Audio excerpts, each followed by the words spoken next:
In a bustling jade shop, Yang Chun, a humble stone cutter, accidentally awakens a supernatural ability that allows him to see through the layers of stone. His fortunes take a turn when he saves the alluring Su Wants You, a beautiful minter who has lost her husband. As they spend time together, an unexpected romance blossoms, challenging the boundaries of their relationship. Amidst the world of jade gambling and the allure of wealth, Yang Chun must navigate the complexities of love and desire. Will he conquer not just the stone, but also the heart of his enchanting mentor? This gripping tale of luck, betrayal, and passion promises a thrilling ride that you won't want to miss. Chapter 1. The Awakening of the Celestial Eye. Yang Chun, please tidy up, it's time to leave work. In Tianhai City, on Yushi Street near the Chenghuang Temple, a delicate voice emanated from the cash register of a jade shop named Yu Yuan. Yang Chun turned his head and saw Yu Lily touching up her makeup. Dressed in a professional suit, with petite leather shoes, black stockings, and a white shirt, her figure appeared quite alluring. I'll be ready shortly, Yang Chun replied with a smile. What would you like to eat tonight? Tomorrow is payday. I'll take you out for a nice meal. Yu Lily's eyes flickered momentarily, and she did not respond directly. Hurry up, boss son wants to inspect the stones soon. You should bring back all the cheap stones from the entrance. Yang Chun nodded, feeling somewhat puzzled. Sun Daong was a regular customer who came to the shop almost every month to gamble on stones. How could his girlfriend have Sun Daong's contact information? He dismissed the thought and gathered the small stones from the long table at the entrance. These so-called small stones were relatively small pieces of jade rough, sourced from the new Hojiang mine. The cheaper materials were displayed at the entrance, while the more expensive ones were on the shelves inside the shop. Outside, a Toyota Land Cruiser parked in front of the store, and a middle-aged man with a beer belly stepped out. The man appeared to be around 50 years old, wearing a large jade ring on his finger, and walked with an air of arrogance. Lily, which piece of the newly arrived old pagoda jade rough are you referring to? Sun Daong inquired, his small eyes constantly darting towards Yu Lily. Yu Lily immediately approached him with a sweet smile. Boss son, you're here. Please have a seat. I'll brew some tea for you. Yang Chun introduced that piece of rough worth 200,000 to Boss Sunday. Seeing his girlfriend's enthusiasm, Yang Chun furrowed his brow, but said nothing. The shop had a policy that employees could earn a 5 commission on rough stones valued over 100,000 if they invited customers to gamble. If this 200,000 stones sold, Yu Lily would earn a commission of 10,000, nearly equivalent to Yang Chun's monthly salary, so her eagerness towards Sun Daong was understandable. Boss son, this old pagoda jade rough. Look at this black, tight skin. The sand is quite gritty, and the skin is particularly tight, Yang Chun enthusiastically presented. Sun Daong chuckled, his gaze fixed on Yu Lily as he remarked, it is indeed quite tight. And take a look at the mottled pattern on the skin. The old pagoda jade rough speaks for itself. It has high-quality water content, and it could either produce full green high-quality jade or even the emperor green, which is regarded as the king of colors in the industry. Stop right there. Sun Daong was not interested in hearing Yang Chun's lengthy explanation. Just cut it. All right. Yang Chun swiftly placed the 30-kilogram rough on the stone-cutting machine. You've got some strength, huh? Sun Daong chuckled. Not wanting to provoke him, Yang Chun picked up the grinding machine and began to cut. After grinding one side, it revealed only a grayish-white stone texture. Grind the other side. Sun Daong's expression soured. All right, just cut it straight through the middle. Could you have said that earlier? Yang Chun cursed inwardly. As a stone cutter, he preferred customers to request a clean cut rather than spending time and effort grinding. Yang Chun adjusted the machine and made the first cut with precision. The stone split in two with a sizzling sound, and he splashed some water on it. Unfortunately, the cross-section was disappointing. Cut again, vertically, Sun Daong barked. In an instant, the stone was sliced into several pieces, all of which were waste. The 200,000 yuan stone was instantly rendered worthless. This was supposed to be a high-performing rough, and it shouldn't have resulted in such a loss. Yang Chun was equally stunned. The more stones he cut, the more he felt that gambling on stones was a mysterious art, with luck playing a significant role despite the presence of some skilled gamblers. Damn it, Sun Daong slammed the table. Yu Lily quickly tried to soothe him. Boss son, don't be angry. Next time will surely yield better results.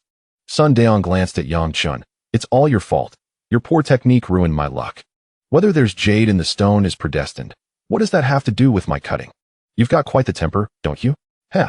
Sun Daong sneered, and then turned to wrap his arm around Yu Lily's waist. Come on, Lily, Daddy wants to eat abalone and sea cucumbers tonight.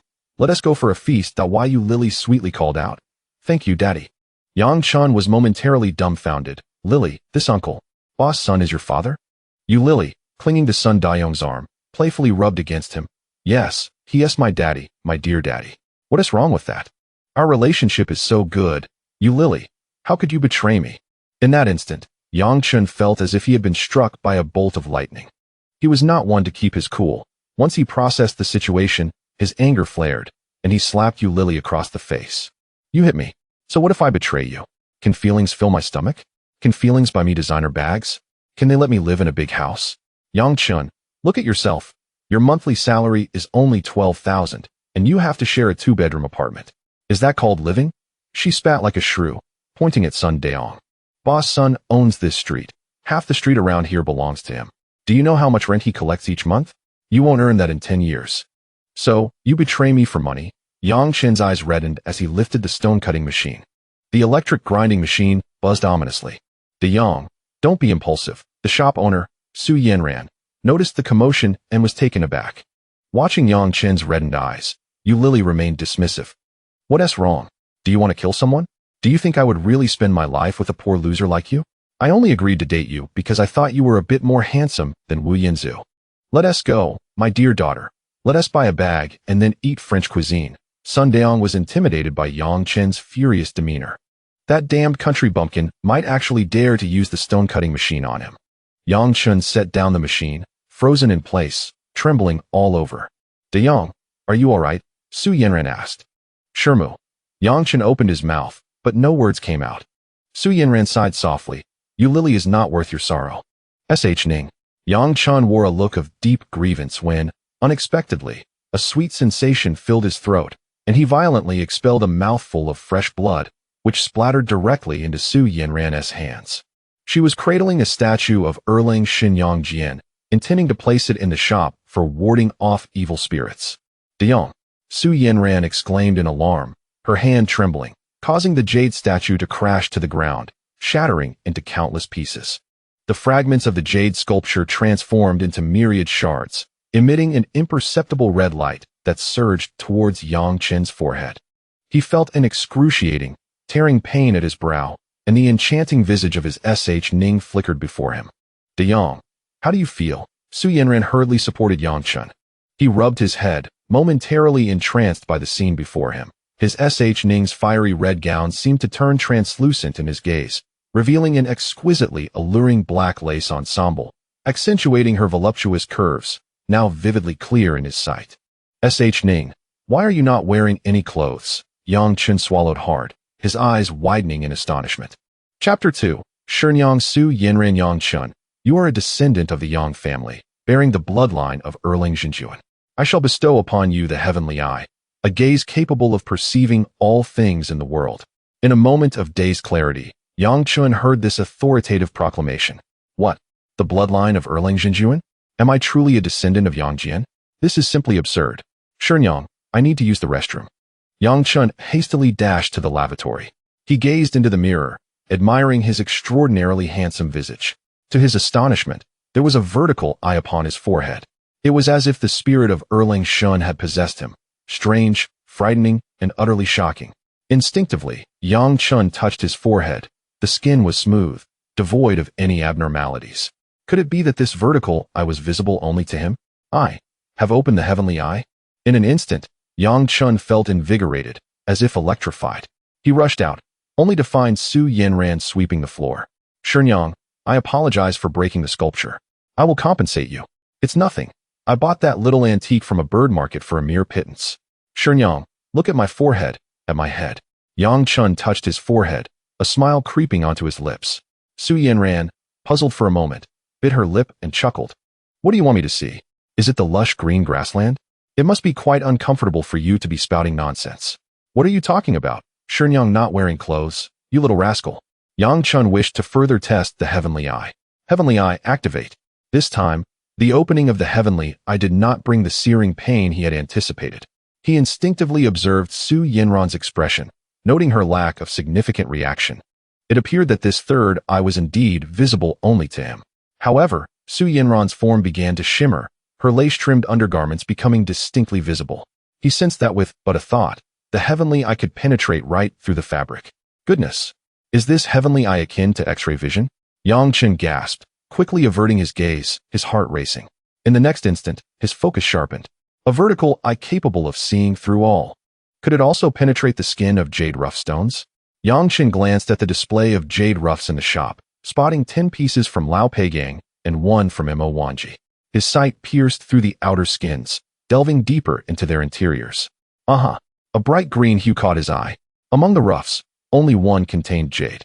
It was a sunlit green, with inclusions of floating flowers, though not of the highest grade. It was a pale sunlit green, yet the texture was exquisite and translucent, reaching the level of iced jade. It was a rare find indeed, valued at 260,000. If cut, it would yield a considerable profit, with the inner material worth at least $1 million. His heavenly eye could see through jade roughs. Chen's heart soared with joy, his right hand trembling with excitement as he took several deep breaths to calm himself. It was confirmed. This was indeed real. His eyes possessed the gift of vision. The so-called heavenly eye was frighteningly powerful. He could hardly contain his eagerness to explore other stones, his gaze sweeping across them. However, after approximately 5 minutes of continuous observation, he suddenly felt a wave of fatigue wash over him, his eyelids growing heavy, and the sensation of X-ray vision faded. His heavenly eye closed automatically. Was the limit of the heavenly eye merely 5 minutes? That shouldn't be the case. This was the heavenly eye of Erling Shun. As a stone deciphering master, Chen had witnessed someone spend 8,000 to unveil a piece of old pit sunlit green jade, which Shinyong, Su Yanran promptly purchased for 20 million. The individual had merely sought a thrill in gambling with stones, only to become extraordinarily wealthy overnight. Chen had envied him greatly. Some are destined for wealth. He had often thought. How wonderful it would be if his eyes could see through. Why are you daydreaming? A delicate, fair hand waved in front of him. Chen snapped back to reality, finding Su Yanran standing before him, hands on her hips. Isn't Shenyang just a gold digger? Look at your lack of ambition. You should be grateful you aren't married and Haven T discovered that the child isn't yours. Su Yanran casually pulled out a pack of Nanjing cigarettes from the counter and elegantly lit one. Upon hearing this, Chen could not help but smile bitterly. Shenyang, you certainly have a way of comforting people. There are few 3-legged toads in this world, yet there are plenty of 2-legged good women. She exhaled a puff of smoke, patting Chen's shoulder, her beautiful eyes roving over his face. Besides, with your pretty boy looks, what if I, Shenyang, put aside my pride and introduce you to a local rich woman? You could charm her, and in return, she could support you, allowing you to avoid 20 years of hard work. What do you say? Upon hearing this, Chen's face flushed instantly, and he hastily waved his hands. Shenyang, please don't joke about me. I can manage on my own. Still shy, are we? Su Yanran laughed heartily at his embarrassment, her movements lively. All right. I see you have ambition. I'll make sure to give you an extra 5,000 in salary this month. Thank you, Shenyang. In the next moment, Chen found himself inexplicably thinking, if I were to be supported by the beautiful and voluptuous Shenyang, I would gladly accept without hesitation. 3 years ago, at the age of 22, having graduated from a second-tier university, Chen was introduced to this shop by a fellow villager. Hole, starting out as a mere laborer. The owner, Zhang Jingguo, recognized his diligence and willingness to learn, generously imparting stone deciphering techniques to him and taking him as a disciple. Identifying jade roughs is no simple task, as the shop primarily dealt with Lao Peigang and Hojiang materials. Chen had encountered less of the old mining sites, such as Mo Wanji, Muna, and Moxisha, from an initial monthly salary of 5,000. It had risen to 12,000. While not considered high in the first-tier city of Tianhai, it was a stable income. Being a stone deciphering master entails both physical labor and technical skill. More importantly, he had met Yulili. Their relationship blossomed from acquaintance to romance. Although they were currently cohabiting to save money, Chen had been tirelessly working, preparing to take on a part-time delivery job after hours, intending to move out next month. Then, the incident of infidelity occurred. Living with a roommate is unavoidable. His family is impoverished. He hails from a rural background, with a father who is crippled and a mother who toils in the fields, alongside 2 younger sisters still pursuing their education. He is the second eldest, with an older sister who married last year and bore a child. Since her marriage, she has frequently quarreled with her husband, as she often thinks of supporting her family back home. Her husband is indeed a diligent laborer, working as a cook in a hotel kitchen in the county town. Yang Chen earns a monthly salary of 12,000 yuan, sending 6,000 back home. He retains the remaining 6,000 for his own expenses, of which 2,500 yuan is allocated for rent. Surviving on a mere 3,500 yuan a month requires meticulous budgeting, barely sufficing for his needs. After all, in the bustling metropolis of Tianhai, a bowl of Lanzhou beef noodles costs around 20 yuan, with the cheapest at 18 yuan found only in remote areas. Nearby, a bowl costs 26 yuan, with scant beef. Lily's desire for exquisite meals has led to his financial strain this month, resulting in an explosion of expenses on his credit. Tomorrow, he will have to fabricate a story for his mother in the countryside, claiming he has a girlfriend, justifying his elevated expenditures. Oh, he has opened his third eye? What is there to worry about regarding making money? Su Yanran interjected. De Yang, could you do me a favor? Later, could you accompany the teacher's wife back home and help move a few pieces of raw material from the basement into the car? Chapter 3 At the home of Shifu's wife. All right, Shimu. Yang Chen complied. Su Yanran swayed her voluptuous figure towards the shop's entrance, explaining, the basement holds the treasures accumulated by me and your Shifu over the years, including many valuable materials. I prefer not to let unfamiliar workers in, so I must trouble you. Not a problem, leave it to me. Yang Chen responded enthusiastically. Soon after, he drove the shop's delivery truck. Following Su Yanran's BMW X5 to the Shengshi Mingmen community, one of the more upscale residential areas in Tianhai City.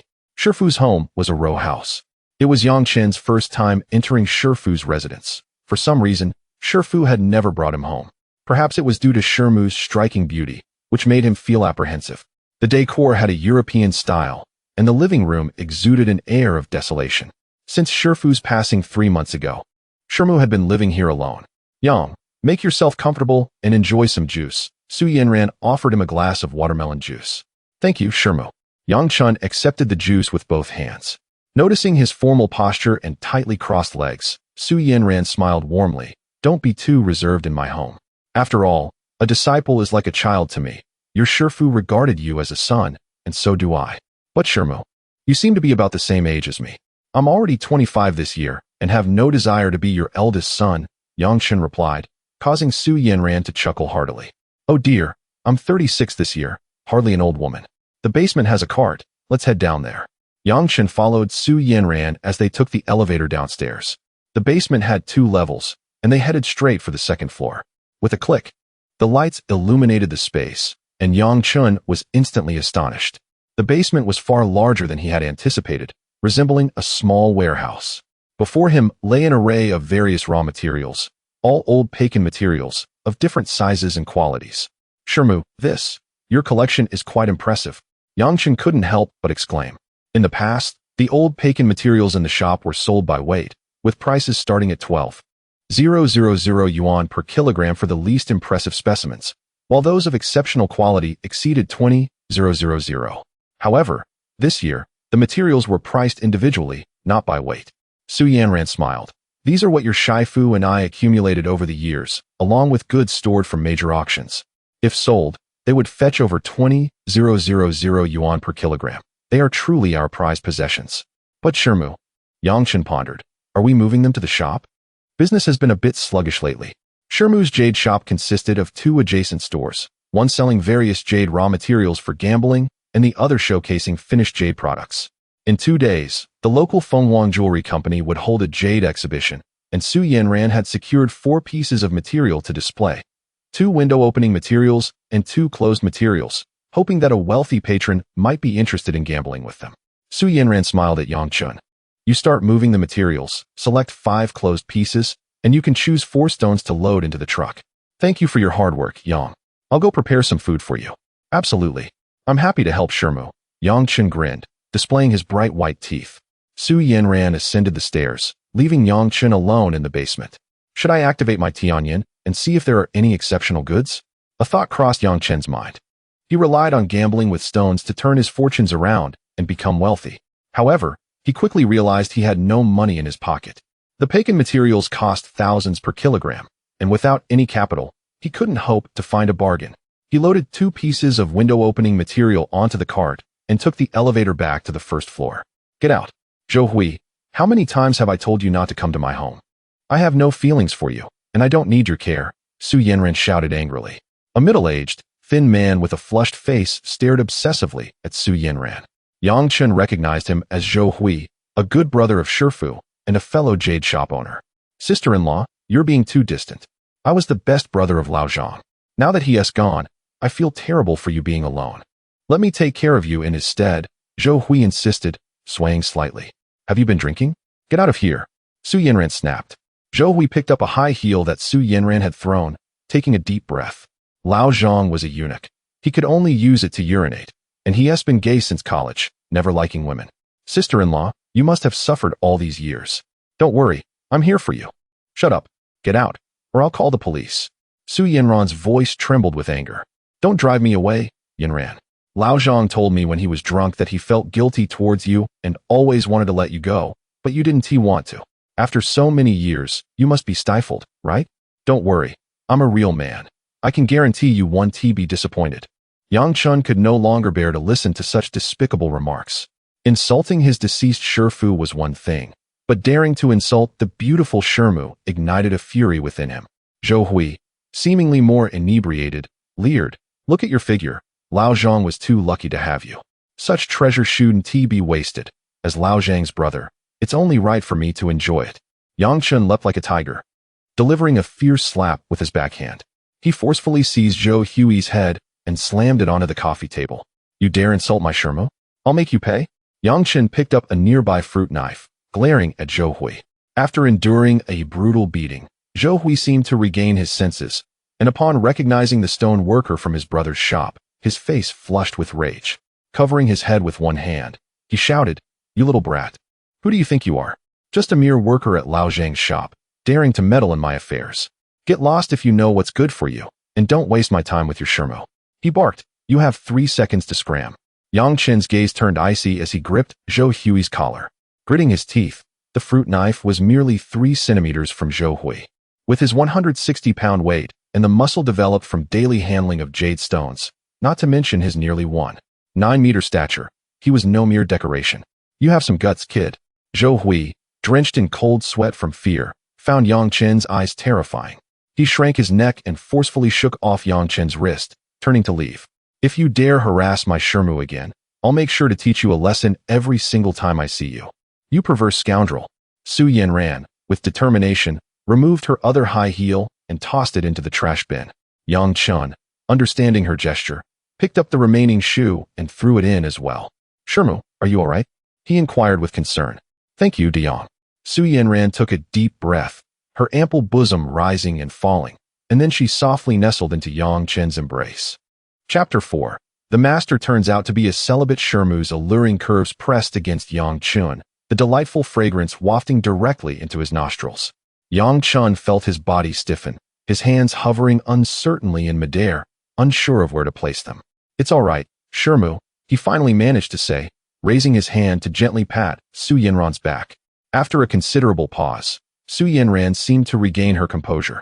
Realizing that this display of intimacy was perhaps too close for comfort, she abruptly withdrew from Yang Chen's embrace, a pair of unnatural blushes blooming on her cheeks. Deyang, I borrowed your shoulder for a moment, Su Yanran said, brushing her hair away from her forehead. I was truly infuriated by Zhou Hui earlier, and I'm a bit shaken. Thank you for being here today. Yang Chen hastily waved his hand. Shirmu, please don't mention it. It is my duty. With Shifu gone, I cannot stand by and watch anyone bully you. Thank you. Su Yanran swiftly made her way to the kitchen. You must be hungry too. Wait for a moment. Shirmu will prepare a hot pot for you. Let us enjoy a meal together, and you can keep me company with a drink. Before long, the dining table was adorned with a sumptuous hot pot feast. Beef, lamb, tripe, and an array of fresh vegetables. Su Yanran uncorked a bottle of Feitian Matai and filled Yang Chen's glass to the brim. The atmosphere, though seemingly casual, carried an undercurrent of awkwardness. Yang Chen's mind was preoccupied, pondering whether Zhou Hui's words held any truth. Could it be that Shifu was indeed a celibate man, devoid of such capabilities?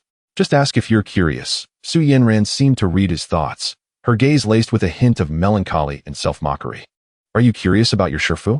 wondering if Zhou Hui's despicable claims are true. Shimu, I just think that Zhou is definitely spouting nonsense. My Shifu is such a manly figure, with a beard. He is not lying at all. Yang Chen was instantly taken aback. What? Shifu is truly a celibate? With a calm demeanor, Su Yanran began. I have known Lao Zhang since we were children. He is 3 years my senior. And we were childhood sweethearts. A few years ago, in our 30s, our families pressured us to marry since we had no other partners, and both families were well acquainted. Thus, we decided to pair up. She paused, a bitter smile gracing her lips. However, after 4 years of marriage, he has never touched me. At first, I thought he must have someone outside, especially since he was always acting suspiciously. One night, I discovered that your Shifu sneaked out in the middle of the night, and I followed him to a hotel. I confronted him alone, pretending to be a waitress to gain entry. Can you guess what I saw? For men, I found your Shifu lying naked in bed with 2 men, engaged in lewd acts. Recalling that scene made Su Yanran feel as if her eyes might bleed. She raised her glass and downed a shot of liquor. Yang Chen was left utterly stunned, his mind buzzing with disbelief. How could this be? Shifu, neglecting the beautiful Shirmu to seek men outside? Zhang Jingguo, do you deserve such a masculine name? Shirmu contemplated divorce, but her family insisted on maintaining appearances, refusing to allow such a disgrace. Su Yanran chuckled bitterly. So we can only lead separate lives while feigning a loving marriage in public. I thought that even with minimal feelings, we could nurture something over time. Yet the truth is, the marriage between Shirmu and your Shifu was doomed from the start. Yang Chen listened quietly to Su Yanran's confessions, a whirlwind of emotions swirling within him, his heart heavy with sympathy. Shirmu, it must have been incredibly difficult for you all these years. Su Yanran wiped away her tears with the back of her hand, and offered him a piece of meat with her chopsticks. It's all in the past. Come eat. Today, let us refrain from discussing such unfortunate matters. I apologize for making you uncomfortable. The hot pot bubbled eagerly, and half a bottle of matai had swiftly vanished.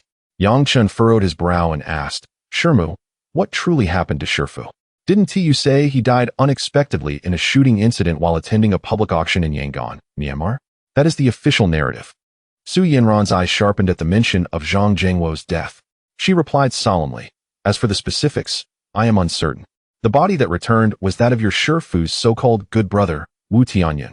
I initially had no doubts, as Wu claimed Lao Zhang was involved in a prostitution incident in Myanmar, which led to him being caught in a gang conflict and shot. Prostitution? Yang Chen's gaze flickered, and he abruptly stood. Shifu had no interest in women. How could he possibly engage in such activities? That is impossible. Su Yanran shook her head. Yes, I understand better than anyone that he would never get into trouble over a woman. Yet, Wu Tian insisted on this narrative and even presented evidence claiming Lao Zhang had indeed been involved in such establishments. Yang Chen, fueled by liquor, declared, Shifu treated me well, and I intend to uncover the truth behind his death. Sighing, Su Yanran supported her chin with one hand, looking at Yang Chen with a wistful smile. Shirmu knows something is amiss, but you may not be aware of who Wu Tian is. He runs an underground casino, wielding influence in both the legitimate and illicit realms. He is someone we cannot afford to offend. Where could we even begin to investigate? Upon hearing this, Yang Chen fell silent. A powerful figure indeed. He could not afford to cross paths with him. Shifu, forgive me, I am truly sorry. Could it really end like this? Reflecting on Shifu's kindness, Yang Chen felt a pang of reluctance and spoke out. What can we do if we don't resolve this? Resolve it. As a woman, it is already a challenge for me to maintain this household. Dealing with someone like Wu Tian is beyond our means. It's getting late, and Shirmu will head upstairs to rest. There are several empty rooms downstairs. Feel free to stay. Take care of yourself. A man who is hurt and saddened because of a woman is someone Shirmu looks down upon. Taking the initiative, Yang Chen cleaned up the dining utensils before departing the villa alone. As he left, he made sure to grab the high heels Zhou Hui had once worn and toss them into the nearby trash bin. He truly could not afford to offend such a powerful individual. The immediate priority was to leverage the abilities bestowed by Tianyan, swiftly amass capital, and secure a substantial sum of money. Only by strengthening himself could he earn the right to seek the truth for his celibate Shifu. After loading the stones into his car, Yang Chen returned to his rented apartment, arriving well past 10 o'clock at night. It was a modest 2-bedroom unit in an old complex, where he shared the space with another couple. In the living room, the rotund Lu Hongjie was indulging in delectable crayfish with his girlfriend Lu Ye around the coffee table. Lu Hongjia, a real estate agent, stood at a height of 170 centimeters, weighing nearly 200 jin, with a belly so round it seemed ready to burst through his t-shirt. Lu Ya, a sales representative at DeFu Jewelry, possessed an enchanting and delicate beauty. Is Laoyang back? Lu Hongjia inquired, lifting his head to greet him. Your girlfriend just stopped by, dragging along 2 large suitcases. Did you two have a quarrel? We've broken up. Yang Chen replied with a crisp and decisive tone. He appeared utterly fatigued as he made his way to the bedroom, where his clothes lay strewn across the floor in chaotic disarray. A large orange tabby cat lounged at the head of the bed, and upon seeing Yang Chen, it rose and approached him, meowing a few times. In 2 minutes, Yang Chen's voice echoed from the bedroom. Damn it. You Lily, have you truly lost your mind? Have you taken the ultra-thin condoms I bought? Are you using them for someone else? And what about this orange cat? Isn't she your daughter? You call her mama every day, yet you have abandoned her just like that? Chapter 5. The close-knit monkey's Lu Hongjia was leisurely sipping his beer when he heard Yang Chen's coarse voice, prompting a chuckle from him. After their breakup, had she even taken the cover? Could it be that his good roommate had been cheated on? Lu Hongjia remarked, I noticed that our rice cooker is also missing. You Lily took it. I had to buy a new one on short notice. Why did things have to end so awkwardly? Yang Chen, equally at a loss, lamented his poor choice in partners. She had run off with a wealthy older man who drove an Audi. Yang Chen shrugged. Let us not talk about it. Just thinking about it makes me nauseous. Lu Hongjia forced a smile. He had indeed guessed correctly. His good roommate had been betrayed. Come on, brother, let me toast with you. What is there to fear after a breakup? I can introduce you to someone new another day. Xiaoya from the shop has a beautiful friend. Her figure is simply stunning. However, before he could finish his sentence, Lu Ya pinched Lu Hongjia's ear, exclaiming, Oh, you Lu Hongjia, were you already planning to hit on my friend? Ouch, ouch, I was just worried for Lao Yang. Lu Hongjia protested, struggling. Yang Chen waved his hand dismissively. Thanks, Lao Lu, but I'm not in the mood for that right now. Suddenly, a rapid knocking on the door interrupted them. As the door swung open, a lanky figure stormed in. This person was as thin as a reed, easily toppled by a gust of wind, yet stood at an impressive height of 1.8 meters. The slender man was Ho Lei, Yang Chen's fellow townsman from a neighboring village, who was 3 years Yang Chen's senior, thus earning the affectionate title Monkey Brother. Ho Lei was currently employed at an antique shop. Yang Chen had initially planned to apply for a swimming instructor position at the county swimming pool, but was persuaded by Ho Lei to come to Tianhai City, claiming that opportunities awaited in the big city. However, due to a lack of work experience, he was only earning 5,000 a month. As a small worker in the jade shop, which paid 6,000 a month, he could also learn a trade. Ho Lei encouraged him to master the art of identifying jadeite stones, asserting that if he honed his skills in discerning skins, he could strike it rich in the future by gambling on stones. Yang Chen, not taking Ho Lei's fanciful words seriously, merely aimed to learn the craft diligently. The key was his genuine interest in raw jade. When he first arrived in Tianhai, he was unfamiliar with the surroundings and barely had enough money for meals. Ho Lei had often looked out for him. After 2 years at the antique shop, Ho Lei surprisingly won the heart of the boss's daughter.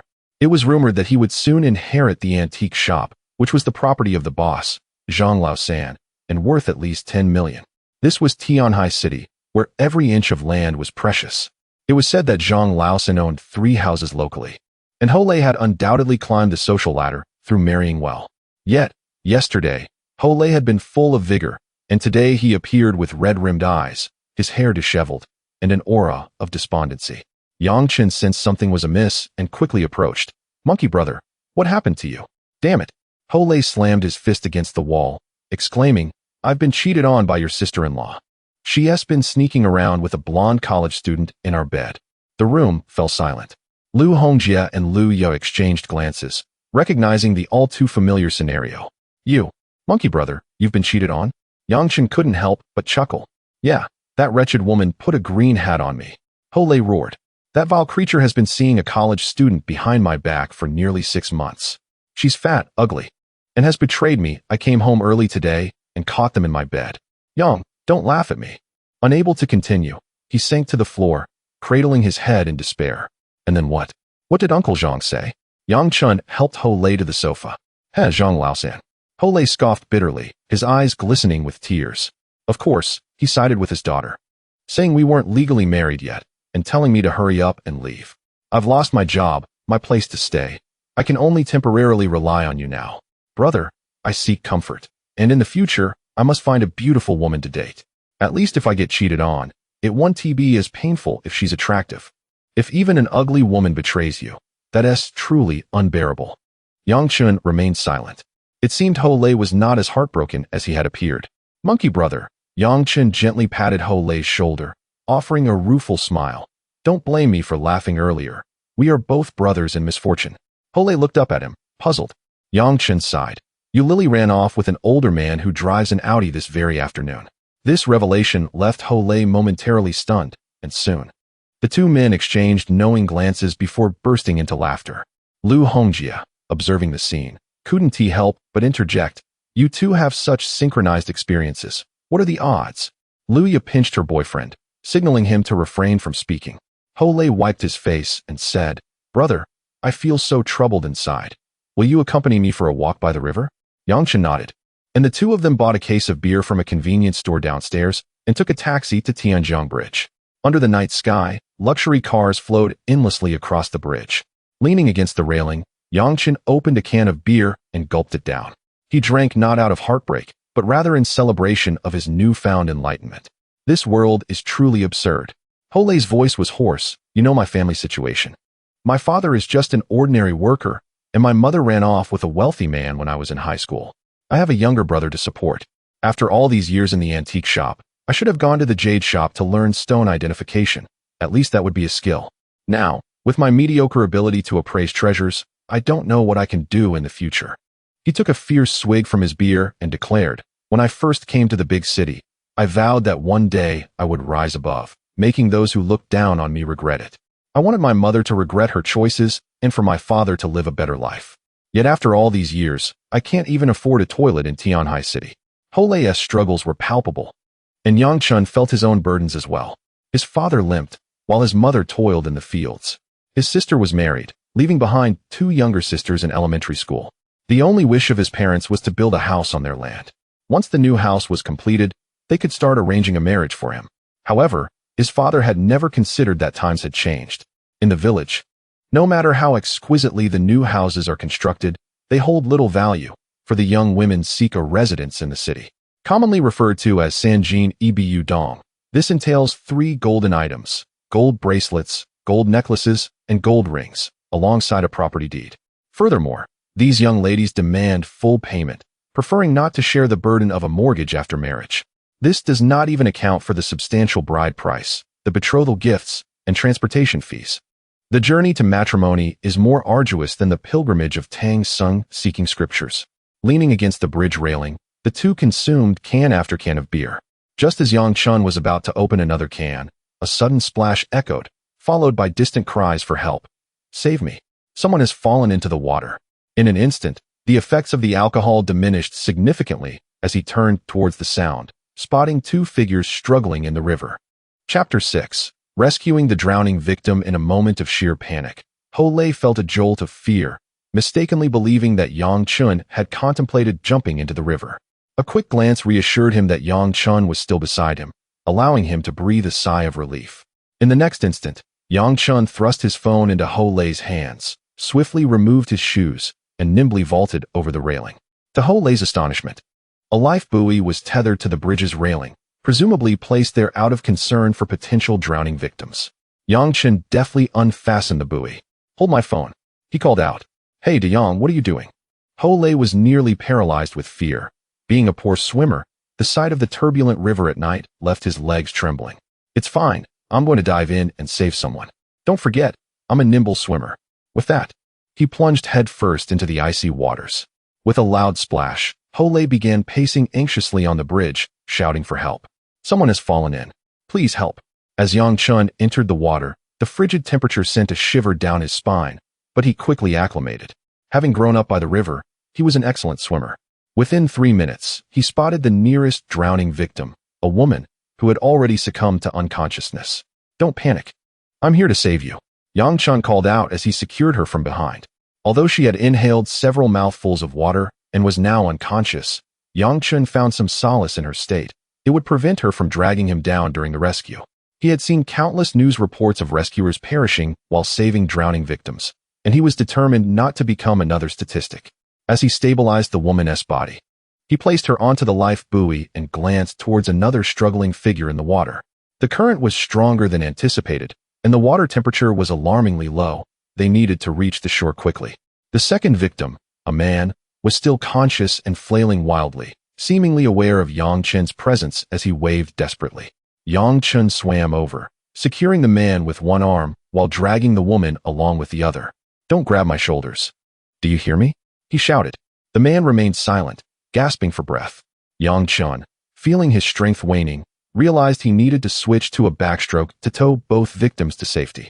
At that moment, a golden mist emanated from his forehead, enveloping him and rejuvenating his energy. The heavenly eye, he thought, as the golden fog enveloped him, restoring his stamina. Meanwhile, Hole rushed down the bridge, anxiously sprinting towards the shore where Yang Chen was swimming. By the time he arrived, Yang Chen had managed to bring the woman into the shallows. "Brother, are you all right?" Hole inquired hastily. "I'm fine," Yang Chen replied. Even though he was nearing exhaustion, he could still rely on backstroke to gradually pull the woman to shore. Together, they hoisted both victims onto the bank. The man appeared to be a young college student, breathing heavily, while the woman's age was indeterminate. Yang Chen quickly recognized that her condition was grave. She had lost consciousness completely, her complexion pale and breaths faint. "This is a sign of impending demise," he exclaimed. "Hey, wake up." He anxiously tapped the woman's face, but received no response. Panic surged within him. He had exerted so much effort to rescue her, only for her to perish now. Just then, a stylish woman, strikingly beautiful, hurriedly approached. Upon seeing the unconscious woman, her face drained of color. Wan Xiao, what happened to you?" She looked at Yang Chen, stammering, Thank you for saving my son, my niece. Let us save the gratitude for later." Yang Chen gasped, "Is this your niece?" "She is unconscious from drowning. You need to perform mouth-to-mouth and CPR." The beautiful woman appeared flustered. "I know how to perform mouth-to-mouth, but CPR, I don't know how. Step aside." Yang Chen's temper flared as he pushed her aside. Gritting his teeth, he declared, "I'll do it. Quickly, if you save Wan Xiao, I'll ensure you are generously compensated. Call an ambulance." "Have you done that yet?" Hole interjected impatiently. I have. Yang Chen knelt beside the woman, pried her mouth open, cleared any obstructions, took a deep breath, pinched her nose, and blew into her mouth. Her lips were cold. Would this even save her? After 2 rounds of mouth-to-mouth, he immediately began chest compressions, rhythmically pressing down. After the 30th compression, he repeated the mouth-to-mouth rescue. Hole watched in astonishment, wondering if the woman would accuse Yang Chen of impropriety. After 3 rounds of CPR and mouth-to-mouth, the woman's body suddenly convulsed violently as she expelled a large volume of water, followed by a series of intense coughs. "She is awake. She is alive," Hole shouted in exhilaration. Yang Chen exhaled deeply, fatigue overwhelming him as he collapsed onto the ground. At that moment, the distant sound of an ambulance siren pierced the air. Thank you. Thank goodness. Wan Xiao, you're all right." The beautiful woman nodded gratefully at Yang Chen. Exhausted, Yang Chen began to walk away slowly. Hole caught up, handing him his shoes. "You nearly scared me to death. When I saw you jump, I thought you were losing it too, just because you were greened." Yang Chen offered a wry smile. "I have a sister to support, and my father isn't in good health. How could I think of such things? I simply can't bear to see anyone drown before my eyes. Otherwise, wouldn't my title of nimble swimmer be in vain?" Hole finally relaxed, winking. "Your swimming skills are impressive. That woman you saved is quite beautiful too. I noticed the earrings she wore were of imperial green jade, at least of the ice type, worth a fortune. She must be from a wealthy family. Why did you leave so quickly? You should have at least exchanged contact information for a reward." "Forget it. Didn't you see me performing mouth-to-mouth? In the event that she awakens and perceives my actions as an infringement upon her rights, accusing me of harassment, whom shall I turn to for justification?" "It would be wise to make a hasty retreat," Yang Chen remarked, shaking his head. Hole paused momentarily before bursting into laughter. Indeed, it is challenging to be a good person in these times. Meanwhile, a young boy cried out in desperation, "Mom, my benefactor has left without leaving any contact information." He was nearly frightened to death. Upon awakening, it was already noon the following day. A message from Hole appeared on his phone. "Brother, I'm heading out. I went to look for a rental this morning, and after some contemplation, I've decided that working a job is no longer feasible. I know a few friends who sell goods at markets. I plan to set up a stall at the bird market to sell antiques and be my own boss. I will reach out to you once I am settled. Yang Chen smiled knowingly. The bird market was adjacent to the antique street, bustling with activity. It offered a plethora of jade, paintings, ceramics, and various odds and ends, reminiscent of the vibrant Panjiayuan in the imperial capital. Having worked in the antique shop for several years, Hole possessed a discerning eye. This venture seemed well suited for him. After getting up and washing up, Yang Chen discovered Lu Hongjia was in the midst of moving. The plump real estate agent sheepishly said, "Old Yang, I have something to tell you. My lease expires tomorrow, and I won't be renewing it. I'm moving out." Yang Chen was taken aback for a moment, but nodded readily. "All right, are you all packed? Do you need an extra hand? I just have a few more boxes to go. I'll help out. We've shared this space for 2 years, and I'll miss you." After bidding farewell to Lu Hongjia, the room instantly fell silent.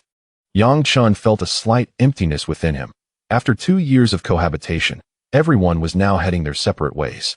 He certainly would not abandon the large orange cat he had raised for over 2 years, despite its mother having forsaken it. A crisp notification pinged on his phone. Salary is in, 17,000. Yang Chen's eyes sparkled with joy. The most delightful moment each month was witnessing his salary being credited. As expected, his mentor had generously added an extra 5,000 to his paycheck. Subsequently, he paid off 6,500 on his credit line, renewed his rent for 5,000 for the month, and transferred the usual 6,000 back to his mother's bank account. Glancing at his remaining balance revealed a mere 502 yuan. What? Just after receiving my salary, I'm left with only 500 yuan? Yang Chen bitterly smiled. Even with the additional 5,000 from his mentor, he was running low, and the large orange cat was meowing for food. Chapter 7. Visiting the Antiques Market. Old Yang. Just as Yang Chen had prepared 2 pieces of chicken breast for Diju, allowing the feline to have a temporary meal, Lu Hongjia and Lu Yi returned to the living room. "Old Lu, did you forget something?" Yang Chen inquired, turning his head. No, Lu Hongjia scratched his head, pointing at a wooden box held by Lu Yi. "Doesn't your friend, Monkey Go, know someone knowledgeable about antiques? My girlfriend recently returned to her hometown and brought back some ancient coins from her grandfather. Could you ask him to take a look and see if they are valuable? It would be best if they are. Let's take a look." Lu Yi opened the wooden box, revealing a collection of ancient coins, Yuan de Tu, Wu Zhu Qian, Tian Qi Tong Bao, and Xian Feng de Qian, totaling nearly several dozen pieces. Yang Chen quietly activated his Tian Yen, curious if it would respond to the ancient coins beyond mere X-ray vision. In the next moment, the coins emitted a faint golden glow. Surprised, Yang Chen remarked, "They seem to be genuine. I'm not certain about their value, but we can consult Monkey Go. If you're in a hurry, I can take you to him now. If not, I can take a picture and inquire further. It would be wonderful if they are valuable. Shall we go find that?" "Monkey Go?" Lu Yi asked with a smile. "All right, I will take you to him." Subsequently, Yang Chen made a phone call to Hole, informing Lu Hongjia he is at the bird market. "Old Lu, let us ask him. If these items are authentic, they must be worth at least 70 to 80,000. "Really?" Lu Hongjia's eyes widened. Lu Yi gasped. "Then what are we waiting for? If they can sell for 5,000.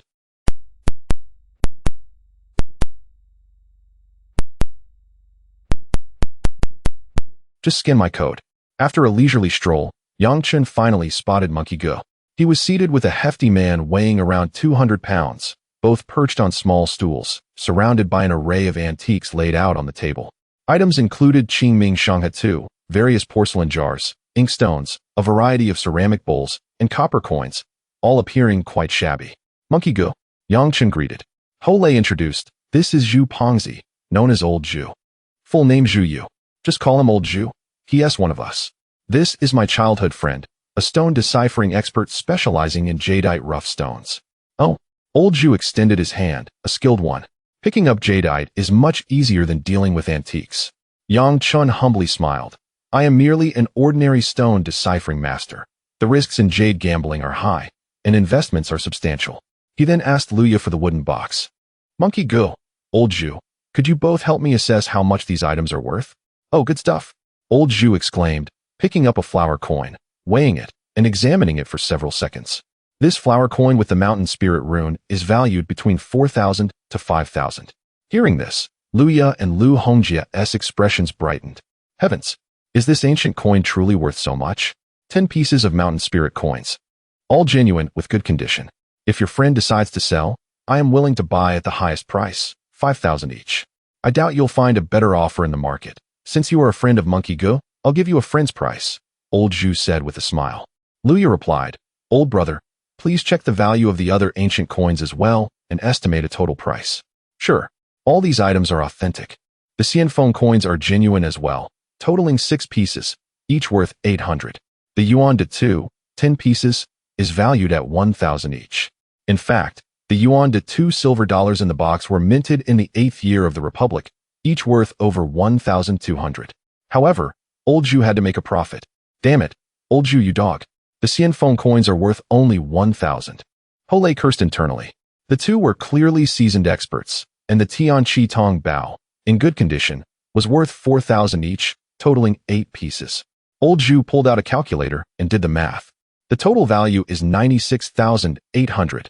Upon hearing this, Lu Hongjie and Luya's breaths quickened. They had initially thought the coins were worth a few hundred, just enough for a few meals. They never anticipated the total to reach nearly 100,000. Luya pulled Lu Hongjie to the side, whispering in his ear, while Lu Hongjie's complexion shifted from pale to flushed. Yang Chen, aware of their conversation, interjected, Old Lu, there are many antique vendors. You might want to ask around a bit more. Whoever offers the highest price, sell to them. No, Lu Hongjie awkwardly smiled. I'll sell to this old brother. Just deduct 1,008. If you're buying, just give my girlfriend 95,000. That won't he do? Old Zhu felt he was already being quite generous. Luya smiled graciously. Since we are all friends making introductions, I will take a bit less, and you can earn a bit less too. When it came time for payment and delivery, Old Zhu transferred 97,000 to Luya, no penny less, and he even added 200, which is quite standard for market prices. Hole indicated that it was impossible for Old Zhu not to make a profit. Old Zhu wasn't overly greedy. He transferred the 1,008 back, considering what if this fellow returned to negotiate with another vendor. Thinking Yang Chen had shortchanged him? One must consider friends of friends. Old Zhu, they already deducted 1,008. Why are you trying to show off? Hole teased. Old Zhu shrugged. This client came through brother Yang Chen. Would I really take advantage of them? What if they compare prices elsewhere and say brother Yang Chen isn't reliable? Yang Chen was indifferent to such matters, still thinking Old Zhu was a decent person. It was a minor affair. One party was willing to sell, and the other was willing to buy. He was merely an intermediary. Hole grinned. Old Zhu, you should treat us well at noon. This little transaction is worth at least half a month of your stall's earnings. Damn, I was planning to sell and split the profits with you. Now you want me to treat you without sharing the earnings. Hole gritted his teeth. Haha, Old Zhu chuckled with satisfaction. In the next moment, a golden radiance unexpectedly emanated from the neighboring stall. Yang Chen's gaze widened in astonishment, yet he maintained his composure as he discreetly took a few steps closer. The stall owner was a thin, elderly man clad in a Zhongshan suit, adorned with round spectacles, engrossed in the pages of Jinping Mei. Yang Chen casually surveyed the items displayed at the stall, casually touching this and peering at that, before finally fixating on a string of ancient copper coins. Chapter 8. The lucky find of copper coins, tied with red string, were haphazardly piled in a dilapidated wooden box. Among the collection, one coin was entirely covered in thick green rust, its appearance quite poor. Yet, this very coin radiated a golden glow, which transformed into a surge of energy absorbed by Yang Chen's celestial eye. Not only did his celestial eye react, but his gaze also became warm, as if nourished by some mysterious force. Yang Chen felt an overwhelming sense of comfort, akin to discovering a bottle of ice-cold mineral water while parched in the desert. It was as if something had abruptly penetrated a certain place, and in that fleeting moment, exhilarating. This feeling of ease vanished the instant the energy was absorbed. The collection included Qianlong Tongbao and Jiaqing Tongbao. Yang Chen casually fiddled with the coins and inquired, "What is the price for this pile?" "My good sir." The old man set aside his book and glanced over. "These are all antique coins, not sold individually. A string of 20 for 800. Since you are a friend of Zhu Pongzi, I won T over price. Boss, I just want to pick a few that look nice to use as keychain accessories." He only had 500 in total. Buying a full string of coins was beyond his means. "Old phone. You claim that Yang Chen is my friend, yet you offer him this ordinary collection, which isn't worth much. Just gift him a few coins. It wouldn't hurt. Zhu Pongzi interjected. You just received a heap of good stuff, and I haven't even opened for business today. The stall owner barked. Zhu Pongzi, his face jiggling with agitation, shouted, Come on, Brother Yang, don't buy his coins. Check other stalls. If you find something you like, I'll gift you a few. No need, no need. Yang Chen purposefully displayed several Qianlong Tongbao and Kangxi Tongbao, finally pulling out the heavily rusted coin and mingling it among them. Give me a fair price for these few, boss. He laid 7 or 8 coins in his palm. The old man leaned in for a closer look, knowing full well these coins were of ordinary quality. As for the heavily rusted one, it had originally been purchased at scrap metal prices, unclaimed by anyone. For these few, the old man pretended to ponder. Since you seem earnest, 300, take them. Yang Chen's heart soared with joy, though he feigned difficulty. 300? Too expensive. Just these few, 150 at most. Young man, you are too harsh with your bargaining. The old man shook his head. 280, that's the lowest. 180. Yang Chen insisted. 240, no less. The old man appeared slightly impatient.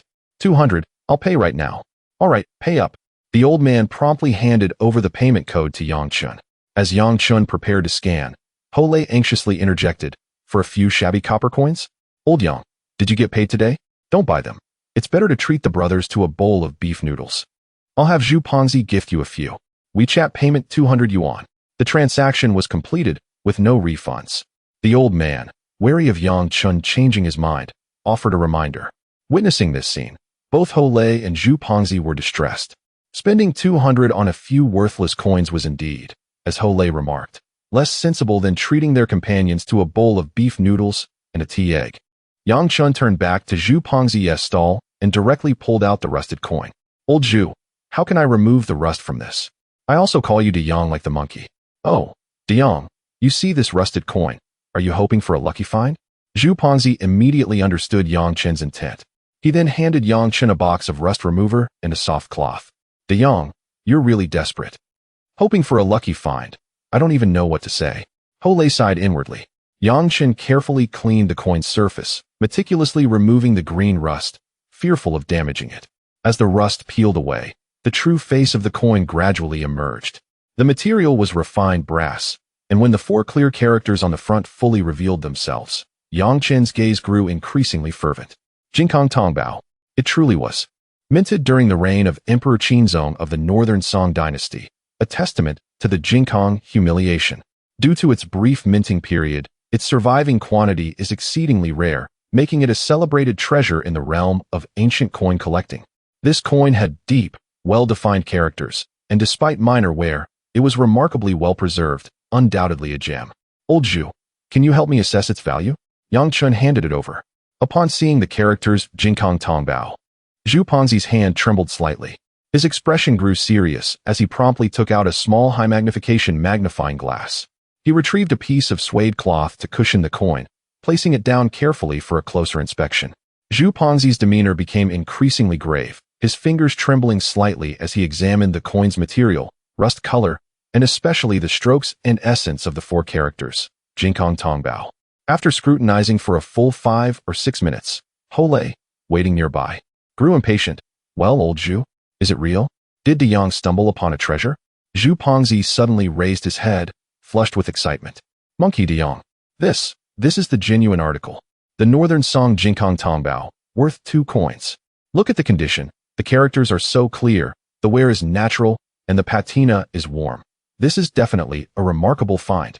Really stumbled upon a treasure? Hole was left speechless. DeYang monkey. Do you two know how much this is worth now? At the last auction, a coin in worse condition than this sold for 18,000. 18,000. How much?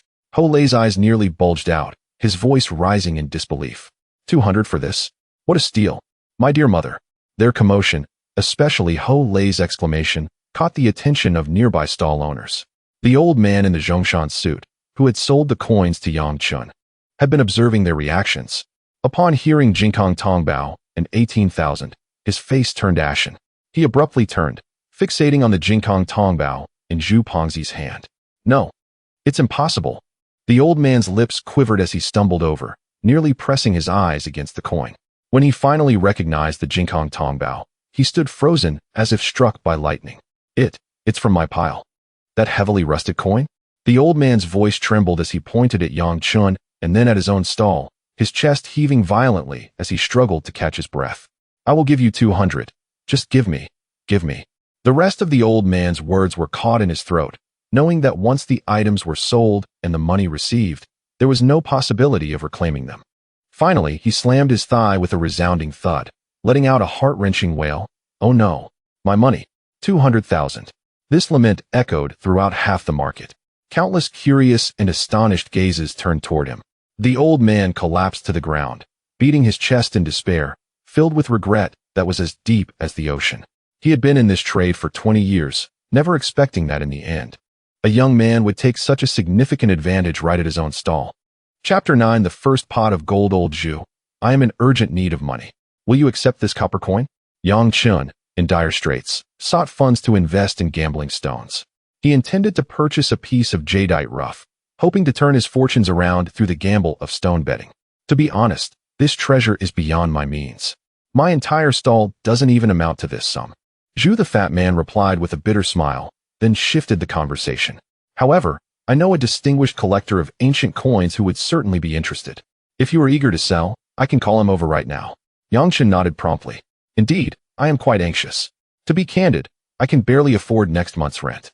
Ho Lei clapped Yang Chun on the shoulder with fervor. Big Yang, your luck is truly extraordinary. Just yesterday you faced a setback, and today you find a hidden treasure. Is this what they call misfortune in love, but fortune in gambling? No, it seems more like fortune in antiques. Damn it, why am I devoid of such blessings? Yang Chen's face darkened, and he replied with exasperation, Monkey brother, can we refrain from discussing that sorrowful matter? I am in high spirits. If this Jinkong Tongbao sells smoothly, I will treat you all to lunch. You can choose the place. Then I shall not hold back. Ho Lei's eyes sparkled with excitement. Zhu the fat man stepped aside to make a phone call.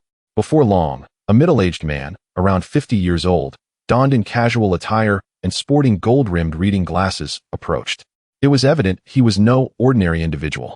Mr. Zhua, you have arrived. Zhu the fat man greeted him warmly, his demeanor respectful, and then introduced him. This is Yang Chun, and this Jinkong Tongbao belongs to him. Yang, this is Mr. Zhua Jianhua, a well-known collector in Tianhai City. He collects genuine masterpieces, including paintings, porcelain, and ancient coins. Mr. Zhua remained silent, merely smiling at Yang Chun before taking the ancient coin into his hands for examination.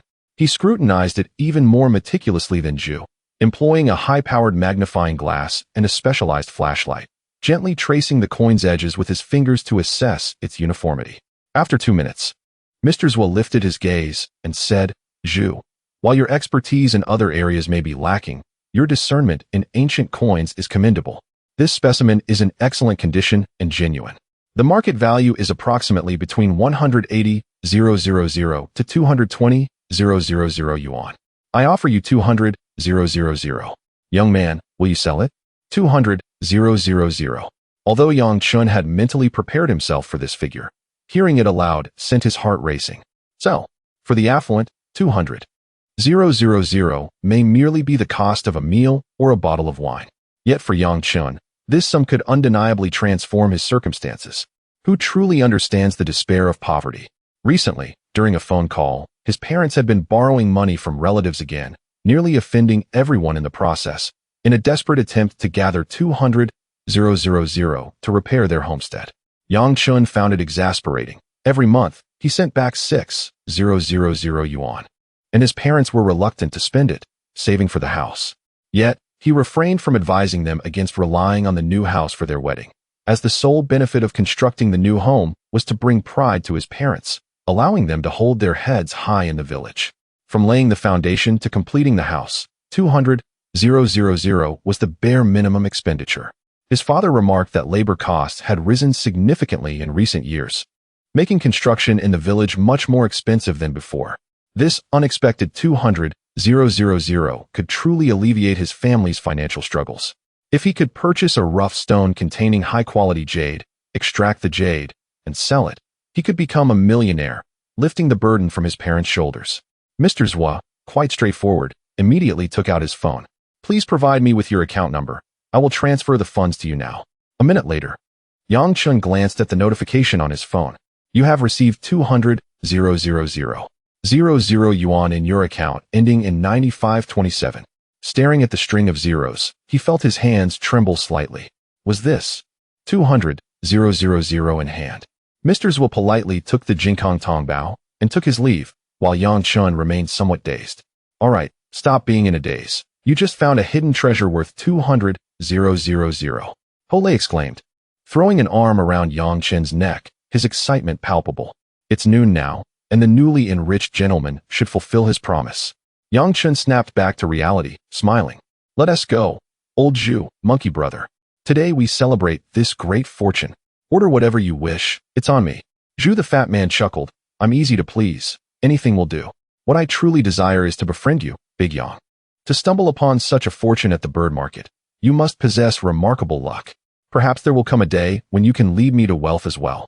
Yang Chun felt a bit bashful at his words and quickly replied, Old Zhu, you flatter me. It's merely a stroke of good fortune. I'm still a novice in the world of antiques. I will certainly rely on your guidance in the future. The trio exited the bird market and found a nearby hot pot restaurant adorned with Mongolian decor. The copper pots simmered over charcoal, with an abundance of fresh lamb and beef laid out on the table. After a few rounds of beer, the atmosphere grew even more lively. Yang Chun learned that Zhu the fat man was actually a local, which surprised him. In this prime location, many locals regarded themselves as superior, but Zhu was forthright and generous. Embodying the spirit of a northerner, devoid of the exclusivity and superiority some locals exhibited.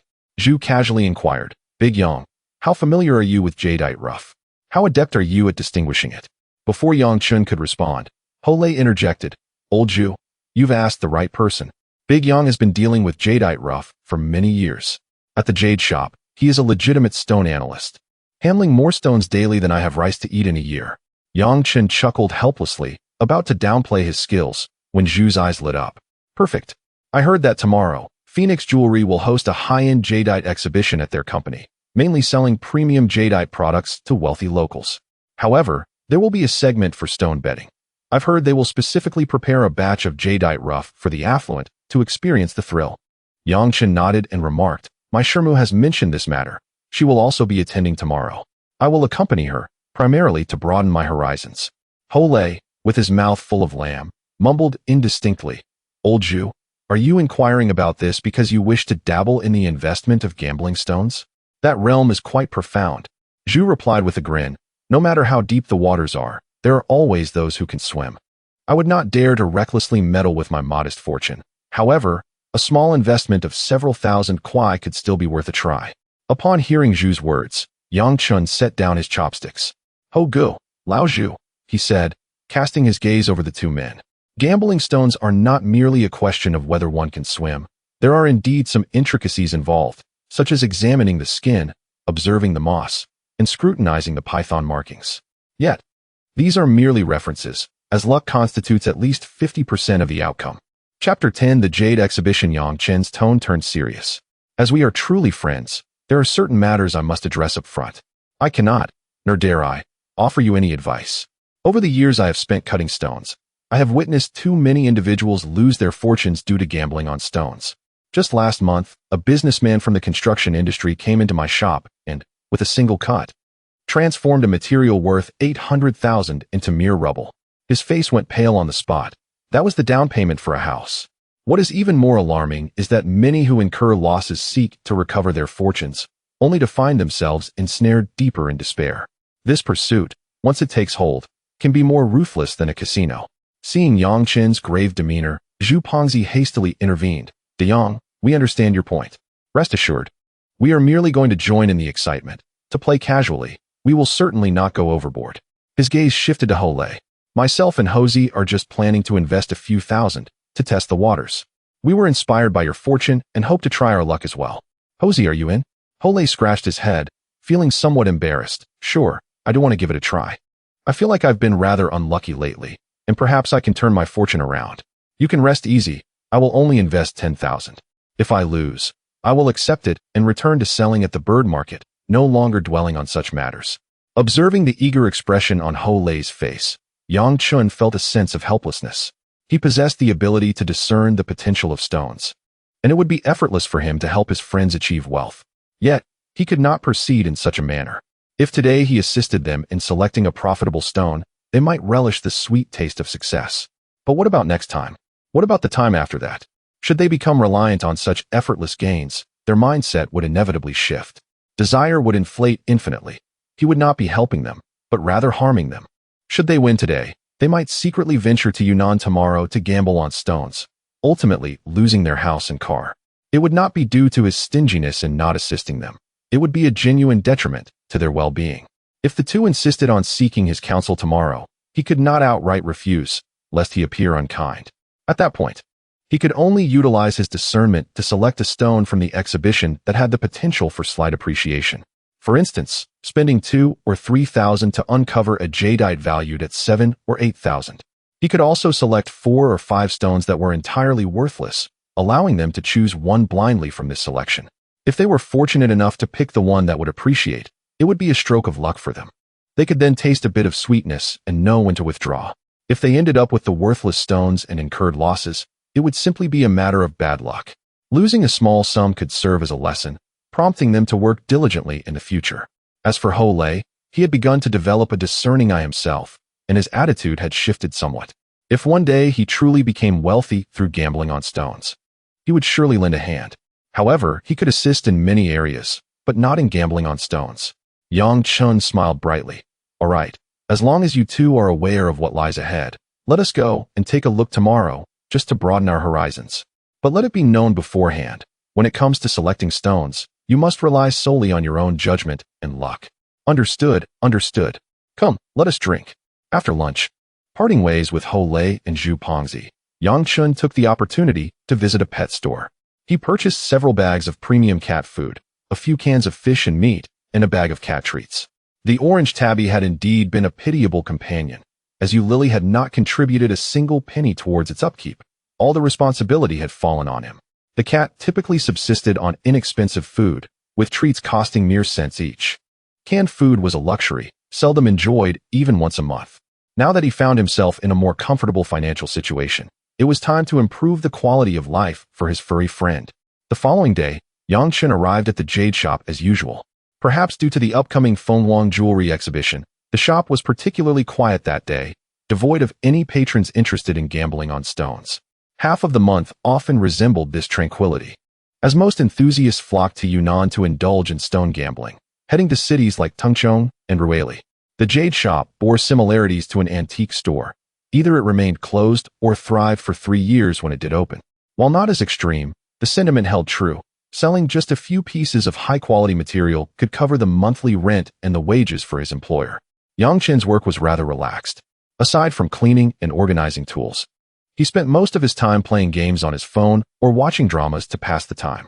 He found this job quite agreeable, despite the occasional monotony. When his master was still around, he would sometimes select promising materials for him to practice cutting windows. It was a skilled task, requiring precise angles and pressure when making cuts.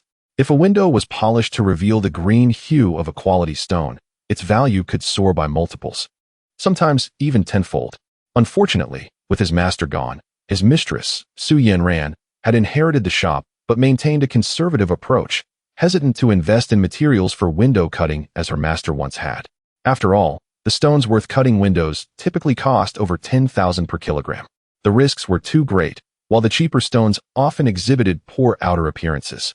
The chances of revealing green were exceedingly slim, and the investment of labor and risk would not be worthwhile. Thus, Yang Chen found his current job exceedingly comfortable, although he had previously entertained thoughts of changing careers. He had heard that skilled stone cutters in Yunnan could earn 2,000 to 3,000 a month without difficulty, and the cost of living there was lower than in Tianhai. At 5 o'clock in the evening, Yang Chen drove the shop's medium-sized van to Fenghuang Jewelry Company. Following the address provided by his mistress, he parked in the designated area of the underground garage, and just as he stepped out of the vehicle, he noticed a sleek white BMW 5 Series elegantly glide into the adjacent parking space. The door opened, and Su Yanran emerged. Was his mistress following him in her car? Yang Chen couldn't help but be taken aback. Today, Su Yanran had dressed meticulously, adorned in a fitted light blue knee-length dress that perfectly accentuated her graceful curves. The fullness of her bosom, which appeared to be a D-cup, supported the dress, while her waist was impossibly slender. The hem of her skirt revealed a glimpse of her smooth, fair calves, and and she wore a pair of silver high heels that further elevated her stature. In Yang Chen's eyes, his mistress was the most beautiful woman in the world, radiating an extraordinary allure that exuded the unique charm of a mature woman. "Madam, you look stunning today," Yang Chen exclaimed almost instinctively. "What has come over me?" When the master was alive, he could only dare to steal a glance at the mistress from a distance. He would stutter and feel anxious even when speaking to her, let alone express admiration for her beauty. Upon hearing this, Su Yanran cast him a charming glance filled with playful reproach. "Oh, so now you have learned to be smooth-tongued, haven't you, silly de Yang?"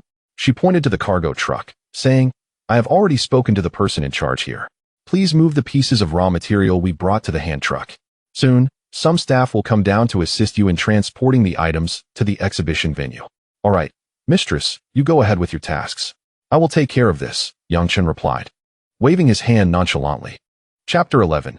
Exceptional Women. Soon, 2 staff members arrived at the garage. Yang Chen, along with the 2 individuals, began to transport several pieces of rough jade on a handcart, utilizing a dedicated freight elevator to convey them to the exhibition hall above.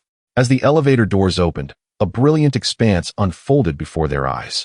The entire hall was illuminated like broad daylight, with dozens of pieces of rough jade from various sources displayed in the center.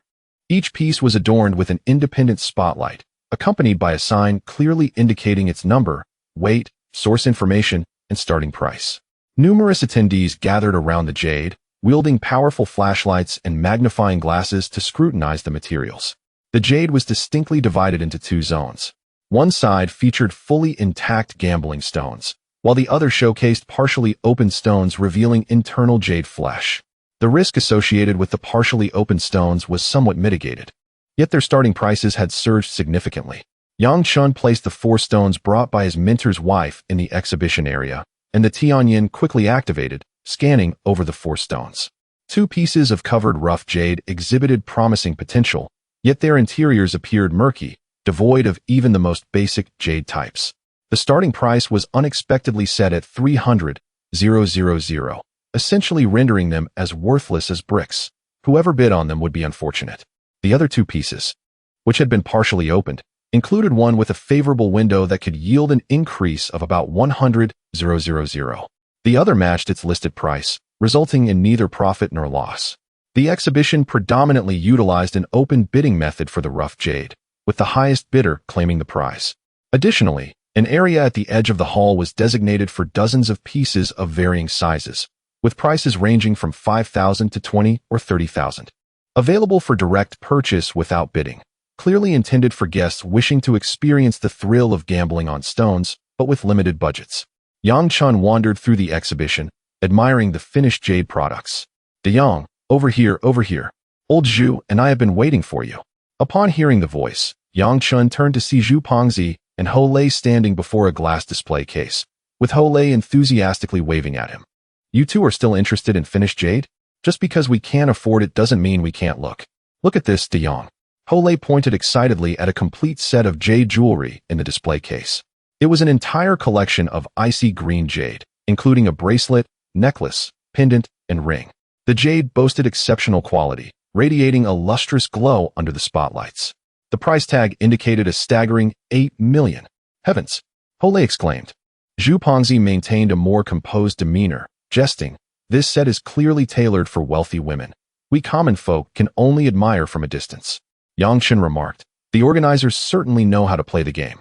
Although this icy green jade is impressive, its market price is relatively transparent, hence the fixed price. Look over there at that necklace.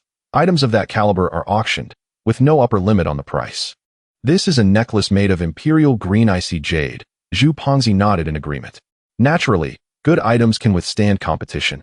The higher the quality, the more it needs auctioning to reflect its value, which also enhances the atmosphere. "Monkey, De Yang, look over there. My goodness, 2 stunning beauties." Zhu Pengzi excitedly elbowed Ho Lei, his eyes fixated on the entrance of the exhibition hall. Following his gaze, Ho Lei's breath caught in his throat, nearly drooling. At the entrance, 2 radiant beauties gracefully entered the venue. One of them, clad in a striking red gown, stood at least 175 centimeters tall. With a model-like figure, the red dress accentuated her tall and slender silhouette perfectly. She sported an exquisite makeup look, her long black hair elegantly styled in an updo, revealing a smooth forehead and graceful swan neck. Adorning her wrist was a Patek Philippe women's watch, emanating an air of nobility. The appearance of the woman in the red dress instantly captured the attention of the majority of men in the hall, their eyes wide with admiration. My goodness, that woman in the red dress is simply breathtaking. What an extraordinary presence. Hole murmured, his gaze entranced. She is a goddess I could never aspire to. Zhu Pengzi, however, seemed more discerning, commenting, she is indeed beautiful, but I find the woman beside her even more intriguing. His gaze shifted to the other woman, who appeared more mature, likely in her mid-30s, yet impeccably maintained. Clad in a tailored skirt suit, the fitted skirt accentuated her voluptuous figure, while her long legs were elegantly encased in nude stockings and complemented by black leather shoes, exuding the charm and allure unique to a mature woman. Monkey, look at that one in black stockings. Her figure is absolutely stunning. Zhu Pengzi exclaimed, utterly enchanted. Hole, feeling exasperated, replied, Old Zhu, that woman looks youthful, but she must be over 40. I could accept anyone under 48, Zhu Pengzi retorted. Yang Chen interjected, my friend, are you perhaps a bit too indulgent in your tastes? At that moment, Hole fixed his gaze on the elegant woman in the red dress, suddenly gripping Yang Chen's arm tightly. Duh. Yang, look. That woman in the red dress. Doesn't she resemble the one you saved under the Tianjiang Bridge the other night? Look at the earrings she's wearing. Yang Chen's attention sharpened as he scrutinized the woman in the red dress. Indeed, she wore a pair of delicate imperial green earrings dangling from her rosy earlobes. Standing beside her, the mature woman in black stockings seemed to be sharing a light-hearted conversation with the red-dressed lady. Yang Chen could not definitively ascertain whether the woman in red was the one he had rescued, but he was certain that the mature woman was indeed the one who had been panicking and exclaiming, I can't perform chest compressions. It seems to be her, Yang Chen murmured. He was astonished that a person he had inadvertently saved that night would appear in such a setting, looking quite distinguished. Hole lowered his voice, saying, Brother, your opportunity has arrived. This is a matter of life and death. She clearly looks affluent. Even a slight favor from her could be quite rewarding. Go over and greet her.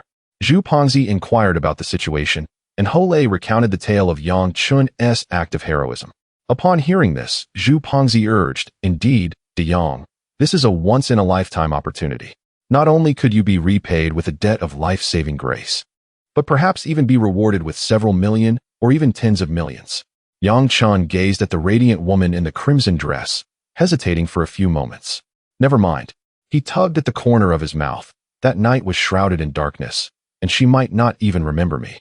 Moreover, what if she thinks we are seeking to repay her kindness? That would be quite inappropriate. By heavens, here lies an opportunity to alter your destiny, and you choose not to seize it. Clearly, she possesses a noble status, and establishing connections would be advantageous. She must certainly be a mogul in the jewelry industry. Hole's face flushed with urgency. If his brother were to strike it rich, surely he would lend him a hand, would he not? At that moment, the murmurs of two middle-aged men nearby caught their attention. Do you see that woman in the red dress? She is Su Wanqiu, the chairperson of Fengwang Jewelry. My goodness, she truly is the goddess among goddesses. Her demeanor is absolutely exquisite. One man whispered to his companion. The other man, infatuated, gazed at Su Wanqiu and exclaimed, Damn, if I could just have a moment of her affection, I would willingly sacrifice 3 years of my life. Chapter 12 The Role of the Heavenly Ideong. Have you heard? The chairman of Fengwang Zibao, this company is a titan in Tianhai, with stores in surrounding cities, a true giant in the jewelry industry. Zhu Pengzi exclaimed excitedly, tugging at Yang Chen's sleeve. Indeed, De Yang, you must seize this opportunity. It is a chance bestowed upon you by the heavens. Perhaps they have been searching for you, wishing to express their gratitude for your life-saving intervention. A woman of the chairman's stature undoubtedly possesses a grand vision. Could she not turn around and accuse you of harassment? Are you certain you won't take this chance? Hole grinned, baring his teeth. Yang Chen smiled helplessly. Do not persuade me further. I shall consult my Shermu, as she is likely acquainted with the other party. As the group engaged in hushed conversation, a shrill voice interjected from nearby. Oh, is that not the little worker who moved stones at the jade shop? Sun Daong swaggered over, his arm draped around Yu Lily's waist.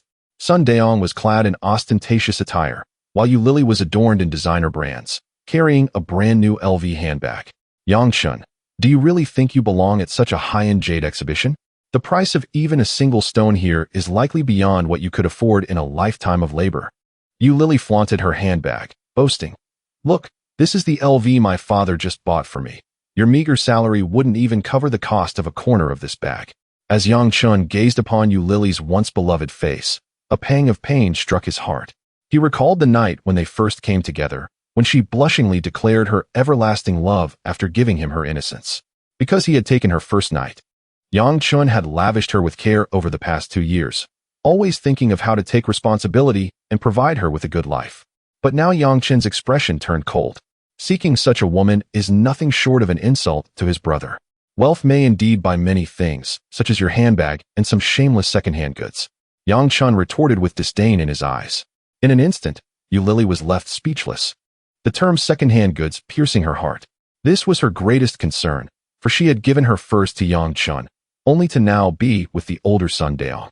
She had once asked Sun Daong how much he would offer if she were a virgin. He had told her he would transfer 100,000 directly. That was 100,000. Lily trembled with anger. Chen, what did you say? Sun Daong, furious, pointed a finger at Chen. You little brat, are you tired of living? In the next moment, Ho Lei and Zhu Pongzi rushed forward, standing protectively in front of Chen. Ho Lei scoffed, "What? Did my brother say something wrong? Do you want to fight?" Seeing the crowd gathering, Sun Daong glared at Chen with malice, his pride wounded. "Kid, just wait. We will see how this unfolds." With that, he dragged the trembling Lily away, retreating in disgrace. Zhu Pongzi patted Chen's shoulder. "Brother, that was a splendid rebuttal. A woman who values wealth over character deserves no respect. Let us find someone even more beautiful in the future. It is in the past. A qualified ex in my eyes is as good as dead." "Well said, but I still think of her sigh." Ho Lei sighed. Zhu Pongzi, gritting his teeth in frustration, remarked, "Monkey, you truly have no ambition. Just stick to massages. When you have money, go find a young lady for a massage. If you're dissatisfied, you can always swap her out, and she can provide you with emotional value." Suddenly, Chen felt a warmth on his forehead, as the heavenly eye inexplicably activated on its own. What is happening? He was startled and cursed inwardly. Why does the heavenly eye always act uncontrollably? The last time it activated was during a moment of danger. Could I be in danger now? Immediately, a voice filled with authority echoed in his mind. Descendant of the Yang clan, the might of the heavenly eye transcends mere perception. To truly unlock its power, one must engage in deep exploration. The heavenly eye initially possesses 3 abilities: hypnosis, spirit capture, and object summoning. You have just activated it, and can currently only employ the art of hypnosis. Hypnosis? Chen was taken aback, his mind racing with questions. How does the heavenly eye hypnotize others? However, that voice abruptly vanished, leaving no further response. Chen felt a faint heat on his forehead, as though a peculiar power was awakening within him. But how to wield it remained a mystery. Can I hypnotize others now? "DeYang, what are you daydreaming about?" Zhu Pongzi's voice pulled Chen back to reality. "Let us go see the raw materials that can be purchased directly. The items at the Mingbiao auction are beyond our means, but we can still test the waters in the ordinary section priced at 1 to 2,000. Ho Lei put his arm around Chen's shoulder, asking for his insights. "Rest assured, if we lose in the gamble, I won't hold you responsible." Zhu Pongzi chimed in as well. Yes, we make our own choices. We bear the consequences." Chen nodded. "All right, let us take a look, but I will only provide a bit of guidance. Ultimately, the choice of which piece to select is yours." "No problem." The two beamed with excitement. The 3 made their way to the ordinary raw materials section available for direct sale. Chen discreetly activated the heavenly eye, scanning the area, and his heart sank. This Feng Wang Zibao is far too unprincipled, as he surveyed the area. The vast majority consisted of subpar, new factory materials. The internal quality was abysmal. There was not even a hint of decent color or quality, just worthless trash. Such materials would be priced at 5 to 10,000 in Tianhai. In places like Yunnan, Ruili, or Yingjiang, they wouldn't even fetch 1,000. They only deceive outsiders and newcomers. Truly, there is no business without deceit. Chen lamented inwardly. Suddenly, just as he was about to give up, his attention was drawn to a piece of black rough material weighing about 5 kilograms tucked away in a corner. This stone had a few minor cracks on its surface, priced at 12,000. Yet through the lens of the heavenly eye, It revealed a refreshing and bright green within. The green resembled a springtime green apple, adorned with flecks, and while it may not reach the level of yang green, its color was uniform and the base clean, indicating it was a quality Nuajong apple green. It was likely that a pair of bangles could be extracted, along with a pendant, and the leftover scraps could be fashioned into small ornaments. Given this quality, its value would certainly exceed 50,000. Even small gains are still gains. He did not limit himself to this one piece, but casually examined two others that were entirely subpar. Each of the three stones was priced at 12,000. Then, Yang Chen pointed to three pieces of stone and remarked, "These three specimens exhibit promising skin characteristics. They are worthy of a gamble. Observe this piece of Hei Wu Sha. Despite a few minor cracks, its outer layer is firm, and the texture is evenly distributed, presenting a substantial chance of yielding green jade. The likelihood that the cracks have penetrated is less than 50%. He then gestured towards the other two stone samples. If you truly wish to engage in this venture, select one from these three. However, let me be frank, there are no certainties in gambling with stones. Should you incur losses, do not hold me accountable. I will now take a look at the stones displayed in the showroom. The prospect of reaping rewards now rested upon Zhu Pengzi and Ho Lei's fortune and intuition. Thank you for your advice, De Yong. Please proceed with your tasks. The monkey and I will deliberate. Engaging in stone gambling carries risks, and one must exercise caution when purchasing stones, Zhu Pengzi stated. After a prolonged contemplation, Ho Lei suggested, 10,000 is not a large sum. I still have several tens of thousands. Perhaps we should jointly invest in two pieces of stone? If we win, we split the profits. But if we lose, what then? A single piece feels precarious. Fortunately, I am acquainted with Yang Chen. One cannot merely say that a single stone is unreliable. Even purchasing 10 or 100 stones makes it exceedingly difficult to uncover a piece yielding green jade. Chapter 13. Encountering rogues in the stone betting arena signals impending bankruptcy. Yang Chen walked alone into the area dedicated to the all-in stone betting. Here, the raw materials exhibited a quality that was distinctly superior to that of the ordinary sections. Notable varieties such as Mo Shisha's black wuxia skin, Lao Pa Gon's white salt sand skin, Mo Wan Ji's black wax shell, and Muna's white-yellow skin were all present. Every piece was accompanied by an exquisite sign, with the least expensive starting bid set at 50,000.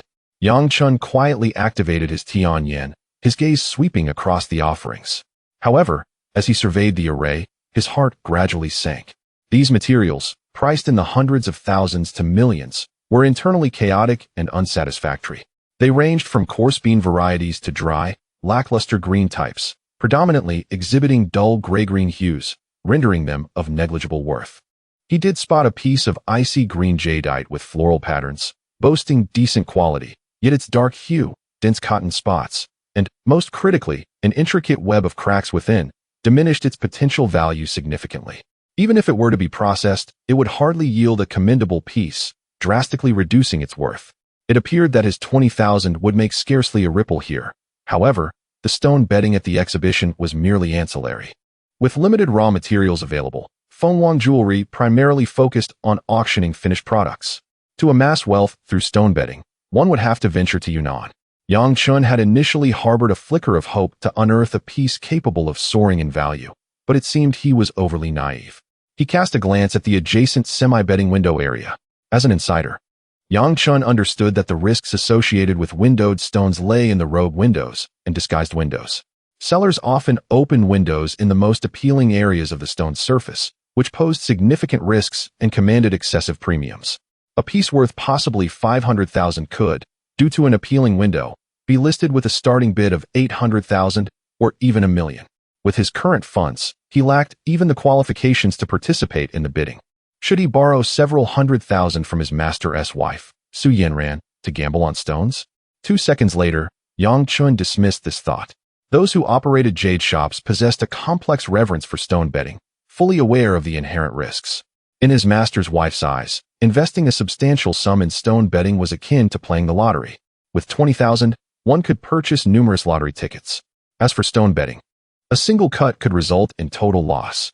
The so-called stone betting, particularly all-in raw stones, represented a complete unknown, relying on experience, vision, and luck, thus carrying the highest risks. Yet, should one strike it rich, the profits could be exceedingly generous. These stones were also referred to as all-in materials. Windowed stones, on the other hand, featured one or more small openings on the rough stone, revealing some of the jade meat within, allowing buyers to partially assess its variety, water content, and color. These windowed stones were considered semi-bedding materials, reducing some risks but correspondingly elevating prices. Nevertheless, they remained no guarantee against loss. Encountering a rogue window could lead to despair. Just as Chen was about to give up and return to his master's store to select a piece of raw material, his gaze inadvertently fell upon an inconspicuous piece of shisha material tucked away in a corner. This stone was modest in size, weighing 3.5 kilograms, with a gray-black skin that was evenly sanded, adorned with some moss and a few black blemishes. Its appearance was not top tier, but it was decent enough. The only deterrent was a noticeable crack in the middle of the skin. Its number was 009, with a starting bid of 50,000. This stone was likely the least expensive in the marked area. Chen scanned it with his Tianyan. In the next moment, he was jolted, his pupils contracting as disbelief washed over his face. Beneath that unsightly crack, within the skin, lay a rich, lustrous, and translucent green. The green was pure, vibrant, and intense, akin to a green beer bottle, yet even more radiant. Imperial green. Chen's heart raced uncontrollably. He suppressed his excitement, meticulously observing. This piece of imperial green jadeite was small, not even the size of a fist, and its irregular shape meant it could yield only a thick card and a few ring faces, with no chance of producing even the smallest bracelet. However, it was undeniably authentic icy imperial green. The color was uniform, the texture exquisite, and the water content abundant. Most crucially, this exceptional jadeite cleverly avoided that crack, remaining intact within. Chen quickly assessed that this small piece of clear material could fetch a market price of at least 2 to 3 million, a gamble of 50,000 for a potential return of 2 million, yielding an astounding 40-fold profit. Number 009. Chen stifled his elation, curiosity peaked again. Were there top-tier jadeites worth tens of millions, or even over 100 million concealed within the heavy stones, with starting prices in the millions? Chen, intrigued by the windowed raw materials, approached to examine them. To his astonishment, he felt as if a villager had entered a bustling city, shocked by the prices of the stones. The most expensive windowed material in his master's shop was merely over 3 million. Yet this stone commanded a staggering 38 million. Number 001, with a starting bid of 38 million. The window revealed a high ice yang green, dazzlingly radiant and incredibly enticing. However, as Chen's Tian gaze extended beyond the meticulously polished window, his heart sank sharply. The alluring green penetrated less than 10 centimeters before abruptly halting, as if severed by a knife. In its place loomed a vast expanse of gray-white substrate intertwined with a dense network of cracks. The cracks were unsightly, resembling shattered porcelain hastily reassembled, drastically diminishing the quality of the jadeite within. At most, one could extract some small pieces of bean variety with floral patterns, leading to a catastrophic drop in value. Damn it, Chen could not help but curse inwardly. This raw material was undoubtedly a rogue stone. Despite the beautiful window, the interior was a sham. Whoever were to secure it for 38 million would be left reeling upon discovery, likely losing everything, with the value plummeting to merely 2 million, potentially driving them to despair. Observing this raw material, Chen realized he was still too young. After 3 years of cutting stones, it was his first encounter with such a significant price disparity in a rogue window. No matter how rogue it was, a loss of a few million was bearable. Yet, if someone were to cut it, they could face a direct loss of over 30 million. The world of stone betting was perilously deep. Once one entertained the notion of finding a bargain, they would inevitably become the harvested chives. He steadied his emotions and walked toward the auction registration desk to complete the bidding procedures. The staff informed him that participation in the Mingbiao auction necessitated a deposit of 200,000 yuan. Should he fail to secure any items, the deposit would be refunded in full after the auction's conclusion. Chen, with a sense of ease, swiped his card.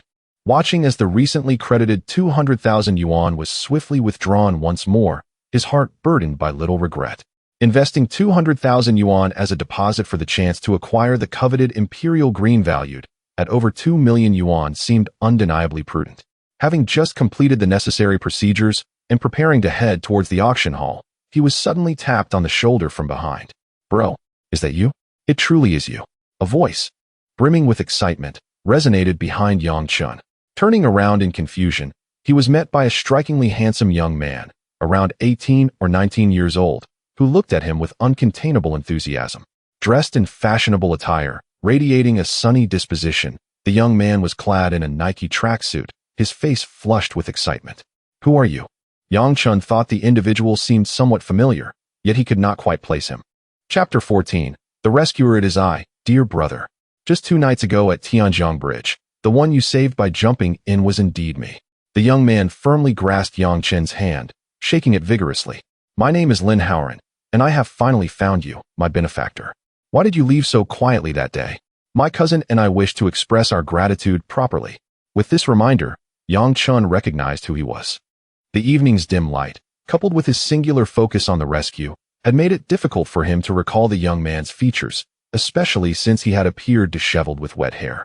Oh, it is you, Yang Chen exclaimed with a look of surprise. I am relieved to see you unharmed. At that time, I was thoroughly soaked and in a hurry to change, so I left without a word. It was merely a small act of kindness. Nothing to dwell upon.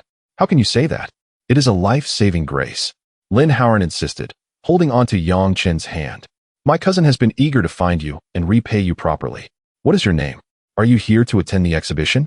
I am Yang Chen, merely hoping to try my luck today. Yang Gu. Yanran immediately changed his address, affectionately placing an arm around Yang Chen's shoulders. What a fortunate encounter. If you find something you desire, just tell me, and I will have my cousin gift it to you. No, thank you. I am just browsing, Yang Chen politely declined. Yang Gu, come on. I will take you to meet my mother and cousin. They will be overjoyed to have found you. My cousin has insisted on thanking you in person, claiming you gave her a second chance at life.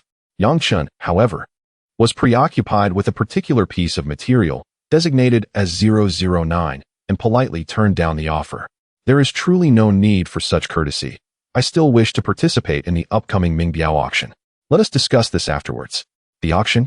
Yanran scratched his head. My cousin is the chairwoman of Fengwang Jewelry.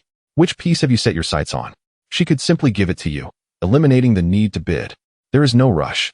Your cousin and the others must be quite busy today, and I do not wish to intrude. Besides, participating in the auction is rather intriguing. Yang Chen was somewhat overwhelmed by his enthusiasm, yet he understood. After all, he had saved his life.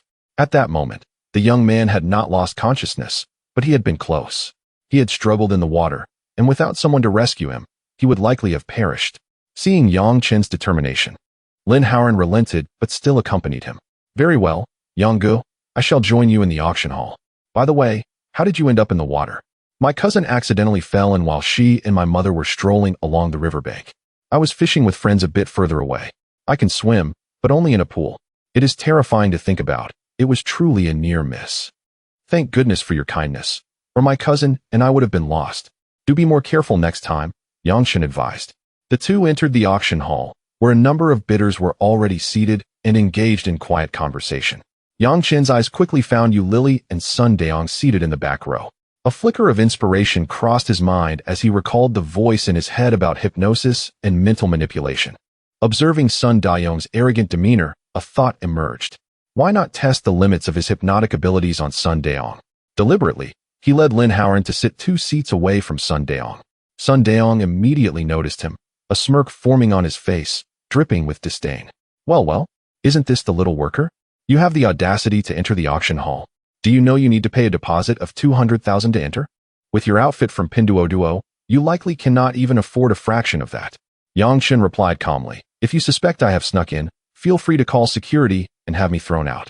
He found it somewhat amusing to encounter this cliched scenario of mindless confrontation. Sun Daong, infuriated by Yang Chen's audacity, clenched his jaw and retorted, "Humph. You may be tough-talking now, but even if you manage to sneak in, what does it matter? The starting bid for even the least valuable stone here is a sum you could never hope to earn in a lifetime. I am eager to see what you can manage to bid on today." Yu Lily pulled at Sun Daong's sleeve, feeling that his public dispute was unbecoming for someone of his wealth and status. After all, this was high society. Yang Chen had likely infiltrated for the sake of vanity, hoping to catch a glimpse of the auction's grandeur. Testing hypnosis? How intriguing. Yang Chen mused, observing Sun Daong. In the next moment, his celestial eye activated, emitting a golden beam that struck Sun Dayong's eyes with pinpoint precision. As Sun Dayong chattered away with Yu Lily, his words abruptly ceased. His body trembled slightly, his gaze becoming vacant, and his expression froze. In an instant, Sun Dayong resembled a marionette. Startled by the sudden burst of golden light, Yang Chen's heart raced. He quickly scanned the surroundings, relieved to find that no one else seemed to notice, not even Lin Howard sitting beside him. It appeared that this golden light, like the celestial eye, was invisible to others. Regaining his composure, he silently commanded in his mind, "Sun Dayong, what is your current cash flow?" An emotionless voice echoed in his mind, 42 million. Yang Chen inwardly gasped. This old fellow is incredibly wealthy.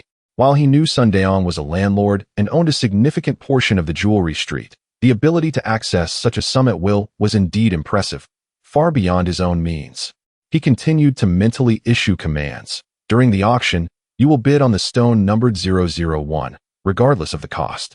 You will become immensely wealthy, rapidly increasing your fortune by billions. Do you understand? Understood. Yang Chen focused his mind, awaiting the auction's commencement. He did not release the hypnosis, wishing to test how long the effects would last. 15 minutes later, as the auctioneer stepped onto the stage, Sun Dayong's vacant stare suddenly regained clarity. He instinctively shook his head, sensing something was amiss, yet unable to articulate what it was. He seemed to suddenly recall something of great importance, patting the shoulder of an acquaintance in the front row, exclaiming with excitement, "Lao Zhou, I must capture that fabric numbered 001. I have a strong feeling it will soar in value." Seated directly in front of him was none other than Zhou Hui, the very individual who had previously harassed Su Yanran. Zhou Hui turned around, his face adorned with a smile. "Mr. Sun truly possesses an exceptional eye. You are quite formidable. That piece numbered 001 is the star lot of today's auction, with a starting bid of 38 million. As he spoke, his peripheral vision caught sight of Yang Chen seated not far away, and his expression darkened instantly, muttering under his breath, "You little brat, it's you." Yang Chen had long noticed him and retorted, "Zhou boss, has your headache subsided?" Sun Dayong immediately sensed the tension brewing between the two and inquired, "Zhou boss, do you have a conflict with this young man? Why?" Chapter 15. The perspective of the celestial eye and hypnosis. At this moment, a female host dressed in a blue qipao ascended the auction stage, and an immediate hush fell over the crowd. She began with a brief introduction and then declared the formal commencement of the auction. "Esteemed guests, we shall now present the first item of the day, the crown jewel of this exhibition, the 001 rough jade." The next instant, the large screen behind her displayed multiple angles of the stone. This rough jade, weighing 218 kilograms, hails from the renowned Moksha quarry. Observe this section. The host pointed to a window on the screen. "We have opened a fist-sized window, revealing jade flesh of exceptional high ice grade, exhibiting a vibrant yang green hue, with a splendid luster and a clean base. Given the performance of this window, we conservatively estimate that if we can delve 5 to 8 centimeters deep, the extracted jade will be worth a fortune. The starting bid is 38 million, with increments no less than 500,000. Let the bidding begin." A murmur rippled through the audience. The allure of the opened window was undeniable, yet the price was astonishingly high. After a brief silence, a middle-aged man in the front row raised his paddle, 39 million. "Excellent. Mr. 18 bids 39 million. Is there any higher offer?" Sun Dayong abruptly raised his paddle, nearly shouting, 42 million. His audacious increase of 3 million instantly silenced the room. All eyes turned to the stout man, whose countenance radiated determination. A wealthy individual, initially eager to take a gamble, hesitated and lowered his paddle upon witnessing Sun Dayong's resolute demeanor. 42 million, going once. The host surveyed the room. 42 million, going twice. Any further bids? The hall fell silent. 42 million, going 3 times. Sold. Congratulations to Mr. 56. With the finality of the gavel, the deal was sealed. Meanwhile, on the 12th floor of a nearby building, Lin Wanyu, the general manager of Fengwang Jewelry, watched the live broadcast with excitement. "Wanyu," she exclaimed, "the 001 has sold for 42 million. Beside her sat the distinguished chairwoman, Su Wanyu, adorned in a striking red dress. She pursed her lips, acknowledging the exhibition's undeniable success. Lin Wanyu could hardly contain her exhilaration. The profit from this stone alone equals 3 months of our company's revenue. No other stone's cost can compare. A glint of cunning sparkled in Su Wanyu's eyes. The individual who bid 39 million was one of her planted bidders, and she had not anticipated that this stout man would cooperate so seamlessly, raising the bid to 42 million. It seemed she had underestimated the purchasing power of the Tianhai people. In the auction hall, at the precise moment the gavel fell, Sun Daong jolted awake, his excitement swiftly morphing into dread as he beheld the exorbitantly priced stone that now belonged to him. 42 million, not 420,000. He abruptly raised his hand and slapped himself across the face. The sharp sound drew the attention of those around him. Zhou Hui, startled, inquired, "Boss Sun, what are you doing?" Sun Daong's complexion turned pale, his lips trembled. "Impulsive. I was too impulsive. I only have 40 million in cash available. Now I've invested it all, leaving me with not a single cent. I was so fixated on taking a gamble, seeking sudden wealth, that I lost my senses." Zhou Hui, though thinking Sun Daong had gone mad, offered consolation. "Don't panic, Boss Sunday. The stone's window performance is outstanding. Perhaps one cut will yield a value increase of 100 million. And you could be immensely wealthy." "You Lily," alarmed, murmured, "Boss Sun, you were too rash. That's 40 million. Silence. Where were you when I was bidding? What's the use of saying this now?" Sun Daong roared. Yu Lily shrank back, feeling aggrieved, and ceased to speak. Sun Daong slumped into his chair, cold sweat beading on his forehead as he stared vacantly ahead. 42 million. He had wagered a significant portion of his fortune on a single stone. In that moment, all traces of his earlier bravado dissipated, leaving only regret. Subsequently, Yang Chun acquired the 009 rough jade, which concealed imperial green, for 180,000. The auction of rough jade was nearing its conclusion, and the auction of finished jade was set to commence. Yang Chun noticed Sun Daong's face, etched with remorse. He mused. "This fool won't attempt to resell the rough jade, will he? Don't waver, old dog." Yang Chen's thoughts turned darkly humorous as he fretted over the possibility of Sun Daong selling the rough jade. He concentrated, activating his celestial eye to hypnotize Sun Daong. "You must see it cut open. Immediately. One cut could lead to prosperity beyond measure." He continuously reinforced the notion of wealth. Sun Daong trembled, his gaze momentarily dazed before he abruptly stood, muttering, "No. I need to hurry and see it opened. I must cut it. It might yield 100 million. Zhou Hui hastily followed. "Boss Sun, I'll accompany you." "Yang Gu, can I meet my mother and cousin now?" Lin Howard inquired. Yang Chen shook his head. "Not yet. Howard, I want to open the stone I just won at the auction." Lin Howard readily replied. "There are only 3 machines in the cutting area, and the queue must be long. I'll go ahead and help you cut in line." "Thank you." Upon reaching the cutting area, they were met with a cacophony of voices, the roar of machines mingling with gasps of astonishment. As they stepped inside, Ho Lei rushed over, excitement evident on his face as he patted Yang Chun's shoulder. "It's soaring. The rough jade you helped pick has skyrocketed, haha." Zhu Pongzi followed suit, his face glowing. "We cut out a glutinous apple green. The color is perfect, and a jade dealer bought it on the spot for 80,000. Yang Chun feigned surprise, exclaiming, "Congratulations. Your luck is truly remarkable." Zhu Pongzi, brimming with excitement, rubbed his hands together and proclaimed, "We purchased 2 pieces of raw material for a total of 24,000. The one with the crack underperformed, but the other piece appreciated by 80,000, resulting in a net gain of 28,000 each. The thrill of such speculation is simply extraordinary." Ho Lei added with fervor. "In truth, betting on stones is akin to winning money in a card game. Both are forms of gambling, and the exhilaration of winning can be intoxicating, sending one's adrenaline into a frenzy." Yang Chun, however, remained uncertain whether the duo's fortune was a blessing or a curse. He had presumed they would suffer a loss, given the cracked green material. To his astonishment, they had purchased the only 2 pieces among the 3 he had indicated that could appreciate, while the other was destined to fail. The audacity of novices to invest in flawed materials is indeed a stroke of luck like no other. Chapter 16. Mr. Sun is about to reveal the stone at this moment. A commotion erupted at the entrance of the stone revealing area as someone shouted loudly, "Mr. Sun's prize stone is about to be cut.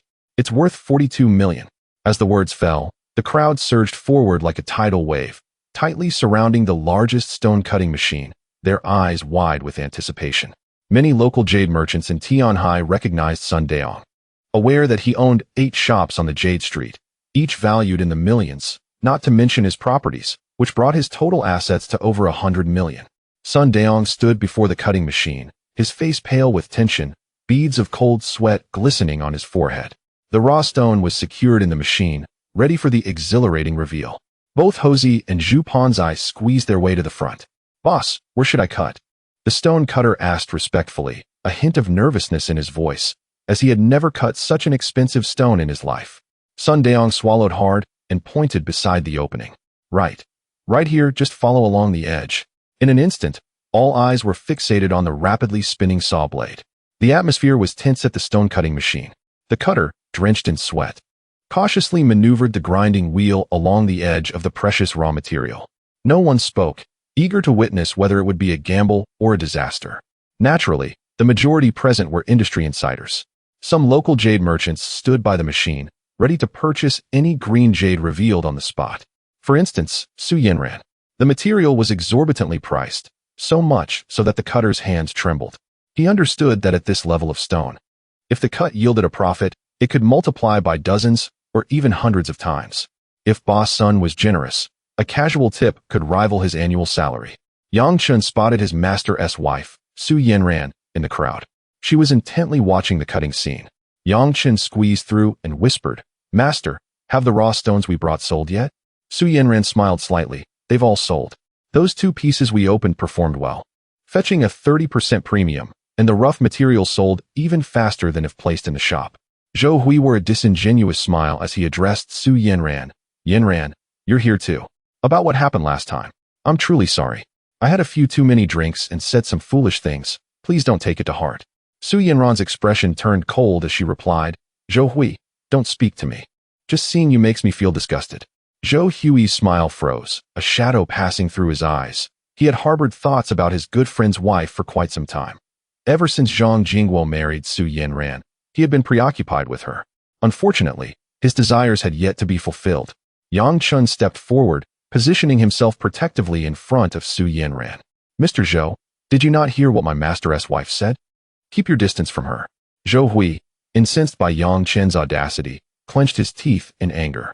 He was a notable figure in the jade industry of Tianhai City, worth tens of millions. Now, he was being openly reprimanded by a mere employee of a jade shop. How could he swallow that insult? "Very well, you have guts." He said nothing more, shooting a venomous glare at Yang Chen before turning back to Sun Daong, determined to teach this insolent youth a lesson once the exhibition concluded. Su Yanran watched Zhou Hui's departing figure with concern. "Yang, you don't need to offend him for my sake. Zhou Hui is petty and unscrupulous. Master, it's fine. The more you fear someone like him, the more he will take advantage." At this moment, the grinding machine had been working for over 10 minutes, the opening significantly enlarged. Yet, the alluring high ice green hue still remained, prompting gasps from the onlookers. Sun Daong's face shifted from pale to flushed, his breathing growing heavier. "It's rising. It's still rising. Mr. Sun is about to strike it rich. The luster, the color, if the depth is sufficient, the value is unimaginable." Hole remarked, "It's only gone in a couple of centimeters. It's possible to lose 20 million as well." Zhu Ponzai added, "Indeed. But this gentleman seems quite capable. Even if it fails, it likely won't trouble him." Sun Daong clenched his fists tightly, his eyes locked on that vibrant green, his ears deaf to the surrounding conversations, as if entranced, murmuring to himself, "Rise, it must rise. Become wealthy, rise by 100 million. Only Yang Chen knew that the beautiful green was about to reach its limit. As time ticked by, the hum of the grinding machine persisted. Sun Daong's breathing became increasingly labored as he envisioned a dramatic surge, a doubling of wealth. However, in the next moment, buzz, crack, the sound of the grinding machine abruptly changed, accompanied by the splintering of small stones, and that brilliant green vanished. In its place was a coarse, gray-white stone. The cutter's hand trembled, hastily shutting off the machine. The scene fell into a profound silence. With the sound of a pin drop audible, all eyes widened in disbelief as they gazed at the massive cut surface. The beautiful green had penetrated less than 5 centimeters, revealing a gray-white, brick-like material. It collapsed, completely and utterly collapsed. 42 million, just like that, vanished. Some uninitiated spectators cried out. After a brief silence, a cacophony of voices erupted. "My heavens, it's just gone? 42 million. Down the drain. I said the stones from Moksha carry high risk. That opening was too deceptive." Some expressed sympathy, shaking their heads in dismay. Yet more could not suppress their laughter, reveling in the misfortune. Several jade merchants, witnessing the collapse, especially with someone like Sun Daong, who usually strutted around with arrogance, losing such a vast sum, felt a thrill that seemed even more potent than a personal gain. Sun Daong's chubby face instantly turned ashen as he forcefully shoved aside Yu Lily. Rushing to the cutting machine, fixating on that gray-white cross-section, his eyes bloodshot. "Boss Sun, don't be anxious. This stone is so large, and we've only cut this much. Don't panic." Zhou Hui attempted to console him, though inwardly he smirked. No, this scoundrel, if he truly has lost everything, he won't dare raise the rent for his shop, will he? Keep cutting. Don't dawdle. Slice right through the middle. As quickly as possible. Sun Daong bellowed in a fit of rage. The stone cutter displayed a look of hesitation, saying, "Boss, this piece is too large. If there happens to be something valuable inside, a single cut could ruin everything. The jade's worth would diminish significantly." Sun Daong, however, was impervious to these concerns, roaring, "Just cut it. Stop dawdling." His mind was a blank slate, engulfed in a fear of impending disaster. With no choice but to comply, the stone cutter readjusted the machinery, positioning the colossal saw blade at the center of the stone, and, under the watchful gaze of the crowd, began to slice slowly. The sound of the blade echoed as fragments flew. As the stone was cleaved in two, revealing two immense gray-white surfaces, only the edges bore a few scattered remnants of low-quality jade, riddled with cracks, hope shattered further by threefold. Subsequently, the large stone was relentlessly cut, and cut again. Chapter 17. With a single stroke, a villa vanished 20 minutes later. Zhou Hui sighed. "Mr. Sun, with these fragments, along with the initial high-quality ice material, I can barely manage to produce a pair of bracelets. How about I offer you 3 million to acquire them?" 3 million. Sun Daong exclaimed sharply, collapsing to the ground, his corpulent body trembling. The stark contrast of emotions left him utterly shattered. He pointed at the exhibition staff, tears streaming down his face, and shouted, "Fraud! Phoenix Jewelry, you deceitful lot! Scoundrels, con artists! Return my money! Give me back my 42 million! At that moment, a suited reception manager approached promptly. "Sir, please remain calm. The gambling stone industry has always been one where even the most skilled cannot predict its outcome. When you participated in the bidding, you should have been aware of and accepted the corresponding risks. All materials on display have been notarized. They are indeed authentic and not fake jade. I must remind all guests that gambling has its risks, and one should proceed with caution. If you cannot bear the consequences of a loss, it is advisable not to participate. Calm. How dare you?" Sun Daong struggled to rise, angrily cursing the manager's mother. "You fraud set a trap for me. Return my money." The manager, maintaining his composure, replied, "Sir, I hope you can remain calm and mindful of your words. This is simply how gambling stones operate." Hole laughed heartily, his laughter piercing. "Ha ha. If you can't afford to lose, then don't gamble. Blaming the organizers for your own bad luck and poor judgment? It's utterly laughable. Lying there like a dead pig is quite a sight." Zhu Ponzi leaned closer to Yang Chun, whispering excitedly, "Big Yang, that dog got what he deserved. This is karma. You should mock him a bit more." Yang Chun felt a surge of delight. Seeing Sun Daong, this old dog, suffer such a loss, bringing him to the brink of despair, was immensely satisfying. To be honest, Yang Chun did not harbor much hatred for Sun Daong, nor did he resent Li Li for choosing to be with him. In this materialistic society, he understood her desire for a better life, even if it meant leaving him, a poor boy. The fault lay solely with his lack of wealth. In this world, being broke is the original sin. However, Sun Daong mocked him for his poverty, belittling him and trampling on his dignity. Whenever there was an opportunity for revenge, Yang Chun was determined to make this old dog pay. Unfortunately, there were no materials worth 1 or 200 million at the scene. Otherwise, he would have driven Sun Daong to bankruptcy in one fell swoop. Hole continued to mock. "Look at him. A classic case of someone who cannot bear to lose. If you can play, play. If not, go home and drink milk. Making a scene here is just embarrassing." "Ha!" Sun Daong tried to retort, but found his throat blocked, unable to produce any sound. He was met with mocking faces, and in that moment, he realized this crowd was relishing his downfall. The sudden evaporation of his wealth was a blow he could hardly bear. How could this happen to him? Without a word, Sun Daong turned and marched toward the exit. With his cash gone, he had to sell off some properties. His shops and a spacious apartment amounted to just over 1 billion. Seeing this, Lily hurried after him, her voice sweetening. Don't be upset. Money can be earned again. Tonight. I've bought 2 new sets of intimate apparel, just for you. Would you like to see? Sun Daong slapped himself hard, realizing he had gambled away 17 years' worth of expenses. Typically, he would change women every 3 months, spending 200,000 each month. With 42 million, he could have supported a beautiful woman for 17 years, and now at 50, he could continue until he was 67. Meanwhile, the atmosphere was entirely different. Ha! What a delightful mood. Zhu Pengzi exclaimed, slapping his thigh, his flesh shaking with laughter. Big Yang, let's celebrate tonight. My treat.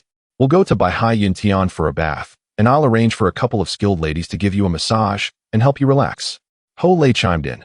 Old Zhu is a seasoned VIP at Baihai Yuntian. The ladies who have massaged him could form a formidable squad.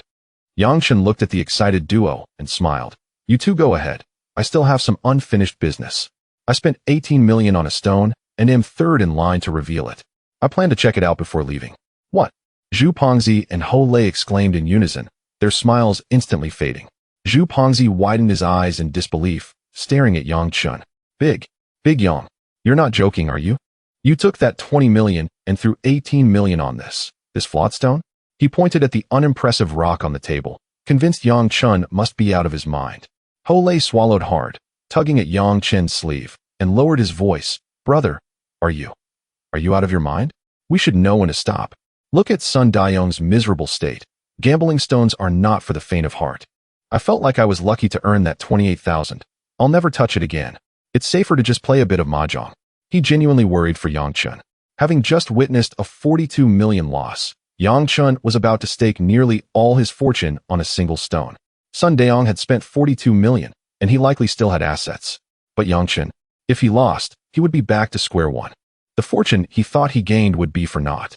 Yang Chen understood their concerns and reassured them, don't worry, I know what I'm doing. Just a small gamble. I find this stone intriguing. Yang Chen's relaxed demeanor left Zhu Pengzi and Ho Lei exchanging worried glances. They were at a loss for words, simply anxious for him. Just as Yang Chen was about to approach the stone-cutting machine to operate a small electric grinder himself, a delicate hand suddenly reached out and firmly pinched his ear. Well, look at you, Big Yang. Gaining some skills, are we? Su Yanran was both furious and anxious. She firmly tugged at Yang Chen's ear, compelled to rise slightly on her toes due to their height disparity. Even in her 5 centimeters high heels, she barely reached 170 centimeters, whereas Yang Chen, without shoes, stood at an impressive 186 centimeters, and with footwear, he soared to at least 188 centimeters, exuding an air of dashing elegance and stature. How did your master instruct you in the past? He taught you to discern raw materials and to polish the stones, guiding you to earn a living, not to gamble. He had previously cautioned you against touching the gambling stones, yet you allowed his words to flow in one ear and out the other, did you not? Engaging daily with these stones. Do you not comprehend how arduous it is for a piece of raw material to yield a semblance of decent jade? Chapter 18. The Art of Stone unveiling. Su Yanran grew increasingly agitated as she spoke, her grip tightening unconsciously. Upon hearing that Yang Chen had wagered his entire fortune on a single stone, her heart leapt into her throat. 18,000 was not a substantial sum for her. However, for her young apprentice, it represented a fortune. She was aware of Yang Chen's background, a country youth who had come to the city to work at an early age. She had witnessed too many individuals lose everything due to their compulsive gambling on stones. The fact that Yang Chen had spent 18,000 on such an elusive gamble filled her with dread. Ouch, it hurts. Yang Chen winced, pleading for mercy. I was just caught up in the excitement. Seeing others gamble made me want to try my luck as well. I want to do it again, I promise. Su Yanran's bosom heaved with indignation as she glared at him. You are truly driving me to despair. I was even considering increasing your salary next month to 20,000. Where do you think you found the audacity to squander money like this? Teacher, I found a small treasure at the antique market yesterday, Yang Chen explained softly. Found a treasure? Su Yanran paused, biting her lip. Finding a treasure is a stroke of luck. Is it comparable to gambling on stones? If it were that easy to strike it rich through stone gambling, why are the good stones in my shop still for sale? I would have cut them all myself. She released her grip on Yang Chen's ear and continued, Go, cut your stone yourself. If you ruin it, you must resign yourself to honest work. We shall see if you dare to entertain such reckless thoughts again. Yang Chen recognized that Su Yanran genuinely cared for him, and warmth filled his heart. He instinctively took her hand, gently swaying it with a hint of playfulness. "Teacher, I realize my mistake. Please don't be angry." His intimate gesture caught Su Yanran off guard, and a rosy blush instantly adorned her fair cheeks. Meanwhile, Zhou Hui, who had been observing from a distance, felt his eyes nearly pop out in disbelief upon witnessing Yang Chun's audacity to hold Su Yanran's hand. Fury surged within him, nearly causing his teeth to grind. That little rascal! How dare he lay hands on his teacher? Zhou Hui's ire boiled over. Was there truly something illicit between Su Yanran and this young apprentice? Startled by Yang Chen's sudden action, Su Yanran quickly withdrew her hand, feigning annoyance as she glared at him. "Let go. How disrespectful. Your salary increase for next month is off the table." Yang Chen vowed he had not intended to touch his teacher's hand. Chuckling, he rubbed his reddened ear from earlier and nonchalantly remarked, "If it doesn't increase, then so be it. I can manage on my own." At that moment, his mindset had shifted significantly. With the awakening of his celestial vision, his future brimmed with boundless possibilities. The fixed monthly salary of 20,000 seemed insignificant now. Su Yanran was truly beautiful, rivaling even Su Wanxiu, the chairwoman of Fengwang Jewelry. Zhou Hui's expression morphed into that of a lecherous pig. Approaching the stone unveiling area, Yang Chun politely requested the master, "Master, may I borrow a small polishing machine? The one on the table will suffice." He pointed to a handheld electric sander on the workbench. The stone was not large, and he was aware of the precise location of the jade within, thus he did not require a massive cutter. Using the small polishing machine to carefully grind would maximize the preservation of the imperial green jade within, as he was wary of others mishandling it and damaging the precious material. The stone master glanced at him in surprise, then at the cracked stone in his hand, and curiously inquired, "Young man, are you in the industry?" "Yes." Yang Chen nodded. "This small stone, I can handle it myself, no trouble for you." At that moment, Zhou Hui reappeared, taunting, "With such inferior material, plain skin, and a significant crack, do you seriously expect it to yield jade? Have you completely lost your mind over money?" Yang Chen did not look up, focused on changing the polishing bit, and replied, "Mr. Zhou, so confident? How about we place a bet? If this stone reveals green, will you eat it or close your shop?" Zhou Hui's shop was directly across from Su Yanran's, a direct competitor. Hearing this, his face turned ashen with anger as he ground his teeth, sharp-tongued.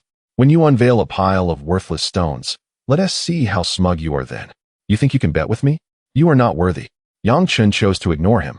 He felt that since awakening his celestial vision, his strength had significantly increased. Steadying the stone with his left hand, he switched on the sander with his right. The machine emitted a gentle hum and vibration. He did not begin at the crack, but rather from a smoother section of the skin, cautiously polishing it. Stone dust floated gracefully as the machine whirred.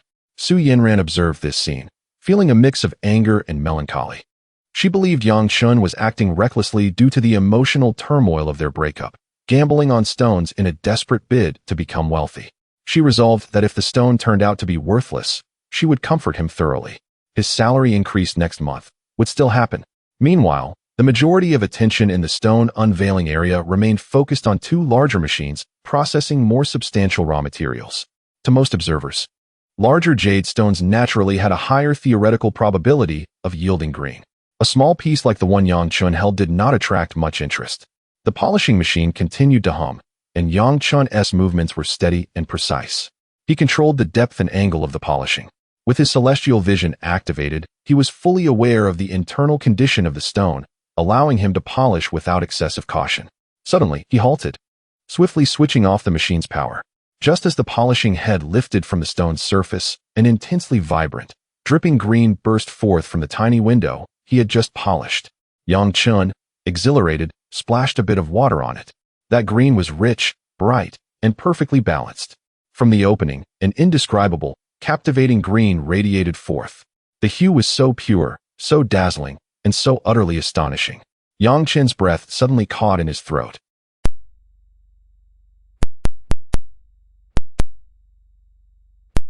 Chapter 19, The Emperor Green Zhu Pongzi suddenly erupted with a curse.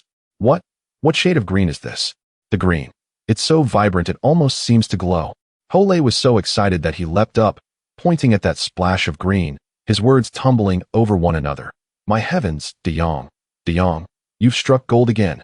This green. It resembles the bottom of an old beer bottle. It's so rich, Lao Zhu. Lao Zhu, what on earth is this green? Zhu Pengzi fixed his gaze on that green hue, his corpulent body trembling with excitement. He took a deep breath and shouted, Emperor Green. It's Emperor Green. Quick, where are the jade merchants? Someone has unearthed Emperor Green rough material. Everyone come and see. His voice rang out like thunder, instantly silencing the previously raucous hall. A moment of dead silence followed, only to be shattered by a cacophony of exclamations. What? Emperor Green? Where? Where is the Emperor Green? Oh my heavens, is this for real? Hurry and take a look. The crowd surged like a tidal wave towards Yang Chen's location, encircling him so tightly that not a drop could escape. Every gaze was fixated on the stone in Yang Chen's hand, particularly on the window, about the size of 2 thumbs, radiating a dazzling green light. Emperor Green. It truly is Emperor Green. Anyone familiar with jadeite understands the significance of Emperor Green. It is the emperor among jadeites, the most supreme and noble existence. Among the common shades of jadeite green, Emperor Green undoubtedly reigns as the ultimate king, followed by Yang Green, which itself can be further categorized into various shades. Below that are apple green, Qing Shui green, and lighter, more ordinary shades such as bean green and darker oil green. Beyond the green spectrum, jadeite also includes red fei, yellow fei, pure colorless white fei, and in recent years, the previously undervalued black fei, along with the seemingly pitch-black mo shui, which reveals a rich green when illuminated. Yet, regardless of how other colors may thrive and gain popularity in the market, Emperor Green remains firmly perched at the pinnacle of the jadeite hierarchy, an unshakable number 1. Someone has unveiled Emperor Green on site. Many merchants who have been in the jadeite business for decades may never witness the extraction of Emperor Green from rough stones in their lifetime. Su Yanran covered her mouth with her hand, her beautiful eyes filled with disbelief. The green of this window is truly remarkable, vibrant, and uniform, a standard Emperor Green. However, the stone is a bit small.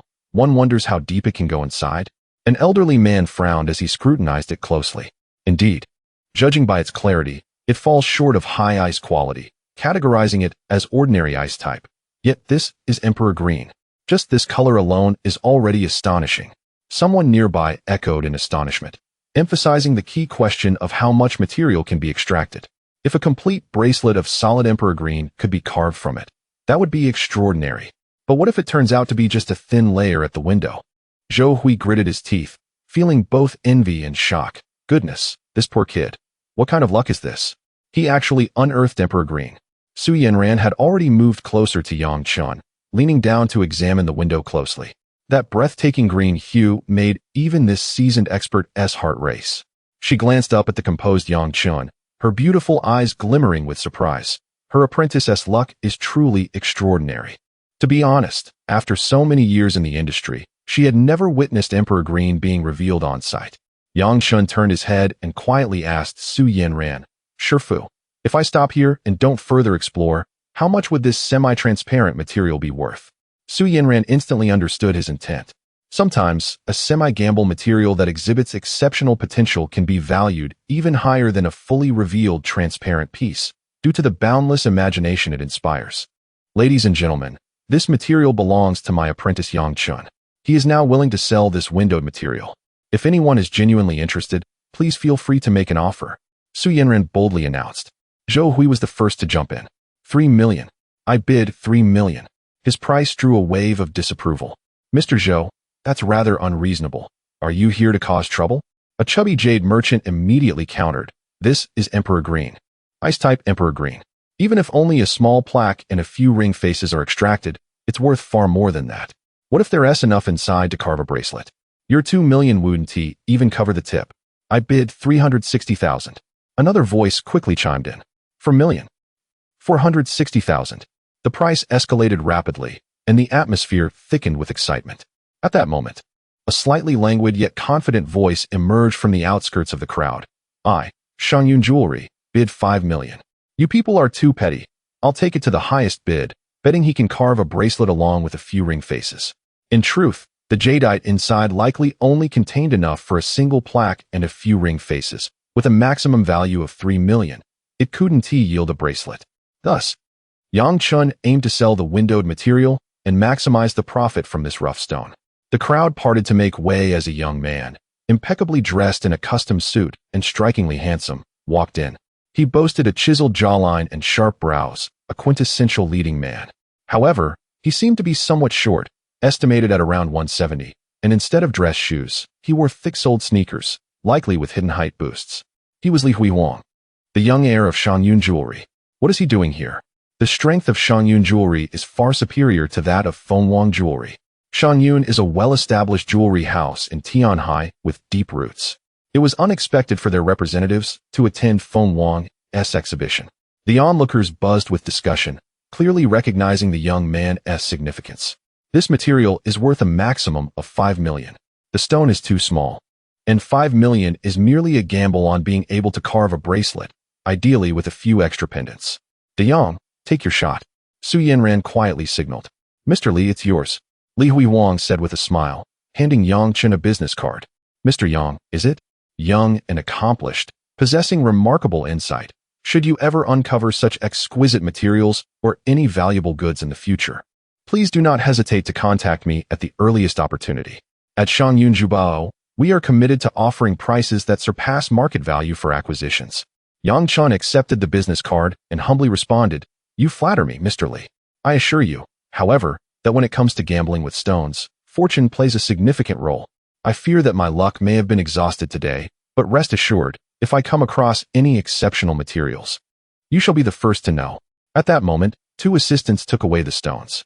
Chapter 20 Farewell to the beautiful woman. Yang Chen harbored a scheme in his heart, contemplating how to amass wealth swiftly through his Tianyan.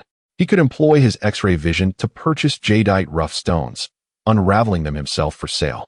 With such an extraordinary ability, he was acutely aware of the wisdom in quietly accumulating wealth. It was imperative not to attract undue attention or suspicion in public while unveiling the stones. After all, should anyone suspect he possessed such vision, they might apprehend him for dissection. Furthermore, he could not sell all the jade he uncovered to his master's wife, Su Yanran. Firstly, her shop had limited capacity for such stock, and secondly, it would easily raise her suspicions. Shangyun Jewelry, with its formidable resources, could serve as a buying channel for the jade, allowing him to sell the quality materials to them after identification. The transaction was swiftly concluded.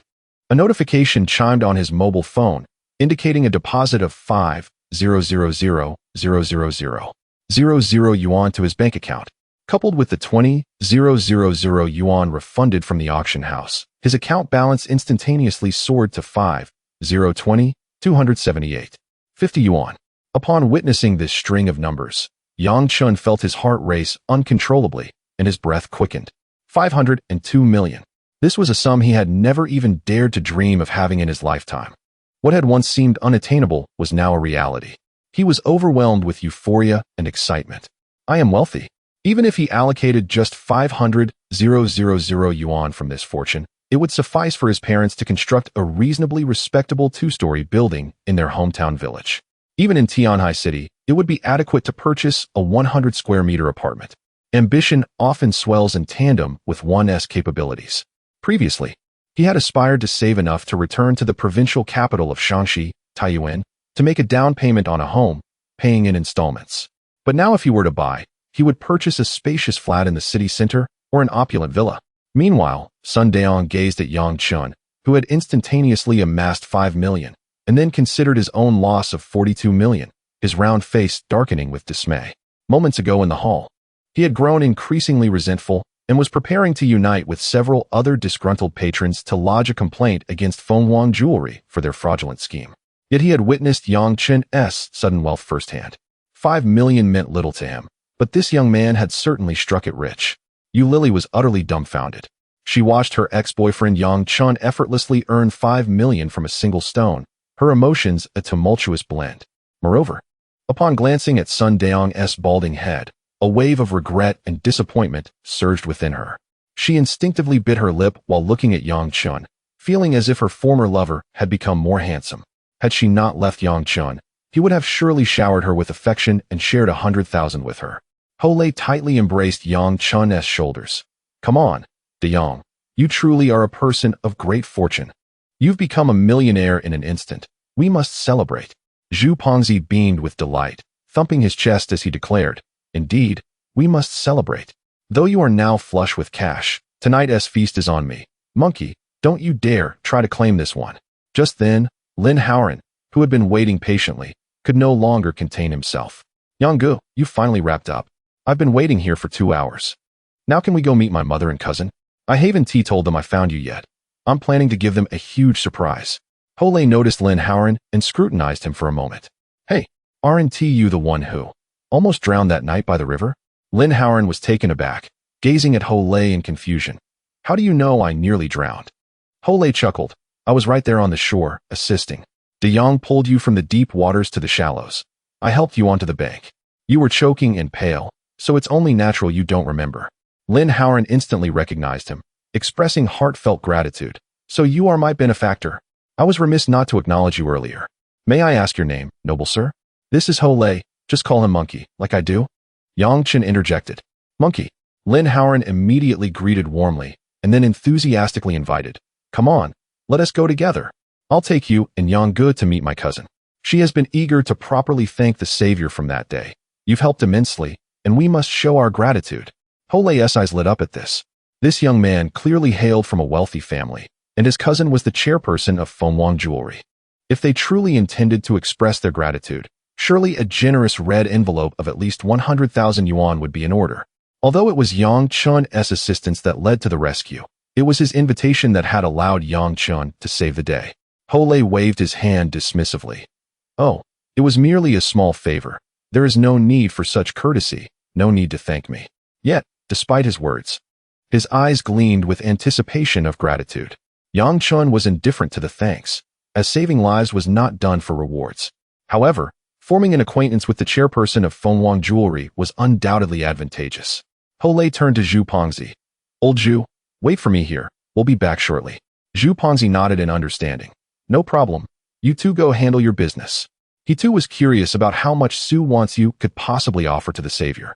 Under Lin Howren's guidance, Yang Chun and Hole ascended the elevator to the 12th floor of the building. As the elevator doors opened, they proceeded toward the president's office. Hole felt a twinge of nervousness, his palms growing sweaty. Coming from a rural background, he had toiled in the big city for several years, with savings barely exceeding 100,000, and now he was about to meet a billionaire. He felt a sense of trepidation. He glanced at Yang Chen beside him, only to find him composed, exuding no signs of anxiety. Observing this, Hole took a deep breath, steeling his resolve. Upon reaching the door, Lin Howren did not knock, but boldly pushed it open, calling out loudly, Mom, cousin, guess who I've brought for a surprise? I've hit the jackpot. In the next moment, the scene inside the office left Yang Chun outside momentarily stunned. There sat a graceful and charming woman, exuding warmth, who appeared remarkably well preserved. At that moment, she was slightly bent over, removing her nude stockings, halfway down, revealing her fair and slender thighs. Lin Wanyu was preparing to don her yoga pants for a workout at the company gym when she was startled by the sudden sound of a door being pushed open and a loud voice. Upon lifting her gaze, she found it was her son, accompanied by two unfamiliar young men. Instantly, she lowered her legs and quickly adjusted her skirt, whispering a reprimand to Lin Howren. Howren, how many times must I remind you to knock before entering an office? Why must you always be so reckless? Only then did Lin Howren realize his inappropriate behavior. He offered an awkward smile while retreating, casting an apologetic glance at Yang Chun and Hole, and hastily closed the door once more. The corridor was enveloped in a brief silence. Hole opened his mouth, struggling to find words before finally managing to stammer. Auntie, you look quite young. Young? I'm already 42. Let's wait 2 minutes before knocking. Chapter 21. Lin Wanyu. 2 minutes later, Lin Howren knocked politely on the door. Come in, came Lin Wanyu's voice from within. The group entered the office. Upon seeing her cousin accompanied by two unfamiliar faces, Su Wants You's brows instinctively knitted together. One was a tall, handsome young man, while the other appeared somewhat awkward and jittery, dressed casually in flip-flops. Who are these two? Lin Wanyu inquired, her gaze settling on Yang Chen's face. After a few seconds of scrutiny, a flicker of excitement crossed her features as she hesitantly spoke. Howren, could this be the benefactor who saved you and wants you that night in the river? Indeed he is. Lin Howren quickly introduced. Mom, cousin, this is Yang Chun, the one who saved you that night. And this is Hole, who helped me and cousin get to safety in the shallow waters. Su Wanshu's expression transformed from icy to warm, her face breaking into a radiant smile as she swiftly approached Yang Chen, extending her delicate hand. "Hello, Mr. Yang, please take a seat. I cannot thank you enough for that night." Her emotions surged, and she grasped Yang Chen's hand a bit too firmly. Faced with her savior, Su Wanshu, the esteemed female president, found herself momentarily at a loss for words, unsure how to convey her gratitude. Lin Wanyu adeptly prepared tea, while Ho Lei stood nervously aside, watching as Su Wanshu only shook hands with Yang Chen, feeling increasingly anxious about his own turn. Regrettably, Su Wanshu did not offer him her hand. "Ms. Su, you are too kind. I merely happened to pass by that night. It was a small effort on my part. Even without me, someone else would have surely stepped in to help," Yang Chen modestly replied with a smile, appreciating Su Wanshu's beauty and poise, recognizing her as a goddess beyond the reach of an ordinary man like himself. Su Wanshu understood all too well the dire circumstances that night. The river was swift and frigid, and not everyone would dare to leap into danger to save another. Had it not been for Yang Chen, she feared she might have been taken to a funeral home, reduced to ashes. With a bright smile, she said, "Mr. Yang, you are far too humble. I will have my assistant book a restaurant. It would be my honor to treat both of you to a meal as a formal expression of my gratitude for granting me a second chance at life." As a sharp observer, she noted Yang Chen's ordinary attire, a white shirt with a collar that had yellowed from multiple washings. She intended to offer him financial assistance directly. However, Yang Chen politely declined. "Ms. Su, there is truly no need for such extravagance. I have already made plans with a friend this evening, and it would be inconvenient. I sincerely appreciate your gratitude, but perhaps another time." He recalled the friend waiting outside, not wanting to disappoint him. Moreover, although he had accumulated a modest fortune, dining with someone of Su Wanshu's stature would inevitably create a palpable disparity in wealth and social standing, making him feel somewhat constrained. Beside him, Ho Lei inwardly fumed, wishing he could speak for Yang Chen. "What are you refusing for? This is an excellent opportunity to forge a connection with a top-tier tycoon." Su Wanshu, bending slightly, personally poured tea for Yang Chen and Ho Lei, insisting, "Please, Mr. Yang, grant me the chance to express my gratitude, otherwise, I shall be restless."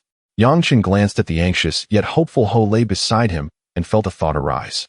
He possessed a clear vision of wealth through the jade industry, envisioning a path to prosperity by purchasing raw jade stones and gradually amassing wealth. However, he could not directly involve Ho Lei in such a venture, not even with close friends or family. If he could seize this opportunity to help Ho Lei find stable employment, it would be the best arrangement. With a playful grin, he said, "Ms. Su, truly, there's no need to reiterate your thanks. However, I must admit, it feels a bit awkward. My friend Ho Lei here is a loyal individual with commendable abilities, but he has recently found himself unemployed.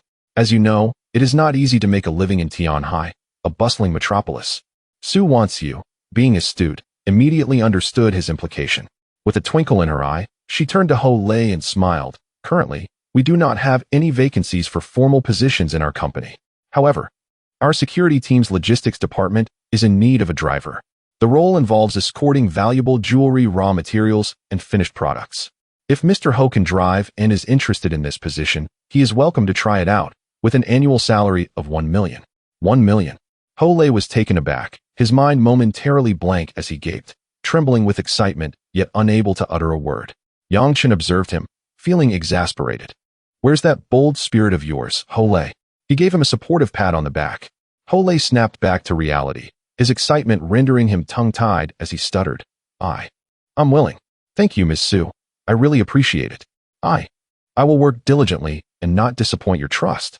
Lin Wanyu chuckled. "You can begin whenever you like. Simply report to the HR department, and I will ensure they are informed." Thank you."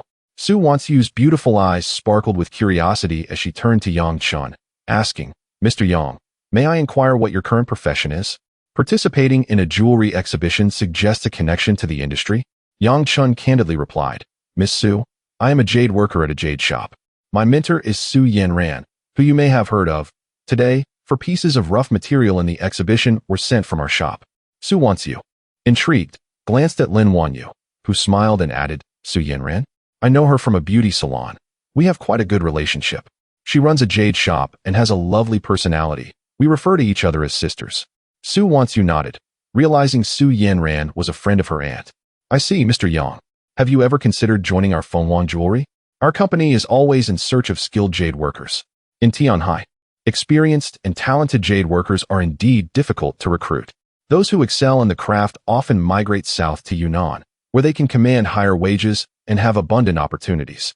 Thank you for your kind offer and recognition, Ms. Su, but my mentor has shown me great kindness and has always taken care of me.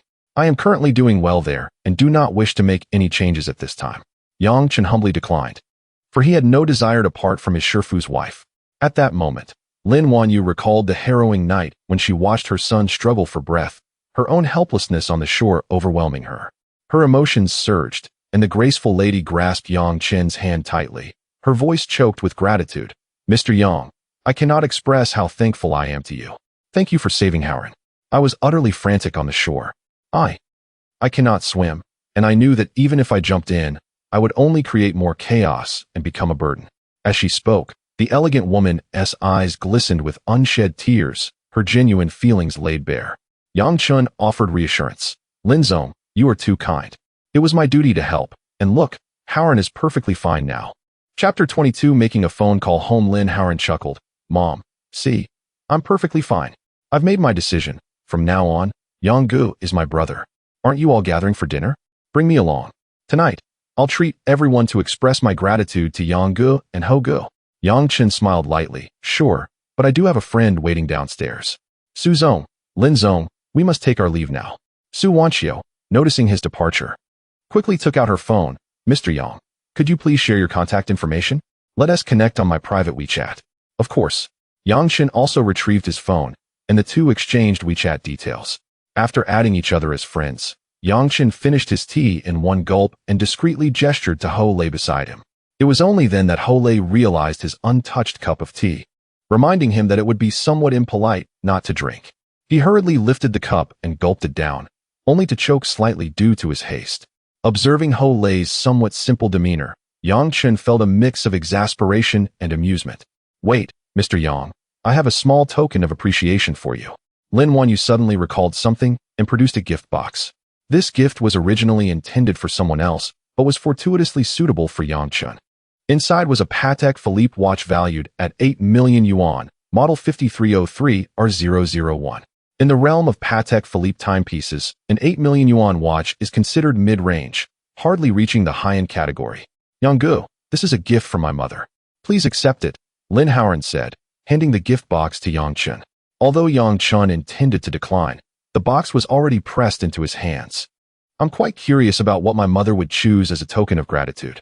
Lin Yanran opened the box for Yang Chen to see the watch. Yang Gu, let me put it on you. Before Yang Chen could react, the luxurious timepiece was already on his wrist. Thank you, Lin Zong. Now, Su Zong, we shall take our leave. Once they entered the elevator, Ho Lei let out a long sigh of relief and excitedly grasped Yang Chen's arm. Brother, 1 million. An annual salary of 1 million. Am I dreaming? Yang Chen looked at his enthusiasm and felt genuinely happy for him. Work hard, Ho Gu. This is a legitimate opportunity. An annual salary of 1 million is something we should cherish, especially for those of us without much formal education. Absolutely. But De Yang, you're incredible. You actively offered to help me get a job. You're practically my father. Ho Lei felt as though a new life was beckoning him. Having graduated from middle school and scoring 0 in language exams, he now had an annual salary of 1 million. Who could have imagined? Feeling this emotional? You should celebrate tonight. Lin Yanran inquired curiously. Yang Gu, are you both in need of money? I could ask my mother to give you some as a token of gratitude. No need. Talking about money is too mundane, especially since you already call me brother. Yang Chen affectionately draped his arm over Lin Yanran's shoulder. The group descended and met Zhu Pongzi. Ho Gu, Lao Zhu, find a place. I'll first drive the store's vehicle back. Yang Chen instructed the two. All right, we'll find a good spot and send you the location. Zhu Pongzi replied readily. Yang Chen arrived at the underground parking lot, preparing to drive the store's old truck. Just as he approached the vehicle, a familiar voice called out, De Yang. Turning around, he saw his Shermu, Su Yanran, standing beside her white BMW, seemingly waiting for him. Shimu. Yang Chen jogged over, grinning. What can I do for you? The day after tomorrow, I need to go to Yunnan Ruili. A friend from the jade industry, with whom I've collaborated several times, informed me that a new batch of promising jade rough has arrived. The prices are reasonable, and I'd like you to accompany me. It's inevitable that there will be some socializing, and I might have a drink, so I'd like you to join me. Upon hearing this, Yang Chun immediately patted his chest in assurance. No problem. Shermu, rest assured, with Shifugan, I will be here for you, to protect you. Su Yanran chuckled at his childlike demeanor. It's not that serious. There's no danger. We've worked with them before, so I know them well. Just be a companion on the road. Your eyesight is decent now. Don't let them fool you with fake materials or patch stones. Yang Chun grinned. Understood. I possess enough discernment for that. As your disciple, I'm your dedicated bag carrier and bodyguard, responsible for carrying your bags, buying water, and blocking drinks if necessary. Seeing his playful antics, Su Yanran couldn't help but laugh and playfully scolded him. You're such a chatterbox. She opened the car door, sat in the driver's seat, and cautioned, also, you're now a wealthy individual, but don't let it get to your head. No tardiness at work, and definitely avoid mingling in those dubious places. Do you understand? Su Yanran worried that sudden wealth might sway him down the wrong path. She knew firsthand how men could change with money. Her father had fallen into the trap of infidelity after amassing wealth. Shermu, don't worry. Whether rich or poor, I'm still me. That's more like it. Su Yanran nodded in satisfaction, starting the car. I'm leaving now. Be sure to return safely. Wait, Shermu, I need to transfer 500,000 to my family, saying it's from the business earnings you made with me. If my mom calls you, don't let it slip that I'm into gambling stones. It sounds bad. Understood. Drive carefully, Shermu. Yang Chun waved. Yunnan, Rueli, one of the largest distribution centers for jade rough in Yunnan. It is indeed a paradise for gambling stones. With the ability to see through materials, it would be akin to picking money off the ground. However, he needed funds to buy and stock the stones. 5 million in his pocket was far from sufficient. How to earn this capital? The only way was through gambling stones. Driving the store's dilapidated truck, Yang Chun felt a surge of emotions. He could now consider himself wealthy, and the first thing he did was call his parents. Yang Chun's parents had long been plagued by deep-rooted anxieties, financial worries, and concerns about his unmarried status. Yang Chun understood that even after marriage, new anxieties would soon arise, such as when he would have grandchildren. Life seemed to revolve around an endless cycle of worries, never achieving satisfaction. However, once the new house was built, surely the smiles on his parents' faces would multiply. Last year, my elderly father sustained a permanent injury at the construction site, leaving him with a crippled leg. The site only compensated him with 30,000 yuan. He has been using crutches at home. Yet he refuses to rest and insists on continuing to work in the fields. Upon connecting the call, a sweet, youthful voice chimed in. Erji, it's Nan Nan. Oh, don't take my phone, little sister. It was the third sibling, Nan, who had just turned 6 and was in the first grade. Hearing her voice, a broad smile spread across Yang Chen's face. Nan, dear, please hand the phone to Mom. He gently requested. Not yet. I want to chat with Erji. When are you coming back? I'm eating corn. It's so sweet. She pouted. Erji wants to eat some too. On the other end, a flurry of youthful excitement erupted as another small voice interjected. Oh dear. Erji. Sanjia hit me. Erji. Yu wants to eat little cakes. Yu wants to watch JoJo. This was little sister Yu, only 4 years old. The family was already struggling financially, and with the parents hoping for a son, they instead welcomed 2 daughters. Yu had met Yang Chun once during the new year and had likely forgotten what her brother looked like by now. However, she knew there was a brother earning money far away. With their father's leg broken and their mother at home caring for them, Erji was the one bringing in money for the family. Listening to her sister's voices stirred the softest corners of Yang Chen's heart. If he could earn a stable living back in his hometown, who would willingly leave home and struggle in this vast city? I will return in a few days to see you, Yang Chen promised. Nan immediately huffed. What does a few days mean? You say that every time. Yang Chun chuckled helplessly. This little girl was becoming increasingly clever. Chapter 23. Bihai Yintian Club. Hello, son? I was just washing the dishes. What's the matter? You didn't drop a stone on yourself, did you? Mom. Yang Chun took a deep breath, his tone turning serious. I will transfer 500,000 to your account shortly. Please don't interrupt, just listen to me. This money was earned through legitimate business with my Shermu. You can rest assured that it's for building a new house, making our little second floor bigger. There should be more rooms. Nan and Yu will need their own space as they grow up. When my sister and brother-in-law come back, they should have a decent place to stay. Also, please repay the debts we owe our relatives without hesitation. Use quality materials for the land, build it sturdy, and ensure the renovation is done well. I will have another 200,000 coming in next month. Mom, I am truly making a substantial income now. If you doubt me, you can call Shirmu Su Yanran. She can vouch for me. Additionally, buy more toys for Nan Nan and Yu, and don't skimp on new clothes. You and Dad should indulge yourselves in whatever you wish to eat. Stop worrying about saving money. Having conveyed everything in one breath, before his mother could react, Yang Chen quickly added, Mom, I'll hang up now. Take care of your health, and ended the call. He understood his parents well. 500,000 is an unimaginable fortune in the eyes of rural folks. He had to clarify the origins of this money beforehand, emphasizing that it was legitimately earned through business. Otherwise, his parents would undoubtedly worry and speculate whether he had strayed onto a crooked path or engaged in unlawful activities. After all, when he was earning a monthly salary of 6,000, his parents were already proud of his achievements. By the time he reached a monthly salary of 12,000, they regarded him as the pride of the family. Yang Chen could envision his mother on the other end of the line, stunned as she processed his words. It was only a matter of time before she would call Shirmu Su Yanran for confirmation. Half an hour later, Yang Chen arrived at the Bihai Yintian Club as directed by Zhu Pongzi. Upon entering, he was momentarily dazzled by the opulent decor. The grand crystal chandeliers sparkled above, and the welcoming staff, clad in qipao, were graceful and smiling. Zhu Pongzi, Ho Lei, and Lin Haoran were seated on a luxurious sofa in the lobby, waiting for him. De Yang, over here. Ho Lei waved. Yang Chen approached, and Zhu Pongzi smiled, saying, Isn't this place splendid? The basement level is for bathing and sauna.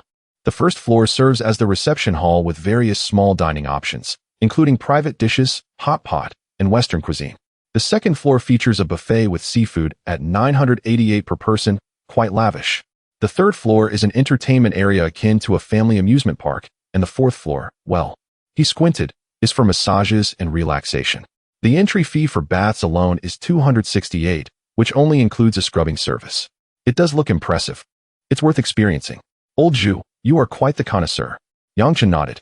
The group first enjoyed a simple hot pot meal on the second floor, celebrating Yang Chen's successful stone bedding and Ho Lei's new job.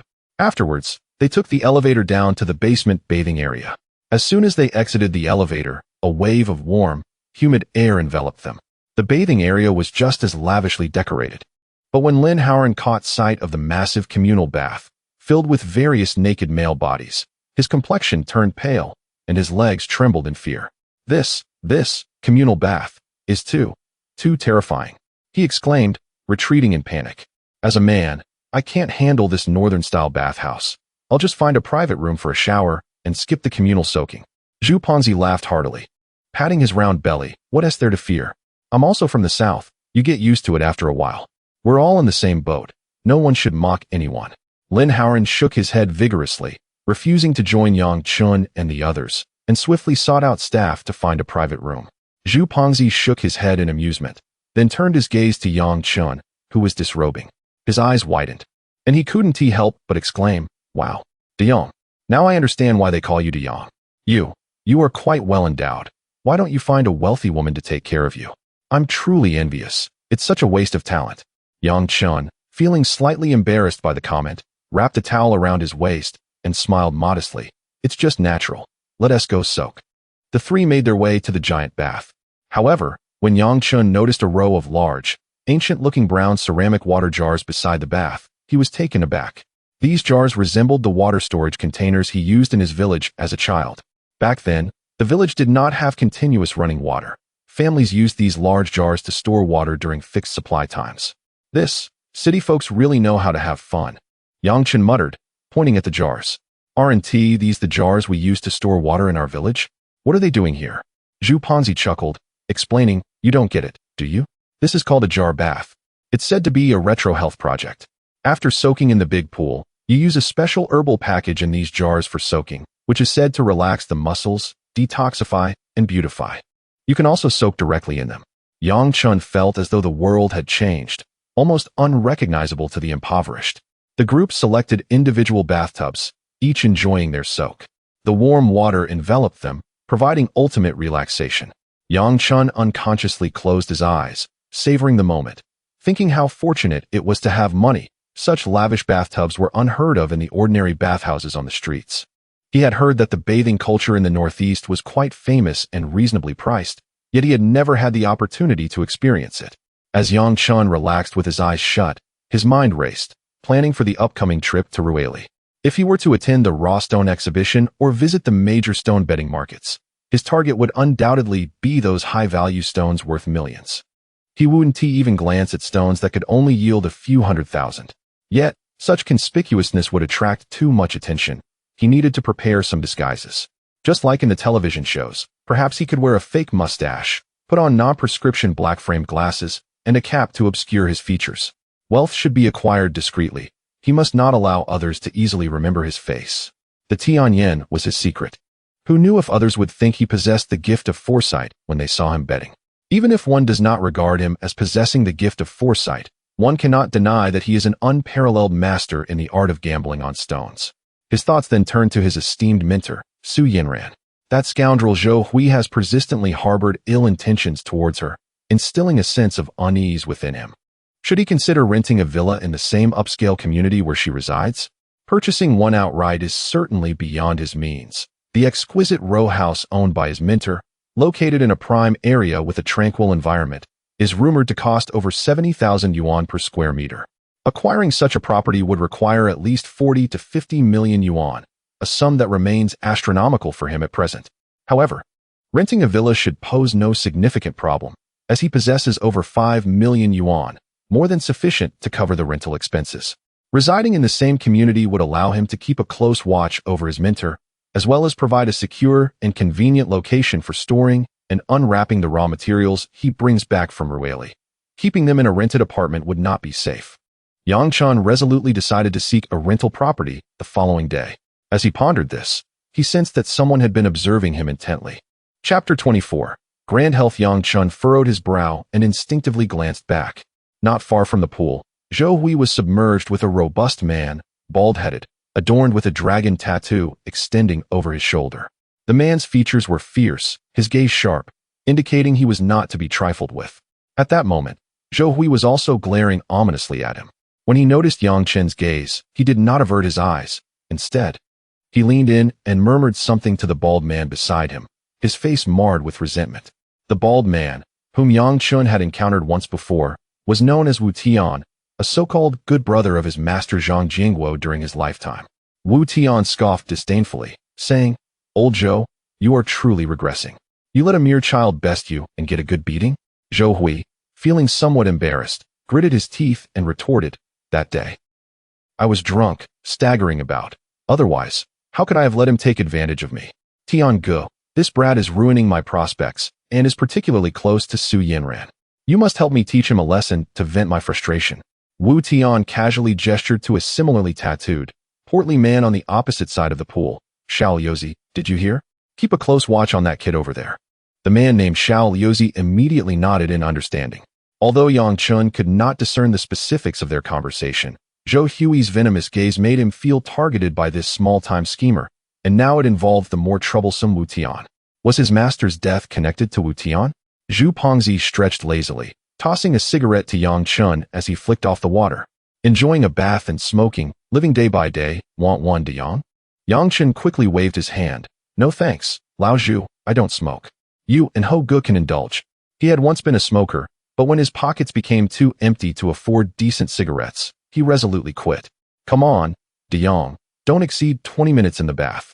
Let's head upstairs for a comfortable massage and foot rub. I assure you, the technicians here have remarkable skills that will leave you feeling euphoric." Zhu Pongzi boasted.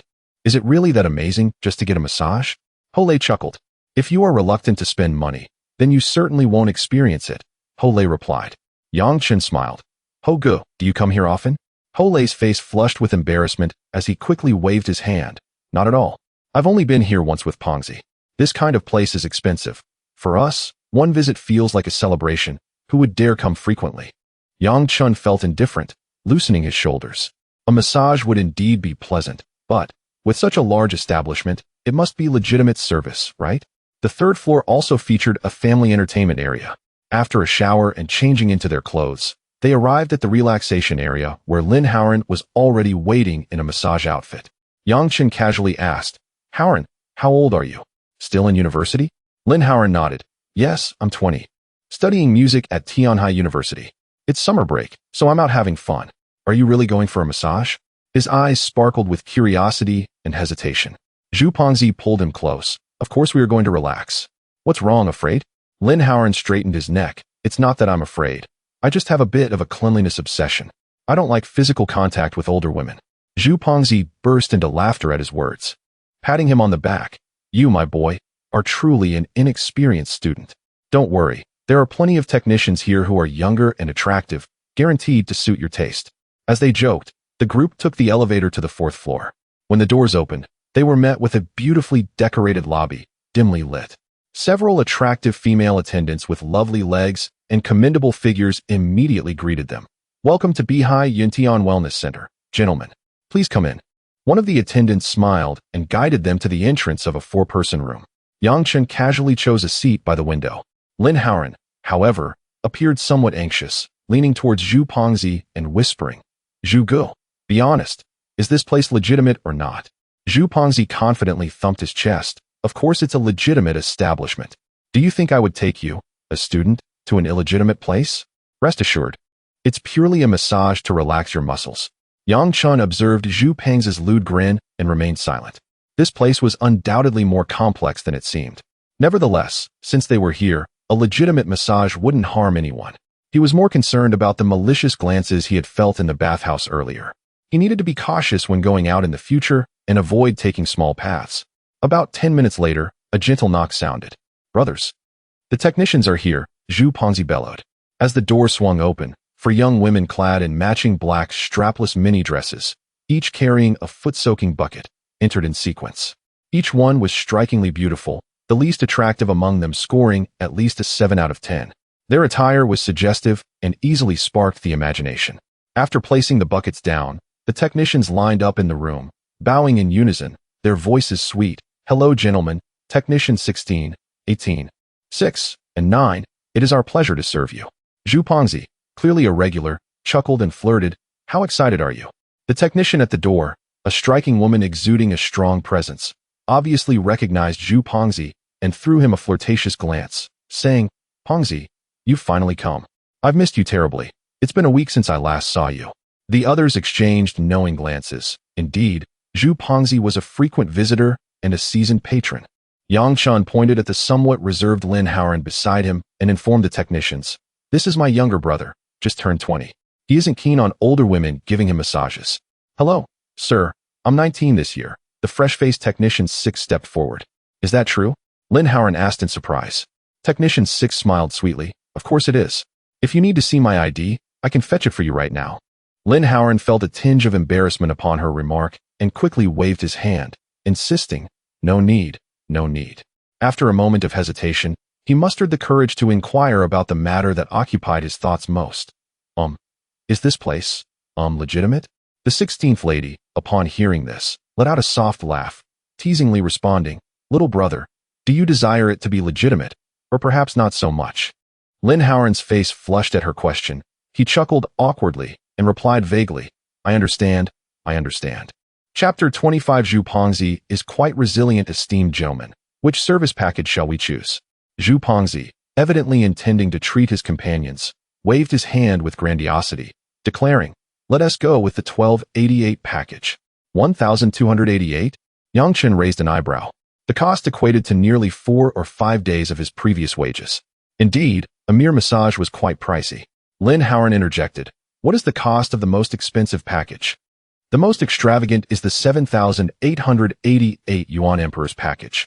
Upon hearing this, Lin Howard chuckled, believing the name of the Emperor's package would imply exorbitance, and remarked, Only 7888?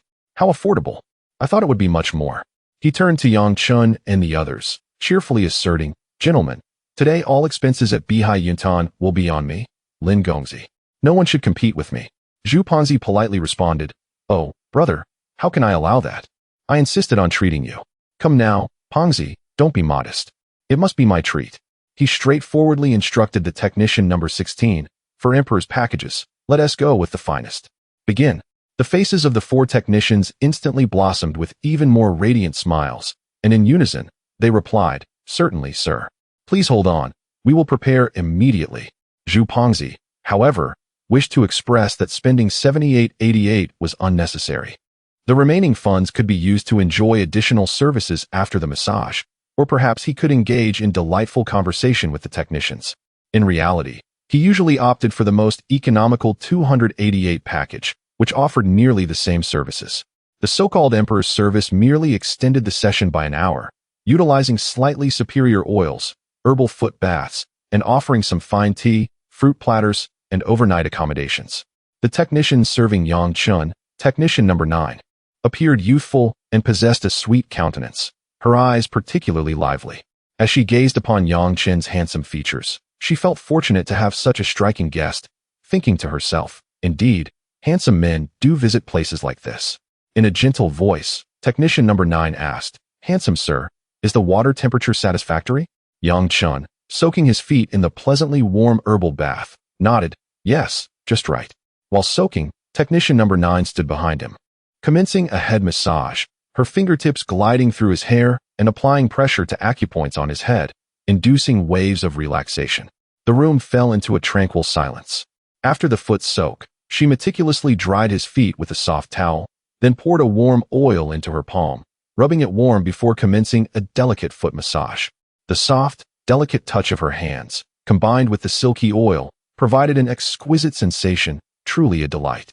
Yang Chen could not help but think, how wonderful it is to have money. This feeling of being pampered is indeed pleasurable. No wonder so many people enjoy coming to such places to unwind. It truly allows the taut nerves to relax. Yanran, filled with curiosity about the technicians serving him, asked directly, "So how long have you been doing this?" 3 years. 3 years. That's quite a while. What made you choose this line of work?" The 6th technician momentarily paused her movements, a hint of sorrow crossing her face as her voice softened, sighing, "Alas, there's no other choice. My mother has poor health and requires medication, while my father enjoys gambling and has incurred considerable debt. I have a younger brother in school, relying on me for tuition and living expenses. Our family is in a difficult situation, and I must earn more money." This narrative was almost a standard template for tragic technician stories found online. However, Yanran, having grown up in a privileged environment, genuinely believed her tale. "Is that so? I will give you a tip later. Your mother will surely recover." Zhu Pongzi, enjoying his massage, could not help but roll his eyes upon hearing this, casting a disbelieving glance at Yang Chen and Ho Lei from across the room. This foolish child, does he really believe it? Yang Chen and Ho Lei stifled their laughter. They were well aware that in such establishments, similar tragic stories were almost a standard narrative employed by technicians to elicit sympathy from clients, thus securing larger tips and encouraging clients to extend their sessions. As they reveled in the technician's services, suddenly, a loud crash erupted as the private room door was forcefully kicked open. 5 burly men, bare-chested and tattooed, stormed in with an intimidating presence, exuding an air of intimidation. 2 of them brandished wooden baseball bats, sending a wave of fear through the technicians. Zhu Pongzi, in the midst of enjoying his massage, felt his comfort interrupted by the intruders, and his temper flared. He bolted upright, furiously shouting, "What the hell? Are you blind? You've entered the wrong room. Get out." The leader of the group was Xiao Liuzi, a thug from Wu Tian's casino. He glanced past Zhu Pongzi and fixed his gaze on Yang Chen, announcing, "That's him, brothers, the one in the back. Tian Gu has spoken. Let's give him a proper adjustment." Yang Chen's expression darkened. He realized that Zhou Hui had sent someone to deal with him. Having grown up in a village where fights were common, he knew a violent confrontation was inevitable. Although life had dulled his edges, he could tolerate a bit of verbal abuse. This, however, was a direct attack, and gritting his teeth, he felt a surge of determination, seizing the nearby glass ashtray and hurling it towards Xiao Liuzi. Whoosh! Crash! The ashtray struck Xiao Liuzi squarely on the forehead, shattering upon impact, blood immediately streaming down his face. "Ah, damn you!" Xiao Liuzi yelped in pain, wiping the blood from his face. "This kid is tougher than I thought. He struck first before I could even lay a finger on him." Yang Chen had noted that there were no cameras in the room, and given that the intruders were armed with baseball bats, even if Uncle Mao were to intervene, it would not be his fault. "This punk dares to fight back? Initially, I intended to teach you a simple lesson, but now I shall ensure you leave with a broken leg." Xiao Liuzi roared in anger. The technicians, having never witnessed such a scene,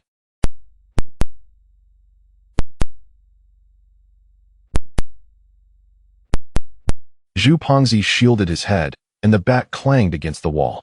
Hole, quick-witted, retrieved the fallen bat from the ground. Confronted with such societal thugs, Yang Chen, without hesitation, rolled up his sleeves and charged forward. Dressed merely in shorts, his bare torso showcased well-defined muscles brimming with explosive power. As Xiao Liuzi saw Yang Chen approach, he lifted his foot to kick. Yang Chen stood resolute, channeling his strength into a powerful counterpunch that landed squarely on Xiao Liuzi's chin. The sheer force of the blow was unimaginable. With a sharp crack, Xiao Liuzi's two front teeth, mingled with blood, flew out as his jaw twisted grotesquely, dislocating on impact. He uttered not a sound, his eyes rolling back as he collapsed backward, rendered unconscious. In a brawl, oftentimes, it is sheer ferocity that prevails. The more one cowers and pleads for mercy, the more aggressive the opponent becomes. Yang Chen's thunderous strike instantly quelled the other tattooed men who were contemplating joining the fray. Chapter 26. The Master's Good Brother, Wu Tian. Stop. Everyone, cease at once. Lin Haoran shouted in desperation. However, the conflict did not abate at his command. The remaining 4 tattooed men, witnessing their companion's brutal beating, momentarily stunned, became even more ferocious. They brandished their fists and baseball bats, lunging towards Yang Chen and Hole. In an instant, the private room devolved into chaos. One tattooed man swung his baseball bat menacingly towards Yang Chen's head. Should he land that strike, it would surely inflict severe damage. In the blink of an eye, however, the tattooed man's actions seemed to slow, the tremors in his arm and the trajectory of the bat unfolding like a scene from a slow-motion film. To him, the world had decelerated to an unimaginable extent, revealing countless flaws in his attack. Yang Chen, momentarily astonished by his extraordinary perception, recognized that the potential of his vertical pupil had yet to be fully harnessed. With a nimble sidestep, he effortlessly evaded the blow, the bat whizzing past his chest. Simultaneously, he surged forward, raising his knee to deliver a fierce elbow strike directly into the tattooed man's abdomen. Ugh! The tattooed man felt as though his insides were about to explode, the excruciating pain causing him to curl up like a shrimp, cold sweat pouring from his brow. His face turning pale, utterly incapable of emitting a scream, rendered completely incapacitated. Without a moment's hesitation, Yang Chen seized the opportunity to strike decisively. His right foot crashed against the outer joint of the tattooed man's knee. Having studied combat techniques in the past, he knew precisely where to aim. An injury to that region could necessitate hospitalization for days, if not result in a lifetime of repercussions. With a resounding crack, Yang Chen felt an unexpected surge of strength, the force of his kick shattering the tattooed man's knee. My leg! The tattooed man howled in agony, collapsing to the ground and writhing as if his life were at stake. This entire exchange transpired in the blink of an eye. Yang Chen's ruthless efficiency had incapacitated another foe. Just then, a self-important voice emerged from the entrance of the private room. Enough, just give him a lesson. This Yang Chen is old Zhang's disciple, and old Zhang is a good friend of mine. You lot, don't make it too disgraceful. Wu Tian leisurely pushed the door open, followed by Zhou Hui, both wearing smiles, eager to witness the state in which Yang Chen would be left. Wu Tian had been in the adjacent room, waiting for the opportune moment to make his entrance. A strategy designed to assert his authority while paying homage to the late old Zhang. He aimed to project the aura of a formidable figure in the underworld, making it clear to Yang Chen that certain individuals must not be trifled with. However, as soon as they beheld the scene within the private room, their smiles froze, replaced by expressions of shock and disbelief. The anticipated image of Yang Chen, battered and bruised, cowering in a corner, did not materialize. Instead, their men lay strewn across the floor. Xiaoli was bloodied and unconscious. Another moaned in agony on the ground, clutching a twisted leg, while yet another grimaced in pain from scalding hot water. The remaining 2 were entangled in a fierce brawl with Hole and Zhu Pongzi. Yang Chen stood bare-chested, panting heavily, his gaze icy as he fixed his stare on Zhou Hui. The 2 tattooed men, momentarily distracted by Wu Tian's voice, were caught off guard when Lin Haoran stealthily approached from behind and delivered a forceful kick to one of them, sending him sprawling at Wu Tian's feet. The other tattooed man, having curled up in a corner, dared not utter a word, having nearly been beaten to death by Zhu Pongzi, a 200-plus-pound behemoth known for his immense strength and resilience in a fight. The atmosphere grew increasingly tense. Wu Tian's face darkened as he surveyed his moaning underlings, a surge of anger welling within him. This band of ineptitude was supposed to be his enforcers. How could they fail to subdue a mere youth? Zhou Hui trembled internally, realizing that the scenario had diverged drastically from his expectations. This young man was truly fearsome. Zhou Hui's gaze faltered, unable to meet Yang Chen's intense eyes. Yang Chen, fueled by adrenaline from the brawl, his eyes reddened, shouted, "Zhou Hui, you coward, lacking the courage to face me yourself. You call others to do your bidding? Come on. If you're a man, step inside, and we shall spar." Zhou Hui recoiled, instinctively drawing back his neck, his heart racing as he surveyed the chaos within the room, where his subordinates lay groaning in pain. Was this young man a monster? How had he managed to turn the tables on 5 armed men? Wu Tian, feeling completely disregarded, struggled to suppress his fury, attempting to project the demeanor of a senior and a figure of authority in the underworld. "Yang Chen, I am Wu Tian, a good brother of your master Zhang Jingguo. Have you forgotten me so soon? It has only been a few months since your master passed. Is this how you show respect? You don't even come over to greet your Uncle Wu?" Yang Chen remained unfazed, his gaze still locked on Zhou Hui. "I do not know you, but I recognize the dog standing beside you. You sent your men to deal with me, didn't you? Anyone who had been bullied would naturally harbor no goodwill." Wu Tian's face flushed, his anger boiling over as he realized the audacity of this brash youth, who showed him no respect whatsoever. Zhou Hui shouted back, "Yang Chen, don't get too cocky. Today, you may have the upper hand, but I will find someone to deal with you. Mark my words." At that moment, Lin Howren finally recognized Wu Tian and, like a firecracker igniting, erupted with fury. "Wu Tian, you bastard!" he roared, charging forward like an enraged lion, delivering a resounding slap to Wu Tian's face. The sound echoed sharply, momentarily stunning Wu Tian. "You dare send someone to beat me? To deal with me?" Lin Howren cursed while unleashing a flurry of punches and kicks upon the bewildered Wu Tian, employing a chaotic, unrefined fighting style reminiscent of street brawling, full of spirit but lacking in technique. Yang Chen contemplated rushing in to assist, yet he, Zhu Pongzi and his companions were utterly astonished to witness Wu Tian, who appeared to be a figure of authority, facing an onslaught of blows from Lin Howren without offering any resistance. He instinctively shielded his head and face with his arms, retreating repeatedly. "It's a misunderstanding. Howren, it's all a misunderstanding," Wu Tian exclaimed anxiously while evading the strikes. "Misunderstanding my foot," Lin Howren retorted relentlessly, delivering another kick to Wu Tian's abdomen, causing him to double over in pain. Gasping for breath, Lin Howren remarked, "I still have a red mark on my back. It burns fiercely. I was struck by a stick, and it was your lackey who did it." At these words, Wu Tian felt as if his soul was about to flee in terror. Among those he had assaulted was none other than Lin Howren, his heart filled with despair as he mentally cursed the ancestors of Zhou Hui and Xiao Liuzi. Why did Wu Tian dread Lin Howren so? Because Lin Howren's uncle was none other than Lin Yaodong. Chapter 27. Lin Howren is no ordinary second-generation rich kid. 20 years ago, Lin Yaodong was a formidable real estate tycoon in Tianhai City, with deep roots and extensive connections.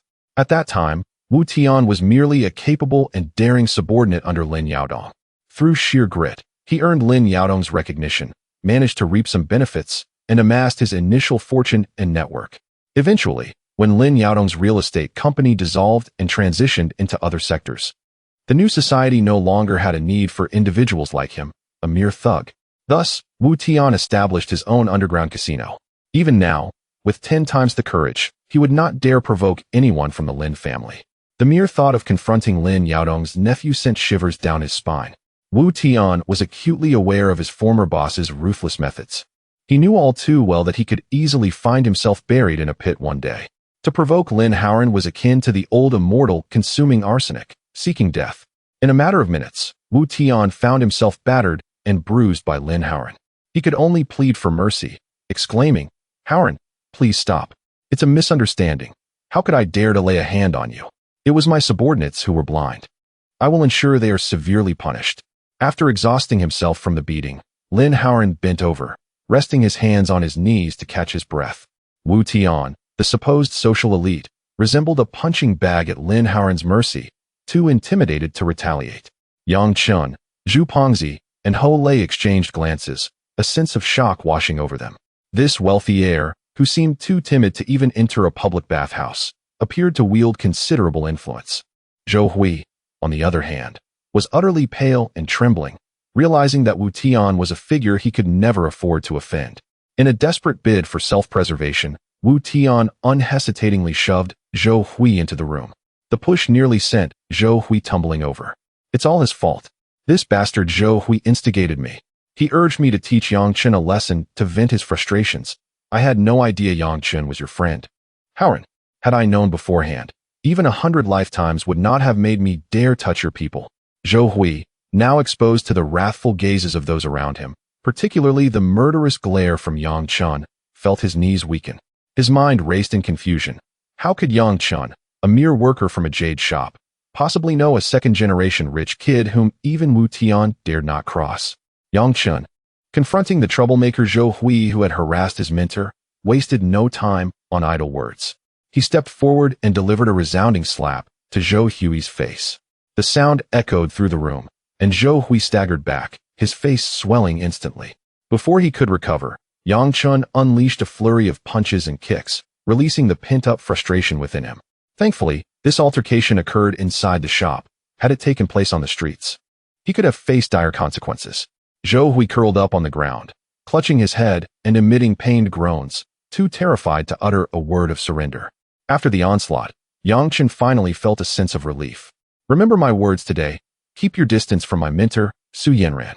If I ever find out you dare to harass her again, I will confront you every single time we meet.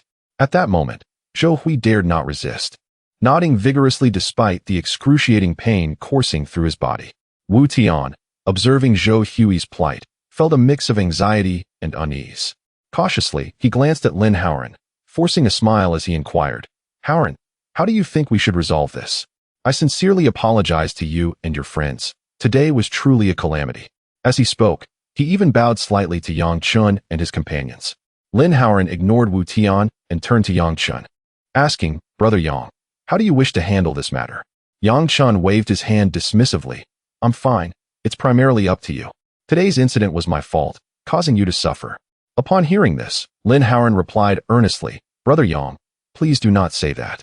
You saved my life. It's not about blame. We are brothers. After pondering for a moment, he waved his hand impatiently at Wu Tian. Get out of here. Take your people and leave quickly. Keep your eyes open from now on and refrain from provoking my brother Yang again. Yes, thank you, Howren. Thank you, Mr. Yang, for your magnanimity. Wu Tian, feeling as if a heavy burden had been lifted, hurriedly gathered his remaining subordinates, hastily dragging the tattooed men and the feeble Zhou Hui out of the private room. The chaotic private room finally returned to tranquility, leaving behind a scene of disarray. In the adjacent room, Wu Tian consoled Zhou Hui.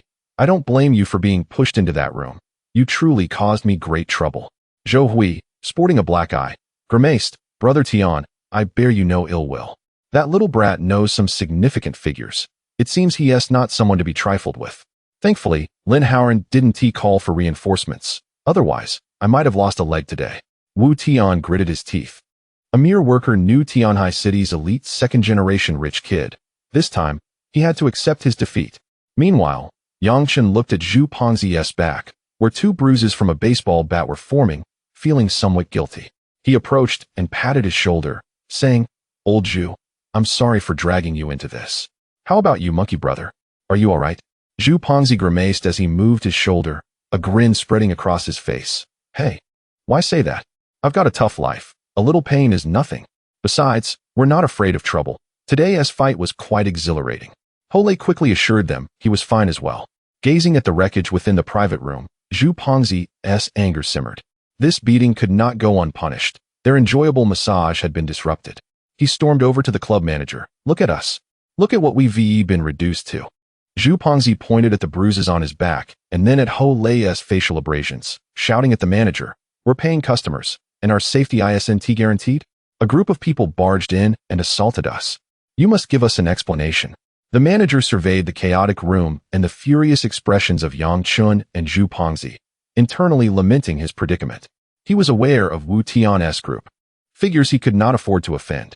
However, he also feared that Zhu Pengzi and the others might cause a scene, jeopardizing his own job. After much deliberation, the manager, with an apologetic smile, addressed the gentleman. I sincerely apologize for the unfortunate incident today. It was a lapse in our security that caused you distress. Therefore, we shall waive all your expenses for this evening. Furthermore, he gritted his teeth and retrieved all the cash from his wallet, amounting to approximately 4 or 5,000 yuan, and pressed it into Zhu Pengzi's hands. Esteemed gentlemen, this modest sum is a token of goodwill to cover your medical expenses and alleviate your shock. I humbly ask for your understanding, as I am merely an employee. Chapter 28 Dance Department. Chen Mingyao. Zhu Pengzi weighed the several thousand yuan in his hand, realizing that it was rather unrealistic to expect additional compensation. They had initiated the altercation and had even left the other party unconscious. Even if Uncle Mao arrived, it was possible they would merely be judged as mutual combatants. He snorted, reluctantly accepting this outcome. Well, I suppose you have some discernment, but this place is too ominous. I want to return here again. After enduring a beating and receiving a few thousand yuan, Zhu Pengzi's irritation diminished considerably, as tonight's expenses exceeding 30,000 yuan could be considered a free ride. The group departed from Bihai Yuntian and stood on the street. Zhu Pengzi rubbed his aching back and spat. What a damnable stroke of misfortune. Let us change venues. I know another place that has good service and ambience. We should go there to shake off this bad luck. Lin Haoran addressed the group. Brothers, my girlfriend just messaged me. There's a small gathering happening, and a few of her friends are there, all quite lovely. How about we join them for some fun? Upon hearing that the friends were beautiful, Zhu Pengzi's eyes lit up. However, he feigned reluctance, rubbing his hands together, a look of hesitation on his face. Is that appropriate? You young folks are gathering, and we're all uncles here. Wouldn't it be awkward? Lin Haoran waved his hand dismissively. What are you talking about, fat brother? Let us join in the merriment. It's just some drinks and dice. It's not that serious. Yang Chen had little interest in such gatherings and declined. You all go ahead. I'm not feeling up to it, a bit tired. Don't. Zhu Pengzi seized Yang Chen's arm, raising his eyebrows. Big Yang, the night is still young. Going back would be dull.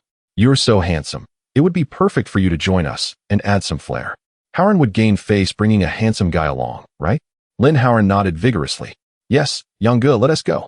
Among my girlfriend's friends, one is the belle of the dance department, exceptionally beautiful. By the way, how tall are you? He looked up at Yang Chen. Yang Chen chuckled. Barefoot, I'm 186 centimeters. Wow, perfect height. With shoes, you're nearly 188. Lin Haoran clapped his hands. Let us go, Yang Ge. With your stature, you'll steal the show, and who knows, you might even spark a lovely connection. Yang Chen could not resist the persistent persuasion from Zhu Pengzi and Lin Haoran, especially with Ho Lei also encouraging him, so he reluctantly agreed to accompany them. The four of them hailed a cab and headed towards the location Lin Haoran's girlfriend had specified. They arrived at a high-end establishment in the city center called Dihua. Taking the elevator directly to the 6th floor, Lin Haoran gently pushed open the door to a lavish private room. The deafening music surged forth instantly, and within the room, the lights were mesmerizing, with four fashionably dressed young women passionately singing into microphones. As Yang Chen and the others entered, all eyes immediately turned towards them, while the men scrutinized the women. The women also curiously glanced at the newcomers. One girl, currently singing, hurriedly pressed the pause button, and the music ceased. She quickly approached, affectionately linking arms with Lin Haoran, and said sweetly, Haoran, you all are here.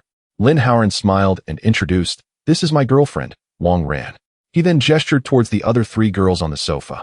These are Lu Liping, Zhang Yuding, and Chen Mingyao. Among them, the short-haired Zhang Yuding was the most vivacious.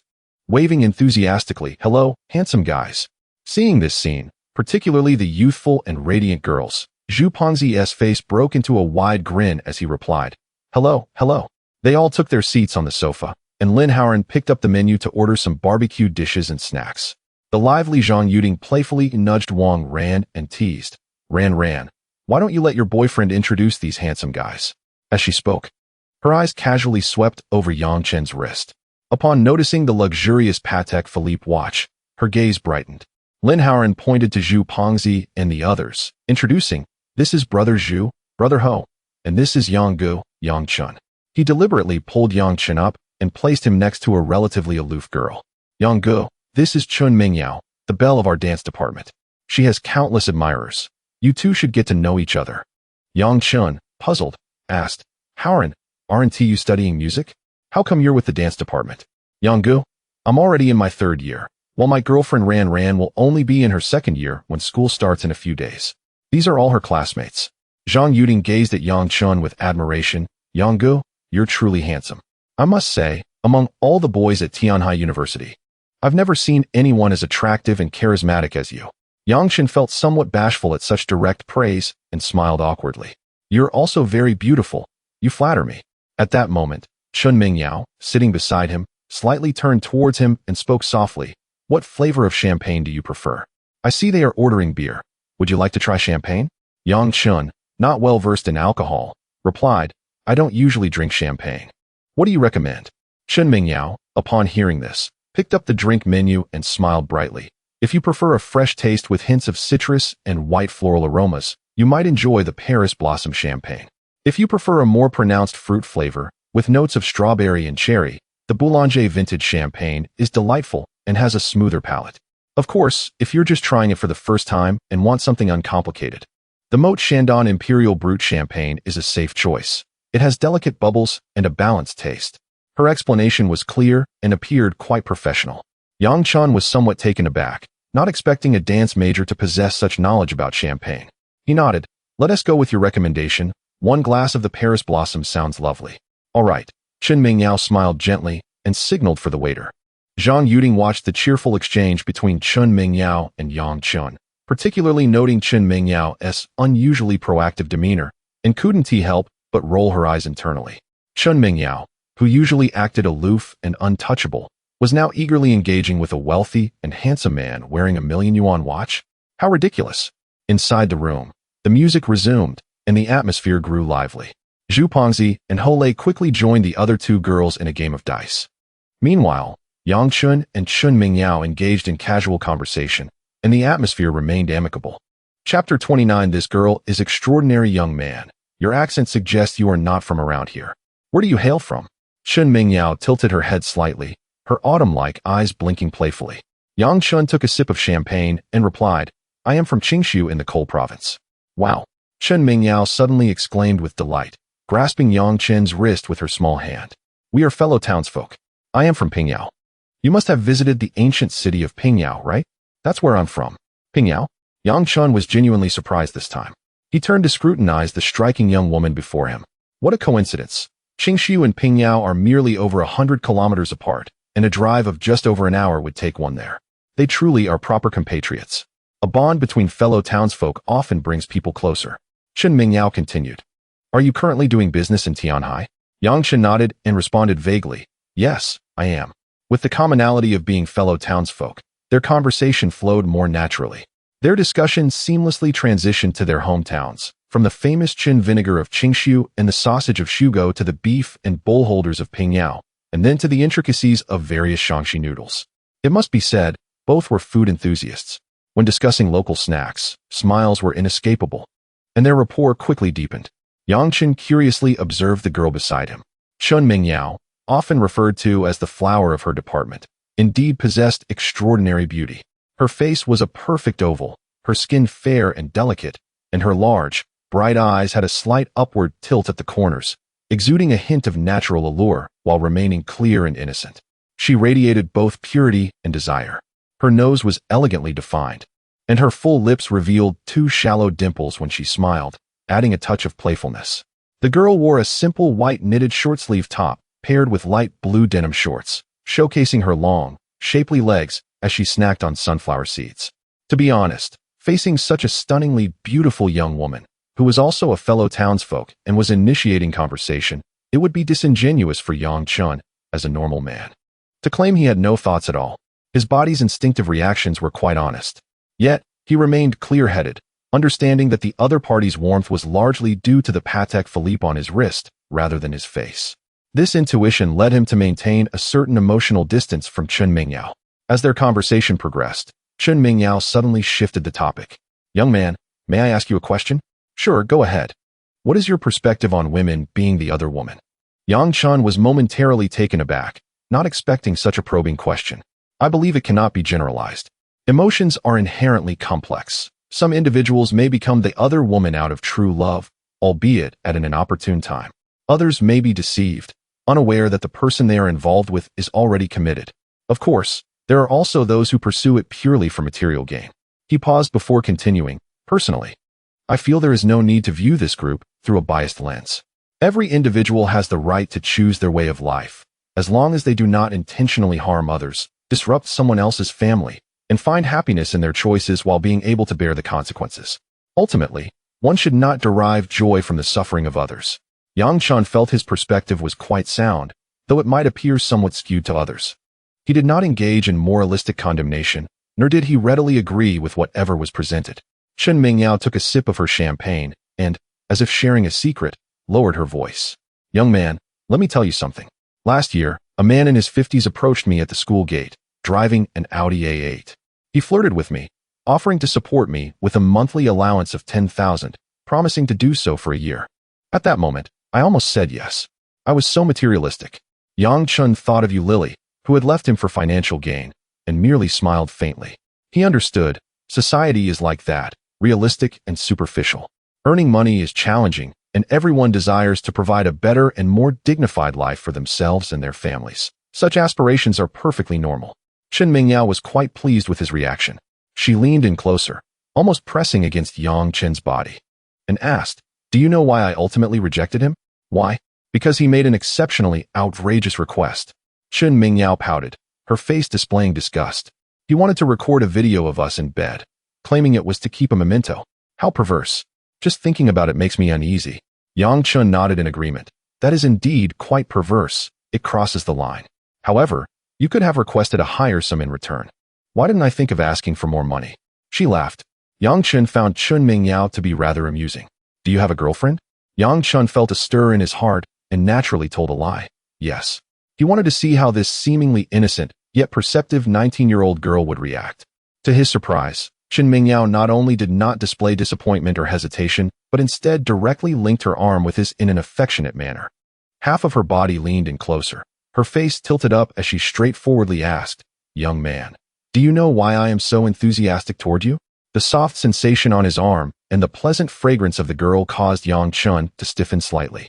He gazed at Chen Mingyao's beautiful face, finding the situation somewhat humorous.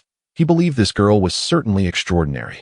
Typically, how many women can engage in a normal conversation about being the other woman? The key is, she expresses it with such seriousness. Based on what you previously mentioned, does it imply you wish to be my other woman? Yang Chen blinked. Lin Haoran, witnessing Chen Mingyao linking her arm with Yang Chen, was taken aback. Wow, the usually aloof and graceful Chen Mingyao is actually the one initiating contact with Yang Chen, adopting such an intimate posture. He exclaimed internally, wow, Yang Gu is truly impressive, managing to win over Chen Mingyao so swiftly. He had pursued Wang Ran with great effort, only to find himself regretting it soon after, upon meeting Chen Mingyao. In comparison, Chen Mingyao was undeniably more beautiful, with a better figure. More importantly, she possessed that unique, cool yet alluring aura characteristic of dancers. Hole also witnessed this scene and, filled with envy, nudged Zhu Pongzi with his elbow. "Brother Pang, did you see that? I told you. De Yang is quite the man. He possesses strength and is never lacking in female company." Zhu Pongzi chuckled heartily, took a swig of beer, and jested, "There's no helping it, my brother. This is the allure of character modeling. Being handsome and wealthy certainly has its advantages, something one cannot easily emulate." Chen Mingyao, linked arm in arm with Yang Chen, bit her lip delicately and inquired, "So, dear sir, do you wish for a fleeting night of passion? Or do you seek a romantic relationship? Or perhaps, do you intend to support me as your mistress?" Chapter 30. The other woman. Yang Chen felt a surge of passion rush to his head, his heartbeat quickening in an instant. At just 25 years of age, the prime of his youth, he found himself irresistibly drawn to a 19-year-old girl of striking beauty and voluptuous figure, her boldness almost overwhelming his physiological impulses. Taking a deep breath, he remarked, "I find you quite exceptional, candid, and even a little unguarded. What about you? What kind of life do you envision for yourself? Living in a lavish mansion, surrounded by luxury goods, dining at upscale restaurants every day?" Chen Mingyao appeared to have contemplated this question long before. "As I enter my sophomore year, my foremost desire is to experience a genuine romantic relationship during my university days, to relish the feelings of youthful love, and to part ways amicably upon graduation." The way she spoke of breakups was so nonchalant, devoid of any shame. "After graduation, I plan to seek a wealthy man to support me." Yang Chen raised an eyebrow, questioning, Are you so confident that you'll find someone to take care of you? Absolutely. Chen Mingyao replied with unwavering assurance, gently tucking a strand of hair behind her ear. I am acutely aware that my looks and figure are my assets, and I have already begun preparing for this path. I dedicate time each day to practicing yoga and working out at the gym to maintain my physique and stamina. I am also systematically learning about skincare to keep my skin in optimal condition. Furthermore, I am honing my culinary skills, as the adage suggests. To win a man's heart, one must first capture his stomach. Although this may sound cliché, it holds true. More importantly, I am learning how to provide emotional value to a man, how to listen, how to be endearing, when to appear and when to vanish, and how to ensure he feels relaxed and comfortable in my company. I will not be greedy or incessantly demand luxury items from my benefactor, as that would diminish my worth and become tiresome. Instead, I will portray myself as considerate and understanding, encouraging him to spend on me willingly. Chen Mingyao concluded, in essence, aside from my academic courses, every day of my university life is dedicated to studying how to be an exemplary and satisfying mistress. Yang Chen was utterly astonished. She had indeed turned being the other woman into a profession. His worldview had been slightly shaken.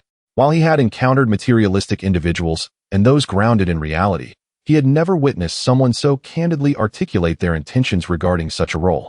There was no hint of concealment or shame, as though she were discussing a commonplace career choice, akin to that of a doctor or a lawyer.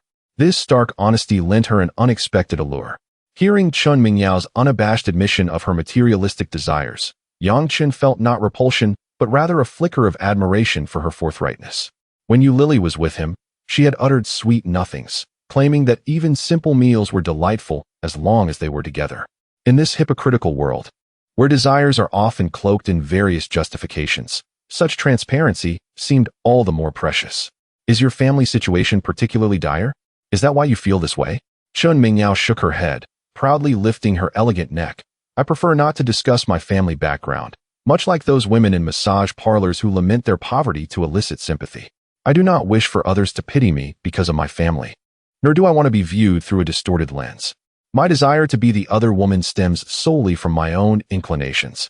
I am a materialistic girl who adores beautiful clothing and designer bags. I aspire to live in a grand residence and drive an elegant car.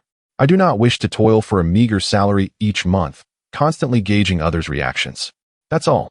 Yang Chen could not help but gasp inwardly. How terrifying. With a beaming smile, he raised his glass towards Chen Mingyao, signaling, to your unprofessional self-awareness and your admirable proficiency as a mistress, I must toast to you. Clink. Their glasses met, and Chen Mingyao downed her drink in one go. Setting her glass down, her cheeks flushed, whether from the alcohol or excitement, she inquired, So, handsome, have you made up your mind? Will you support me? I initially planned to finish my degree, but I find you exceptionally capable. And more importantly, you are quite handsome. Is your virginity still intact? Yes. Yang Chen, no longer hesitating, reached out and embraced her slender waist, drawing her close to him. She stood up and sat directly on his lap, wrapping her right arm around his neck. Yang Chen bluntly asked, Your waist is so slim and soft. Tell me, how much do you desire for a month? Chen Mingyao, for the first time being embraced by a man aside from her father, felt her body stiffen slightly. Gazing up at him, she bit her cherry lips. 50,000. Because you are quite handsome, I'll give you a discount. 50,000. Yang Chen mentally repeated the figure. For someone who previously earned 12,000 a month, this was undoubtedly a staggering amount. Spending 50,000 a month for the company of such a stunning beauty seemed reasonable. If one cannot indulge with their wealth, then what is the purpose of earning it? This thought flickered through Yang Chen's mind. He did not negotiate, but instead lowered his head and pressed his lips against her enticing mouth. Her lips were soft, imbued with a hint of sweetness from the champagne. Yang Chen had faith that Chen Mingyao's innocence was intact, for her kissing technique was rather inexperienced, lacking any semblance of proficiency. He was patient, guiding her, gradually deepening the kiss. Initially somewhat passive, she soon responded clumsily under his adept direction, her hands instinctively wrapping around his neck, her body warming. The sight of their passionate kiss brought an abrupt silence to the entire private room. Zhu Pengzi and Ho Lei gaped, momentarily forgetting the dice in their hands. Lin Haoran and his girlfriend Wang Ran were left wide-eyed, nearly dropping the microphone they held, while Zhang Yuding, typically chatty, stared in disbelief, her eyes round with astonishment. Goodness, they just met for the first time. After a brief moment of shock, Zhang Yuding felt a surge of envy and disdain. The shameless temptress acted with astonishing swiftness. Typically, she presents herself as an aloof and unapproachable beauty. Yet what happens when she encounters a wealthy and handsome young man? Within less than an hour of acquaintance, she boldly approaches him, even sitting on his lap to initiate a kiss. It is truly laughable. What pretense of superiority? Chen Mingyao found herself breathless, parting her lips only to gaze dreamily at Yang Chen. Yang Chen, captivated by her lips so tantalizingly near, inhaled the faint fragrance emanating from her and continued to savor the softness of her delicate lips. Chapter 31. Renting a villa. 3 minutes later, Chen Mingyao's cheeks flushed pink, her breath slightly uneven as she gently rested her head against Yang Chen's chest, cooing, "Big brother, I just started my period a couple of days ago, so I'm not in the best condition right now. We'll have to wait a few more days. And you don't need to rush to give me money either. Today is August 26th, and the first of the month is just around the corner." Her meaning was clear. She tacitly accepted this kind of relationship and hinted that they could officially start counting the fees from the first of next month. Yang Chen caught her underlying message and found it somewhat amusing. He reached out and gently pinched her cheek, teasing, "All right, but you seem so inexperienced. Your kissing skills are really lacking. I guess you haven't had much experience with relationships. Have you? What if you end up falling for me and decide not to take any money later on?" Hearing this, Chen Mingyao squirmed slightly in his embrace. Even if little sister really falls for big brother, I believe big brother will naturally treat little sister well and won't let her down. Right, big brother? That big brother was uttered sweetly and softly, dripping with dependency and coquettishness. Few men could resist such a tone. Yang Chen simply smiled and took out his phone. "Let us add each other on WeChat." "Okay." After exchanging contacts, Yang Chen said, "I need to go look at renting a place tomorrow morning. Come with me to check it out." Chen Mingyao's eyes lit up, and countless thoughts flashed through her mind in an instant. Renting a place? Was it meant to be a private spot for their future meetings? She nodded obediently. "All right, big brother. Do you prefer me dressed in a more innocent style or a more mature one?" "Innocent. Students should look like students," Yang Chen declared with a fatherly air. Just then, Yanran, who had been discreetly observing the situation, approached and called out, "Chen Mingyao, looks like I'll have to start calling you sister-in-law from now on, huh?" Two blushes spread across Chen Mingyao's cheeks. "Don't call me that. Just use my name as usual." Zhang Yuding, who had been singing all along, paused the music and, seeing Chen Mingyao's clingy demeanor, couldn't help but remark sourly, "Chen Mingyao, you're really something. It's only been a few hours since you met, and you're already in such a hurry to get a room? If we weren't in the private booth, would the two of you have just started making out right then and there?" Zhang Yuding, "Why does that sound so jealous to me?" Chen Mingyao retorted, tightening her grip on Yang Chen's arm. "When you come across a man as handsome and classy as Big Brother, of course you have to seize the opportunity. Should I act all shy and hesitant like some people, just waiting for the chance to slip away?" Zhang Yuding's face flushed red then pale, her mouth opening and closing as she struggled to find a retort. Seeing the atmosphere growing tense, Yanran quickly stepped in to smooth things over. All right, it's getting late, and everyone's tired from all the fun. Let us call it a day and head out." The group left the KTV, and Yang Chen prepared to take a taxi back alone. Zhu Pongzi and Ho Lei gathered around Yang Chen, their faces filled with admiration. "Bro, you're amazing. I'm seriously impressed. Your flirting skills are on another level. Just a few words at your first meeting, and you're already kissing and setting up a house viewing for tomorrow? That efficiency, wow." Zhu Pongzi praised, his tone brimming with envy. Ho Lei also looked envious. "De Yang, you've got to teach me a few moves later. With skills like these, it's a shame you're not running a master class." Zhu Pongzi chuckled. "Monkey, you're overthinking it. I've said it before, this stuff only works if you've got the looks. Handsome guys have a natural advantage when it comes to flirting. Next time, just wear a fake luxury watch. Based on my experience, that Zhang Yuding would definitely throw herself into your arms." The next morning, at dawn, Yang Chen called his Shenyang, Su Yanran. "Shenyang, I'd like to ask for a day off today to go look at some places. I'm planning to rent somewhere to live."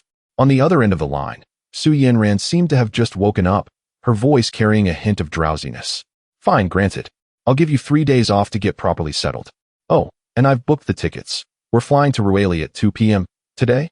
Let us meet directly in the airport departure lounge." "All right, Shenyang." Just as he hung up, his phone rang again. It was Ho Lei. As soon as the call connected, Ho Lei's excited, trembling voice came through. "De Yang, I reported for duty at Phoenix Jewelry this morning, in the security department. Do you know what kind of legendary people my colleagues are? My God. To my left is a recently discharged Special Forces soldier. His muscles are so huge he could fit me inside. To my right is a provincial boxing champion. And there's another guy who used to be a professional martial arts fighter. Damn, this whole room is full of trained fighters. The atmosphere is terrifying. I feel like my legs are shaking just being here as someone who got in through connections. I'm so nervous. Chen found it somewhat amusing and comforted him. What are you scared of? You're there to be a driver, responsible for transporting goods, not to be a brawler getting into fights. Just do your job properly. Hole sounded like he was about to cry over the phone. Bro, I feel like I'm a reserve fighter right now. The department supervisor just said that all security personnel, including drivers, have to undergo combat and fitness training every week. If you fail the assessment, they deduct pay. With my slight build, I'm afraid I'll be worn down before I even get my first month's salary. The security department of a jewelry company was actually this hardcore. Since you're already there, make the best of it. Train hard and don't let down our fellow Shangxi people. After hanging up, Chen contacted Chen Mingyao. He arranged to meet her at the entrance of the Shengshi Mingmin Villa complex where his Shenyang, Su Yanran, lived. When Chen arrived by taxi at the complex entrance, Chen Mingyao was already waiting there. Seeing him get out of the car, she immediately waved with a smile. However, the moment Chen saw Chen Mingyao, he froze for a second, wondering if he was seeing things. Chen Mingyao wasn't wearing the meticulous makeup from the previous night. Instead, she was dressed in a classic blue and white high school uniform, with a pair of clean white canvas shoes on her feet. Her face was completely bare, her skin fair and translucent, making her features appear even more delicate and innocent. Her hair was tied up in a high ponytail, revealing a smooth forehead and a slender neck. As Chen Mingyao walked over, she exuded an air of youthful vitality, like a genuine high school beauty, completely different from the girl he had seen in the KTV the night before.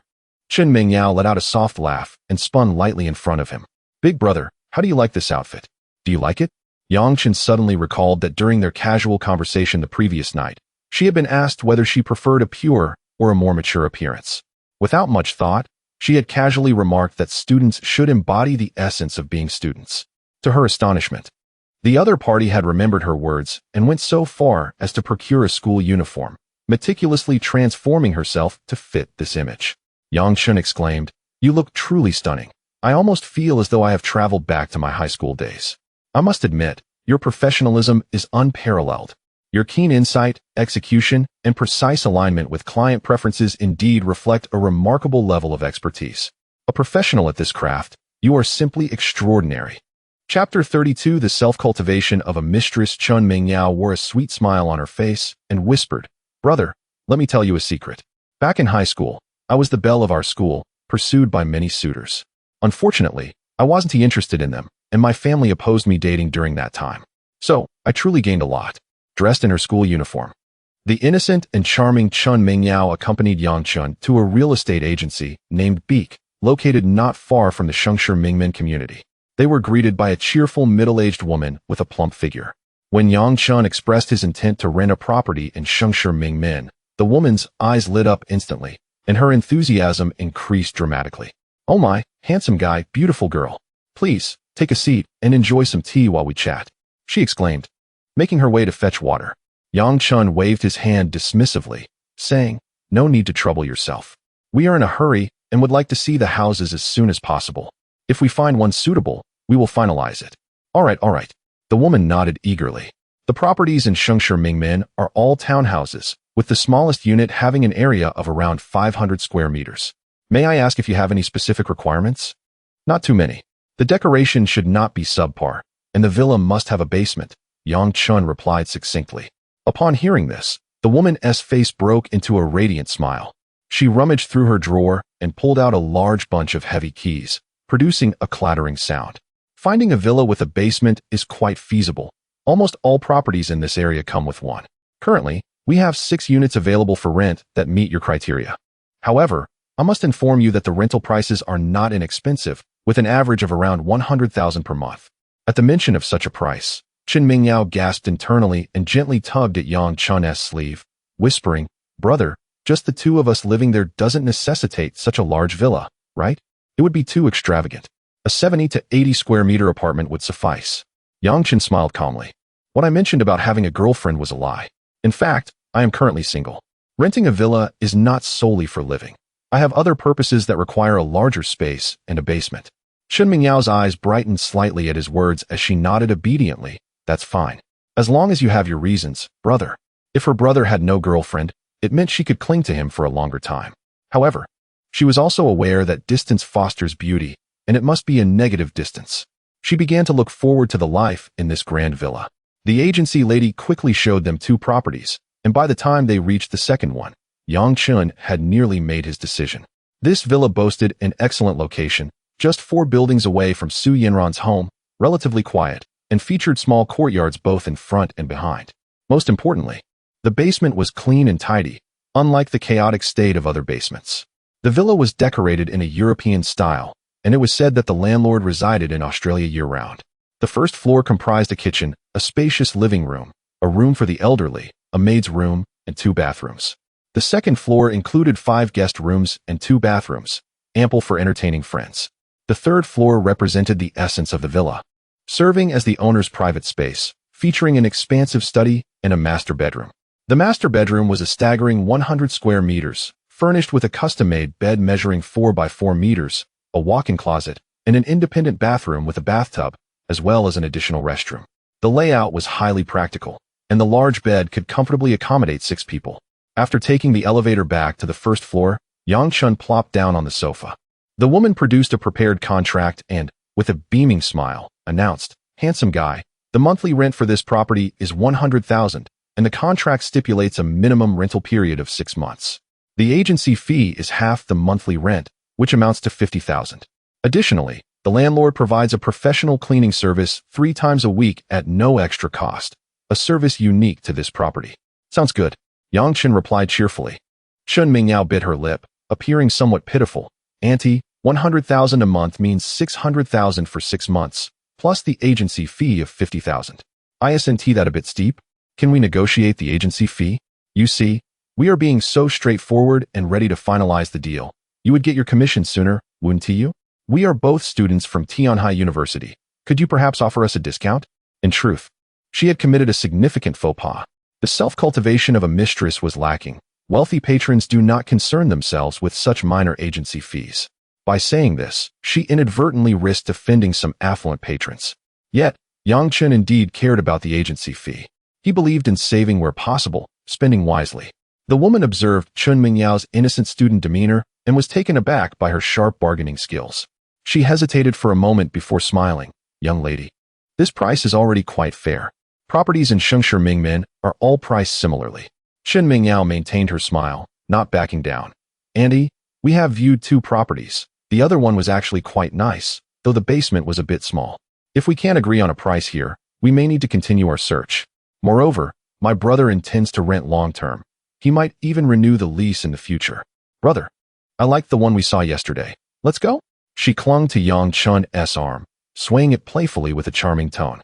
The agency lady hesitated again, glancing at the composed Yang Chen and then at the eager Chen Mingyao, before finally relenting. "All right, since you seem genuinely interested in renting, I can lower the agency fee by 20,000, bringing it down to 30,000. This is truly the lowest I can offer. I'm just an employee, and I want to make much profit from this transaction." Yang Chen looked at Chen Mingyao in surprise, not expecting her to possess such negotiation skills. He decisively agreed. "Great, let us go with this price for 6 months." In the end, Yang Chen paid 600,000 for 6 months' rent, along with a 5,000 deposit and 30,000 in agency fees, totaling 680,000 in one go. The contract was signed, the payment completed, and the keys were in hand.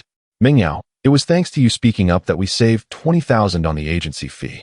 This saved money will be your pocket money," Yang Chen declared with a sense of grandeur. Upon hearing this, Chen Mingyao's face lit up with delight as she sweetly grasped Yang Chen's hand. "Brother, you are too kind. Helping you save some money is only natural." She gazed at the lavishly decorated living room. Her eyes filled with astonishment. "Brother, such a large villa. Are we really the only 2 living here?" Yang Chen enveloped her in his embrace, savoring the softness of her form beneath the fabric of her school uniform. Leaning down, he gently queried in her ear, "What's wrong? Is this not good? Just the 2 of us?" Chen Mingyao, cradled in his arms, felt a flush rise to her cheeks. She tilted her head and planted a swift kiss on Yang Chen's cheek, thinking how kind her older brother was to her. Brother, since you treat me so well, I ought to be more understanding. If you wish to bring other girls here to play, it's quite all right. Just give me a heads up, and I will gracefully excuse myself, ensuring I do not intrude upon your romantic pursuits. Yang Chen, intrigued by her words, regarded her with a hint of amusement. You are so beautiful, the school Espel. It should not be difficult to engage in a serious relationship with someone who admires you, perhaps even a well-off heir. Why go to such lengths? Chen Mingyao shook her head, speaking earnestly. There are indeed many suitors, some of whom come from affluent backgrounds. However, I am not interested. What of the wealthy heirs? Many indulge in frivolous pursuits, viewing beautiful women merely as playthings. Furthermore, the distinction between courting and being kept is significant. Chapter 33 The Jade Merchant Zheng Wei in Matters of Romance. I find it utterly unacceptable to tolerate infidelity. Such betrayal would leave me heartbroken and enraged. However, in the context of being kept, as is the case now, our relationship has been clear from the outset.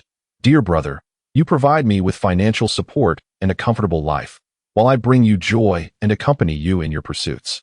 Under these circumstances, I feel neither entitled nor inclined to demand your fidelity. Chen Mingyao's articulate reasoning left Yang Chen momentarily speechless.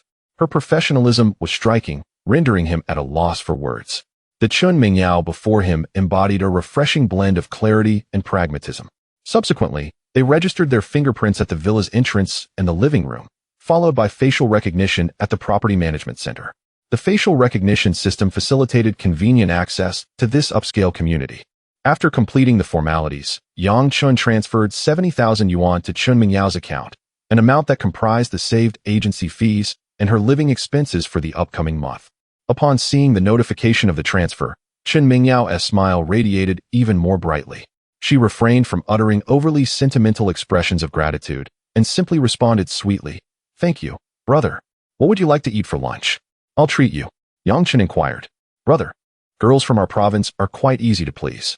We don't require extravagant delicacies. Sometimes, a steaming bowl of noodles suffices." Yang Chen chuckled at her words. Finding Shangxi noodles rather elusive, they settled on a Shangxi noodle shop. They enjoyed a simple meal of meat sauce noodles, much like any ordinary couple. After their meal, Yang Chen informed Chen Mingyao, "I must leave for a business trip now. I may be away for several days, but I will contact you upon my return." Understanding and considerate, Chen Mingyao nodded. "All right, brother. Focus on your work, and please drive safely. I will await your return." Yang Chen returned to his rental accommodation alone, preparing to head to the airport with his suitcase. He felt a twinge of curiosity about Chen Mingyao's family and her past. Upon arriving at the airport's departure hall, Yang Chen quickly spotted his mentor's wife, Su Yanran. Today, she donned a relaxed outfit, fitted light blue jeans that accentuated her long, slender legs, paired with a simple white cotton t-shirt and white sneakers. With a touch of light makeup, her long hair cascaded down, presenting the image of a fashionable urbanite. Mentor's wife, Yang Chen called as he approached her briskly. Su Yanran glanced at her watch upon noticing him, her tone tinged with mild reproach. "You must arrive early for a flight, you know? Have you had lunch? I brought some biscuits in my bag. If you haven't eaten, you can nibble on those." "I've already eaten," Mentor's wife. "How long do we expect to stay in Rueli?" he asked. "The schedule is quite tight, likely just a couple of days. We will finalize business arrangements and inspect materials, and if everything goes smoothly, we shall return." Just then, the announcement for boarding echoed through the hall. The two of them proceeded to board the flight without incident. Yang Chen realized that had he dined with Chen Mingyao, he would not have been seated next to Su Yanran. As he fastened his seatbelt, a man in the neighboring seat scrutinized Yang Chen intently. Confused, Yang Chen wondered what the round-faced man with a thick beard was up to. The middle-aged man, slightly plump and sporting a dense beard, stared at Yang Chen for several seconds before tentatively speaking. "Ah, you must be Mr. Yang." Yang Chen was momentarily taken aback, confirming that he did not know the man. "I am indeed surnamed Yang. May I ask who you are?" The bearded man laughed heartily and produced a business card from his pocket, presenting it with both hands. "Mr. Yang, it is a pleasure to meet you. I am Zheng Wei, a jade merchant. I witnessed your remarkable performance in extracting the imperial green at the Phoenix Jewelry Exhibition yesterday. I must say, I am truly impressed." Yang Chen accepted the card, which bore Zheng Wei's name and a phone number, but lacked any shop or company information. "Mr. Zheng, the pleasure is mine. Yang Chun replied politely. Brother Yang, I must be candid. Your decision to sell that rough material to Li Huang was remarkably astute. It was a timely profit, or rather, a timely preservation of gains. Yang Chen's heart stirred, but he feigned ignorance. What do you mean, Mr. Zheng? Did something happen after the exhibition? I left early and am not quite aware. Zheng Wei slapped his thigh, his tone tinged with glee. Oh, you have no idea. Shortly after you departed, that young master Li Huang from Shangyun Jewelry, perhaps eager to make a spectacle, proceeded to fully uncover the rough stone he purchased from you. And guess what? Inside, there was merely a small lump of imperial green jade. The final valuation of that material was merely 3 million yuan, while he paid 5 million. He lost 2 million yuan immediately. Yang Chun feigned astonishment. What? It collapsed? How unfortunate for him. Thankfully, I sold it ahead of time. His expression exaggerated. He displayed a hint of relief and fear. Zheng Wei burst into another round of hearty laughter. You truly are fortunate, Brother Yang. Not only do you possess keen insight, but your decisiveness is also exceptional. May I inquire if your trip to Rueli is for business purposes, or perhaps to acquire some rough materials, or are you merely testing your luck with gambling stones? His eyes sparkled with curiosity. Yang Chen smiled. Mr. Zheng, you jest. I am merely going to take a look and broaden my horizons. I heard there is an upcoming jade exhibition in Rueli, so I thought I would join in the excitement. Zheng Wei's eyes lit up further.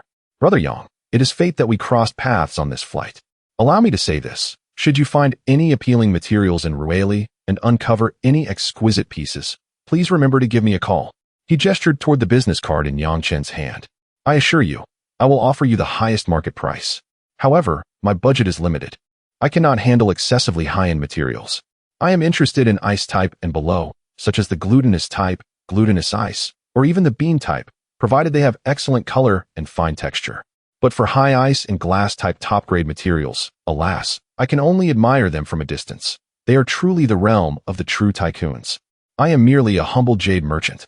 Yang Chen nodded repeatedly, responding, No problem. Boss Zheng, your sincerity is commendable.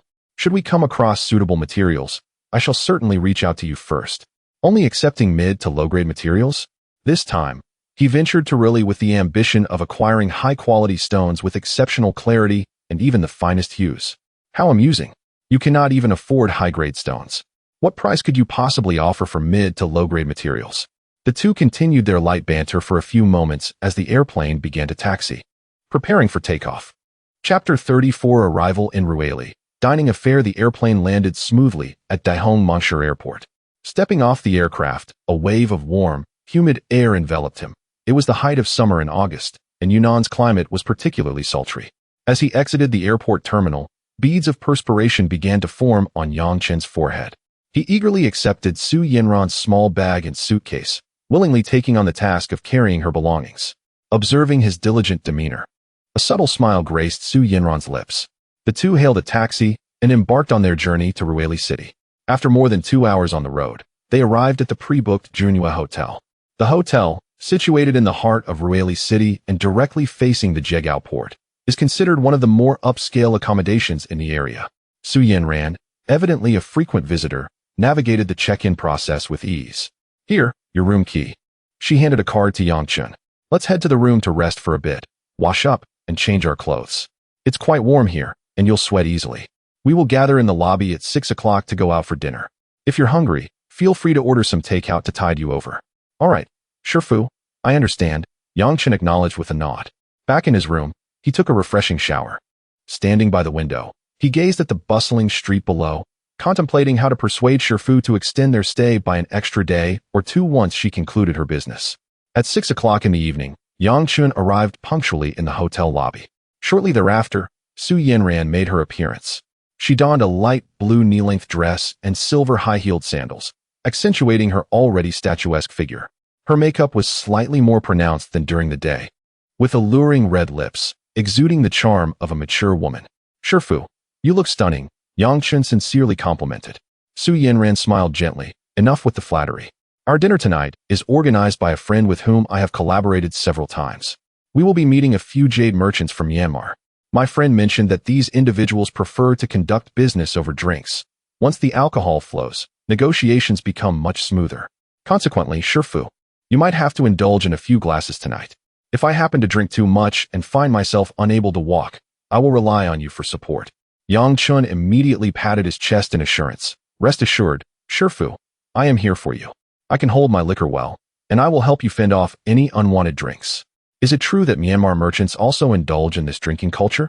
Su Yanran chuckled. "Some drinks simply cannot be substituted. If you do not partake, how can we demonstrate our sincerity in collaboration?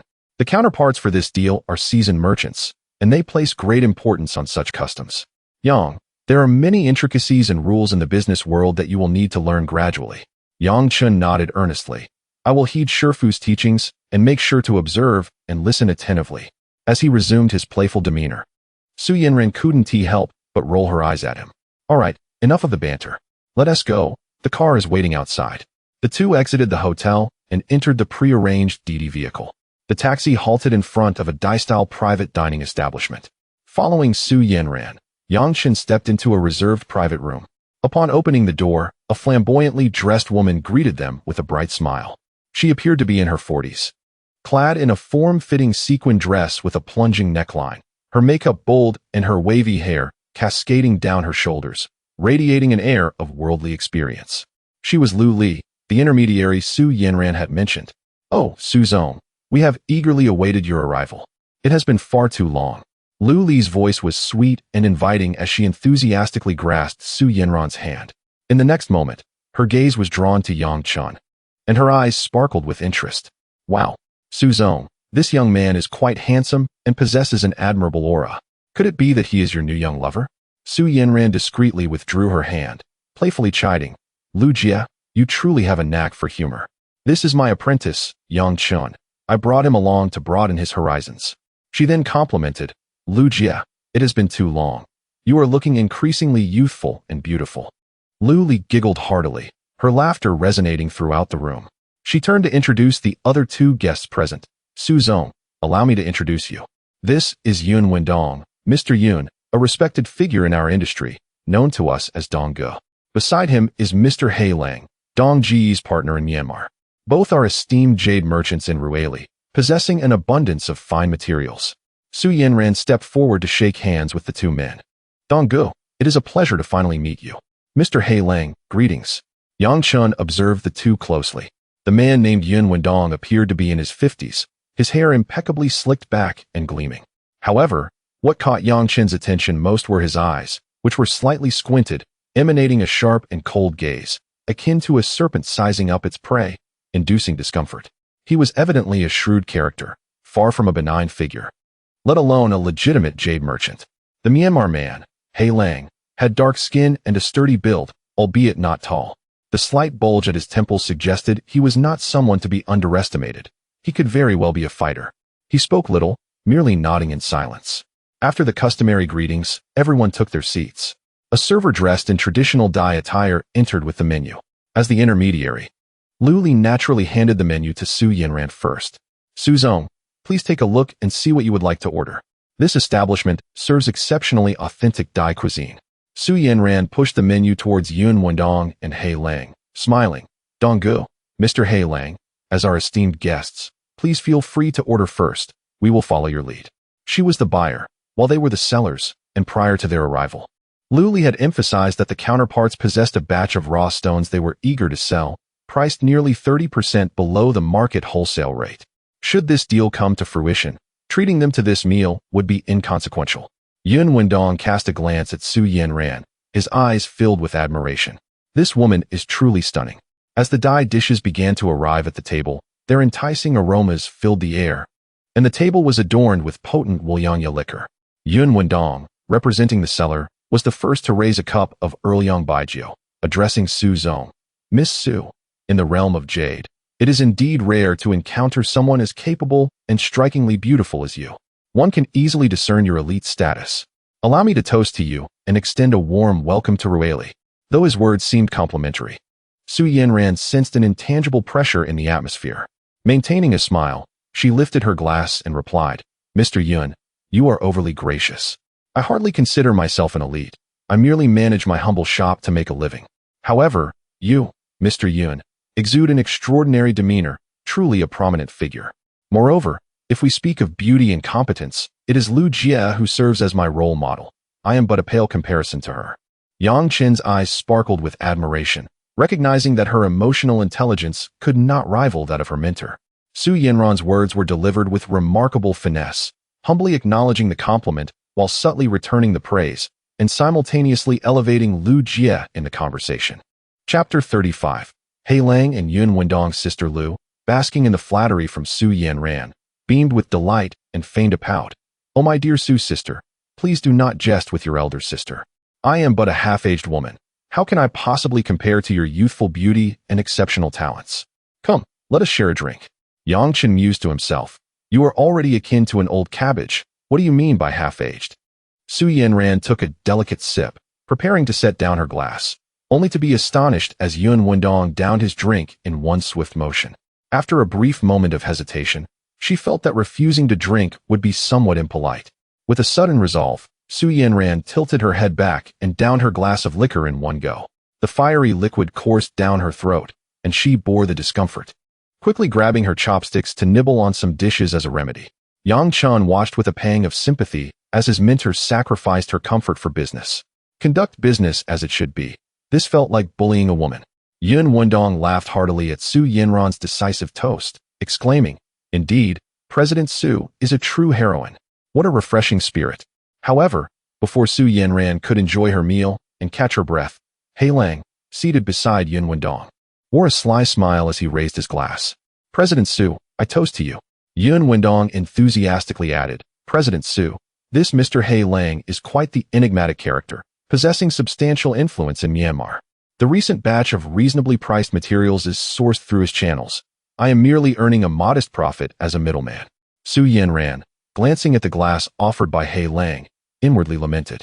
She had just finished a strong drink, and this Wuliangya was a staggering 53 degrees. Yet she understood that declining this drink might appear disrespectful and could adversely affect the forthcoming business negotiations. However, she was reluctant to endure such discomfort for a mere transaction. With a sense of resignation, Su Yanran raised her glass to clink with He Lang's. This time she did not down it in one gulp, but merely took a small sip. Setting the glass down, she gently wiped her mouth with the back of her hand and offered an apologetic smile, her tone soft. "Brother He Lang, I sincerely apologize. As a mere woman, my capacity for alcohol is rather limited. I hope you will be understanding of my intentions." Initially displeased by her refusal to drink, He Lang's brow furrowed slightly. Nonetheless, as he observed Su Yanran humbly lowering herself, he chose to remain silent. To insist further would cast him in an ungracious light before a woman. He tipped his head back and drank his liquor. As the toast continued, Su Yanran had already consumed at least half a gin of liquor. She felt her cheeks flush with warmth, and she was beginning to feel the effects of the alcohol. Her limit was a gin, surpassing that would leave her incapacitated. While exchanging pleasantries, Su Yanran grew impatient as the topic of business remained elusive. Unable to contain herself, she finally spoke. "Mr. Yun, we have indulged in sufficient libations. Should we not discuss the matter at hand? I am curious about the batch of rough materials mentioned by Sister Lu over the phone, specifically, which market they originate from and the quality of the skins. This batch consists of genuine high-quality goods from established markets, primarily from the Pakang and Muna sites." Yun Wendong replied confidently. He Lang chimed in, "Moreover, their quality is exceptional. The Pakang materials have firm skins and uniform textures, while the Muna ones exhibit the distinctive Yangmei skin and sand-shedding characteristics. Each piece, when illuminated, reveals a misty quality, indicating a high level of risk associated with them. To be blunt, if these materials were presented at a public auction or large exhibition, their prices would easily double." Su Yanran pressed further, then, "May I inquire what the asking price is per kilogram for these top-tier goods?" Yun Wendong raised 2 fingers and replied leisurely, "For the Pakong materials, the price is 8,000 per kilogram. For the Muna, it is 100,000 per kilogram." Upon hearing this, Su Yanran's eyes widened in astonishment. Even Yang Chun felt a jolt of disbelief. Was it not too cheap? Having worked in a jade shop for 3 years, he was acutely aware of the market. Well-performing Pakong materials generally commanded prices exceeding 15,000 per kilogram, with top-tier pieces reaching upwards of 20 to 30,000. As for the Muna materials with excellent skin quality, the common price ranged from 100,000 to 150,000. The claim that the materials could be illuminated to reveal mist suggested they were high risk. The most affordable could not be less than 150,000 per kilogram. The price quoted by Yun Wendong was astoundingly low, verging on absurdity. Su Yanran found it difficult to believe. Her beautiful eyes filled with doubt. Mr. Yun, you jest, do you not? Oh, my dear sister. If the prices were not so attractive, would I have thought of you first? This is an opportunity to reap profits. Sister Lu interjected with a cheerful demeanor, adopting the tone of an old friend. Yet, Su Yanran felt no joy inwardly. Rather, she became increasingly wary. Businessmen are driven by profit, and particularly Myanmar traders who had journeyed all the way to Rili to negotiate with her surely sought to maximize their gains. She had only met this Lu Li, referred to as Sister Lu, 3 times. There must be something amiss. The price of these jadeite rough stones was so low that it sent chills down her spine, leaving her hesitant to proceed with the purchase. Either the materials were flawed, perhaps disguised as genuine, or the transaction itself was questionable. Seemingly reading Su Yanran's apprehensions, Yun Wendong chuckled heartily, presenting a facade of openness. President Su, my brother He Lang possesses certain abilities that allow him to procure quality materials for Rueli. You should understand the implication of that statement. This is the reason for the low prices. At this, Su Yanran's eyes widened in surprise. Yang Chun, too, fixed his gaze intently on He Lang. This scarred man was indeed no ordinary figure. He was a smuggler of jadeite rough stones, clandestinely transporting them across the border and evading substantial tariffs, thus allowing for lower prices on the materials. Of course, this was merely conjecture. It is known that the tariffs for transporting Myanmar jadeite rough materials into the country are exorbitant, often amounting to nearly half the price of the materials themselves. Rest assured, President Su, I, Yun Wendong, have thrived in Rueli for many years based on my reputation. This batch of materials is undoubtedly genuine old pit stones, guaranteed authentic. If you have any doubts, your esteemed apprentice, who clearly possesses expertise, can inspect each piece meticulously when you view the goods tomorrow. Pike, Songhua, Mongdai, illuminating the performance with a lamp, regardless of how he inspects it. I, Yun Wendong, engage in business with the intention of longevity, resolutely avoiding any transactions that resemble mere one-time deals. His words resonate with conviction, imbued with sincerity. Yet, Su Yanran still sensed an underlying disquiet, though it is possible that she was overthinking. I have unwavering trust in Mr. Yun's character. Thus it stands to reason that we shall personally examine the goods tomorrow morning. With a radiant smile, Su Yanran suggested. Yun Wendong rose to refill Su Yanran's glass. Subsequently, he raised his cup and proclaimed, Shu Zong. We have generally agreed upon the terms of this business. The price is undoubtedly more favorable than you could have imagined. To toast the successful collaboration we are about to embark upon and to foster our enduring friendship, let us share this drink together, shall we? Chapter 36. The Unspoken Rules with the Master's Wife? Very well. Su Yanran took a deep breath and lifted the wine glass before her. Mr. Yun was so forthright, offering such a sincere price. As a modest woman, I cannot fall behind. I shall drink this toast with you. She felt she might be overthinking, as the other party seemed eager to make a deal, and she was perfectly positioned to accept this batch of materials. Moreover, this Lu Jia had indeed collaborated with her 3 times prior, establishing a certain level of trust. The 2 liang of Wu Liang Yi slid down her throat, igniting a fiery sensation in her stomach, prompting Su Yanran to furrow her brow and hastily reach for the juice beside her. After several desperate sips, she managed to quell the nausea. Yang Chan watched anxiously from the side, knowing he could not disturb the master's wife during her business negotiations. He felt like a mere transparent outsider at this dinner, completely unable to interject. Yet, everything felt amiss. Yun Wendong and He Lang appeared enthusiastic, yet their faces were rife with calculation.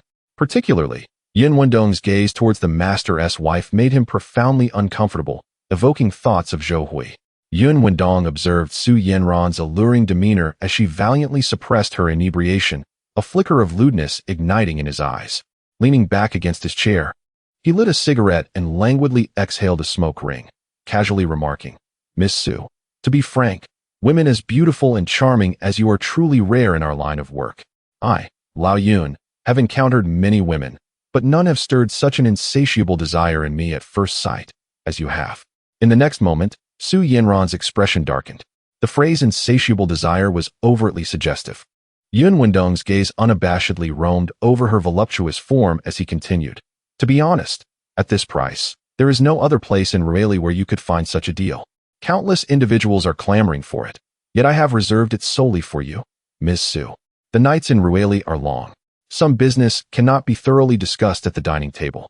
Frankly, this price is merely a loss to cultivate friendship. Many are waiting with cash in hand, yet I have not nodded in agreement. He leaned forward slightly, lowering his voice. Yet, in my business dealings, I place great importance on fate, especially with a stunning beauty like you, Ms. Su. If this evening you could allow me to delve deeper into your sincerity, what do you think?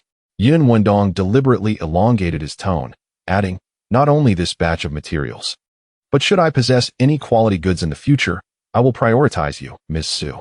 I have a long-term reserved room at the Weijing Hotel with a splendid view. Why don't we relocate there to discuss the finer details of our collaboration? His words were blatantly suggestive.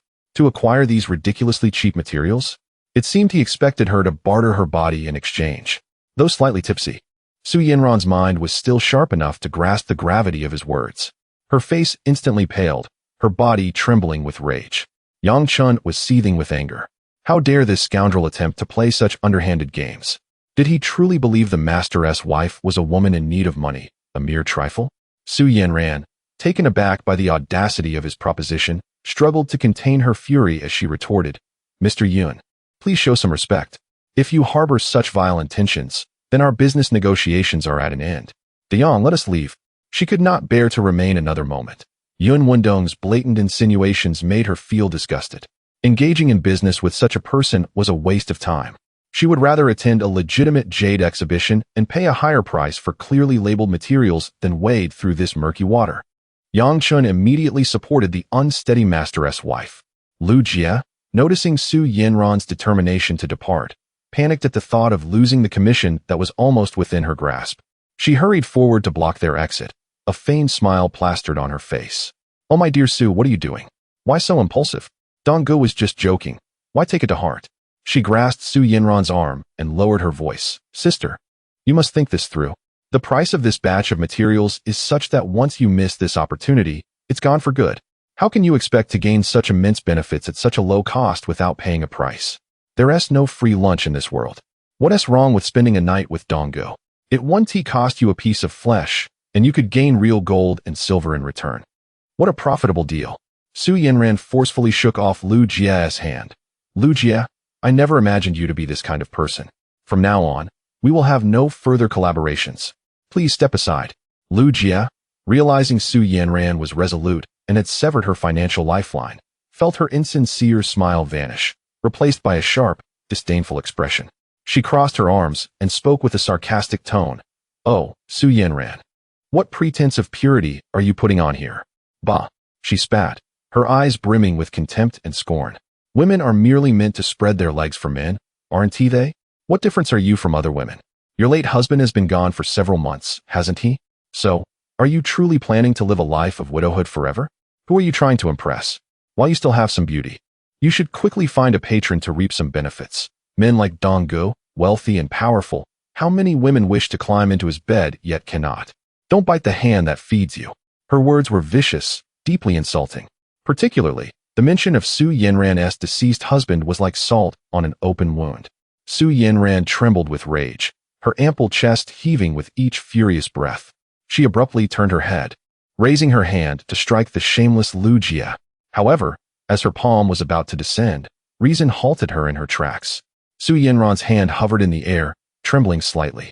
She could not strike. Lu Jia was notoriously known in the Rueli Jade community as a social butterfly, recognized by all walks of life. As an outsider in this chaotic environment, if she completely offended Lu Jia, she could provoke significant trouble, even jeopardizing her personal safety. A strong dragon cannot suppress a local snake. Moreover, she was not a strong dragon, but merely a fragile woman. This grievance she must endure.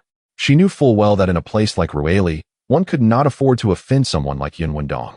Su Yanran clenched her lower lip tightly, slowly lowered her raised hand, and took a deep breath. DeYoung, take Shenyang away. Yangchen could not bear it. Hearing Sister Lu utter such insulting words, he felt a surge of hot blood rush straight to his head, and he raised his hand to deliver a fierce slap across Sister Lu's face. insulting Shenyang and his deceased Shifu. Yang Chen knew he was acting impulsively, but he truly could not hold back. Slap. With that one strike, Yang Chen mustered every ounce of strength he had. Sister Lu was stunned by the sudden blow, clutching her face in disbelief for a moment before letting out a piercing scream. You hit me? You motherless little bastard. How dare you lay a hand on me? Her face twisted with rage as she pointed at Yang Chen, unleashing a torrent of curses. I've been around Rueli for so many years, and no man has ever dared to lay a finger on me. You're finished, I tell you, you're finished. If I don't break your legs today and toss you into Myanmar to be devoured by wild dogs, I'll take your surname. Chapter 37. Yang Chen takes action. Lu Li, in a fit of rage, yelled at Yun Wendong. Yun Wendong, what are you still doing? Did you not see this scoundrel hit me? Hurry and have your men teach him a lesson. Beat him to a pulp. Yun Wendong's expression darkened. He was taken aback by the young man's audacity. With a subtle wave of his hand, the door to the private room swung open, revealing two burly men with fierce looks blocking the entrance, their eyes fixed menacingly on Yang Chen.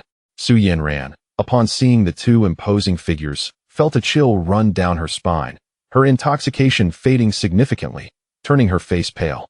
She had not anticipated Yang Chen's impulsiveness and quickly stepped forward to shield him, repeatedly apologizing to Lu Jie and Yun Wendong. Lu Jie, Donggu, I am truly sorry. My disciple is young and hot-headed. He had a bit too much to drink. I apologize on his behalf. We can still negotiate this business. Let us proceed according to Mr. Yun's wishes. She sought to defuse the situation to avoid conflict, planning to discreetly call the police later. Yang Chen's gaze flickered as he swiftly pulled Su Yanran behind him. Faced with the two menacing figures, he felt a weight in his heart, realizing that the slap he had delivered had stirred trouble. However, it was evident that even without that slap, he and his master would not easily escape. Hypnotism. Yang Chen silently chanted in his mind. In the next moment, his third eye quietly opened. A golden beam of light shot forth like two arrows, piercing the eyes of the two hulks. Hypnotism. Instantly, the eyes of the two men became vacant and devoid of emotion, their movements stilled as if they had become marionettes. Yang Chen concentrated his thoughts, issuing commands to the hypnotized men. Go, violently beat that Lu woman, and also give Yun Wendong a good thrashing. The command was given, yet his inner rage remained unabated. Recalling the insults and coercion directed at his master, a darker thought emerged. Yang Chen found himself at a loss. Ever since activating his third eye, his temper had noticeably intensified, making him prone to impulsiveness. With a grim resolve, he added another command. Kill that Yun Wendong. After all, with the peculiar nature of hypnotism, even if these two bodyguards were to truly kill Yun Wendong, there would be no evidence pointing back to him. Such societal scum deserved to perish. His master had shown him immense kindness, and he would not allow anyone to humiliate her in such a manner. Once the command was issued, he approached the two hulks, leaning down to whisper a few words, implanting an idea in their minds. When the hypnotism concluded, the two men would believe they had been bribed by Yang Chen. In the next moment, an astonishing event unfolded before Su Yanran, Lu Jie, and Yun Wendong. One of the hulks suddenly seized a heavy wooden chair nearby. Without a word, he swung it with force towards the still cursing Lu Jie. With a resounding thud, the chair struck Lu Jie squarely on the head. She uttered not a sound, her eyes rolling back as she crumpled to the ground. Blood gushing from her forehead, evidently rendered unconscious. What are you doing? Stop. Yun Wendong was taken aback by this sudden turn of events, barking, along. Ahoo! Have you both gone mad? I ordered you to deal with that little brat, not to lay a hand on Lu. However, his reprimands fell on deaf ears. The other hulking figure, with vacant eyes yet exuding a murderous intent, advanced step by step towards Yun Wendong. Realizing the peril, Yun Wendong began to retreat while maintaining a facade of bravado, stammering, Ahoo! What? What do you intend to do? Stop right there. Master, we must flee. Yang Chen swiftly grasped the shaken Su Yanran and dashed out of the private room.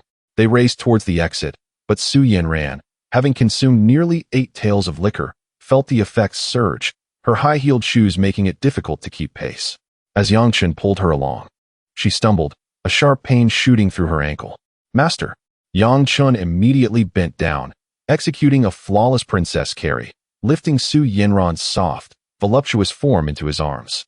Su Yanran gasped, instinctively wrapping her arms around his neck. The audacity of this young man to carry her so boldly, one hand resting on her peach-shaped posterior, left her cheeks flushed, unsure if it was the alcohol or embarrassment. With Su Yanran in his arms, Yang Chen did not slow down, swiftly exiting the private dining establishment and onto the street. He anxiously hailed a taxi, opened the door, and carefully placed Su Yanran in the back seat before swiftly climbing in himself. "Driver, to Junhua Hotel, quickly." Yang Chen urgently called out the name of the hotel. The driver complied, starting the vehicle. Inside the car, Su Yanran leaned against the seat, the after effects of the alcohol hitting her fully. Her head swam, and the pain in her ankle throbbed. She glanced at Yang Chen, a mixture of fear and helplessness in her eyes. "De Yang, you were too impulsive.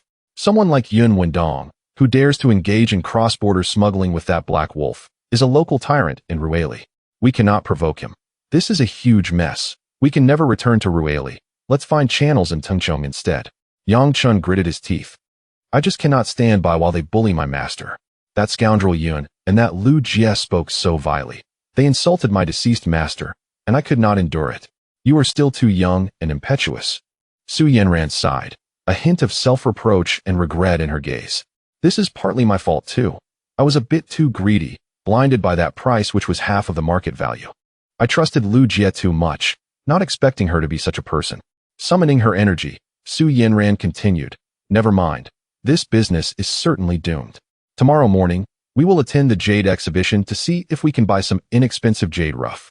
At least it won't be a wasted trip, then we can hurry back to Tianhai. Master, I am concerned that Lu Li will not let this matter rest. She will certainly seek revenge on us." "All right, I will heed my master's words." Yang Chen nodded, and then, thinking of Su Yanran's safety, suggested, "Master, after this incident, I believe your safety is at risk. Should we consider hiring a bodyguard?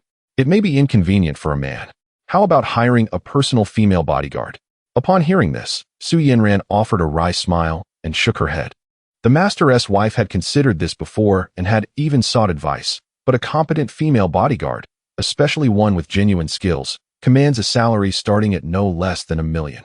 Even a more ordinary one would still require a salary of 50 to 60,000, which is quite exorbitant. De Yang, do not be misled by the appearance of prosperity in the shop. In reality, the net profit of the jade shop is not as favorable as one might think. If it achieves a pure profit of 200,000, it would be a cause for gratitude. There are numerous expenses to contend with, and spending tens or hundreds of thousands on a bodyguard is something the master's wife is reluctant to do. Yang Chen observed the weariness etched on his master's wife's face and silently resolved to earn more money swiftly. He wished to alleviate her worries regarding such matters. Nevertheless, he still encouraged her, stating that even a less expensive bodyguard would suffice. Having someone is better than having no one at all.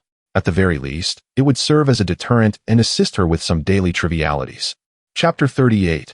I do not want to be the son of my teacher's wife. Inside the private room, chaos reigned. Two hypnotized muscular men, seemingly possessed by madness, relentlessly assaulted Yun Wendong.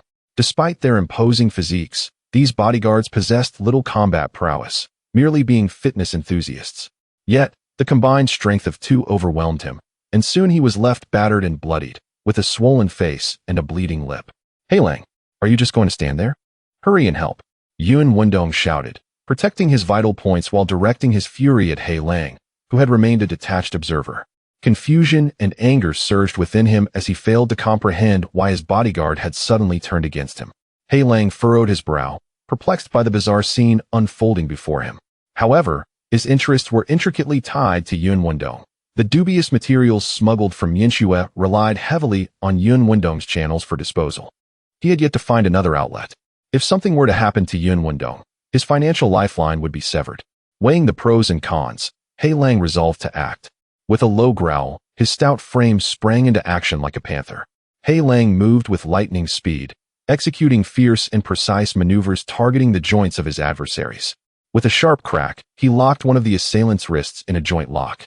A sudden twist, accompanied by a brutal knee strike to the abdomen, elicited a pained scream from the man. Seizing the opportunity, He Lang swiftly struck the carotid artery of the other assailant. The man let out a muffled groan, his eyes glazing over as he collapsed to the floor.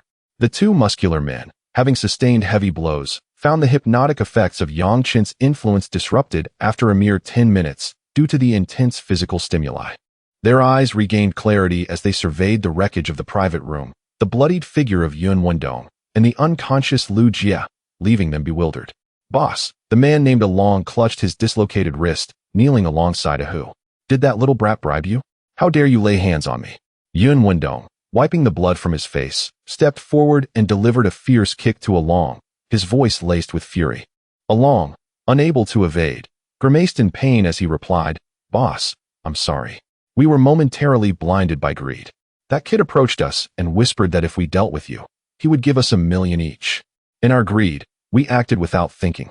A Hu chimed in, Yes, boss, we truly apologize. We had no idea what was happening. Hearing $1 million, we lost our heads and acted rashly. We won't do it again. In their memories, Chen had quietly tempted them with money just before the conflict erupted. Under the hypnosis, their altered recollections conveniently justified their erratic behavior, leaving them utterly convinced of their innocence. $1 million? You would dare to attack me for a mere $1 million? Have I ever mistreated you? Yun Wendong seethed, trembling with rage as he pointed toward the door. Get out. You won't receive a single cent of your salary this month. Though furious, he could not deny the reasonableness of their explanation, feeling a disheartening blend of indignation and resignation. The lure of wealth could corrupt even the most loyal. It was not the time to reprimand these bodyguards. Aware of their guilt, the two men exchanged guilty glances and awkwardly assisted each other as they left the room in disgrace. Gasping for breath, Yun Wendong looked at the motionless Lu Jie on the floor, uncertain of her fate, and dialed emergency services. Standing nearby, Hei Lang surveyed the disarray of the room. While Along and Ahu's explanation seemed plausible, a lingering doubt gnawed at him. It was all too strange. How could two bodyguards suddenly be swayed? Nevertheless, no better explanation surfaced. Damn it, Su Yanran, and that little brat. How dare they undermine me, lure away my bodyguards, and sabotage my plans. I will not let this go unpunished. Yun Wendong, observing his own disheveled appearance and Lu Jie's dire condition, directed all his ire toward Chen and Su Yanran. Though he possessed a stock of materials, they had long been sold off, leaving only samples behind, all in an attempt to exploit Su Yanran. Having failed to achieve that, he was left humiliated. He would remember this debt. After disembarking from the vehicle, Chen cradled Su Yanran as they made their way back to the hotel room. He gently laid her onto the soft bed. Su Yanran, inebriated and with flushed cheeks, exuded an air of delicate femininity. Taking a deep breath, Chen knelt beside her and carefully removed the high heels that had caused her ankle to twist. He then slowly peeled off her white ankle socks, revealing her fair and exquisite feet, her right ankle slightly swollen. Does it still hurt, teacher's wife? Let me massage it for you, Chen offered gently, grasping her delicate foot and tenderly kneading around the swollen ankle. Su Yanran was taken aback, not expecting Chen to be so bold. Yet, there was a possibility that she was overthinking. The boy merely wished to help her, not to take advantage of her. As she gazed down at the young man before her, she recalled how he had exhibited his masculine qualities in the private room, defending her. In that moment, a tender part of her heart was deeply stirred. She had been married to Zhang Jingguo for 3 years, and he had never even touched her foot. Chen's gentle gesture brought tears to Su Yanran's eyes, her vision blurred with emotion. It doesn't hurt anymore. Please, stop, she said shyly, quickly withdrawing her foot. De Yang, I truly owe you my gratitude this time. If it weren't for you, I can't imagine what might have happened if I had been left alone in that state. From now on, I will treat you as my own son. I know your family struggles, and your parents bear a heavy burden. Just tell me how much you need, and I will provide for you. Her words were sincere, filled with genuine appreciation. Hearing those words, Chen's emotions surged. Son, he did not know what had come over him. As if he no longer wished to remain in the role of a son, Chen stood up and tightly embraced Su Yanran, who was sitting by the bed, pulling her firmly into his arms. His arms held her with a desperate intensity, as though he wanted to meld his Shenyang into his very being. Shenyang, I have money now. I earned 5 million from gambling on stones. I am no longer in need. And I do not want to be your son. Besides, there is only an 11-year gap between us. Chen whispered urgently into Su Yanran's ear, his warm breath brushing against her delicate earlobe. Su Yanran was flustered, suddenly held so tightly by her own disciple. Feeling the scorching heat radiating from his chest, his lips nearly touching her ear, and the warm, masculine breath against her skin, she froze completely. Chapter 39. The Jade Market. Su Yanran's charming face flushed crimson, resembling a ripe cherry. Compounding this, Yang Chun was currently fixated on her eyes, his gaze fervent and intense, starkly contrasting with his usual demeanor. Su Yanran felt a wave of anxiety wash over her, her heart quivering violently. An embarrassing thought surged uncontrollably within her. Could this impudent youth harbor inappropriate feelings for his master's wife? Yet, this posed a moral dilemma. When her husband, Zhang Jingguo, had taken Yang Chun as his disciple, it had adhered to the traditional rites of apprenticeship. He had formally bowed and offered tea as a gesture of respect. This relationship created an invisible chasm, a moral barrier that separated them. Su Yanran's mind was in turmoil, and she found it hard to breathe in his embrace. Unable to endure the overwhelmingly ambiguous atmosphere, she pushed against his sturdy chest with force. "Dayong, you are hurting your master. Release me. You impudent child. Who permitted you to hold your master? Are you drunk, or is it I who has had too much?" Yang Chun, reluctant to let go, tightened his grip on Su Yanran's hand, gazing at her alluring face, now tinged with a rosy hue, his heart racing furiously. At that moment, he was overwhelmed, primarily because his master was simply too beautiful, too captivating, too alluring. Summoning his courage, he attempted to utter something. "Master, I wish to." Su Yanran was startled, fearing he might utter something scandalous. In haste, she covered his mouth with her delicate hand, her tone laced with panic. "Do not speak, say nothing." Turning away, she could no longer meet Yang Chen's fiery gaze. "Return to your room to rest. Master is tired and needs to recuperate." She issued an expulsion order. Yang Chun, frustrated, slapped his own face, realizing he had acted impulsively. He was unsure of the cause. Perhaps it was merely the sight of his master inebriated that had tempted him. Doused with a cold splash of reality, he regained his composure and silently exited, gently closing the door behind him. Inside the room, Su Yanran was left alone. This child, truly, a mere embrace is acceptable, but master is unwilling to let their relationship deteriorate. Impudent boy. Warmth enveloped Su Yanran's heart as she leaned against the headboard, slowly igniting a slender mint-flavored Nanjing de Guanyuan cigarette. The following morning at 8, Yang Chun was roused from slumber by the persistent ringing of his phone. Upon answering, he heard Su Yanran's voice. "Dayong, rise and come downstairs for breakfast." "Yes, master, right away." Yang Chun ended the call and swiftly prepared himself. When he opened his door, he noticed the door across the hall was ajar. Su Yanran had already tidied herself. She still wore the light blue dress from the previous night, revealing her fair calves, and had changed into white flats, her beautiful eyes showing a hint of fatigue from the previous night's revelry. Upon seeing Yang Chun, she immediately adopted a stern expression, channeling her authority as a master. "You impudent child, do not be so impulsive in the future, do you understand?" Yang Chun scratched his head, grinning, unsure whether she referred to his embrace or the incident with Lu Jia. He could only respond vaguely. "Understood. Master, I will be more cautious." "Is your foot feeling better? Does it still hurt?" "Yes, it's fine now. Nothing to worry about." Su Yanran recalled how Yang Chun had stood up for her in the private room last night.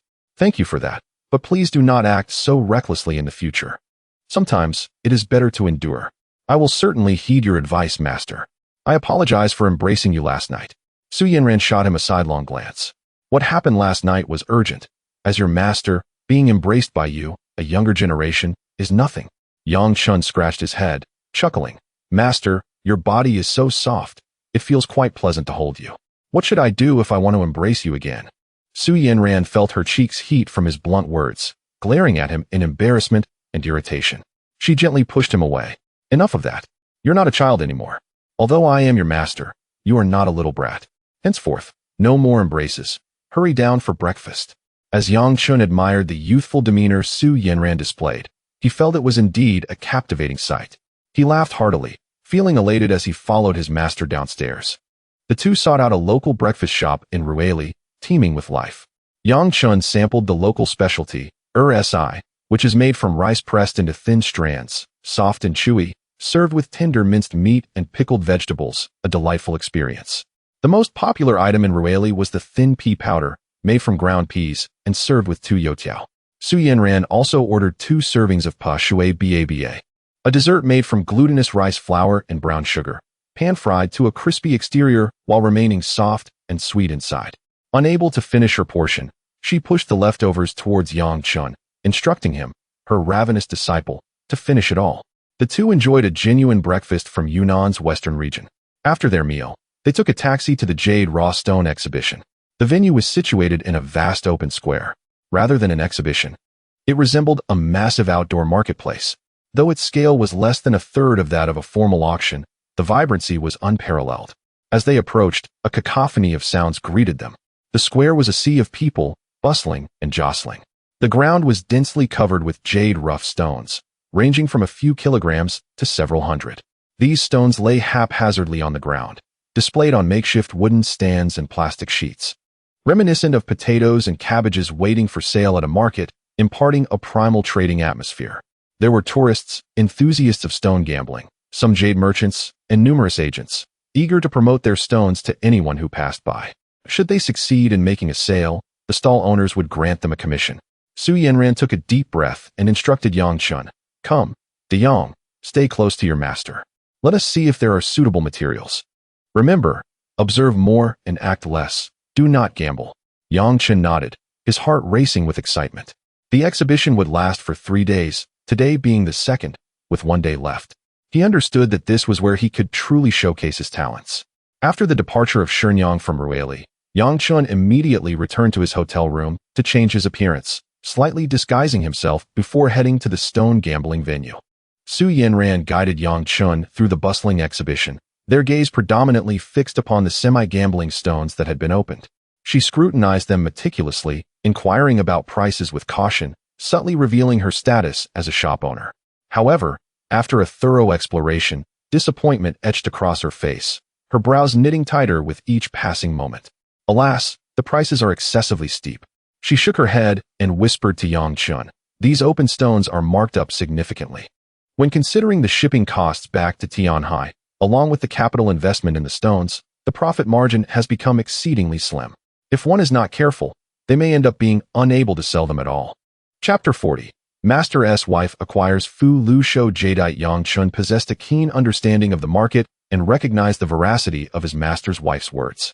The prices for the publicly displayed open-window materials were exorbitantly high, far surpassing those of uncut materials. "So, Master S. Wife, shall we head back now?" Chen inquired. Yanran pondered for a moment before responding, "There is no rush. I have a reliable channel for selling in Tianhai, a venerable elder in the jade carving industry. He specializes in purchasing quality materials and only accepts those of high caliber, specifically jadeite of the glutinous ice variety or above, offering fair prices. Let us spend 2 hours at the free stone cutting area and see if fortune favors us with any lucky finds. Should we discover something of value, I can purchase it on the spot. If not, we shall return to Tianhai in the afternoon." The duo arrived at the bustling free stone cutting area at the edge of the square, where the clamor was deafening and the stone cutting machines were nearly incessant. Each blade's descent stirred the hearts of countless onlookers, as every cut bore witness to the dichotomy of fortune and misfortune. Amidst the cacophony, Chen flashed a broad grin at Yanran. "Master S. Wife, I would like to linger in Ruili for a few more days. You may return this afternoon." Yanran immediately turned her gaze towards him, her beautiful eyes scrutinizing him intently. "What is this? After winning 5 million from a single stone, you wish to evade work and sneak off to gamble?" Chen hastily waved his hands, feigning innocence. "Not at all. Master S. Wife, you misunderstand. I simply have yet to truly explore Yunnan. I've heard the Jegao port in Ruili is quite fascinating, and I wish to visit the neighboring Mongsher and Kunming as well, for traveling is far more enriching than merely reading." Yanran shook her head, determined to prevent her disciple from indulging in gambling. She sternly stated, "No, you shall return with me. Do you know how much the shop's rent costs per day? No days off." Chen's face contorted in despair as he grasped Yanran's hand, shaking it playfully. After a moment's hesitation, he half-jokingly suggested, "Master's Wife, if you are not in haste to return, how about we embark on a journey together? Just the two of us, to explore the beautiful sights of Kunming." At the mention of a two-person world, Yanran's delicate face flushed a deep crimson. Memories of the previous night, when her disciple held her with fervent eyes, flooded her mind. She feigned annoyance, glaring at Chen. "What nonsense! Who wishes to join you in a two-person world? Go play by yourself. Be safe, don't cause trouble, and I shall return first this afternoon." A hint of fluster crossed her gaze, and her ears tinged with pink. Witnessing this unexpected display of shyness from his beautiful master left Chen momentarily stunned. Just then, a wave of exclamations and commotion erupted from the center of the stone-cutting area, so loud that it drowned out the machine's roar. It's rising. Tremendously. My heavens. What luck. Fu Lu Shou. It's the tricolored Fu Lu Shou. Ice variety. An ice variety Fu Lu Shou. The crowd surged like a tide towards a particular cutting machine. Chen and Su Yanran, drawn by the commotion, instinctively turned their gaze. Beside the machine stood a middle-aged man, dressed modestly and resembling a small vendor, who appeared dazed, trembling as he cradled a freshly cut piece of jadeite. His face radiated sheer astonishment and elation, as if he could scarcely believe his own eyes. The jadeite emanated a mesmerizing brilliance. A tricolored Fu Lu Shou jadeite. The first color, Fu, was a rich violet, representing the upper half of the material, showcasing a deep and dreamlike hue, vibrant and enchanting. The second color, Lu, was a vivid emerald green in the middle, reminiscent of fresh buds breaking through the earth in early spring, brimming with vitality. The green was pure and saturated. Lastly, Shou, at the bottom, displayed a celebratory red, a rich and vibrant hue akin to ripe cherries, symbolizing fortune and longevity. The transition between the three colors was distinct, yet harmoniously blended on the same piece of jadeite, flowing naturally without any jarring contrasts. Frankly, this was the first time in 3 years that Chen had witnessed a Fu Lu Shou jadeite of such quality in person. Previously, he had only experienced them through short videos or read about them in the jadeite literature provided by his master. This material boasted an ice variety quality, with a delicate and translucent texture, its luster enhancing the vibrancy of the purple, green, and red hues. Such tricolored jadeite was exceedingly rare and commanded exorbitant prices, an exquisite treasure that was nearly unattainable. I've struck it rich. Ha ha ha. The middle-aged man finally emerged from his stupor. Trembling with excitement, he threw his head back and laughed, tears streaming down his face.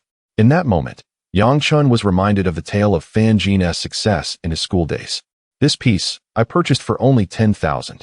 The skin's appearance was rather ordinary, and it had cracks. I merely took a gamble on a whim. Who would have thought? Who would have thought it contained Fu Lu Shou, and of ice quality? I've hit the jackpot. I'm truly wealthy, ha ha. His exhilaration was palpable, oscillating between laughter and tears, clearly overwhelmed by the sudden windfall. The surrounding crowd erupted in fervent discussions and gasps of astonishment, their faces reflecting envy. Some jadeite merchants and gambling enthusiasts, seasoned in this realm, had witnessed their fair share of misfortunes, but the spectacle of a single stroke of fortune was indeed rare, particularly for private enthusiasts who, at minimal cost, could unearth such an exceptional piece of ice-quality Fu Lu Shou jadeite, an unparalleled scene. Those in the know recognized this as sheer luck. The god of wealth had showered him with riches. Su Yanran's eyes sparkled as she whispered to Chen, an ice variety, Fu Lu Shou. The luck of that individual is truly astonishing. Such materials are seldom seen and hold immeasurable value. Let us approach and take measurements from our bag to calculate its worth. Chen gazed at the resplendent tricolored jadeite, and then at the ecstatic middle-aged man, his heart filled with countless reflections. It was clear that the world of gambling stones was indeed brimming with limitless possibilities. The appearance of the ice variety Fu Lu Shou jadeite instantaneously ignited the entire stone-cutting area. After a brief moment of astonishment, the jade merchants quickly regained their composure and commenced an intense bidding war. This was indeed a rare opportunity to acquire exquisite top-grade materials, whether for personal collection or for crafting into premium jewelry, both promising substantial profit margins. 6 million. A middle-aged merchant, adorned with gold-rimmed spectacles, was the first to make an offer, elevating the price to a considerable height. 6,500,000. A stout businessman nearby did not concede easily. 7 million. Zheng Wei, whom Chen had encountered on the airplane, called out a bid. A collective gasp filled the room. As the price reached this echelon, the increments became increasingly cautious. No longer did the bids leap by 500,000. Instead, they began to rise slowly by increments of 20 or 30,000. Chapter 41. She must uphold her bottom line. 7 million. 7,500,000. 7,800,000. 7,100,000. The price ultimately settled at 7,100,000. The crowd turned to see that the bidder was a woman of considerable poise, dressed in professional attire. Yang Chen's eyes widened in astonishment. The woman was Su Wanqiu, the chairwoman of Fenghuang Zhiyuan. Accompanying her was a gentleman with graying hair and an air of refinement. He was either a gambling stone consultant or a jadeite appraiser. These are two distinct professions, albeit with certain overlaps. Many jadeite appraisers can also serve as gambling stone consultants, but the reverse is not true. Appraisers primarily assess the authenticity of jadeite products, evaluating quality, and conducting inspections to ascertain market prices. Conversely, gambling stone consultants study the outer skin and rough materials, determining the potential presence and quality of jadeite within, thereby offering advice to buyers. This piece of rough material had been called up to 7,100,000, a price that was nearing the market limit for such a clear jadeite. Considering the subsequent design and processing, operational costs, and associated risks, the profit margin had become exceedingly thin. Other jadeite merchants shook their heads, opting to withdraw from the competition. Only a powerful company like Fenghuang Zhiyuan could bear such a cost. Once Su Wanqiu purchased it and processed it into a finished product, the brand premium associated with Fenghuang Zhiyuan would be significant. At that moment, a cool voice pierced through the air. 7,112,000. The bidder was none other than Su Yanran, who had been waiting for this moment. Su Wanqiu looked at Su Yanran with a hint of surprise, her brow slightly furrowed. After a moment of contemplation, she responded, 7,115,000. 7,200,000. Su Yanran showed no hesitation, directly raising the bid by 50,000. Upon hearing this price, even the elderly appraiser beside Su Wanqiu could not help but softly advise against it. Ms. Su, we cannot bid any higher. 7,200,000, after deducting all costs, leaves us with negligible profits. A slight misstep could lead to losses. Although the material is rare, it does not warrant such a significant risk. The elderly gentleman continued to counsel. Reluctantly, Su Wanqiu decided to withdraw from the bidding. Seeing Su Wanqiu concede, Su Yanran let out a quiet sigh of relief. The reason she dared to bid this high was to acquire the clear jadeite for a venerable master in the jade carving community. Such multicolored jadeite is exceedingly rare, and a skilled jade carver could maximize the material's value. Su Yanran had estimated that by securing it at 7,200,000 and then selling it to the master, she could potentially garner a profit of around 300,000. Of course, the master might be inclined to offer her a bit more. The middle-aged man who had unearthed the jadeite was left dazed, overwhelmed by the series of exorbitant bids. Hearing the final price set at 7,200,000, he was nearly overcome with excitement. He rushed forward, trembling as he addressed Su Yanran. This lady boss, it's yours. We can proceed with the transaction. The man was ecstatic, his speech faltering. A mere 10,000 had transformed into 7,200,000, an astonishing increase of over 700 times. Such fortune was truly remarkable. Many enthusiasts of gambling stones watched this scene unfold, feeling a pang of envy. However, some onlookers sighed in resignation.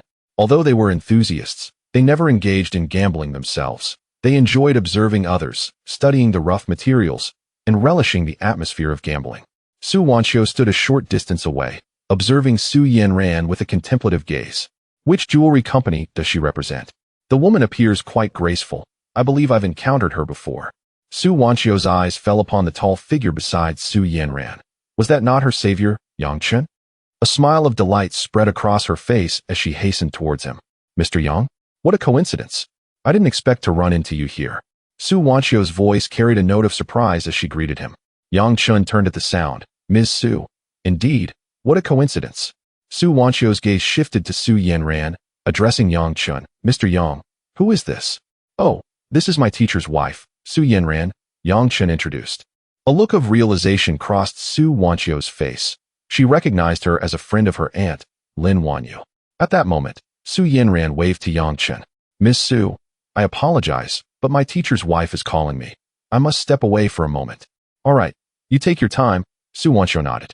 Yang Chen quickly walked to Su Yanran's side, following her and the middle-aged man into a specialized trading tent adjacent to the square.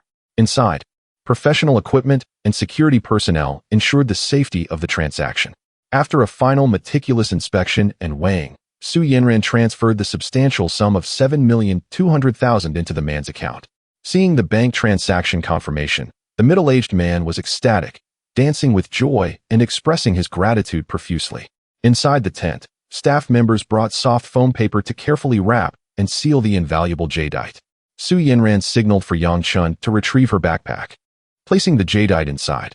This fully unwrapped clear material, being compact, could be carried on the plane, significantly faster than mailing it. The mailing process would primarily incur high insurance costs. With the transaction successfully completed, a smile graced Su Yanran's lips. Finally, this trip was worthwhile. De Jong, now that the matter is settled, let's return to the hotel for lunch before my teacher's wife heads to the airport. Sure thing, teacher's wife, I'll carry the backpack. Upon returning to the hotel, the two enjoyed a simple lunch in the restaurant. Subsequently, they each returned to their rooms. Just as Yang Chen was preparing to rest, there was a gentle knock on his door. He opened it to find teacher's wife, Su Yanran, standing there, her backpack slung over her shoulder and a suitcase in hand. De Jong, there's a flight in 2 hours. I need to head to the airport now. Please be careful while exploring on your own, all right? Understood, teacher's wife. You can rest assured.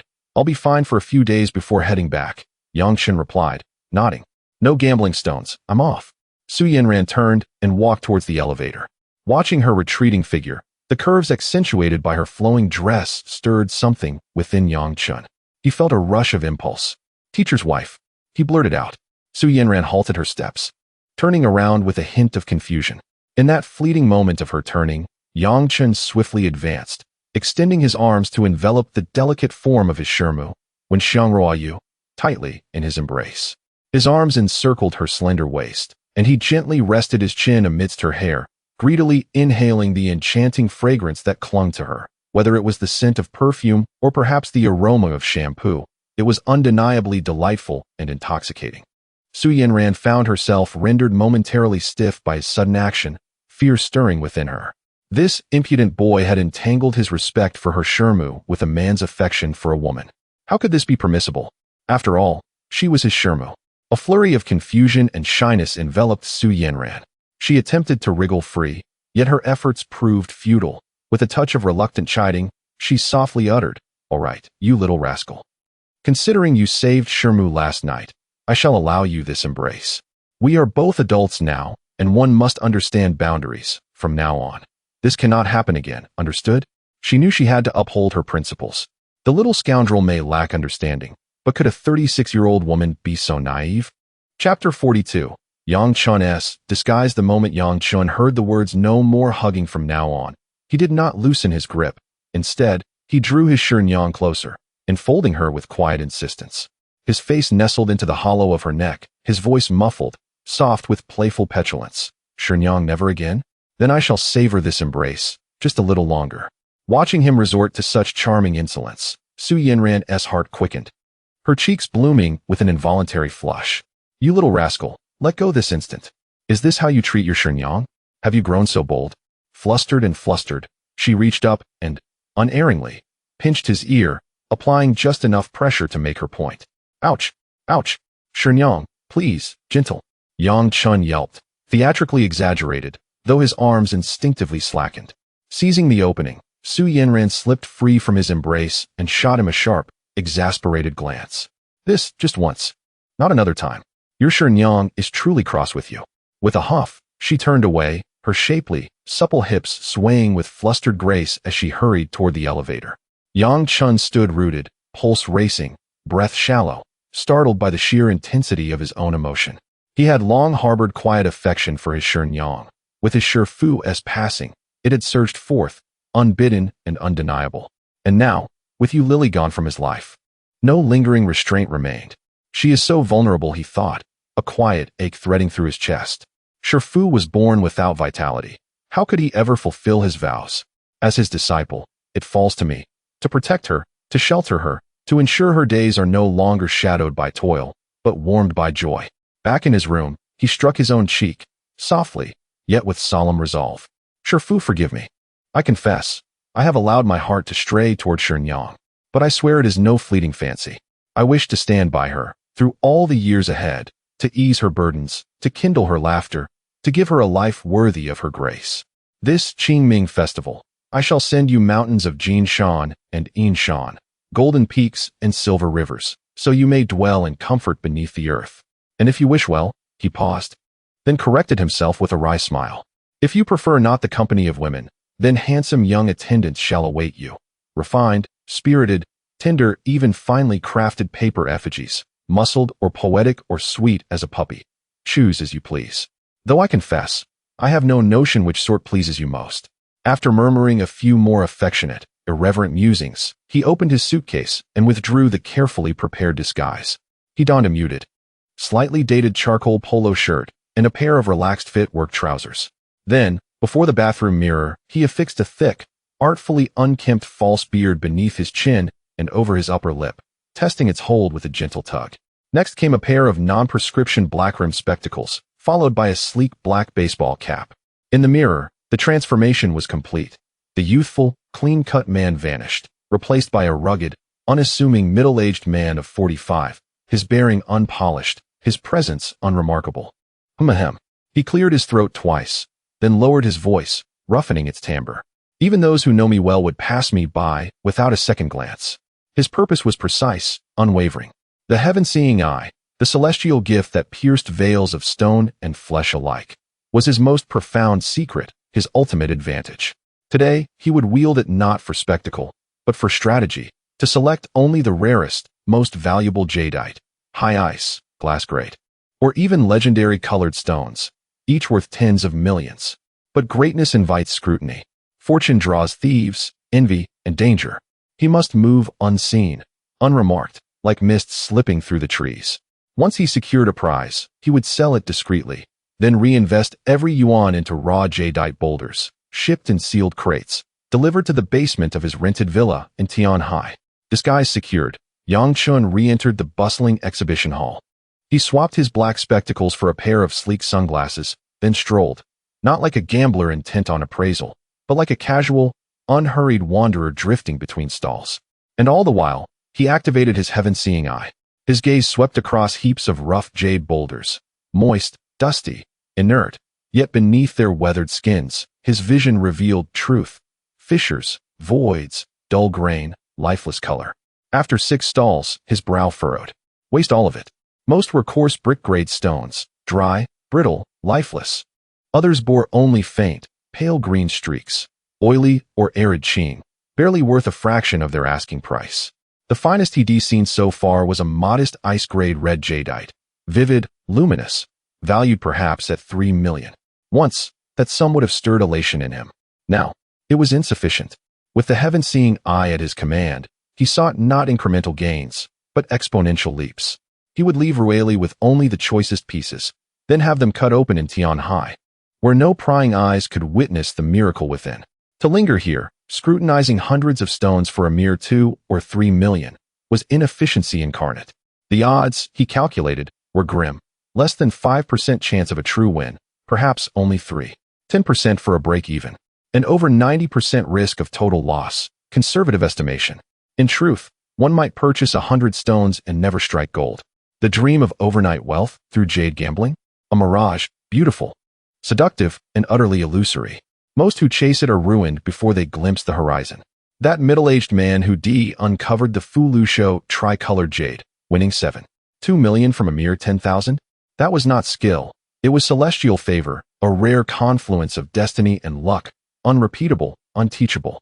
At last, Yang Chen paused before a large, well-stocked stall. Its boulders boasted promising rinds, diverse origins, Moxisha, Muchong, Hojiang, each with its own reputation and allure. The vendor was a woman in her early 40s, elegant, poised, wearing a delicate floral slip dress that revealed the elegant line of her collarbones. Perched on a small stool, she fanned herself with slow, languid strokes, murmuring, "Oh, this infernal heat, enough to melt a soul." A northern lilt, clear, warm, unmistakable. Yang Chen crouched beside her stall, his gaze skimming the stones with practiced nonchalance. He pointed, almost idly, to a Moxisha boulder nestled among the rest. "Madam Vendor, how much for this one?" The proprietor, known for her elegance, paused in her motion of fanning herself, casting a critical gaze over Yang Chen's somewhat disheveled appearance.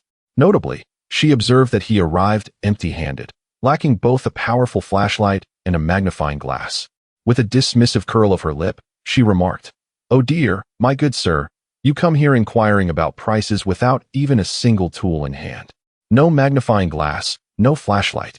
It is evident you are not a seasoned aficionado in this realm. Huh. Were it not for the fact that I have yet to sell a single stone today, I would scarcely bother to engage with you. This piece here, exquisite Mashisha, is priced at 380,000, firm and non-negotiable. Chapter 43.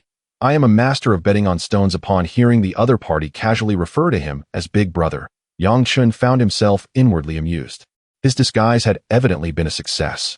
Deliberately grinning, he struck a pose of confidence and responded to the other party's remarks. My dear sister, your statement is rather misguided. A true master assesses stones based on intuition and experience. Who decreed that one must examine them under the light during broad daylight? As he spoke, he casually pointed to another piece of material nearby that was slightly larger. And what about that one? What is its price? The proprietress, amused by his words, let out a chuckle and rolled her eyes at him. This piece is priced at 420,000. Oh, I didn't realize, Big Brother, that you were a master hiding your talents. I am humbled. Clearly.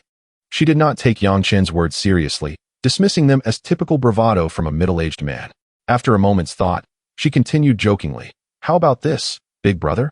If you truly are a master, and can bet on a piece of rough material here that surpasses the value of the 7.2 million jadeite that old Yu's stall revealed this morning, not only will I admire you as the brightest star of this street, but I will also offer you a piece of rough material of your choice from my stall for free. What do you say?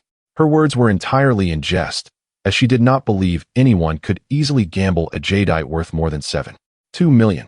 This morning, due to the revelation of the Fu Lu Shou 3-color jadeite, old Yu's stall had garnered immense attention. The remaining rough materials were instantly surrounded by eager gamblers, and the prices soared. This phenomenon, known as the betting rise effect, was something every vendor dreamed of experiencing. She was merely indulging in playful banter. Ah, my dear sister, did you truly say that? Am I capable of deceiving you? You claim that I must unveil jadeite worth tens of millions. Surely, you jest?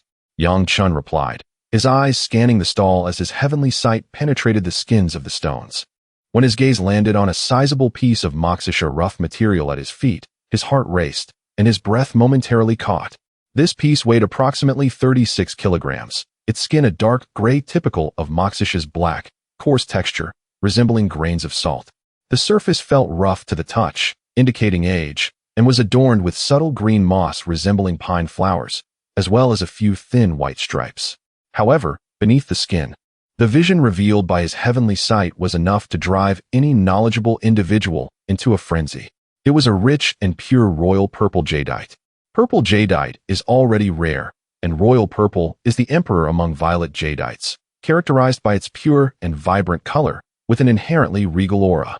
In the jadeite market, royal purple is a top-tier existence that can rival imperial green, although its value may not quite match that of the latter. Even more astonishing was the fact that this royal purple possessed a high ice texture. Its composition was exceedingly fine, with remarkable transparency, radiating a luminous glow. Although he could not weigh it with his heavenly sight, Yang Chen estimated that the extractable jadeite would undoubtedly be substantial. Even if it did not exceed 1 pound, it would certainly yield over 400 grams. At the very least, he could extract 2 pairs for bracelets. If he managed to extract 3 bracelets, the remaining material could be fashioned into pendants or ring faces. Yang Chen conservatively estimated the value of this material to be at least 30 to 40 million. It was undoubtedly a top-tier treasure that was rarely encountered.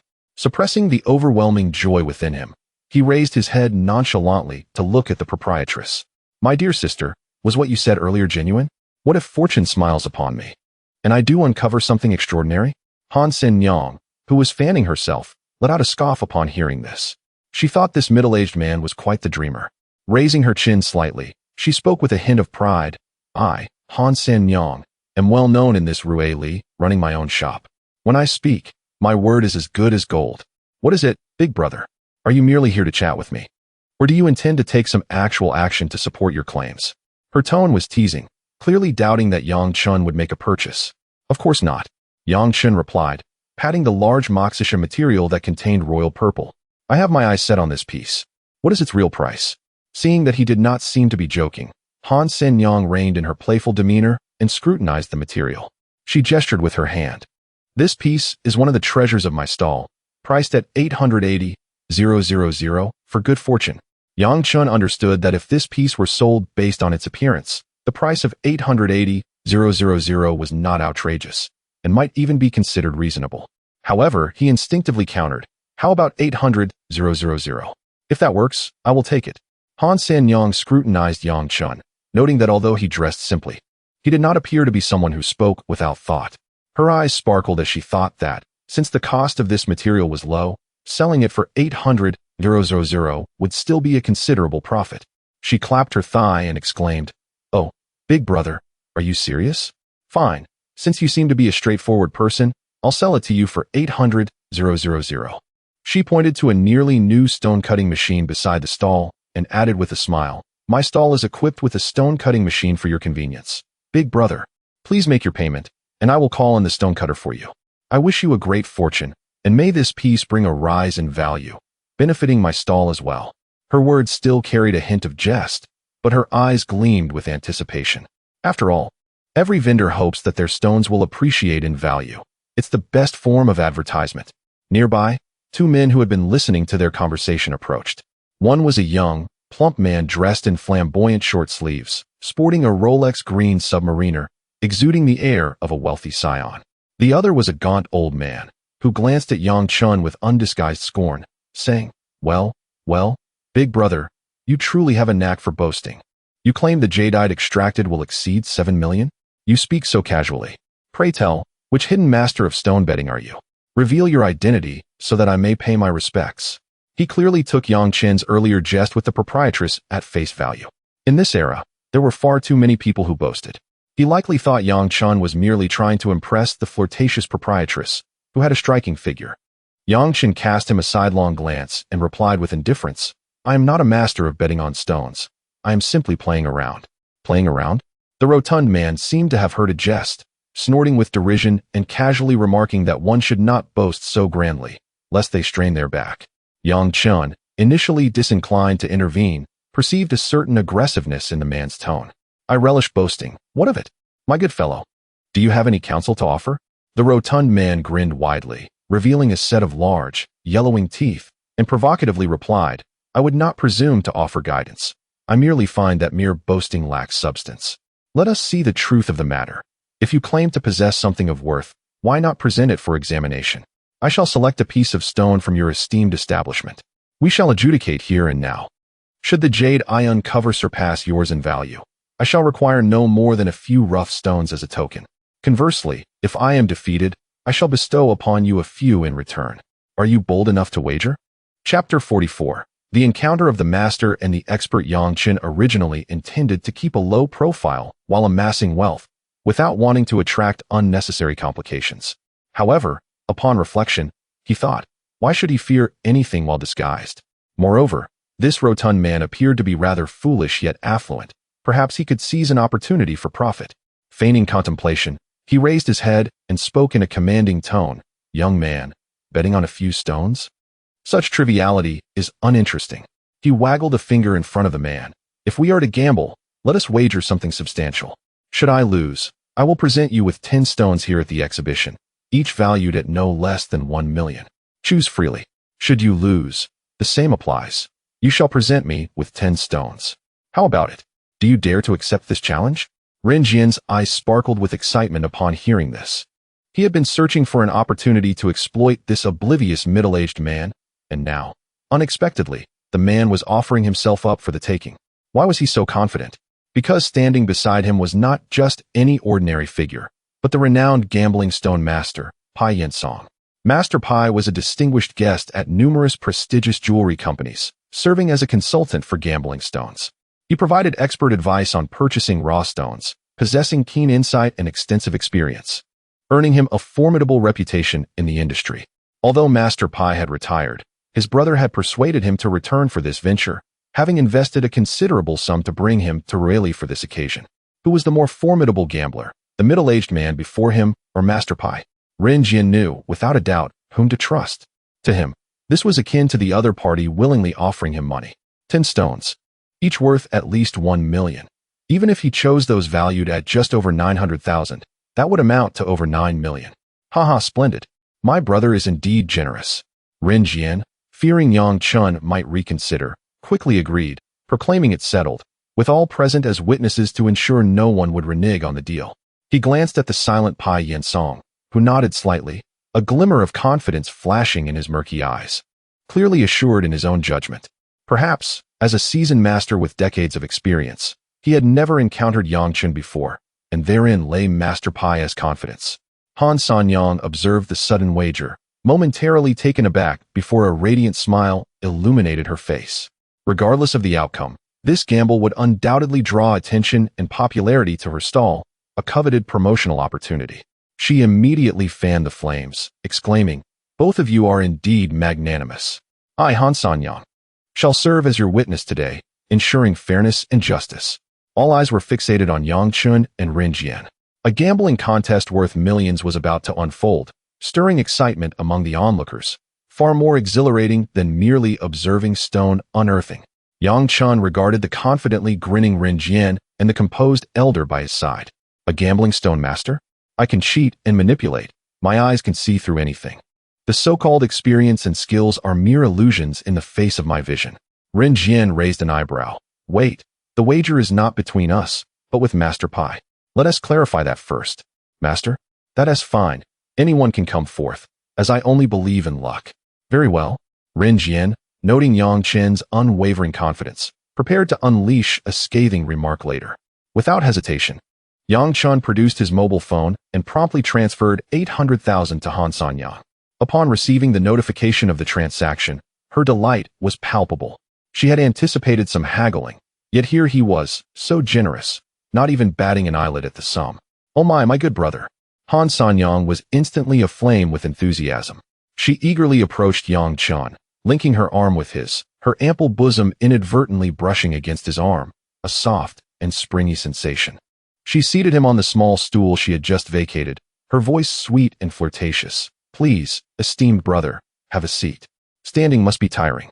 Just a moment. I will fetch the most skilled stone unearthing master for you," ensuring a magnificent reveal. Her avaricious demeanor elicited soft laughter from the surrounding crowd. Yang Chen, however, waved his hand and stood up, declaring, "No need for a master. Did I not just say? I am a gambling stone expert. And how could an expert not unearth stones himself? I shall take matters into my own hands." With that, he approached the 46-kilogram Moxisha rough stone. Taking a deep breath, he summoned strength from his core, and with a display of skill, he lifted the stone with ease and placed it on the nearby stone unearthing machine, expertly securing it in place. Observers with expertise nodded discreetly. This individual appeared to be in the same trade. Meanwhile,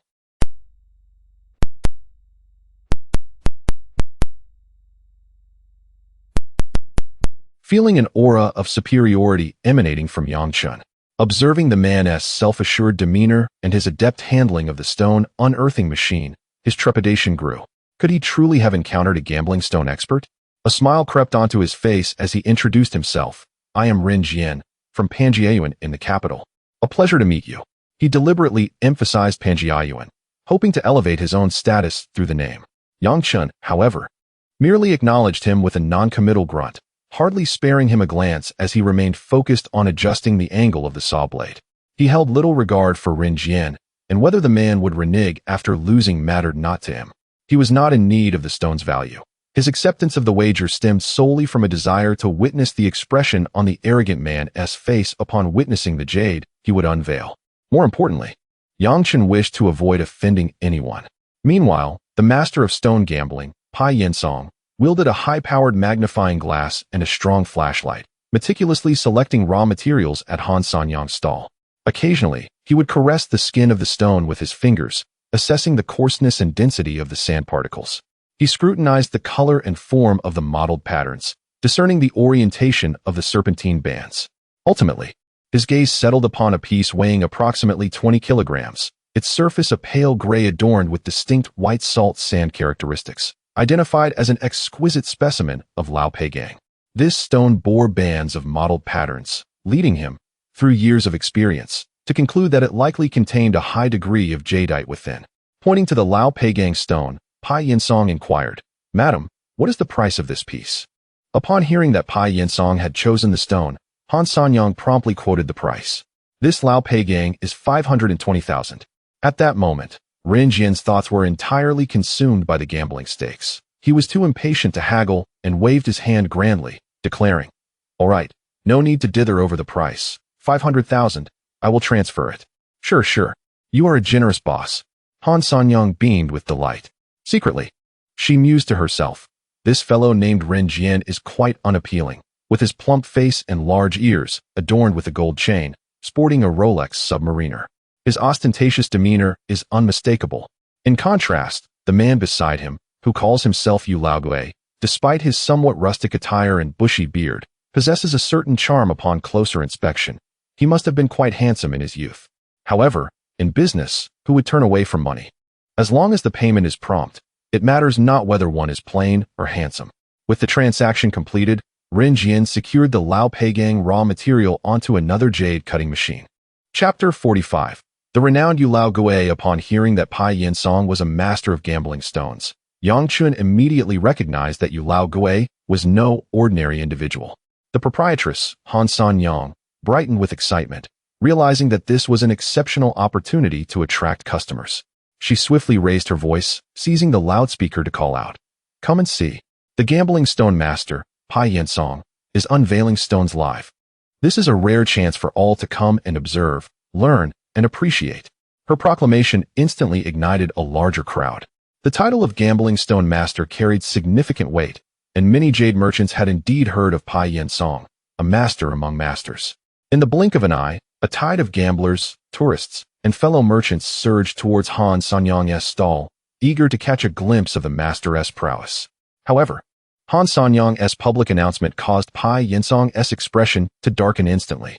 Frowning, a flicker of displeasure crossed his eyes. He was acutely aware of the adage that even divine beings struggle to discern a mere inch of jade. The risks associated with gambling stones were immense, and not even the most skilled masters could guarantee success with every wager. By calling out so loudly, Han Sanyang had effectively placed him on the hot seat. If the stone failed to meet expectations, or worse, collapsed altogether, his hard-earned reputation could suffer irreparable damage. This proprietress was truly reckless in her pursuit of profit. "Master Pai will surely deliver." Some murmured, "That is not guaranteed. The moniker Yu Laogui suggests he possesses genuine skill. Perhaps he truly has something remarkable." Others countered, "I believe it is mere boasting. After all these years in Rueli, I have never heard of Yu Laogui." The jade industry is vast, encompassing places like Mongshu, Tengchong, Yingjiang, as well as Guangdong's Pingzhou and Sihui. Skilled practitioners could emerge from anywhere. Standing at the center, Han Sanyang's cheeks flushed with excitement as she declared, "Gentlemen, the stones are ready. Who will be the first to unveil?" Ren Jian, eager to showcase Master Pai's abilities, hastily interjected, "We shall go first," allowing some boastful individuals to witness true skill. Yang Chun remained unhurried, observing the opponent's stone. He had not activated his celestial eye to inspect their stones, for he had already thoroughly examined those on display. Only the piece of royal purple jade and the ice green stone remained. The others, if present, were either of poor color or inferior quality, lacking the desirable combination of hue and texture. Pai Yinsong signaled to the stone cutter to begin polishing the surface. Buzzing and whirring ensued 10 minutes later. The grinding wheel cautiously peeled away the outer layer, revealing the inner jade. However, the color that met Pai Yinsong's eyes left him momentarily stunned. The high-quality, vibrant jade he had anticipated was absent. Instead, he was confronted with a dull, murky, nearly brownish-red hue. The color was drab, lifeless, and upon closer inspection, it was interspersed with black impurities and cotton-like inclusions, presenting an overall appearance of dirtiness. It exuded an oppressive lack of brilliance. Belonging to the lowest tier of red jade, often derisively referred to in industry parlance as dog poop red or brick red. A wave of sighs rippled through the onlookers. Indeed, even the most skilled cannot discern every inch of jade. Well, at least it's jade and not just brick material. It's still a glutinous ice stone, albeit of poor color. For someone of Master Pai's renown, failing to unveil high-quality jade was tantamount to defeat. Soon, the stone chosen by Pai Yinsong revealed its true nature, yielding a transparent stone. While its texture barely qualified as glutinous ice and the water content was acceptable, its substantial size led to an estimated value of around 500,000, just enough to break even, a result that, for a master held in high regard, was undeniably a failure. In fact, it could even be described as a collapse. A glutinous, ice-red jade. A decent size. At least we broke even. Someone awkwardly attempted to smooth over the situation. Master Pai must have misjudged this time. I said it before, even masters can have off days. The outer layer of this material looked promising. Who would have expected such a result inside? The murmurs around Pai Yensong intensified, causing his expression to oscillate between shades of green and white. He felt the heat of embarrassment rising to his face. 500,000 to break even? For him, that was a disgrace. Rin Jian's triumphant smile froze. Disbelief etched across his face as he regarded the disgraceful red stone, then glanced at the ashen-faced Pai Yensong, opening his mouth to speak, but finding no words. The crowd grew denser, and soon, Su Wanxiu, chairman of Fenghuang Jewelry, approached, flanked by a group that included the young master of Shangyun Jewelry. Li Huihuang, resembling a piece of taffy, closely followed, his face adorned with a sycophantic smile. Wanxiu, look how lively it is here. I heard that a certain Yu Lao Gui is challenging Master Pai. Let us see for ourselves. Li Huihuang leaned in, attempting to strike up a conversation. However, Su Wanxiu slightly furrowed her brow, continuing her stride. Mr. Li, I have asked you many times not to follow me so closely. Moreover, I have clearly stated that I am not fond of men shorter than myself. Your actions are truly disheartening. Her words struck a nerve with Li Huihuang, causing his face to stiffen and a hint of bitterness to emerge at the corners of his mouth. His height was a significant drawback, standing at only 1.65 meters. Even with height increasing insoles, he barely reached 1.70. In contrast, Su Wanxiu stood at a striking 1.75 meters. And with her 5-centimeter heels, she towered over him. Feeling somewhat disheartened about his stature, Li Huihuang could not help but ponder why he had to be short. At that moment, Han Sanyang, sensing a dip in the atmosphere and noticing some attendees preparing to leave, sought to invigorate the crowd. She raised her voice to announce, "Ladies and gentlemen, the esteemed individual set to unveil the next stone is none other than the master known in the community as Yu Lao Gui, a concealed gem of a gambling stone expert. He has entered a wager with Mr. Rin Jian. Let us all wait with bated breath. Yu Lao Gui? Another master? What a remarkable day this is, filled with experts. I have never heard of such a figure." The crowd buzzed with renewed interest. Their gazes fixated on the middle-aged man sporting black-framed glasses, a well-groomed beard, and a pair of spectacles. Li Huihuang turned to inquire, "Mr. Su, as a person of vast experience and knowledge, have you ever heard of the esteemed figure known as Yu Lao Gui?" Su Wanxiu's gaze sharpened as she slowly shook her head. "I have not heard of such a person. However, there is indeed a master in the art of stone gambling by the name of Lu Zhan, whose nickname is Lu Lao Gui, and he is rather short in stature." She then turned to the elder beside her and asked, "Master Cheng, you are a veteran in this industry. Among the top stone gambling consultants and skilled practitioners, is there a person known as Yu Lao Gui?" Master Cheng adjusted his glasses and scrutinized Yang Chen carefully. In response to Mr. Su, "I have never encountered such an individual. However, the presence of such a moniker suggests that he possesses considerable experience in the realm of stone gambling." Chapter 46. Royal Purple Jade. Li Huihuang, with a slight smirk at the corner of his mouth, remarked, "If this old jade master truly possesses the ability to identify high-quality jadeite, it would demonstrate his genuine prowess. I would be willing to invest some resources to recruit him as a consultant for our Shangyun Jewelry." Su Wanxiu countered, "Mr. Li, your notion seems overly optimistic. If he truly can effortlessly discern high-quality jadeite, it indicates he is not lacking in wealth or the ability to generate profit. A person endowed with such discernment and skill would undoubtedly possess a lofty ambition. Why would he lower himself to accept your invitation and work for you?" Li Huihuang was momentarily rendered speechless, his complexion alternating between shades of red and white. Yang Chen, not dwelling on the implications, adjusted the angle of the saw blade, inhaled deeply, and, under the gaze of all present, pressed the button to activate the jade cutting machine. The machine roared to life, its sound resonating throughout the space. The saw blade steadily penetrated the block of Moxisha rough stone, with all eyes fixated on the jade cutting machine. Was this mysterious jade master truly a dragon among men, or merely a pretender? Yang Chen's initial cut was audacious, targeting approximately 1/5 from one side of the rough material. This cut aimed to swiftly ascertain the internal conditions. Yet it bore great risk. Should jadeite reside within that area, it would undoubtedly incur damage. With a crack, the stone fragment fell away, revealing a grayish-white cross-section. There was not a hint of green, merely ordinary stone. Ha! Ren Jian, who had been watching intently, could not help but burst into laughter, feeling a sense of relief within. He exclaimed, "Is it ruined? 800,000 just gone like that? This so-called Jade Master. Perhaps he is simply a braggart." Pai Yinsong's tense expression eased slightly, while Su Wanqiu and Li Huihuang also focused intently, awaiting the next developments. Yang Chun intentionally feigned disappointment, shutting off the jade cutting machine and leisurely switching to the grinding wheel. The harsh yet delicate sound of friction filled the air as he operated the grinding wheel along the edge of the previously cut surface, cautiously polishing the stone. 1 stroke, 2 strokes, 3 strokes, 4 strokes, 5 strokes, 6 strokes. The grinding wheel persistently smoothed the tough outer skin. Suddenly, as the wheel removed a stubborn layer of stone skin, Yangchen splashed a basin of water onto the surface. A breathtaking burst of color erupted forth, reminiscent of lightning cleaving through dark clouds. This was not the commonly seen green jadeite, but a rich, pure, and breathtakingly vibrant purple.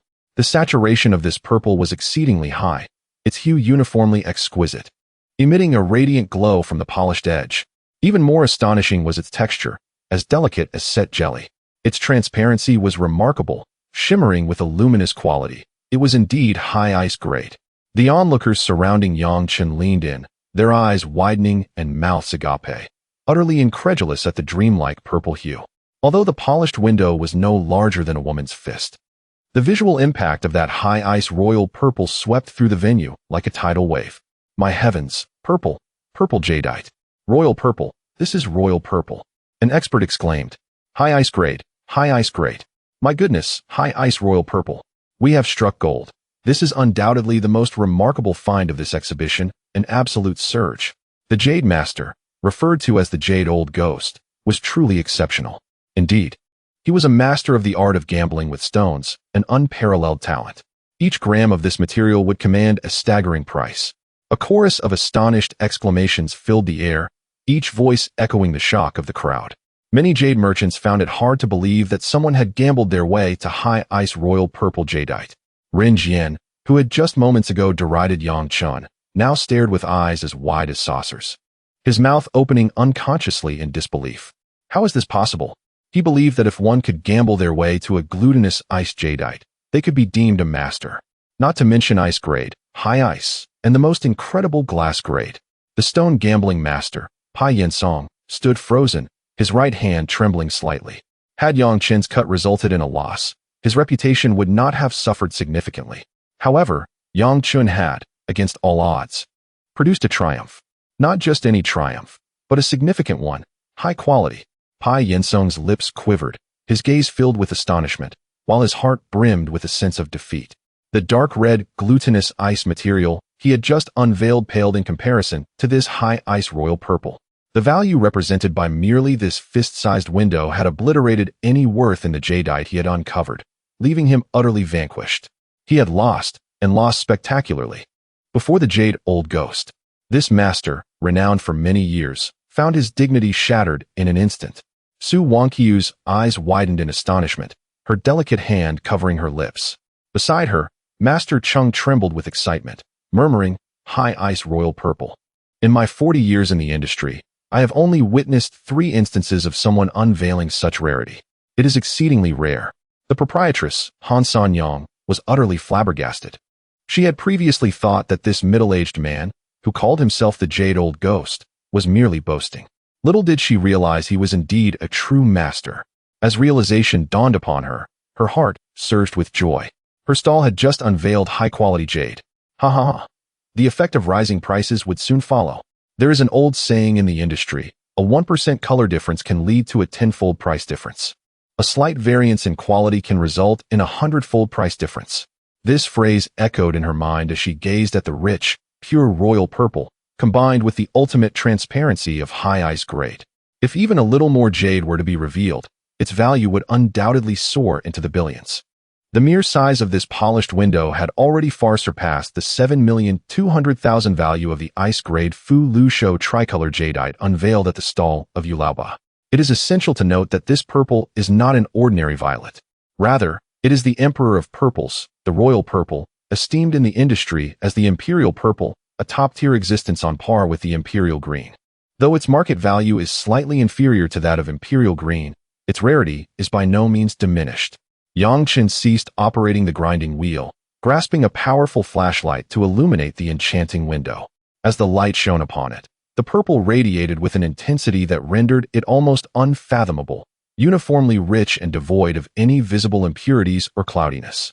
The texture of the jade is exquisitely delicate, radiating an exceptional luminescence, as if a violet halo flows within. The visual spectacle is already breathtaking to the naked eye, and under the scrutiny of intense light, it becomes utterly mesmerizing. When illuminated, it presents an entirely different dimension of visual delight. It is truly magnificent. Chen could not help but murmur in admiration.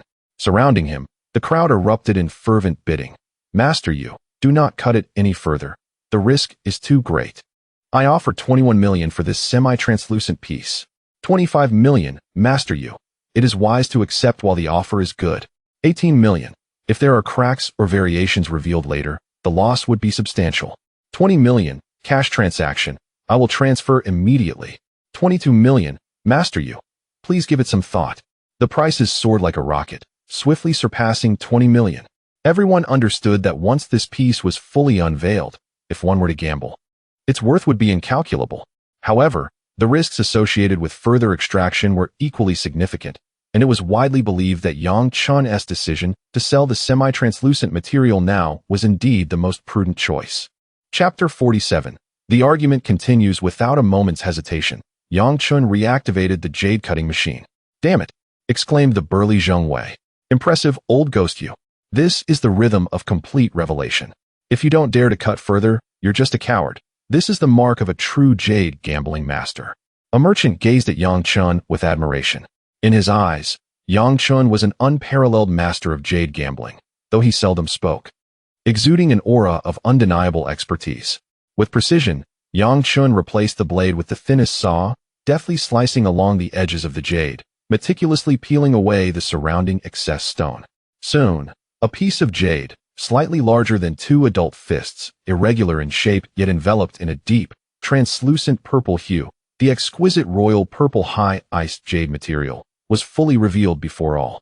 How could one describe this treasure, seemingly born from the mystical realms? It resembled a gem infused with the essence of heaven and earth, radiating an enchanting, mesmerizing glow. Chen picked up the nearby electronic scale and placed the jade upon it. 462 grams. "Sir, are you selling it?" Han Sen blinked with wide eyes. Chen nodded, affirming the sale but stipulating, "I only accept cash transactions." If he used his real name for the transaction, it would defeat the purpose of his disguise. Revealing his true identity would compromise his anonymity.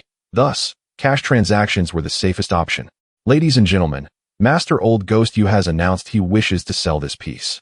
I, Han Sen am unaware of the current market price for high-ice royal purple, but it can be crafted into 2 pairs of bracelets, with a small pendant. Big bosses, feel free to make your offers. Master Old Ghost Yu only accepts cash transactions." Han Sen shouted, her voice rising above the crowd.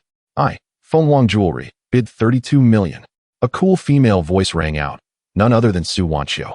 Her bid instantly elevated the price from the previous 20 million for semi-transparent jade to a whole new level. Gasps of astonishment filled the air as jade merchants around them drew in sharp breaths. Starting at 32 million. Such audacity, such determination, no wonder she is a titan in the industry. Ordinary jade gambling enthusiasts and curious onlookers were left utterly bewildered. Is this purple jade truly worth so much? They stared at the piece, barely weighing a pound, feeling as though their understanding of wealth had been turned upside down. Goodness, 32 million? For this little thing? The sale of the previous piece, a tricolor Fu Lu show, had fetched over 7 million, which had seemed astronomical at the time. Yet, compared to this, that amount paled significantly. This was the essence of becoming wealthy through jade gambling. One decisive cut could lead to seaside villas and yachts. Wow, this guy is truly remarkable. He can amass wealth through jade gambling. A single stone, over 30 million. Surely, for an ordinary person, that spells financial freedom. Just as the crowd was processing Su Wanqiu's bid, a cold, provocative scoff broke through the din. Fengwang Jewelry is so stingy. One would think a well-known company in the industry would understand the value of high-ice royal purple. Is such a low offer not a source of ridicule? A young man clad in an ostentatious pink suit, sporting a crew cut and an arrogant demeanor, stepped forward. He proclaimed, "I, Fura Jewelry, bid 35 million. It was Ren Wu, the young heir of Fura Jewelry. The crowd buzzed with excitement, sensing the tension brewing. Ren Jian, the plump man who had wagered against Yang Chun, hurried over to the pink-suited youth, all smiles. "Cousin, you're here." Li Hui Huang, noticing the lack of decorum in Ren Wu's tone towards Su Wanxiu, stepped forward, his voice grave. "Fura Jewelry has quite the audacity. I, Tianhai Shangyun Jewelry, bid 38 million. Is there anyone willing to go higher?" Ren Wu scoffed dismissively, exaggerating his tone. "Shangyun Jewelry? How petty. Why not just raise your bid to the top in one go? My Fura Jewelry intends to secure this piece. I bid 40 million. 40 million.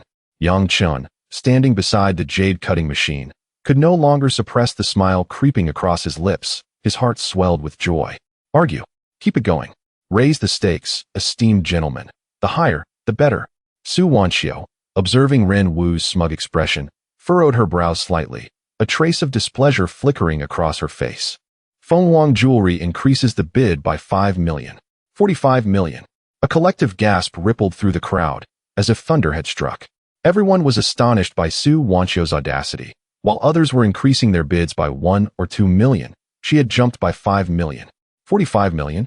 This beautiful CEO was quite ruthless, murmured the onlookers. This price is exceedingly high. Even if crafted into a finished product, the profit margin would be minimal, possibly even resulting in a loss. Fengwang Jewelry is determined to obtain this. Ren Wu's arrogant smile faltered, his gaze narrowing in disbelief as he turned towards Su Wanxiu. He had not anticipated that this woman would bid such a painful price. Quickly calculating in his mind, he concluded that the fair market value for this jade was at most around 43 million. The 45 million bid had exceeded the reasonable limit, making it likely that purchasing it would yield no profit or even incur losses. High-end goods truly were difficult to sell. Gritting his teeth, Ren Wu retorted, "You're quite something, Su Wanxiu. Are you really willing to spend 45 million on this piece? I wonder how you plan to justify it to your board, engaging in a losing endeavor. Fengwang Jewelry will inevitably face bankruptcy." Astute observers noted the underlying tension between the heir of Fura Jewelry and Su Wanxiu. It was clear that past grievances lingered. "Are you not determined to win? Why not raise your bid?" Su Wanxiu's voice was cool and unwavering. "I do not engage in losing trades." Ren Wu's expression soured as he quickly retreated towards the free jade cutting area. Su Wanxiu's confidence in bidding 45 million stemmed from her own resources. While the profit margin for such top-tier high-ice royal purple jade might be limited in the open market, she possessed unique sales channels. Her aunt, Lin Wanyu, had extensive connections in Tianhai City, mingling with a circle of affluent women who pursued luxury. Su Wanxiu intends to transform this exquisite royal purple jade into 2 exquisite bracelets and several pendants. Subsequently, she enlists her aunt Lin Wanyu to organize an exclusive, upscale private auction, inviting affluent female clients of considerable means. Not only will this ensure that Fengwang Jewelry does not incur losses, but it is poised to yield substantial profits. Su Wanxiu turned her gaze towards Yang Chun, offering a subtle smile. "Mr. Yu, 45 million. Fengwang Jewelry is most sincere. What are your thoughts?" "No problem. I accept this price. However, I only accept cash or an alternative method of payment," Yang Chun replied, stepping forward with a strained voice. Chapter 48. Money transformed into stones. Mr. Yu, the sum of 45 million is truly substantial. Even if we were to transact in cash, it would require dozens of bags to carry, making it neither convenient nor secure. If you insist on needing it, I can prepare the cash right away. Su Wanxiu wore a professional smile. "Mr. Su, I do not require cash or a bank transfer for this amount." He paused. And amidst the puzzled gazes of those present, he continued, "I wish to directly use this 45 million to purchase an equivalent amount of jade rough at the exhibition. I plan to buy over 100 stones. For each stone I purchase, Mr. Su will assist me in payment. Rest assured, you may send your assistant." Upon hearing this, the crowd was once again taken aback. 45 million, not in cash or by transfer, but entirely exchanged for stones?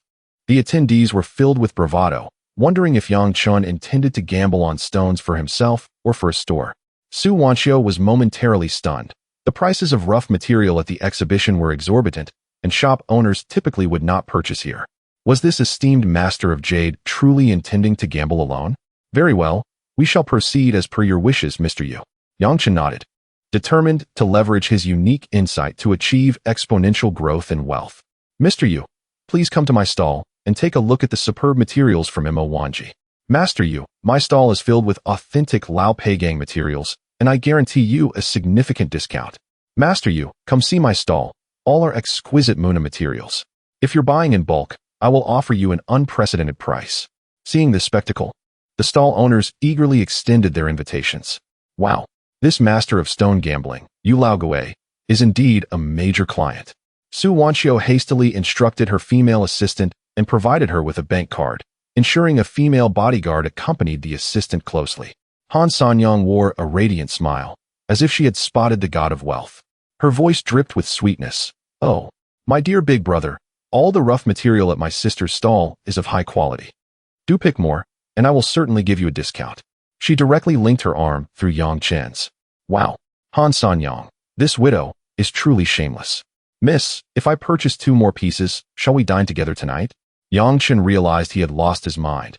After the disguise, he felt liberated, as if shedding a mask, and he was now utterly unrestrained, even daring to jest with a woman of 40. Han Sanyang bit her lip and playfully pinched Yang Chen's waist. All right, you devilish brother, feel free to choose. I shall close my stall early today. Yang Chen waved his hand, joking, my big beard is quite prickly, like a little hedgehog. I hope you don't mind, boss lady. Hearing Yang Chen tease Han Sanyang, several onlooking male stall owners erupted in hearty laughter. Han Sanyang shot a glance at Yang Chen, realizing he was simply toying with her. What could he possibly do with a beard? How foolish of her to take it seriously. Boss lady, do you recall our previous wager?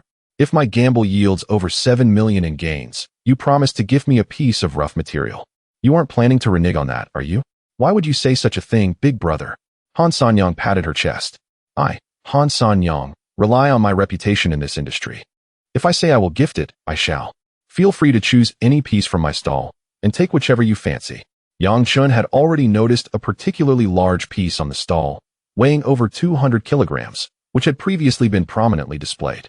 That piece exhibited promising skin and was likely worth millions.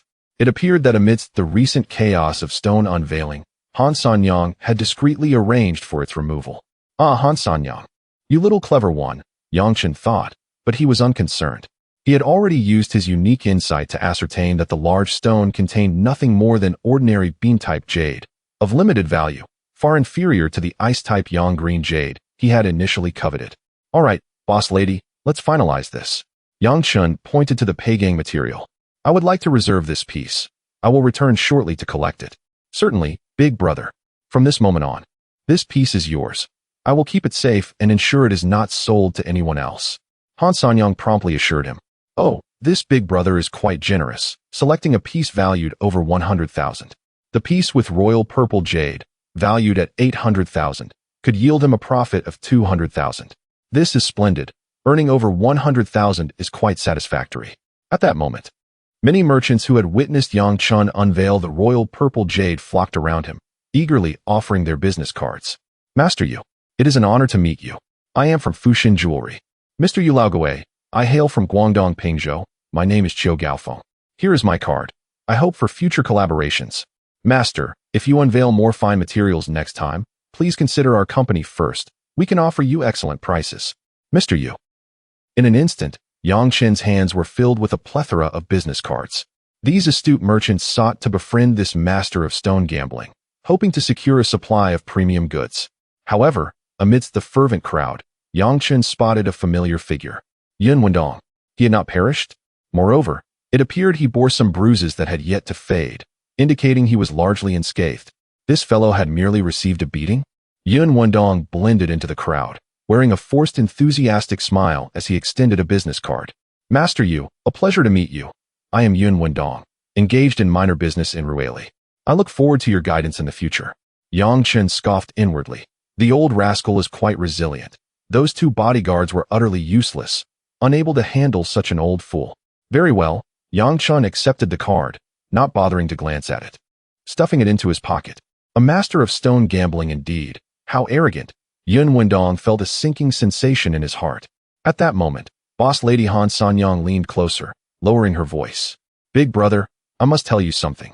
That chubby fellow, Rin Jian, who bet against you, was acting suspiciously. Accompanied by his entourage, he hurriedly slipped toward the exit of the exhibition. I suspect he may be attempting to flee. You ought to check it out and ensure this untrustworthy fellow does not escape. Yang Chun raised an eyebrow at this news and deliberately amplified his voice to mock. Flee? Huh. I knew this rascal couldn't handle it. Upon losing, he intends to back out. Attention, everyone.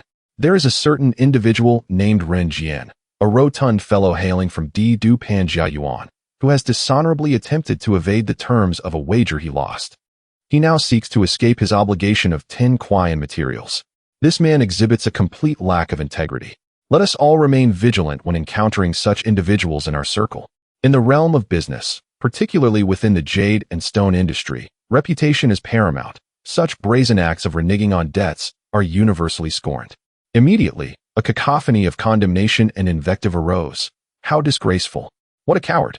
If one cannot bear to lose, one should refrain from gambling. From Du Panjiayuan, you say? Truly, he brings shame upon the capital. Rin Jian, is it? I shall remember this name. Such a despicable character. I wish him nothing but misfortune in his stone gambling endeavors. Trash scum. Goodness, his appearance resembles that of a bloated pig, and his character is as foul as swine excrement. Chapter 49. The invitation from Su Wanxiu. Rin Jian had long since made his discreet exit, primarily due to his astonishment that the renowned Master Pai Yensong would be defeated by a relatively obscure figure known as Yu Laogui. 10 pieces of stone, each worth even 99,000, would amount to a staggering 999,000, approaching an estimated 10 million. If he were to encounter Yu Laogui again, Rin Jian contemplated claiming he had an urgent need to find a restroom.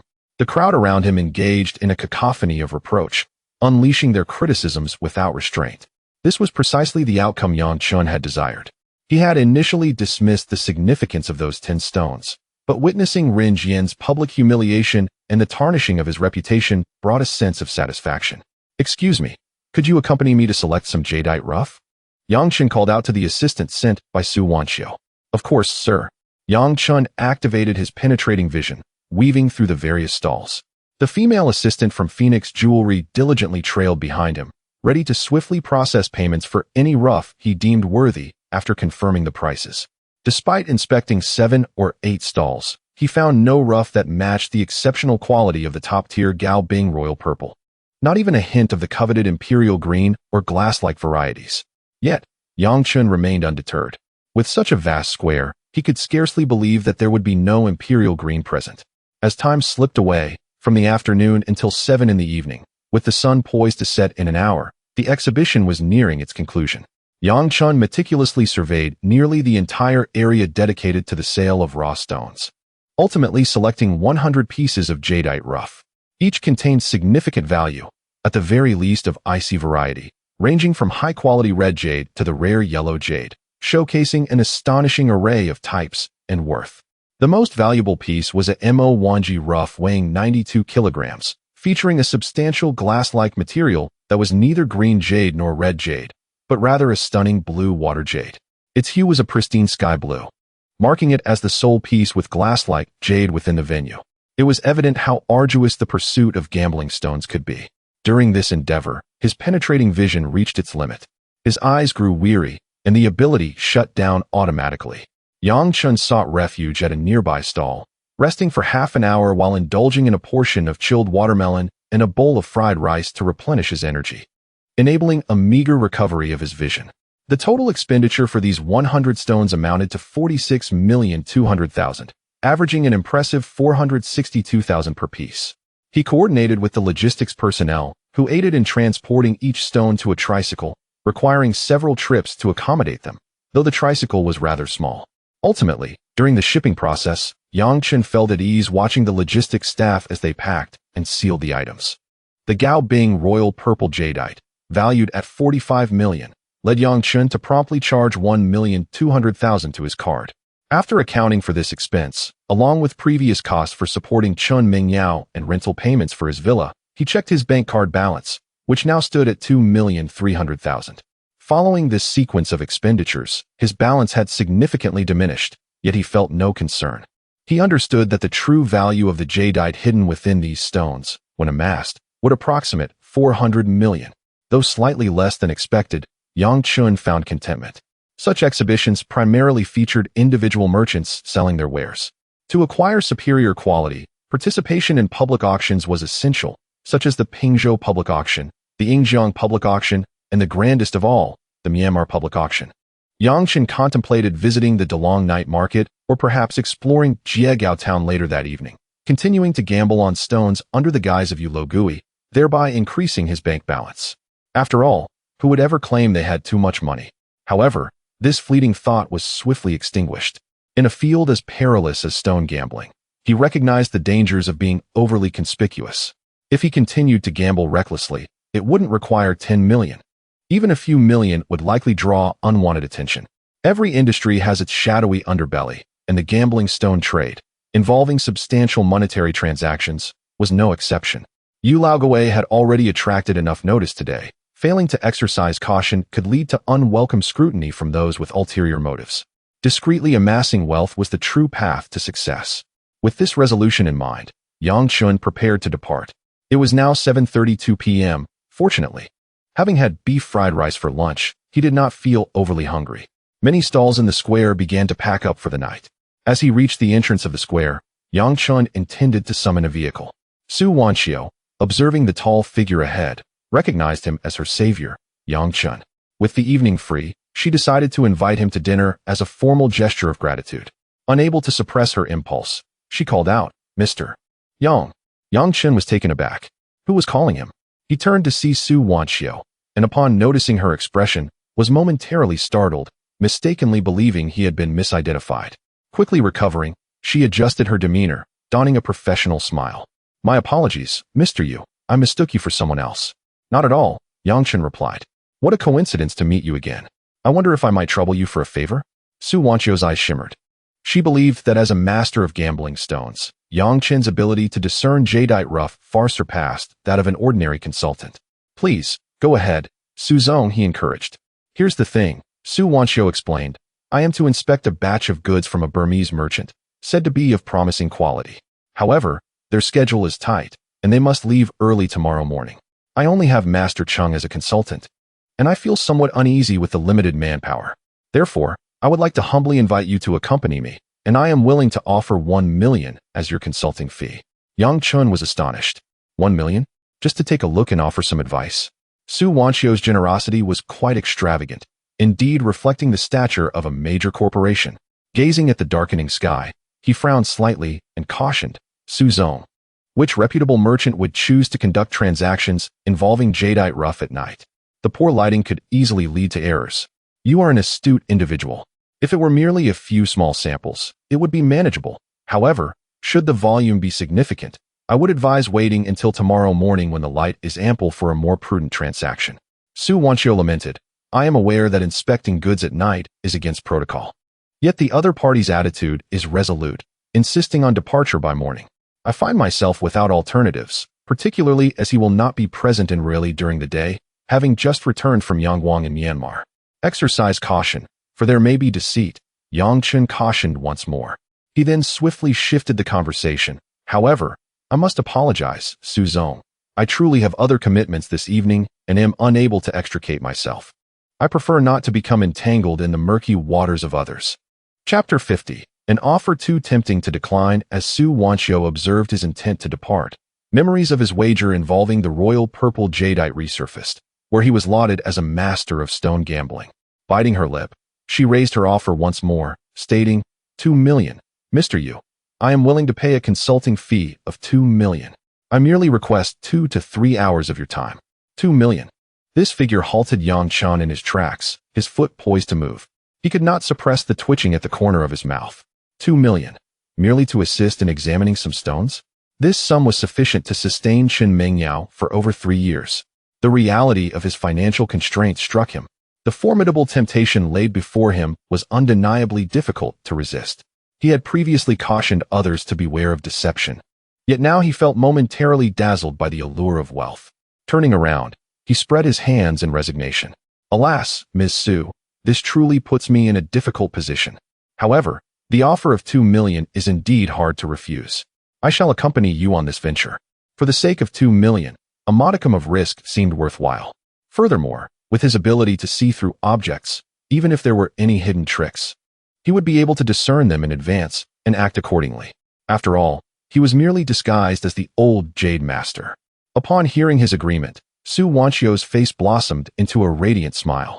Wonderful. Thank you, Mr. Yu. The car is ready. Shall we depart? Go. Yang Chen waved his hand. Su Wanchio paused, momentarily taken aback by the seemingly jovial demeanor of this man who appeared to be in his 40s. Yang Chen boarded the Buick business vehicle arranged by Su Wanchio, accompanied by her assistant, 2 female bodyguards, and Master Cheng. They traveled away from the city to a somewhat remote warehouse district on the outskirts. The car halted in front of a large warehouse. As they disembarked, a middle-aged man from Myanmar, dark-skinned and clad in a longi, approached with enthusiasm. The longi is a traditional Burmese garment resembling a cylindrical skirt. With his halting Mandarin, the man greeted. Ms. Su, hello. I have long admired your reputation. At last, I have the honor of meeting you. Hello, Mr. Wu. This man was Wu Dengpei, the Burmese merchant who had contacted her. He gestured for them to enter, saying, Ms. Su, all the jadeite rough materials are in this warehouse, and the lighting has been arranged for your convenience. Please come in and take a look. The group entered the warehouse, which was spacious and illuminated as brightly as day by several high-powered lights. Numerous jadeite rough materials were piled in designated areas on the floor. Seeing the ample lighting, Su Wanchio felt a slight sense of relief. In such conditions, it would be easier to observe the skin of the rough materials. Had the lighting been deliberately dimmed, she would have turned back immediately. However, Yang Chen's heart sank as his gaze swept across the stones in the warehouse. 2 individuals were present, the very same Black Wolf and Yun Wendong he had encountered the previous evening. Damn it was these 2 scoundrels. Alarm bells rang in Yang Chen's mind. With these 2 present, this transaction was undoubtedly a scam. The individuals known as Black Wolf and Yun Wendong were certainly not legitimate businessmen. They were involved in smuggling and were likely con artists. Yang Chen quickly approached Su Wanchio, leaning in close to whisper in her ear. Miss Su, I must caution you. The man from Myanmar is called Black Wolf, and the other is Yun Wendong. I am familiar with both. They are not to be trusted, ruthless individuals, and not genuine merchants. Exercise extreme caution in your dealings with them. Su Wanchio felt a peculiar tingling sensation in her ear. Her body stiffened slightly, instinctively tilting her head away, feeling somewhat weak. She internally scolded this Mr. Yu for his lack of propriety. There was no need to come so close while speaking. Nevertheless, she understood he was attempting to convey his warning discreetly. Regaining her composure, Su Wanchio replied softly, It's all right, Mr. Yu. I do not concern myself with the origins of their materials, whether they are smuggled or sourced through legitimate channels. This is not my business, nor do I wish to delve deeper. I came here through a friend's introduction. As long as the price of the rough materials is reasonable and the quality is sound, provided they are not counterfeit, I have no issue with any dubious origins. She had evidently misunderstood Yang Chen's warning, believing he was merely informing her of the possibility of dealing with smugglers. In the jade industry, particularly in border regions, transactions with unverified Burmese merchants were not uncommon. Many prominent companies occasionally engaged with questionable sources. As long as the stones themselves were genuine and profitable, numerous parties would choose to turn a blind eye. Furthermore, if the seller claimed legitimacy, they could present documentation. Yang Chen, upon hearing this, refrained from further commentary. His responsibility was to examine the rough materials, and once that was completed, he would leave immediately after receiving payment. Yet, he realized he would reveal his true name when the transfer occurred. He hastily sent a message to Zhu Pongzi via WeChat, requesting a bank account capable of receiving funds. Zhu Pongzi, somewhat skeptical, wondered what his friend was up to. Why was he using someone else's bank account for the transaction? Was this money illicit? Nevertheless, Zhu Pongzi complied with Yang Chen's request. With a warm smile plastered on his face, Wu Dengpei pointed to the mountains of rough materials in the warehouse, proudly proclaiming, Miss Su, feel free to examine the jadeite rough stones within this large warehouse. They were just delivered today, all sourced from the Moksha mine, and I guarantee they are all of premium quality. A glimmer of surprise flickered in Su Wanchio's beautiful eyes. She smiled and probed, Oh, all from the old pit of Moksha? Mr. Wu, you certainly possess considerable influence. As far as I know, The Moksha mines in northern Myanmar are tightly controlled by the Kachin Independence Army, with strict oversight on both extraction and transportation. I did not expect you to acquire so much at once. Yang Chun perceived that Su Wanxiu seemed somewhat lacking in intelligence, or perhaps naive. If she did not care about the source of the materials, there was no need to inquire further. Wu Dengpei chuckled awkwardly and waved his hand, saying, Ms. Su, you flatter me. I do not possess such great abilities. All these materials were purchased from others. In the words of your Chinese people, I am merely a second-hand dealer, making a modest profit. Su Wanxiu ceased her inquiries and exchanged a glance with Master Cheng and Yang Chun, signaling them to commence the examination of the goods. Yang Chun did not immediately activate his X-ray vision. Instead, he approached the task with the finesse of a seasoned expert. He crouched down, grasping a powerful flashlight and a magnifying glass, meticulously examining the rough material piece by piece. Having spent several years in the jade shop, he had honed his skills in stone identification. Discerning the authenticity of rough stones was indeed a fundamental expertise he possessed. Chapter 51. Witty as I am, Yang Chun first observed several sizable stones, refraining from relying on his clairvoyant abilities. He meticulously felt the texture of the skin and the granules, scrutinizing the patterns of the pine flowers and the snake's belt. After a preliminary assessment, he concluded that the skins of these large materials were authentic, with evenly distributed and compact granules, leaving no doubt about their genuineness. Although the skins appeared satisfactory, he suspected that Yun Wendong and He Lang's goods were suspect. Was he overthinking it? Doubts lingered in Yang Chen's mind. The advancements in counterfeiting techniques were astonishing, and even seasoned players could be deceived by high-quality replicas that were challenging to distinguish. His gaze shifted to the smaller, more susceptible raw materials. Meanwhile, at the opposite end of the warehouse, Yun Wendong discreetly approached Wu Dengpei. With a furrowed brow, anxiety laden in his voice, he queried, Mr. Wu, have you noticed that bespectacled man with a bushy beard beside Su Wanxiu? Is there an issue? His name is Yu Laogui, a master in stone gambling, quite the enigma. This afternoon at the exhibition, he selected a piece of Moksha material. Guess what? It turned out to be a high-grade royal purple ice, selling for an astonishing 45 million. I fear that with him around, our little tricks might be exposed. Wu Dengpei's previously composed demeanor shifted upon learning of Yu Laogui's expertise, a flicker of concern crossing his eyes. He had not anticipated that Su Wanxiu would enlist such a formidable adversary. This completely disrupted his plans. On another front, Master Cheng had inspected over a dozen pieces of raw material of various sizes and locations. Straightening up and adjusting his glasses, he reported to Su Wanxiu, Ms. Su, after a preliminary examination of these dozen pieces. Based on the skin, tactile feel, and the lighting performance, they are all natural stones, not fabricated skins made from a mixture of cement and quartz sand.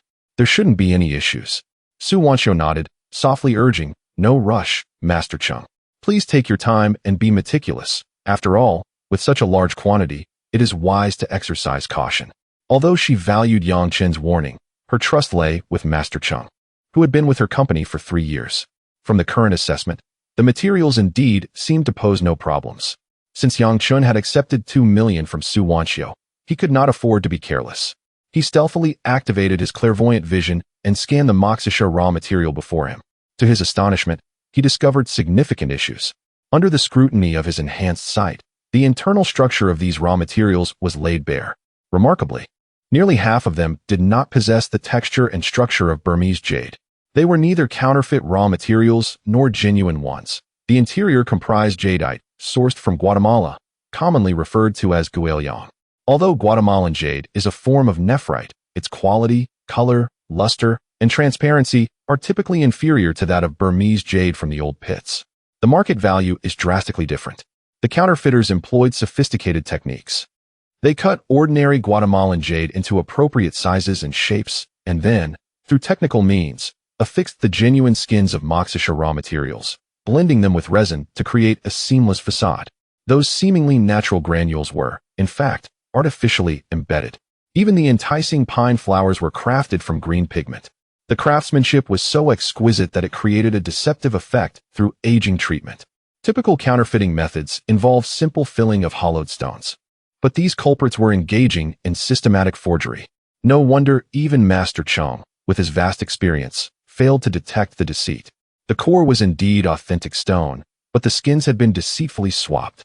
Moreover, The perpetrators cunningly blended in approximately one-third of genuine material, making differentiation exceedingly challenging. Yang Chen surmised that they were employing a strategy akin to shearing sheep, intending to conduct a single transaction. Once their payment was received, they would disappear to Myanmar, rendering any attempts to report them futile. The level of deception was undoubtedly the work of a professional syndicate, targeting affluent clients like Su Wanqiao. However, in recent years, Guatemalan jade had garnered considerable market popularity. Not everyone could afford Burmese jade. Yang Chen's mother-in-law's jade store had sold Guatemalan jade quite well. A spark of insight flashed in Yang Chen's eyes. He refrained from raising an alarm or directly informing Su Wanqiao. Casually, he approached Master Cheng and whispered, "Master Cheng, what are your findings? Have you discovered anything?" Master Cheng lifted his head, adjusting his glasses, and quietly replied, "Mr. Yu, at present, there appears to be no problem. I have randomly inspected over 20 pieces of varying sizes and positions.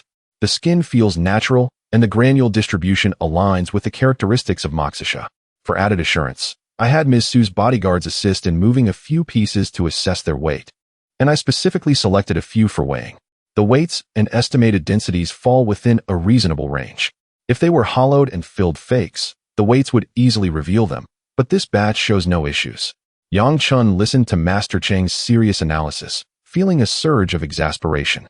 The veteran was sufficiently cautious, even checking the weight and density of the raw materials, yet he remained oblivious to the counterfeiters' schemes. The depths of this industry were unfathomably profound. The higher the skill, the greater the deception.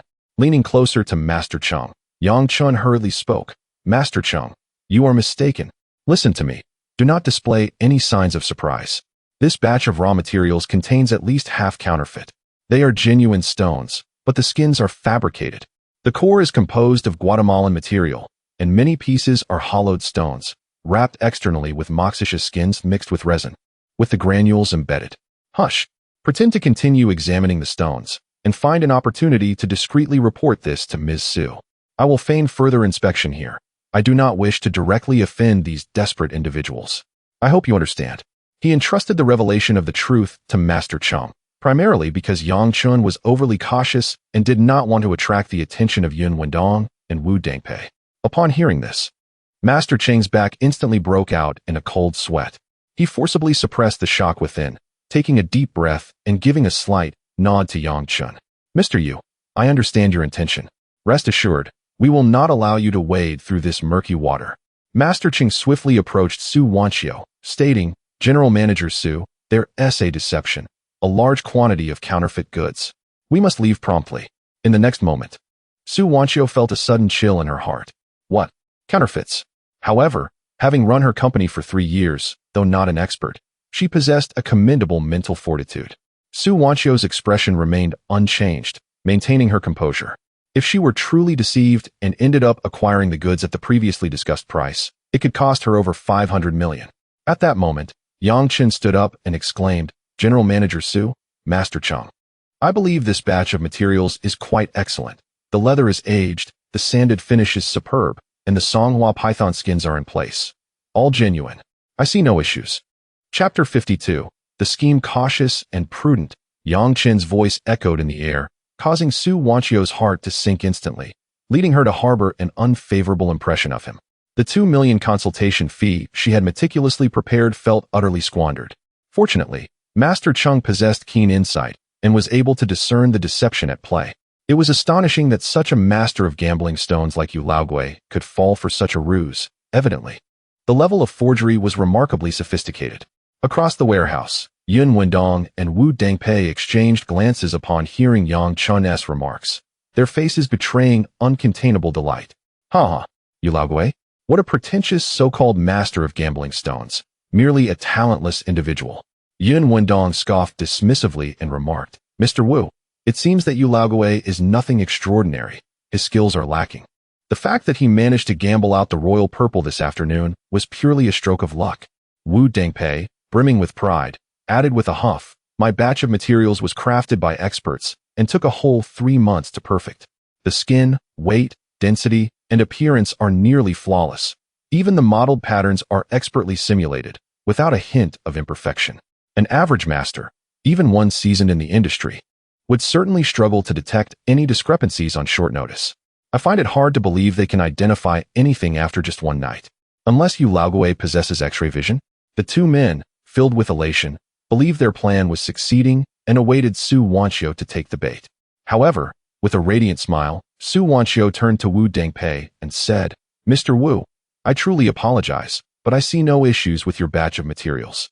The quality is excellent." In the next moment, she shifted her tone. "However, it is indeed quite late, and no amount of good lighting can compare to daylight. Moreover, mobilizing such a substantial sum requires the approval process from our company's board of directors. It is simply impossible to finalize this tonight. My purpose here was primarily to assess the goods and gain a general understanding. We can arrange the transaction for another day, perhaps tomorrow." Wu Dengpei became anxious upon hearing this. His scheme relied on a swift transaction tonight, leaving no time for the other party to scrutinize the design. "Miss Su, I have an early flight tomorrow and truly cannot afford to wait. Could you possibly make an exception and allow a 10% deposit to be paid?" "I'm very sorry, Mr. Wu, but company regulations leave me with no room for flexibility," Su Wanxiu replied, her tone resolute, denying him further opportunity for negotiation. "Thank you for your efforts tonight. We must take our leave now." With that, she turned and walked towards the warehouse exit, flanked by two burly female bodyguards. As Wu Dengpei and Yun Wendong watched them depart, their expressions soured dramatically. Could it be that the cooked duck had flown away? Yang Chun lowered the brim of his hat and followed Su Wanxiu and the others outside. As he passed by Yun Wendong and Wu Dengpei, he deliberately slowed his pace and muttered to himself, "How strange. Didn't Master Cheng just discover something? But to my eyes, it all appeared authentic. Perhaps I am merely being overly sensitive? Indeed, it must be my imagination. This batch of materials is undoubtedly genuine, with several large pieces as well." Hearing Yang Chen's whispered words, Wu Dengpei clenched his teeth. He knew his deception was nearly flawless. However, this woman named Su Wanxiu was excessively cautious. Alternatively, perhaps her gambling stone consultant had truly perceived something amiss.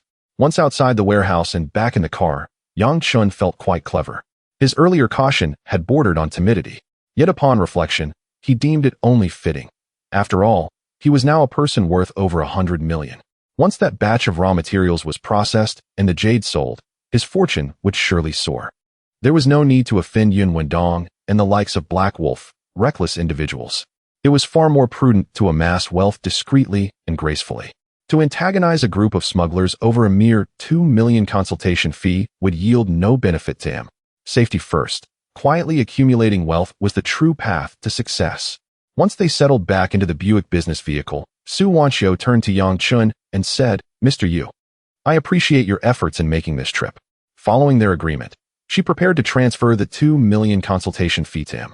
This expenditure felt rather unjust, as Yu Laoguei seemed to have played no pivotal role and had even made a misjudgment.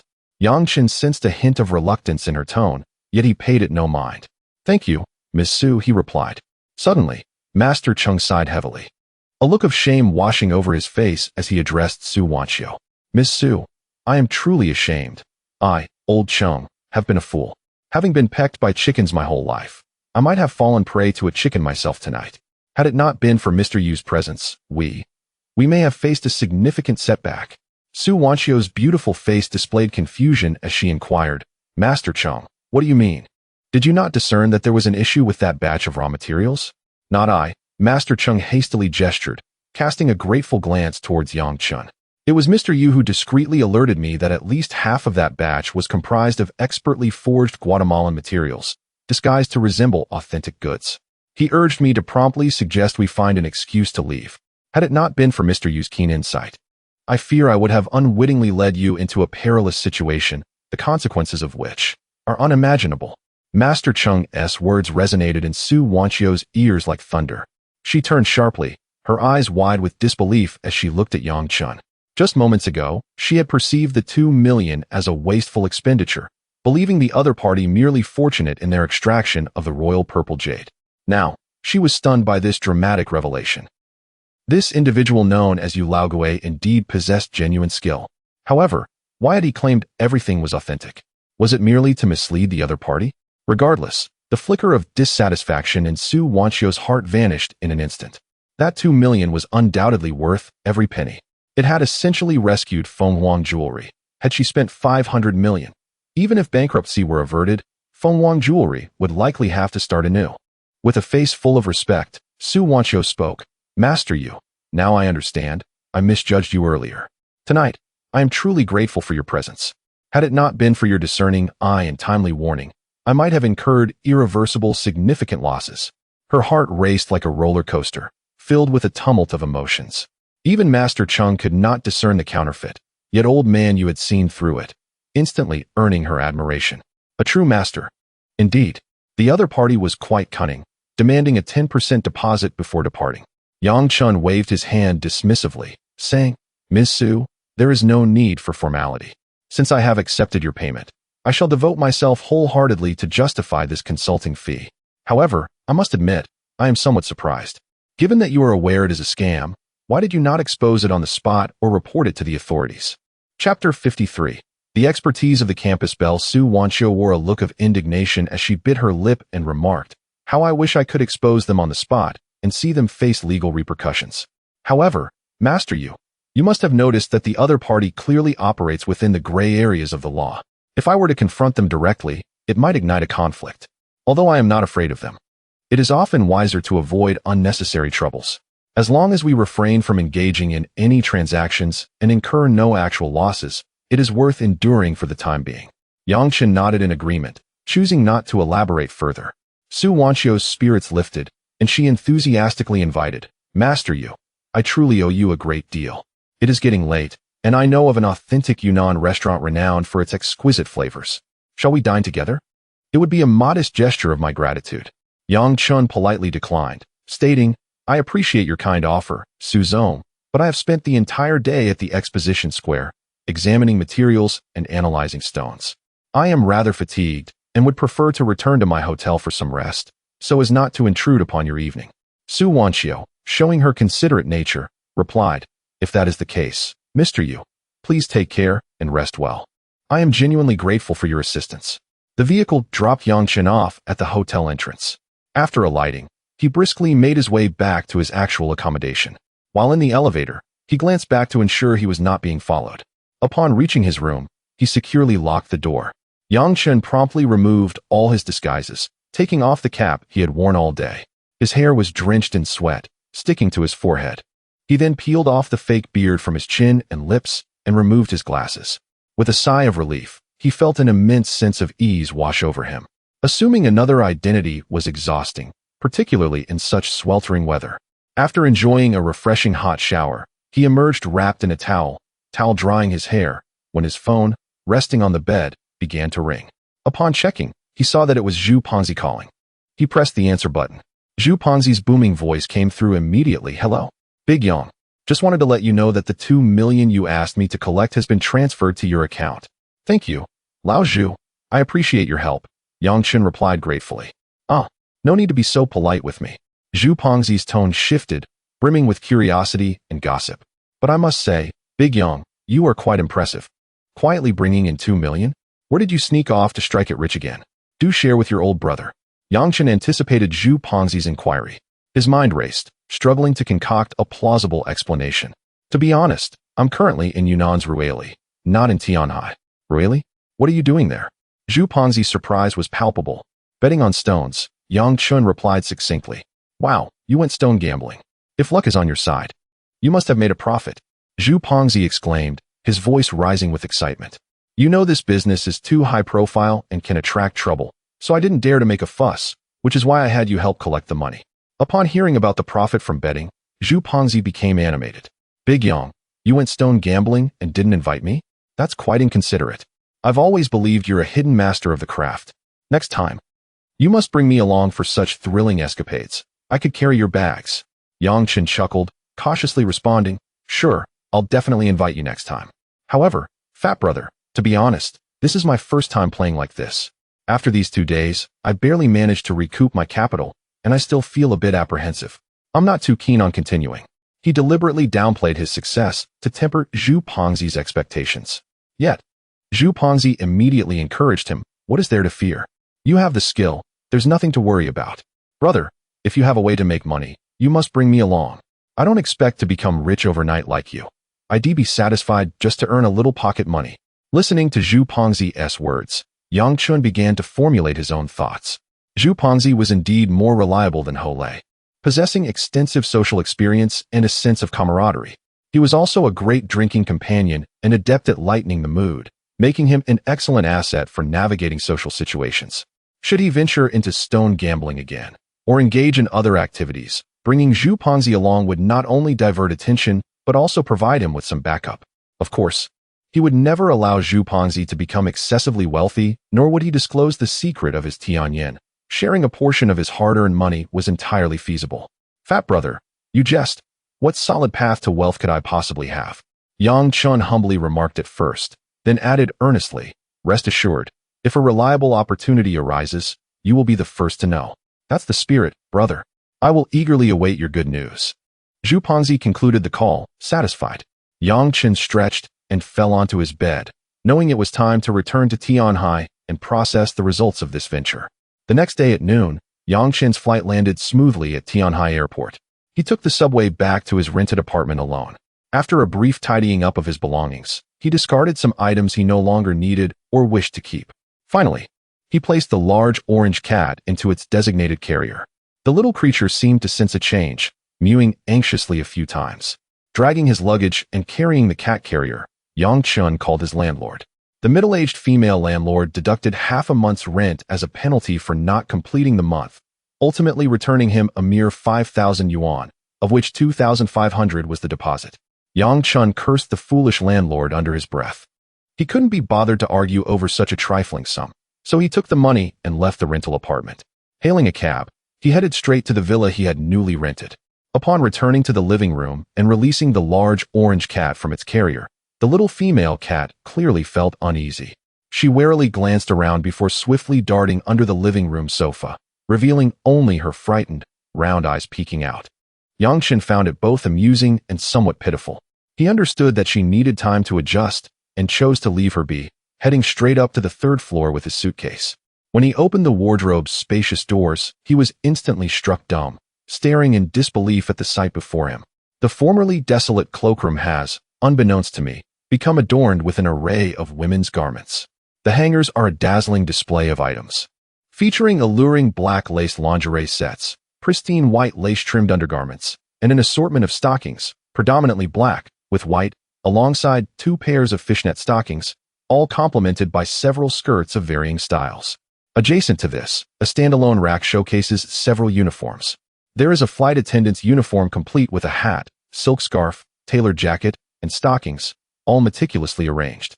Additionally, there is a pure white nurse's attire and a black and white maid's outfit adorned with lace trimmings. Yang Chen stood before this collection of battle attire, momentarily speechless, before abruptly realizing how audacious Chun Mengyao truly is. How could she accumulate such a plethora of extravagant items? He could not help but chuckle, inwardly acknowledging her remarkable thoughtfulness and playful spirit. It appears she has indeed invested considerable effort to cater to her esteemed patron, exhibiting a level of professionalism that is simply unparalleled. Chapter 54. The Wheel of Fortune turns. It's time for me to prosper. As Yang Chun reached for his phone to call Chen Mengyao, it unexpectedly rang. It was his teacher's wife, Su Yanran. Hello, teacher's wife. Yang, where are you? I've returned. Traveling alone is rather dull, so I came back early, Yang Chen replied. That's good to hear. You need to come to the shop immediately. There is something urgent. Without inquiring further, Yang Chen promptly responded. Understood, teacher's wife. I'll be there right away.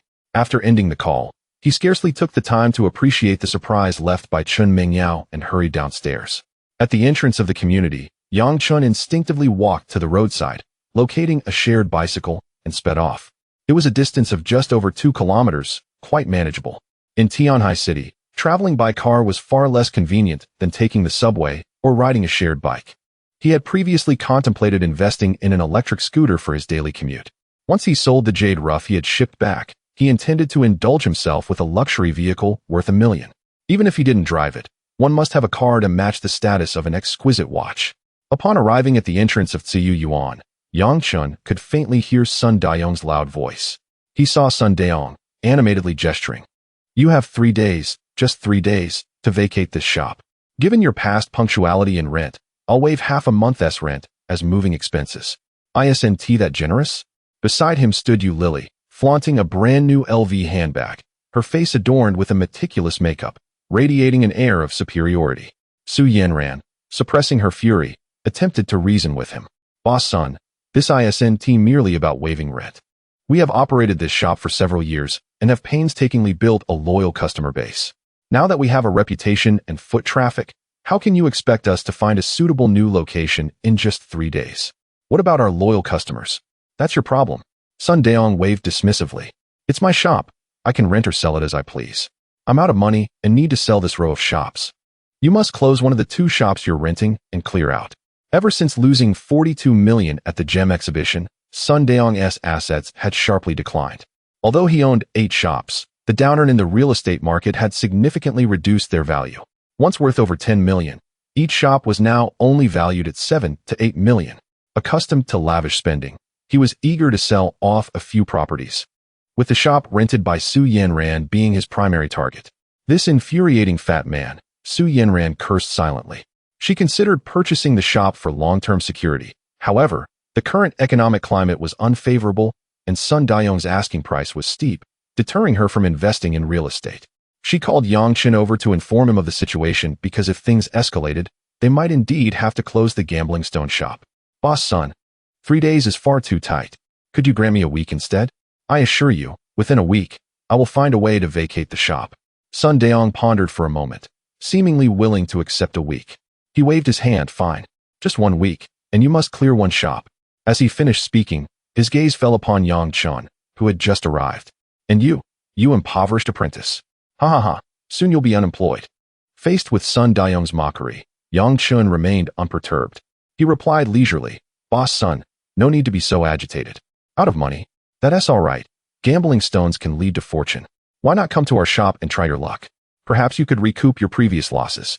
Bah! Sun Daong spat onto the ground, furious. Gambling stones. I swear I will never touch that again in my life. Don't try to fool me. Clearly, the traumatic experience of his last gambling loss had left a significant psychological scar. However, just as Sun Daong vehemently rebutted, Chen's gaze sharpened, and he swiftly activated his celestial eye. A golden light instantly shot into Sun Daong's eyes. Hypnosis. Gambling stones can lead to wealth. You will win back everything. This thought echoed in Sun Daong's mind, taking root like a spell. Chen discerned that his celestial hypnosis had 2 modes. The first rendered the subject a marionette, obediently following his commands as if in a trance. In this state, the person could drive or walk, resembling a sleepwalker. The second mode involved planting a seed directly in the subject's mind. For example, a command to jump off a building at midnight or to gamble and win. This seed could fundamentally alter the person's thoughts and beliefs without any rationale. At this moment, he implanted the notion in Sun Daong's mind that gambling stones would undoubtedly lead to wealth. This would prompt Sun Daong to act recklessly. Yes, gambling stones. Damn it. I refuse to believe my luck can be this terrible every day. I must gamble. I will win back all my losses. This abrupt shift left everyone momentarily stunned. Yu Lily was the first to react. She had witnessed Sun Daong lose over 40 million and become despondent, even neglecting her with lavish meals. She no longer called him dad, exclaiming, Boss son, have you lost your mind? Don't you remember losing over 40 million last time? You still want to gamble? This is a perilous game. Get lost. Sun Daong forcefully shook off Yu Lily's hand, roaring, last time was last time. I can't be this unlucky every single day. The wheel of fortune has turned. It's my time to prosper today. I absolutely must gamble. I will regain all my losses. Chen inquired, Boss son, while there are opportunities in gambling stones, you just mentioned being out of money. Our stones aren't cheap. How do you plan to pay? What if you win and can't pay? Or worse, if you lose and refuse to settle? Money? I have it. Sun Daong, provoked by Chen, abruptly pulled out a briefcase he had been carrying. With a swift motion, he unzipped it and revealed a thick stack of dark red property rights certificates. 8 in total. What an astonishing display of wealth. The last time he lost a wager, it amounted to over 40 million, yet it did not seem to affect Sun Daong in the slightest. Have you seen this? The property certificates for 8 shops in Tianhai City. Is this not sufficient qualification to gamble? Sun Daong gasped for breath, gesturing towards those certificates. Each set alone is valued at 7 to 800 million. Is it not enough to serve as collateral? Indeed, it is more than adequate. Su Yanran smiled subtly. As the proprietress, she naturally welcomes others to engage in stone gambling. Although she finds Sun Daong quite displeasing, one cannot afford to overlook the opportunity to profit. Chapter 55. I will bring you to ruin. Boss Sun truly possesses a grand spirit, one that is undeniably commendable. Given his enthusiasm, feel free to select any rough jade material from the shop today. Simply point out whichever piece captures your fancy. After all, I intend to close this shop, and I shall offer you a discount on everything. Su Yanran spoke with a veneer of politeness, her words flowing one after another. At this moment, Sun Daong's mind was consumed with thoughts of striking it rich through gambling on stones, rendering him oblivious to anything else. With eyes alight with fervor, he scanned the area displaying the rough stones, ultimately fixating on the largest pieces that exhibited the finest window openings. Chen stepped forward, gesturing toward a massive piece weighing nearly 120 kilograms. A small window had been opened, revealing a colossal rough stone of icy green jade. This particular piece was priced at 20 million, having languished in the shop for nearly a year without attracting any interest. Boss Sun, you have a discerning eye. If you're going to play big. Chen chuckled. Look at this piece. It's from Moxisha, with a tight, well-preserved skin. Although the window is small, what it reveals is pure icy green, vibrant, and full of moisture. This stone is enormous, over 100 kilograms. If it's filled with jade, even if only half is of this quality, just imagine the value. You could make a fortune here. The previous losses of over 40 million could be reclaimed in one go. I suggest you have it cut open. Yes, this is the one. Sun Daong exclaimed, excitement causing him to tremble with anticipation. He pointed at the massive stone, declaring, I'm gambling on this one. One cut will make me rich. One cut will solve all my problems. On the side, Lily stomped her feet in desperation, utterly unable to restrain the frenzied Sun Daong. Su Yanran stifled her own excitement, asking, Are you certain this is the piece, Boss Sun? It's priced at 20 million, but with a discount, it can be a clean 10 million. You can use collateral. Without hesitation, Sun Daong produced 2 property certificates and slammed them onto the table. The 2 shops combined were worth 15 million, which should suffice. Hurry, let us start cutting the stone right now. Sun Daong urged impatiently. He envisioned the moment the stone was cut open, revealing a bounty of translucent icy green jade, restoring the wealth he had lost. All right, Boss Sun, let us proceed. Chen had already used his clairvoyance to examine the pieces with open windows. Aside from one piece whose jade value matched its price, the other 4, including the massive rough stone chosen by Sun Daong, were all poor quality materials. This gigantic piece, aside from the thin layer of icy green visible through the window, revealed nothing but inferior material within, riddled with cracks and impurities, rendering it worthless. The batch of open window materials that Master had purchased from Pingzhou indeed contained mostly deceptive goods. After languishing in the shop for over a year without a single inquiry, it was finally time to unveil its contents. Su Yanran stepped outside to summon colleagues from other jade shops to assist Chen in cutting the stones. Sun Daong clenched his fists, his gaze fixated on the saw blade, fervently wishing for a rise in fortune. I must win. I will win. Lily turned her head away, unwilling to watch the stone cutting. Yet, inadvertently, she caught sight of the Patek Philippe watch on Chen's wrist, her heart a tumult of emotions. This man, after leaving her, had somehow acquired 5 million. The first cut was made. The stone slice fell to the ground, and the cross-section revealed itself. The enchanting icy green visible through the window vanished, replaced by a bleak, dry expanse, marred by spiderweb-like cracks. Collapsed. Has it collapsed? One of the assistants remarked. The fervor and anticipation on Sun Daong's face froze instantly, his complexion turning pale as a ghost. He had become a gambler, entranced by Chen's persuasion, yet still retaining his own awareness. Impossible. Cut again. I demand another cut. The second and third cuts ensued, with each slice revealing nothing but worthless stone. The piece, valued at 10 million, was ultimately rendered into 8 fragments. Aside from the initial small window, the interior was almost entirely waste material. Chen inquired, Boss Sun, it seems fortune has not favored you today. This shop appears to be going to my master's wife. Care to continue gambling? There are a few more pieces with open windows. Let us gamble. De Yang, I'll step outside for a moment. Certainly, master's wife. Boss Sun, where's your ID? I need a copy of it. Here, just take it, Sun Daong pointed to his briefcase, his gaze shifting towards the other pieces of rough material with open windows. Su Yanran hurriedly took his ID and dashed out of the shop, making her way to a nearby printing shop to print the collateral contract. "Boss Sun, please don't gamble any further," Yu Lily implored. Yet, under the spell of the hypnotic seed, Sun Daong paid no heed to her. "Impossible. I refuse to believe in bad luck. That last piece was merely an accident. The remaining ones must have something valuable. I refuse to accept that my fortune is so dire." Breathless, like a gambler who had lost their composure, he pointed to two other pieces priced at 8 million and 10 million, ordering, Cut these two as well." "Are you sure, boss?"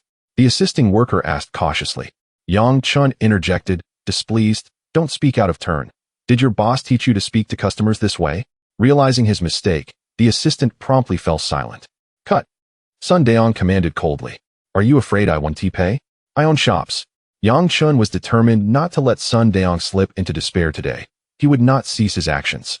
The stone-cutting machine roared to life once more, and the outcome was foregone. The second piece, priced at 8 million, when cut, revealed only the meager color roots visible through the window, the interior a dismal sight of worthless stone, utterly collapsed. As the third piece, valued at 10 million, was sliced open, revealing the grayish-white interior, Sun Daong's body swayed, his complexion shifting from pale to a deathly gray. Just then, Su Yanran rushed back, panting. In her hands were several freshly printed contract papers. "Master's wife, these two pieces have been sold at their original prices. Boss Sun, that is how gambling on stones works. Perhaps cutting a few more will yield jade." Su Yanran sighed, presenting the contracts and pen before Sun Daong's eyes. "You see, these three pieces total 30 million, 20 million, 8 million, and 10 million. According to our previous agreement, you can use your shop as collateral. Shall we proceed with your signature?" Suin Dayong's mind buzzed with fervor, consumed by a singular thought, his eyes aflame with determination. "This time, victory shall be mine." He did not even glance at the contents of the contract, hastily seizing a pen to inscribe his name at the designated spot for Party B. Following Xu Yanran's guidance, he pressed his crimson thumbprint in the sections for the amount and the list of collateral, also recording his identification number and phone number. "I want those last two pieces as well. Cut them for me." Upon completing his signature, Suin Dayong fixated on the final two pieces of open window material. One was priced at 16 million, and the other at 3 million. "Give me both of them. Cut them all." Xu Yanran quickly calculated in her mind. 30 million plus 16 million plus 3 million totaled 49 million, nearly 50 million. She hurried to the counter to retrieve a calculator, her fingers flying over the buttons, and then turned to Suin Dayong, saying, "Boss Suin, with these two pieces included, the total price amounts to 49 million. For your 8 shops, priced at 7 million each. I believe you will need to mortgage at least 7 of them to meet the requirement." Chapter 56. Shenyang feels like in a dream. Mortgages, all mortgaged. Let me cut the stones. Sun Daong had completely lost his sanity.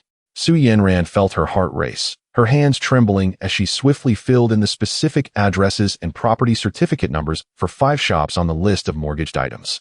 She urged Sun Daong once more to sign and imprint his hand. The last 2 pieces of window material were still worthless, mere deceiving trinkets. Sun Daong cleared out all the window materials in one breath, with a total price soaring to 49 million. The shop was left with only those dull materials. Yang Chen thought to himself that Sun Daong had been thoroughly swindled this time and resolved to find another opportunity to settle the score with him. However, the already crazed Sun Daong glanced at those dull materials and declared, "And these, cut them all open. I am gambling to the end today." Yang Chen, feeling fatigued, advised, "Boss Sun, gambling on stones relies on luck and insight. With your current luck, perhaps it would be wise to take a break." "No, I want to cut." Yang Chen realized how terrifying this hypnotic seed was. It could transform a person into a gambler. Yang Chen exclaimed, "All right, Boss Sun, I admire your indomitable spirit. Today, even if I have to sacrifice my arm, I will ensure that all these stones are cut for you. Boss Sun, you are destined for great fortune. You will surely uncover a glass-type imperial green and turn the tides." Seeing her disciple's spirited demeanor, Su Yanran felt a surge of delight. This young fellow was truly incorrigible, still provoking him. Sun Daong was evidently intoxicated by the gamble, and later, the profits or shops must at least yield 3 units for De Yong. The sound of the stone-cutting machine persisted from the afternoon until 6 in the evening.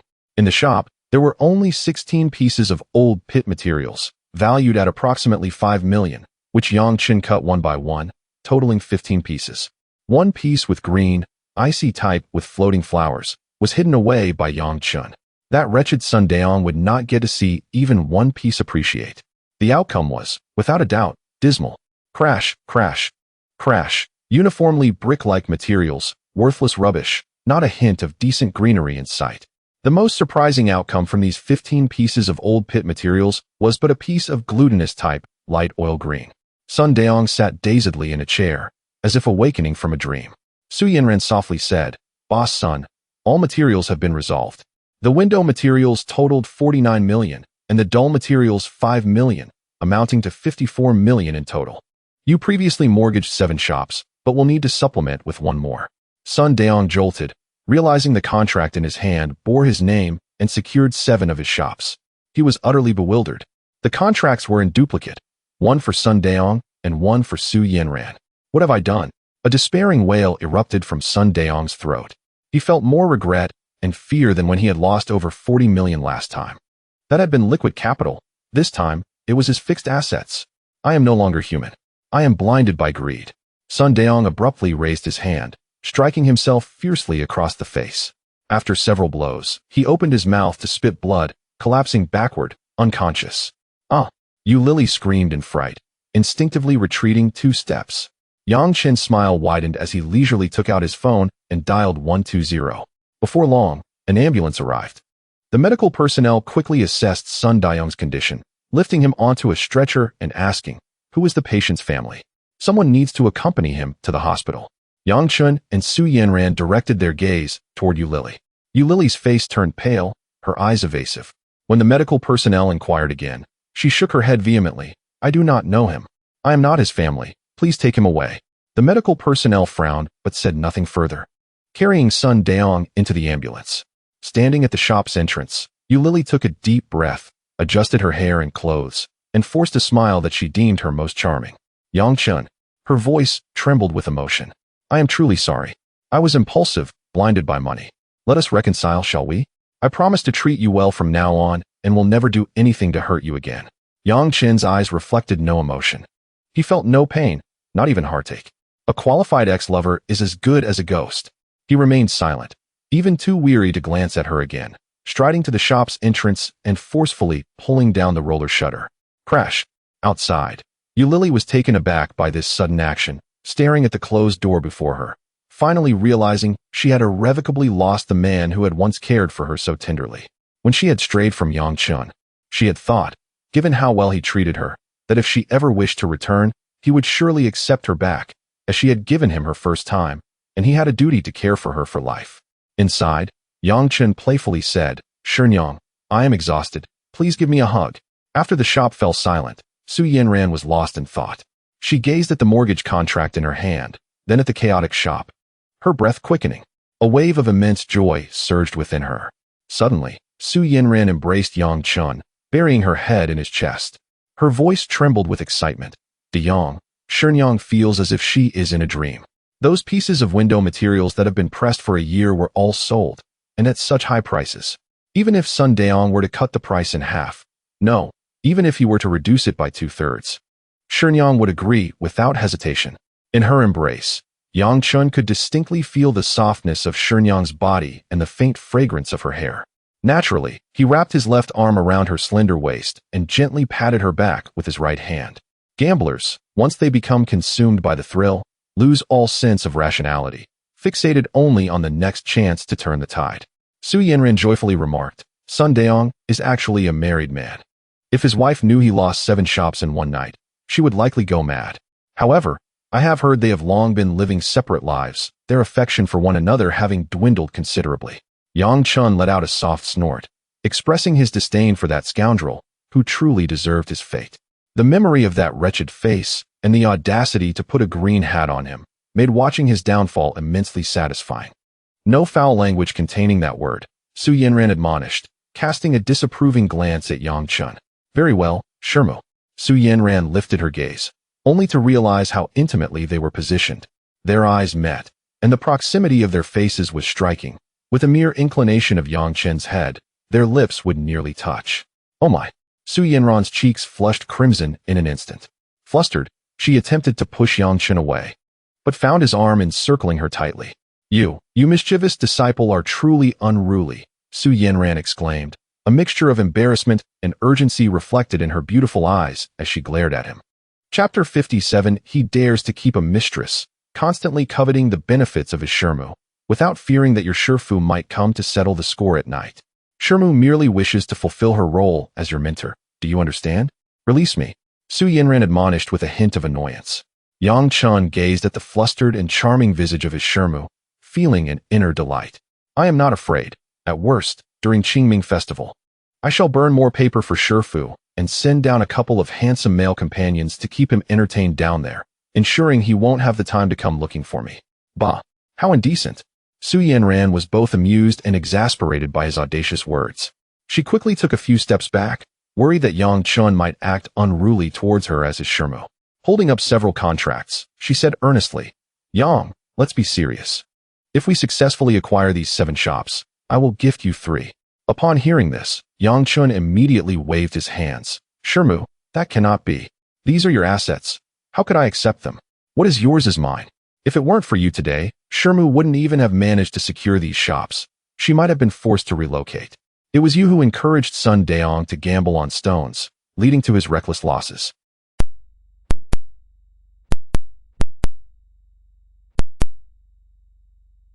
Your salary will still be paid. I will certainly make time to visit. After a few days apart, I will miss you, Shermu. Be quiet. Go home now. I don't even want to treat you to a meal. Su Yanran became increasingly irate, feeling that this rascal truly had intentions towards her. She reached out and pinched his waist fiercely. Ah, murder! Yang Chen cried out.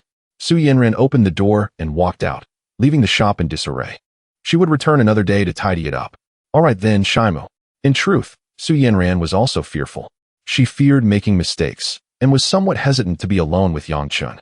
The immediate priority was to consult a lawyer, as Sun Daong was highly likely to renege on his debts, contemplating whether to proceed with a lawsuit.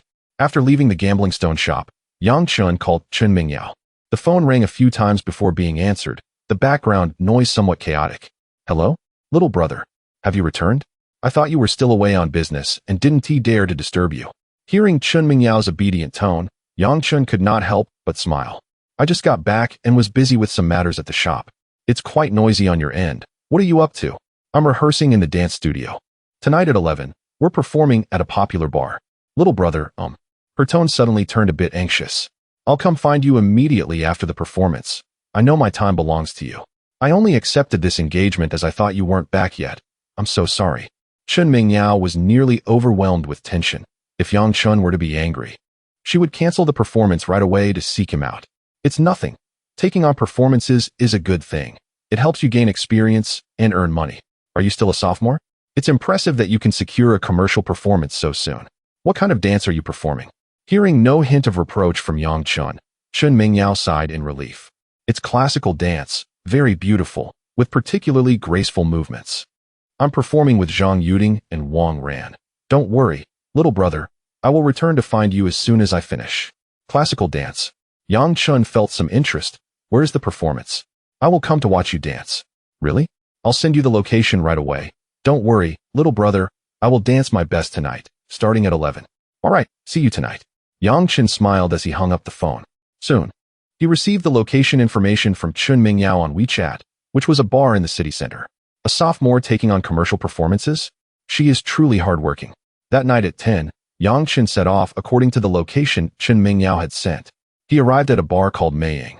Just as he was about to enter, he heard a voice beside him. Yang Gu. Yang Chen turned to see Lin Haoran, accompanied by 2 similarly young men. Haoran, what a coincidence. Yang Chen greeted him with a smile. Lin Haoran hurried over.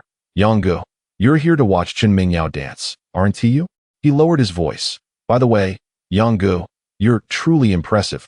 You managed to win over the belle of the dance department on our first meeting. I admire you. I heard she has even rejected the advances of rich second-generation heirs. Yang Chen humbly smiled and casually replied, Haha. It's all a matter of fate. We were simply drawn to each other. His gaze shifted to the entrance of the bar, where security was checking incoming guests. Yang Chen felt puzzled. What is the deal with this bar? Do they check patrons before entering for drinks? It feels like I'm a country bumpkin entering the big city. Lin Howard explained. Young Gu, it's clear you don't frequent nightclubs. They mainly rely on alcohol sales for profit, and there are many rules. The checks are primarily to prevent guests from bringing in their own drinks and beer. They allow you to bring only one bottle of mineral water at most. A nearby crew-cut youth chimed in. Yeah, Young Gu. This place is ridiculously expensive. I asked earlier, and a bottle of iced tea that costs $3 is charged at 88. It's daylight robbery. Lin Howard pointed to the crew-cut youth. Young Gu, these two are my roommates. This one is Wang Kai. You can call him Kaizi. He then pointed to a bespectacled, somewhat refined-looking boy. This is Xiao Bin. Young Gu, hello. Wang Kai and Xiao Bin greeted him promptly, their demeanor quite polite. Though they were unaware of Yang Chun's background, they could tell from Lin Howard's attitude that he was no ordinary person. Yang Chen teased. Isn't there a curfew at your school? Why are you out so late? Wang Kai chuckled. We don't start school for another 2 days. We came back early to have some fun, and Howard invited us over to join the excitement. Haha. At that moment, a bar staff member in a uniform with bright yellow-dyed hair approached. She addressed Wang Kai. Your reserved table is ready. The opening fee is 500. And we've saved you the best seats with the best view in the venue. However, the minimum consumption is 200,000. This position is quiet and offers an excellent view. 200,000. Wang Kai gasped in shock. Howard, with a minimum consumption of 200,000, can we even afford to go in? Lin Howard's expression remained unperturbed. After all, he was already here, and such trivial matters were inconsequential. A minimum expenditure of 200,000? Yang Chun felt a jolt of surprise within. The reality of spending such a staggering amount in a single evening was indeed a shock to him. Wealthy individuals could easily squander hundreds of thousands on a single meal or evening of entertainment, truly treating money as if it were mere dust. Even if he were wealthy, he could never bring himself to spend so lavishly, having grown accustomed to frugality. Yet, he had the audacity to indulge in the companionship of a female student. Lin Howard nodded towards the blonde-haired female marketer, indicating, all right, lead us there. Chapter 58. The Bar. Testing Wu Tian. As Yang Chun followed Lin Howard and his companions into the bar, he was instantly engulfed by the deafening music. The heavy bass reverberated through the air, and the dazzling lights were particularly blinding. Yang Chun instinctively furrowed his brow, feeling as though his eardrums might rupture from the overwhelming sound waves. This was entirely different from what he had envisioned. He had anticipated a tranquil establishment with soft lighting, playing soothing jazz or folk music, a serene lounge for leisurely sipping drinks. Instead, he found himself amidst a frenzied dance scene. On his first visit, Yang Chun curiously surveyed his surroundings. The dance floor was packed with a wild crowd, many young women clad in audacious attire, some even donning only alluring lingerie. The patrons were fervently shaking their heads and jumping about, exuberantly releasing their pent-up energy. What surprised Yang Chun even more was the sight of several men in their 40s, their hair thinning, energetically dancing in the center of the floor, their faces betraying expressions of indulgence and ecstasy. He was momentarily taken aback, but soon found understanding. The pressures of society were immense, particularly in first-tier cities. Perhaps, after a long day at work, visiting such a place to vent their frustrations was a viable outlet. Under the guidance of a female marketing representative, they made their way to a grand booth reputed to have the best view. The booth indeed offered an excellent vantage point, slightly distanced from the stage, yet affording the finest sight in the entire bar, where the noise was bearable and the lights were not overly blinding. Lin Howard, evidently a regular at the bar, expertly ordered drinks worth 200,000 without even glancing at the menu. His order included 6 bottles of Ace of Spades champagne, 20 bottles of Martell Cordon Bleu, and a dozen bottles of Hennessy XO. The uniformed waitstaff promptly arrived with the drinks, nearly filling the entire marble table. The display was impressive and grand. Wang Kai rubbed his hands together excitedly and leaned closer to Yang Chun. Hey, Young Gu, with this much alcohol, we certainly have the upper hand. Should I call over some beautiful ladies? They are all around 20 years old and know how to have a good time. Just imagine you could have one on each arm. Yang Chun glanced at the girls mingling with strange men on the dance floor and shook his head with a smile. No thanks, I have my principles. Wang Kai paused, forcing a sheepish smile, and did not press further. Yang Chen's gaze inadvertently drifted to the adjacent booth, and his expression suddenly sharpened. Wu Tian and Zhou Hui. Wu Tian was surrounded by 2 young women, while Zhou Hui was similarly engaged, his hands exploring the woman in his embrace as she sweetly fed him drinks.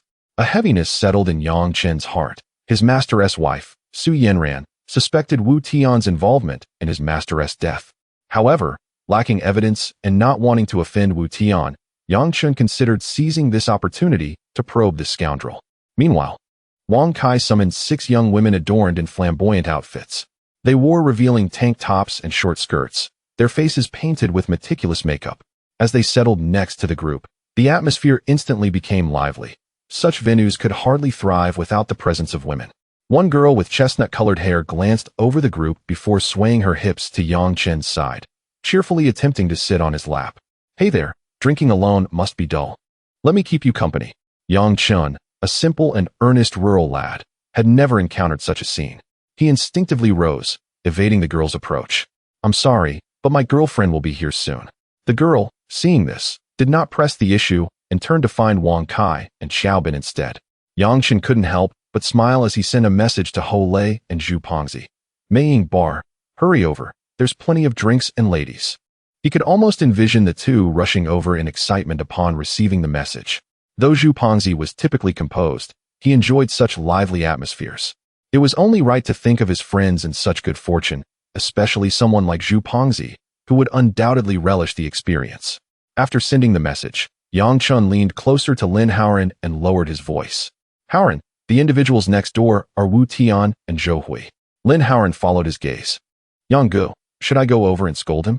If you're not satisfied, I can throw a few punches. Wu Tian wouldn't dare provoke me." Yang Chen shook his head.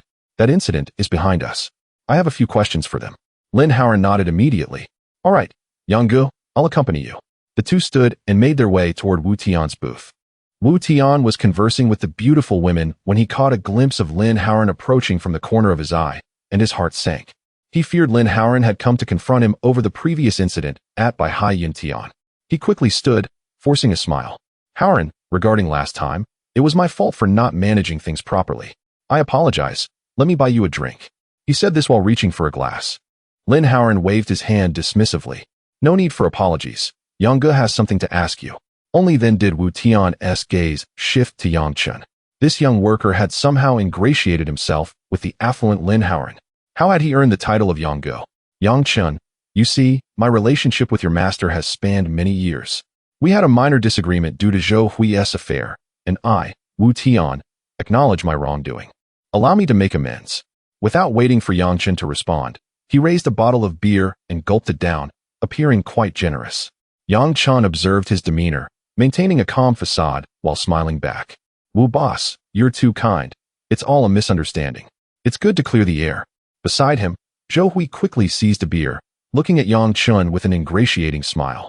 "Yang Chen, it was my fault before. I was a scoundrel. I promised never to bother Yanran again. Oh, I mean, Su boss. Let me make amends." He then mimicked Wu Tian's earlier actions, chugging down his drink. Yang Chen felt a wave of revulsion at their antics. He casually took a seat beside Zhou Hui and spoke nonchalantly. "Wu boss, Zhou Gu, that's all in the past. I came over with no ulterior motive. I simply wish to inquire about my master's death. Was it truly just an accident that occurred while he was out? It is said that my master, Zhang Jingguo, traveled to Myanmar with you before his untimely demise. What precisely transpired?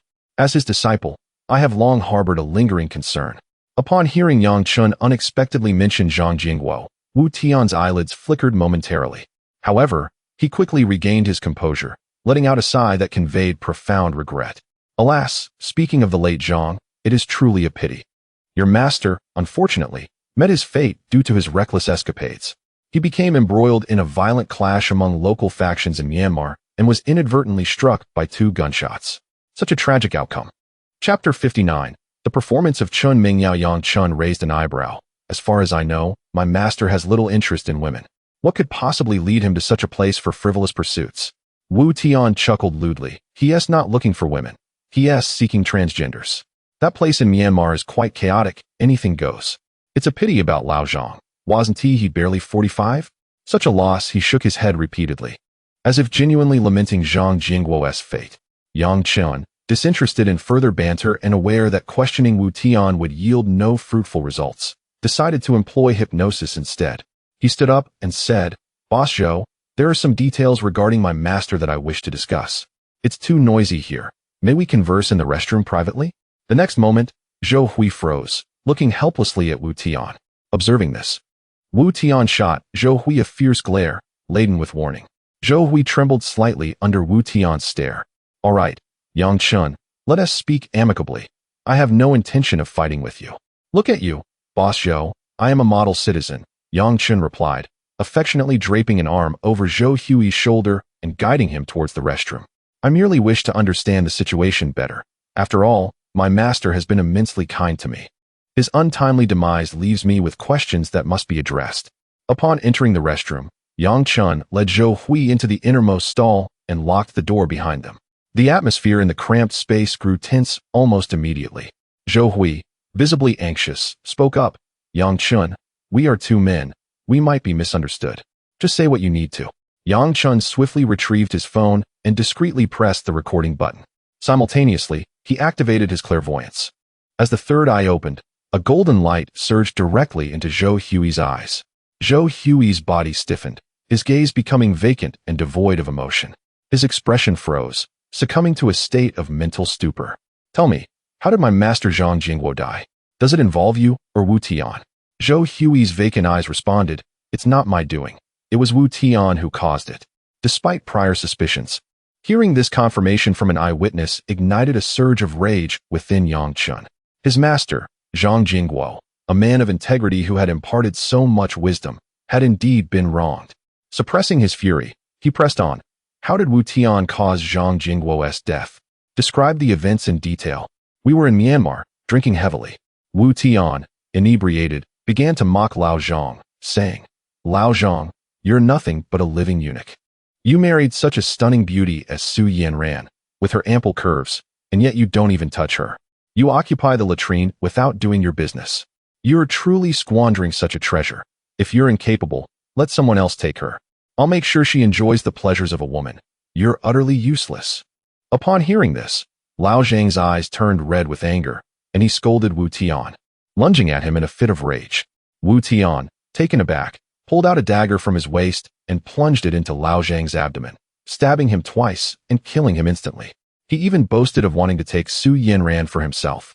After Lao Zhang collapsed, Wu Tian retrieved a gun and fired 2 shots into Lao Zhang's chest. Together, Wu Tian and I staged the scene to resemble an accidental death. When the local police arrived, Wu Tian had the audacity to transport Lao Zhang's body to the morgue for cremation. The recording could serve as evidence. However, once Zhou Hui regained consciousness, he could easily claim it was mere drunken rambling. Yang Chen saved the recording and released Zhou Hui from the hypnotic state. Zhou Hui's gaze flickered, shaking his head. Hurry up and ask. I'll give you $1 million if you divulge the precise cause of my master's death. How audacious of you to attempt to bribe me. Zhou Hui's eyes darted, and he replied with a smirk. Yang Chen, your master's death was merely an accident. Even if you offer me money, the truth remains evident. With that, Yang Chen exited the restroom first, making his way outside to meet Zhu Pongzi and Ho Lei. Yang, it seems you've become quite wealthy, venturing into nightclubs. I've yet to experience this, Ho Lei chuckled. Zhu Pongzi grinned widely. Yang is currently lonely and seeking excitement. However, the women here are merely for hugs and playful touches. I dare not indulge, lest I fall ill. You two are overthinking it. Hao Ran invited me here for fun. He is treating us, so let us go. There are 6 lovely ladies at our table. Meanwhile, Zhou Hui hurried back to the table, where Wu Tian had dismissed 2 women and, looking tense, asked, Zhou Hui, what did you discuss with that little brat? I said nothing. He offered me $1 million to learn the cause of his master's death. I, Zhou Hui, have known you, Tian Gu, for so long. How could I betray you for a mere $1 million? Zhou Hui feigned a noble demeanor.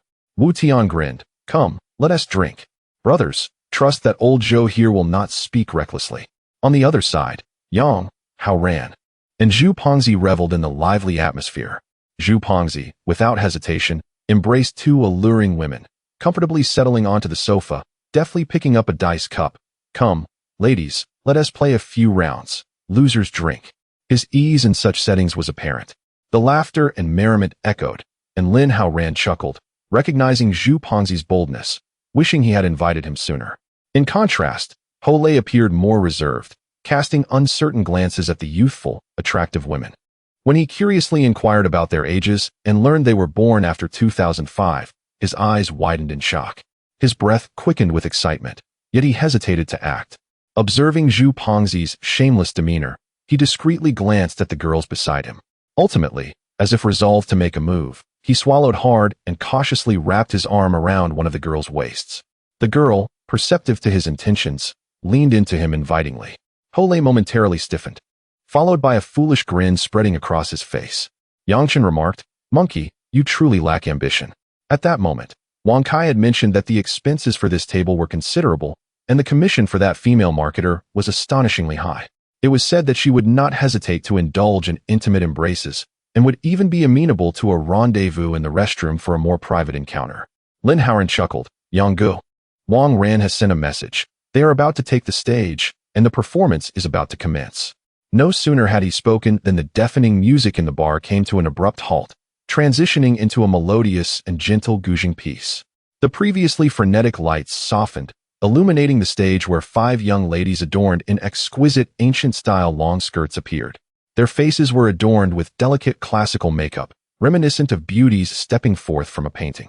Yang Chen's gaze instantly fixated on Chen Mingyao to the left. Remarkably, she was not in the center position, but rather donned a water blue, chest-length ruchuan. This ancient-style garment was splendid, perfectly accentuating her ample bosom and slender waist, a stark contrast to her lively and alluring demeanor from their last encounter. Chapter 60. She is enchanting at this moment. Chen Mingyao, adorned with a classical makeup and hairstyle, exuded an air of cool elegance and grace, reminiscent of a flower in its first bloom. The sound system resonated with the melodious strains of Qinghua Ci, a song steeped in classical charm. In the next instant, 5 young women began to dance gracefully, their movements light and fluid, with flowing sleeves that danced in the air. Each gaze and every pose radiated an essence of classical beauty. However, this ancient-style dance, set against the backdrop of a bustling nightclub, felt somewhat out of place. Many thrill-seeking young men and women in the audience appeared bewildered, even bored. Yet, a few white-collar workers in their 30s and 40s watched the performance with subtle nods, their eyes reflecting admiration. How exquisite it was! As the last notes of Qinghua Ci faded, the music seamlessly transitioned to the theme from the film Shenhua, Meili de Shenhua. On the large screen behind the stage, scenes from the film featuring Kim Hee-sun as Princess Yushu played, showcasing the iconic aerial dance sequence.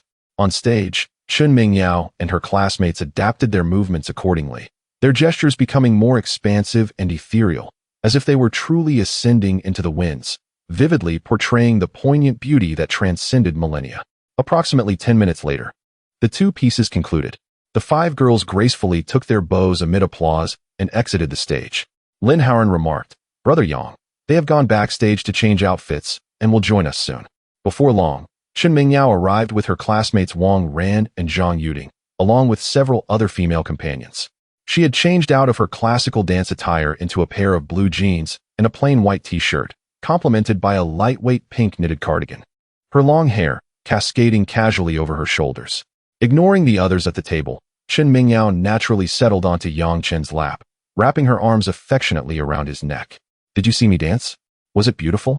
she asked, tilting her face up, her eyes sparkling like a child eagerly awaiting praise. The alluring presence of the beauty enveloped him, her delicate fragrance lingering at his nostrils. Yang Chen instinctively wrapped his arm around her waist, nodding, "Yes. I saw it. It was truly beautiful. I never expected you to embody classical dance so exquisitely, so different from your usual self." His words were heartfelt. To systematically learn classical dance, an art form that demands dedication and cultivation, typically indicates a certain affluence in one's background. This led him to wonder how such a girl could willingly choose to be supported by him as a mistress. Curiously, Yang Chen inquired, "Isn't it hot wearing that jacket?" Chen Mingyao cast a disdainful glance at the noisy surroundings. With a playful laugh, she replied, "I don't like nightclubs. It feels like there are so many ruffians here. I worry about others taking advantage of me. My body belongs to you alone, brother. It would be unfortunate if someone else benefited from it." Her words were blunt and bold, igniting a warmth within Yang Chen. This girl truly knew how to tug at his heartstrings. Indeed, no man relishes the thought of his woman being taken advantage of by others. Yang Chen's curiosity piqued. How much can you earn from such performances?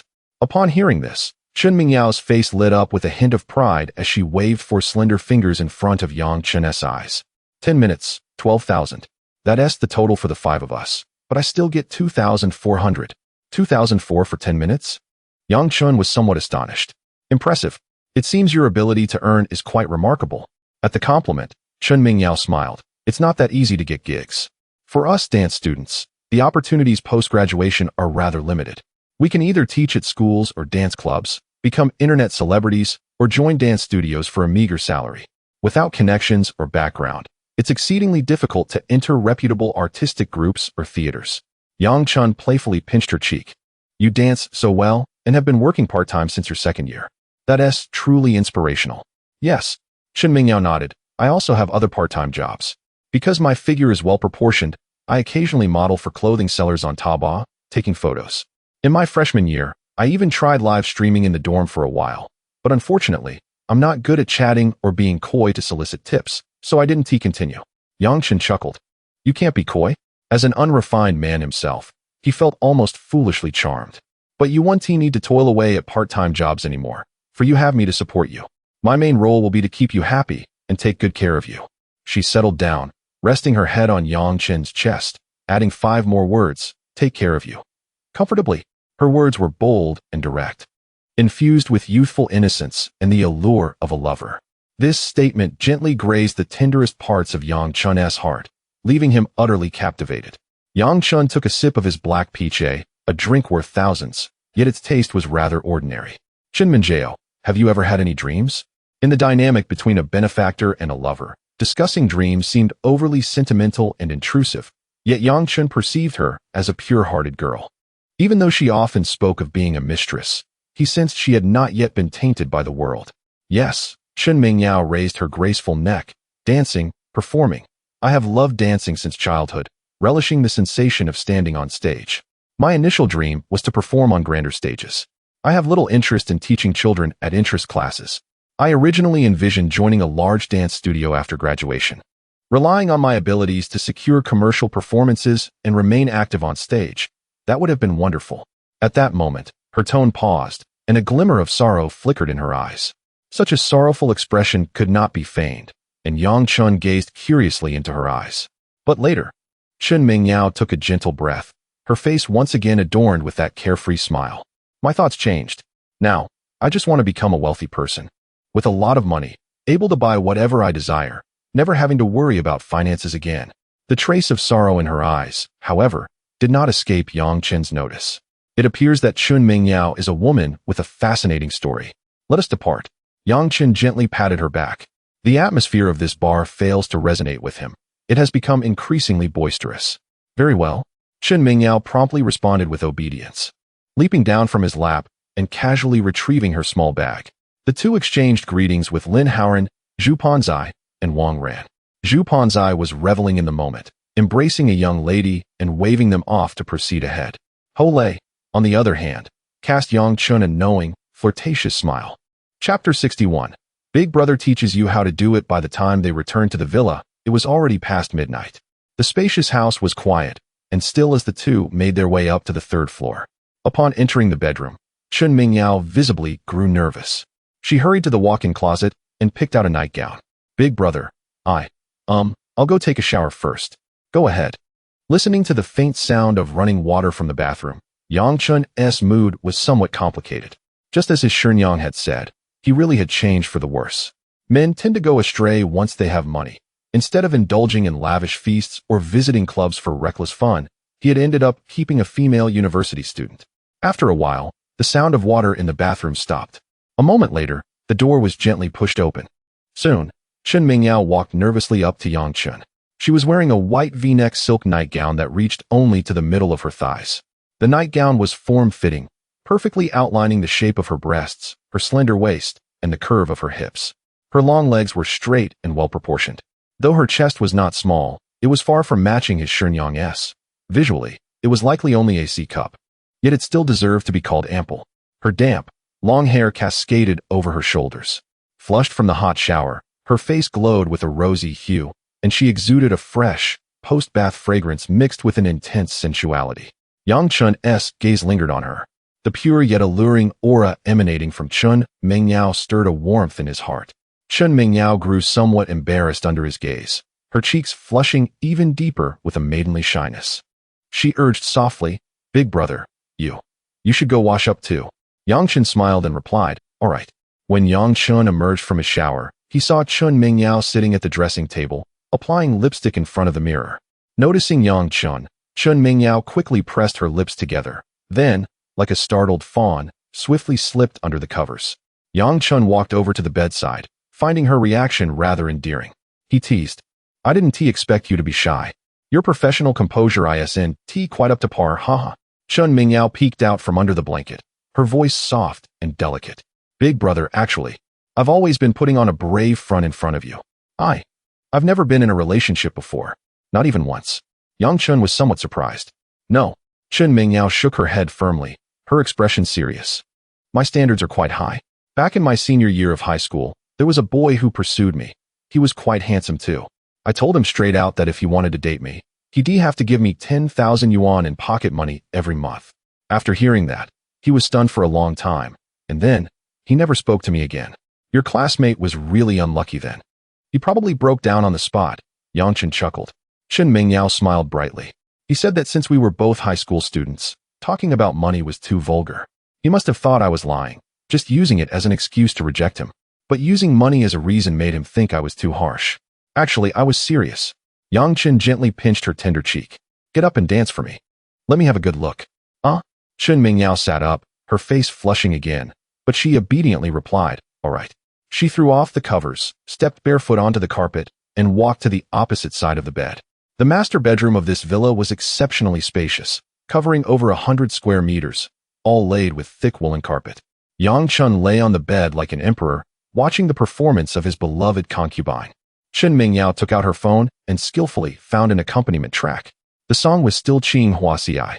She took a deep breath, and her expression immediately changed. Her eyes became focused, as if she had returned to the stage. Following the music, she began to dance gracefully. Though she wasn't wearing a glamorous dance dress, the form-fitting white V-neck nightgown accentuated her body's curves even more distinctly. Chen Mingyao extended her arms, her waist swaying softly, revealing a pair of straight, slender, and beautiful legs. Then, she lowered her body gracefully, her long legs parting smoothly front and back, effortlessly performing a perfect split. "Beautiful." Yang Chen's eyes lit up, and he couldn't help but applaud. As she leaned forward and lowered her head, the V neckline parted slightly, revealing a glimpse of fair, smooth skin within Yang Chen's view. Noticing Yang Chen's gaze, Chen Mingyao rose elegantly and continued dancing. After finishing the dance, Chen Mingyao was slightly out of breath. She had danced with great effort, wanting Yang Chen to appreciate her exceptional skills. Yang Chen looked at her and beckoned. "Come here." "Was it good?" Chen Mingyao quickly slipped under the covers. "It was good. You really are my treasure," Yang Chen said, leaning against the wide headboard. Watching Chen Mingyao, who was now hidden under the blanket with only her eyes visible, he suddenly reached out, pulled her out, and positioned her facing him, straddling his stomach. This posture brought them extremely close, almost nose to nose. Chen Mingyao gasped in surprise. Her hands instinctively pressed against Yang Chen's firm chest, her cheeks instantly flushing crimson, even her ears tinged with pink. She was so embarrassed, she almost buried her head, her voice trembling. "Big brother, this is so embarrassing. You can't even handle a hug without getting shy. You're not very professional. I have no experience. Besides, I've never been in a relationship." Yang Chen felt that a young girl's shyness truly surpassed any beautiful scenery. Her embarrassment was not feigned. Even her ears and neck were flushed with a layer of pink. Yang Chen reached out and gently pinched her burning cheek. "Big brother isn't in a hurry. Let us chat first. Tell me, what are your plans for the future? You'll stay with me until graduation, but once you've earned enough money from me, will you just kick me aside and marry some unsuspecting, honest man?" Hearing this, Chen Mingyao shook her head vigorously, as if offended. Her tone was resolute. "No, I would never. Big brother, you have to believe me. I will never marry anyone in my life, and I will never get married." "Not get married?" Yang Chen raised an eyebrow. "Maybe you're saying that because you're young now. But when the time comes and all your friends are married, with your family pressuring you, your thoughts might change." Chen Mingyao pouted and retorted, "What is so good about marriage? You have to have children, and it hurts like hell. After giving birth, you have to raise them, and it's exhausting. In addition to attending to her in-laws, one must navigate a myriad of troublesome familial relationships. Should her husband stray, she would face the prospect of divorce and the burdens of single motherhood. How tragic it would be.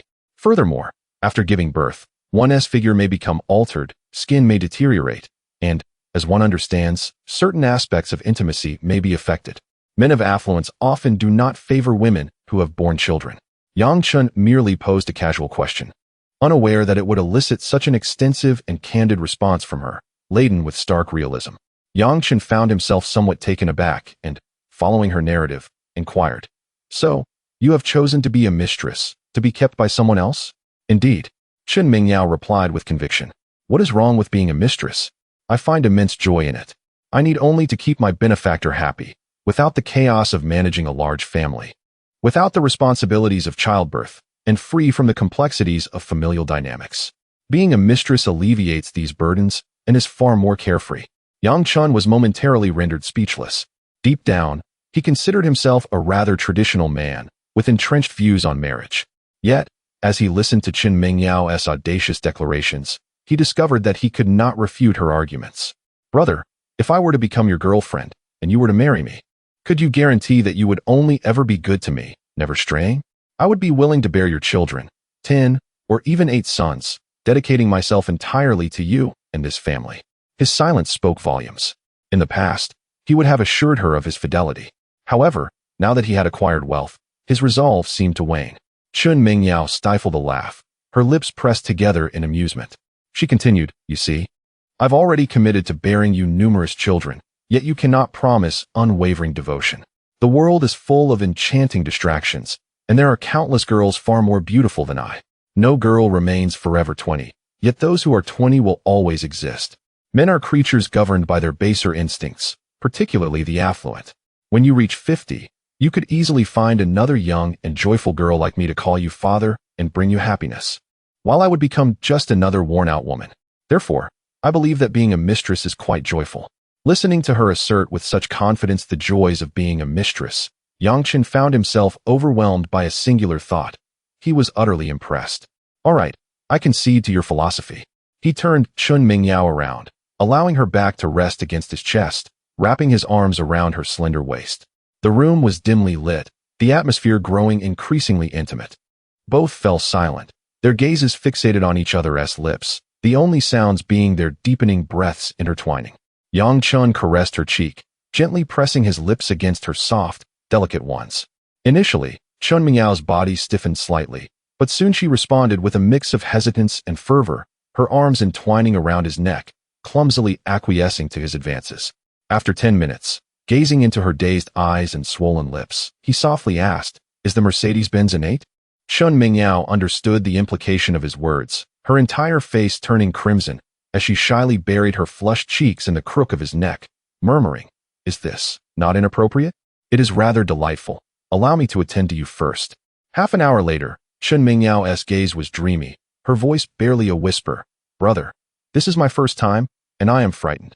Could you please be gentle?" She paused, adding in a hushed tone, "I know a senior who was also kept. She mentioned that her benefactor was rather rough in that regard." Yang Chen chuckled, "Which benefactor serves their own woman? Enjoy this moment covertly, rest assured. Chen Mingyao, if you do not mind that I may have other women in the future, from this moment on, you shall be my girlfriend. I will treat you well, nurture your emotions, and not regard you merely as a plaything." "A mistress." His words struck like thunder in Chen Mingyao's ears. She abruptly lifted her head, disbelief etched across her face as she realized the sincerity in his words, knowing they were not mere fabrications. Her eyes quickly brimmed with tears, and in the next moment, large droplets cascaded down her cheeks. Thank you, brother," she choked, feeling as though something within her had cracked. Wiping her eyes, she continued, I truly do not wish to be someone's mistress. Those men are old and unattractive, and I simply cannot endure it. Handsome, wealthy men do not keep mistresses. I have my own pride, yet I truly need the money. I am sorry." Feeling that her tears were a disruption to the moment, Chen Mingyao hastily used the back of her hand to dry them, apologizing, "I am sorry for ruining the mood. It is of no consequence." Please rise. Kneel here, and I shall teach you how. That night, the moonlight outside was particularly gentle. Chapter 62. Is this the life of the affluent? The next day, as the sun ascended to its zenith, Chen awoke to find Chen Mingyao beside him, already engrossed in her smartphone. Hearing a sound behind her, she turned her head, her face adorned with the unique charm of youthful innocence, offering a shy smile. Good morning, husband. Chen felt a warmth envelop his heart. He extended his long arms, pulling her back into his embrace, savoring the softness of her body, and whispered, I never imagined, Mingyao, that this was truly your first time. Nestled against him, Chen Mingyao softly replied, I once heard a senior from my university mention that her first experience was with a benefactor who told her that every man harbors a deep-seated virginity complex. She gently caressed Chen's chest, asking with a hint of vulnerability, Brother, you will always treat me well, right? You won't tire of me and cast me aside, will you? Observing her cautious demeanor, Chen recognized her intelligence, albeit with a touch of naivety. You are such a silly girl. I will undoubtedly treat you well. This morning, I'll take you out shopping. We'll buy whatever you fancy. However, Chen Mingyao quickly shook her head. No, I find it a bit difficult to walk today. There's no rush. She had just visited the restroom, leaning against the wall for support. Just last night, she thought she might perish. All right, I shall heed your wishes. Chen affectionately ruffled her hair and leaned closer to her ear, whispering, the flavor from last night. I find myself yearning for more. Startled, Chen Mingyao shrank back slightly, grasping his arm in a playful plea. Brother, no? Husband, please relent. Can we wait until next time? I feel so delicate. Like a flower, and truly cannot endure it. Even going to the restroom is painful. You must understand and have compassion. She blinked her large, watery eyes, looking pitifully at Chen. Chen feigned a stern expression, pretending to be angry. Oh, now you refuse me? Seeing his mock displeasure, Chen Mingyao hesitated, her cheeks flushed. I'll go brush my teeth. Chen couldn't help but chuckle at her endearing reaction, pulling her back into his embrace. I was just teasing you, silly girl. He then shifted to a more serious tone. Today, you will accompany me to install surveillance cameras inside and outside the villa, especially in the basement. I have a batch of jade rough stones that I need to store there. By the way, I am a jade merchant. Jade merchant? Chen Mingyao's eyes sparkled with intrigue. Jade is quite precious. She recalled her senior's benefactor gifting a jade bracelet worth 30,000 yuan. Turning to him with curiosity, she inquired, Husband, how much do you earn in a year? After pondering for a moment, Chen provided a conservative estimate, at least 10 million. 10 million. Chen Mingyao exclaimed, her eyes wide with astonishment. In the next moment, she impulsively threw her arms around Chen's neck, nearly hanging on to him, and sweetly declared, I've changed my mind. Husband, let us get married right now. Chen was thoroughly amused by her practical yet adorable demeanor, jokingly replying, No way. One must love their profession. You must uphold your professional integrity. Chen Mingyao, playfully biting her lip, softly suggested, Husband, let us sleep a little longer, just for a bit. As she spoke, she burrowed back under the covers, adding, You are not allowed to pull the covers off. I just need a little more rest. Not content with her antics, Chen observed as she emerged from the covers after about half an hour, her hair tousled. Husband, I'm awake now. I'm starving. Let us go downstairs for breakfast. Chen affectionately patted her head. Let us go. You've just replenished your protein, while my stomach is empty. We'll eat something downstairs. Chen Mingyao playfully punched him lightly with her tiny fist, pouting, You're not allowed to say that. I'm truly hungry. My stomach has been growling. Amused by her cute, flustered expression, Chen chuckled and admonished, You are too silly. Remember, teeth are meant for eating, not for touching other things, understood? Chen Mingyao softly acknowledged, I understand. I'm sorry, husband. After rising, Chen Mingyao noticed a crimson stain on the sheets and quietly removed them, carrying them to the balcony and placing them in the washing machine. Once both were ready, they made their way downstairs. Chen picked up his phone, intending to order takeout, but Chen Mingyao stopped him. No takeout, it's unhealthy. Let me prepare some home-cooked meals for you. As she dashed into the kitchen, tying on an apron, she added, Although southern cuisine might not suit your palate, we hail from the same coal province, so let us have noodles. I bought some vegetables the day before. After 10 minutes of waiting, Chen's curiosity piqued about her kitchen endeavors. He walked in to find her kneading dough. Wasn't it simpler to just boil some instant noodles? Half an hour later, Chen Mingyao emerged from the kitchen, bearing 2 large bowls, which she placed on the dining table. The steaming bowls of tomato and egg noodles were accompanied by 2 small bowls of tomato and egg soup. "Brother, do taste and tell me how it is." She untied her apron, her gaze filled with anticipation. Yang Chen refrained from immediately picking up his chopsticks, instead locking eyes with her and earnestly stating, "From now on, please do not call me brother." Chen Mingyao paused. "Then what should I call you? Call me husband, or Yangda Yangda?" Chen Mingyao blinked, a playful smile gracing her lips. "I heard your friends call you that. Is it because of that?" Yang Chen chuckled at her observation, nodding candidly, "Indeed. Oh my, I truly cannot discern whether this is bliss or torment, a painful yet joyful dilemma. Perhaps I will grow accustomed to it over time," Chen Mingyao mused inwardly. Yang Chen took a mouthful of noodles. The noodles were chewy and smooth, the eggs tenderly scrambled, and the tomatoes simmered to create a rich, sweet, and sour sauce that enveloped each strand of noodle, delivering an exquisite flavor.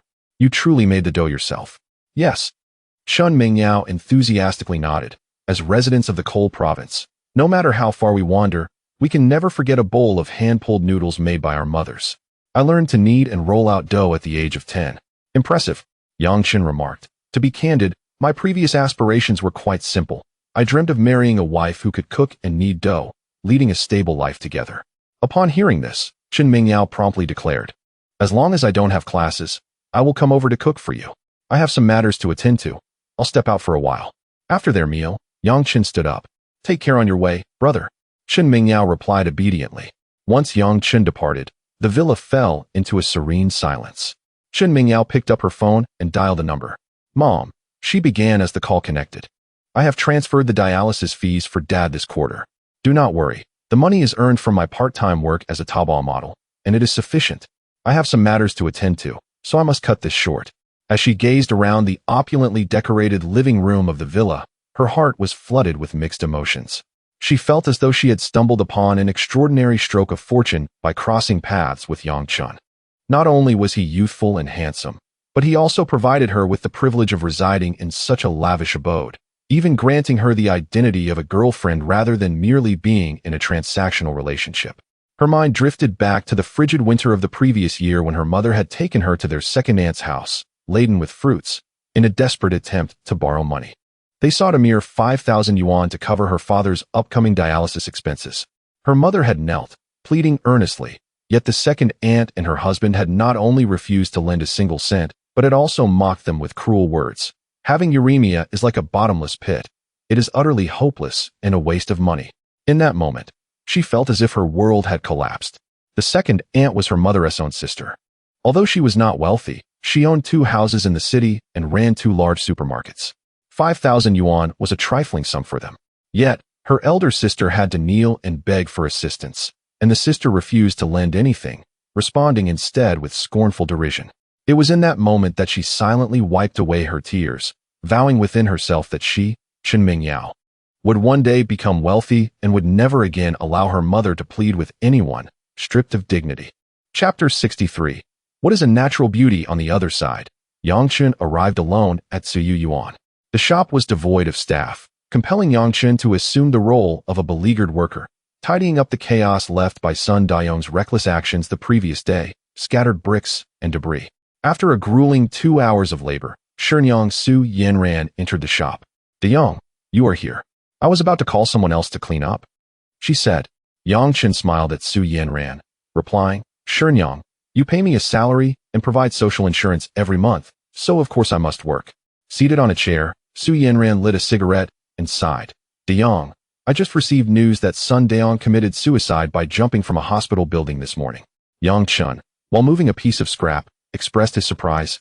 "Oh, if one cannot afford to gamble, then one should not gamble. Now that he is dead, what will happen to the properties he mortgaged? His wife has not defaulted.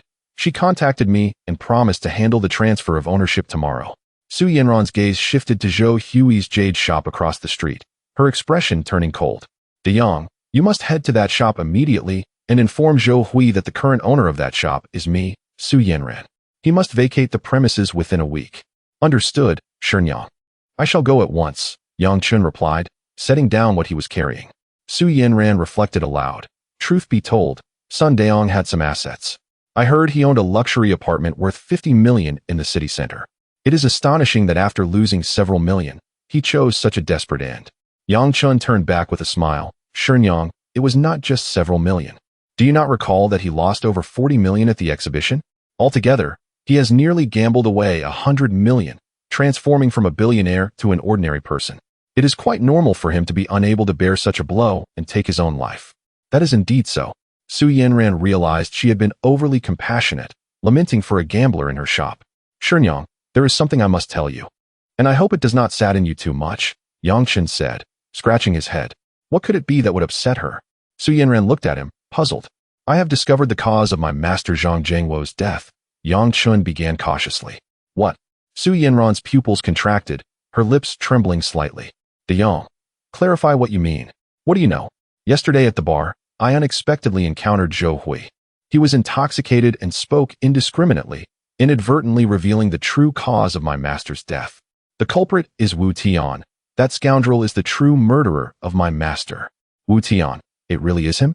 Su Yanran's voice rose, though she had suspected that her husband had met his end at the hands of someone familiar. It could either be Wu Tian or Zhou Hui, yet it turned out to be Wu Tian. Su Yanran exclaimed in anger. How dare he? Do you have evidence, De Yang? Shenyang, please try to remain calm. Yang Chen stepped closer, placing one hand on her shoulder while retrieving his phone with the other. I have a recording. Listen to it before making any conclusions. He pressed play, and the audio from the bar's restroom filled the air. Upon hearing Wu Tian insult her husband and demean her, Su Yanran trembled with rage, wishing she could stab that rogue to death. As she listened, her face flushed crimson, her lips clenched in fury. Although there had never been romantic love between her and Zhang Jingwo, their years together had fostered a bond akin to that of family. Zhang Jingwo had provided her with a stable life in this very shop.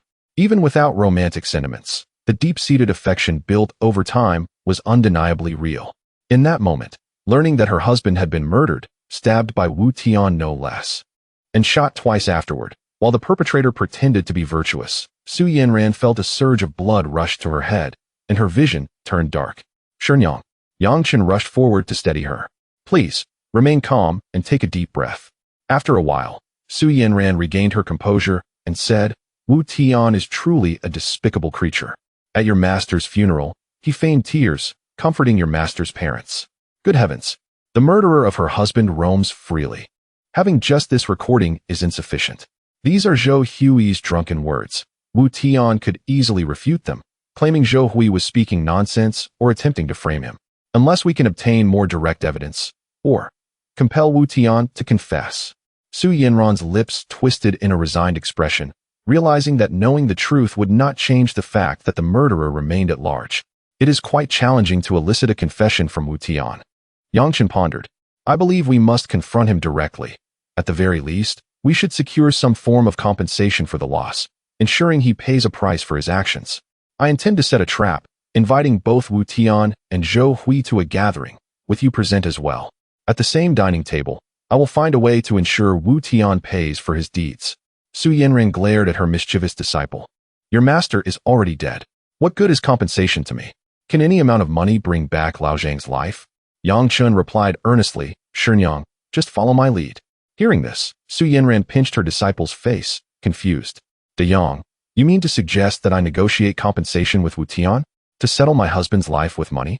If that is the case, I would be betraying your master. Though he married me and I felt wronged by him for his infidelities, that is a separate matter entirely. Yang Chen quickly waved his hands. No, Shenyang, you misunderstand me. It is not truly about reconciling with him for compensation. I plan to feign a discussion about compensation as a pretext to probe him further. I will have my recording device ready, and during the conversation, I will subtly dig for more useful information or catch him off guard. Even if Wu Tian is cunning and refuses to divulge anything, I will find a way to ensure he pays for his misdeeds. This, Su Yanran's beautiful eyes sparkled. Could a single meal yield valuable information? Rest assured, Shenyang. Take a moment to calm your emotions. I will head over now and attend to what needs to be done. With that, Yang Chen turned and exited Suyu Yuan, striding purposefully toward Zhui Yufang across the street. At the entrance of the shop, Zhou Hui sat on a chair, cigarette in mouth, exhaling clouds of smoke, his mood profoundly dismal. From a distance, he observed Su Yanran, adorned in vibrant attire, gracefully entering the store in high heels, black stockings, and dainty leather shoes, stirring an insatiable yearning within him. Zhou Hui was particularly enamored with Su Yanran's bosom, which was undeniably rounded, full, and firm. The thought of not experiencing her allure felt like an irreparable regret in his life. Her voluptuous figure, complemented by a delicate waist, left him spellbound. It was as if his gaze could not be averted. A woman like Su Yanran epitomized natural beauty, truly a gem among gems. Her physique was so exquisite, so tantalizing, that it could easily overshadow her facial features at first glance. Yet, upon a second look at her visage, he felt an overwhelming urge to succumb to his primal instincts. Chapter 64. I desire Shenyang He. Boss Zhou seems to be quite leisurely, Yang Chen called out. Upon seeing Yang Chen, Zhou Hui was taken aback for a moment, furrowing his brow as he asked, "What brings you here?" He was quite displeased with the impoverished worker at Zhang Zhengwo's shop, and now, having encountered a wealthy second-generation heir, he found himself forced to bow his head. More importantly, that scoundrel had been making advances on his Shenyang, and it was very likely they had already shared a bed. Yang Chen replied coldly, "It's nothing significant. I merely came to inform you. Sun Daong lost money gambling on stone, and he has mortgaged this rented shop, along with its ownership, to my Shenyang, Su Yanran. The transfer of ownership will take place tomorrow, so this shop now belongs to my Shenyang. Therefore, Boss Zhou, you have 3 days to pack your things and vacate the premises. You have exactly 3 days. Otherwise, I will have Lin Haoran pay Wu Tian a visit." Yang Chen was aware that Zhou Hui was a tough nut to crack. Merely asking him to leave would not suffice. It would be much easier to deal with Lin Haoran and Wu Tian. What? Zhou Hui inhaled sharply, cursing vehemently. That bastard Sun Daong has actually mortgaged the shop? He trembled with rage. The annual rent for this establishment was 600,000. More importantly, it had been the fruit of his labor for many years. Zhou Hui immediately stiffened his neck and declared, "Don't think you can intimidate me with Lin Haoran or Brother Tian. If you want me to move out, fine. According to the contract, if you terminate early, you owe me 20,000 in compensation, as clearly stated, plus a refund of 7 months' rent." Yang Chen ignored Zhou Hui's nearly apoplectic face. "It's not my Shenyang collecting your rent. Take it up with Sun Daong. Once my Shenyang receives the ownership certificate, the 20,000 in breach of contract will be paid in full. Everything else is irrelevant. Now, Boss Zhou, you may begin to pack your belongings and prepare to leave." With that, Yang Chen turned to depart. Watching Yang Chen's retreating figure, Zhou Hui felt a surge of anger rising within him. Yet he had no outlet for it. This shop had been his stronghold for years. Although business had significantly declined, he could still manage over $1 million in profit annually. How could he bear to leave without a fight?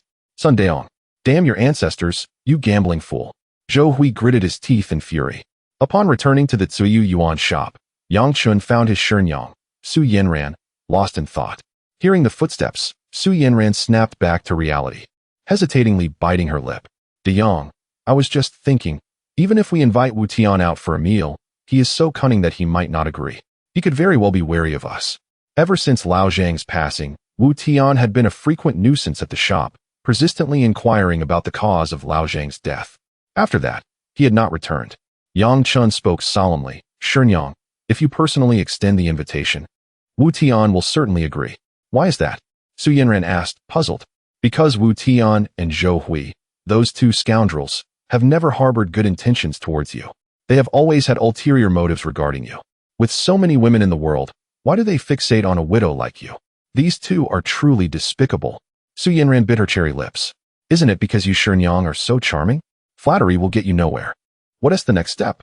Yang Chen continued, "Shenyang, you should call Wu Tian and say, 'My apprentice Yang Chen is young and impulsive, and he has offended you in the past. He mentioned the conflict you had at the foot massage parlor. I would like to organize a drinking session to apologize in person, and I hope you can invite Zhou Hui as well. We are all in the same line of work, and it would be beneficial to clear up any misunderstandings for better future interactions." Su Yanran was taken aback for several seconds after hearing this. She forced a bitter smile. "Do you really think this will yield useful evidence from Wu Tian? He is a clever man. Unless he confesses to killing your master, I doubt we will gain anything." "Shenyang." Yang Chen's lips curled into a sly smile. "We must at least try. How can we know it won't work if we don't attempt it? Just trust my judgment on this matter." In truth, he had other plans in mind. He did not expect to extract confessions merely through conversation over dinner, nor did he anticipate that hypnosis would lead Wu Tian to confess. He had more ruthless methods in store. Taking a deep breath, Su Yanran retrieved her phone, searched for Wu Tian's number from her blacklist, and after lifting the ban, she dialed it. Hello? Yanran, your call has truly surprised me. Are you facing some difficulties in life? Came Wu Tian's insincerely warm voice from the other end. Wu Tian, here's the situation. She relayed Yang Chen's instructions to him. Wu Tian chuckled upon hearing this. It's all trivial matters. Young people can be a bit hot-headed. However, I appreciate your intention. If there are any difficulties, feel free to speak up. After all, I am Lao Zhang's brother. Hearing the term brother, Su Yanran suppressed her discomfort. She continued, I will book the location. Let us meet at 6 this evening, but I warn you not to act inappropriately. Oh, sister-in-law, how can you say that? I'm not like that scoundrel Zhou Hui. I will definitely be there. Zhou Hui, right? No problem. I'll bring him along. We should sit down and have a good chat to clear the air since we all move in the same circles. Harmony brings prosperity, doesn't it? All right. Su Yanran hung up and looked at Yang Chen. De Yang, Wu Tian agreed. I chose a private restaurant close to the police station for safety. Excellent. I plan to have him drink a few glasses to extract some information from him, Yang Chen casually remarked. De Yang, do you really think that will work? She questioned, believing that no matter how drunk a person became, their subconscious would protect them, making it impossible for them to voluntarily confess to murder. Noticing his Shenyang's anxious and distressed expression, Yang Chen sought to lighten the mood.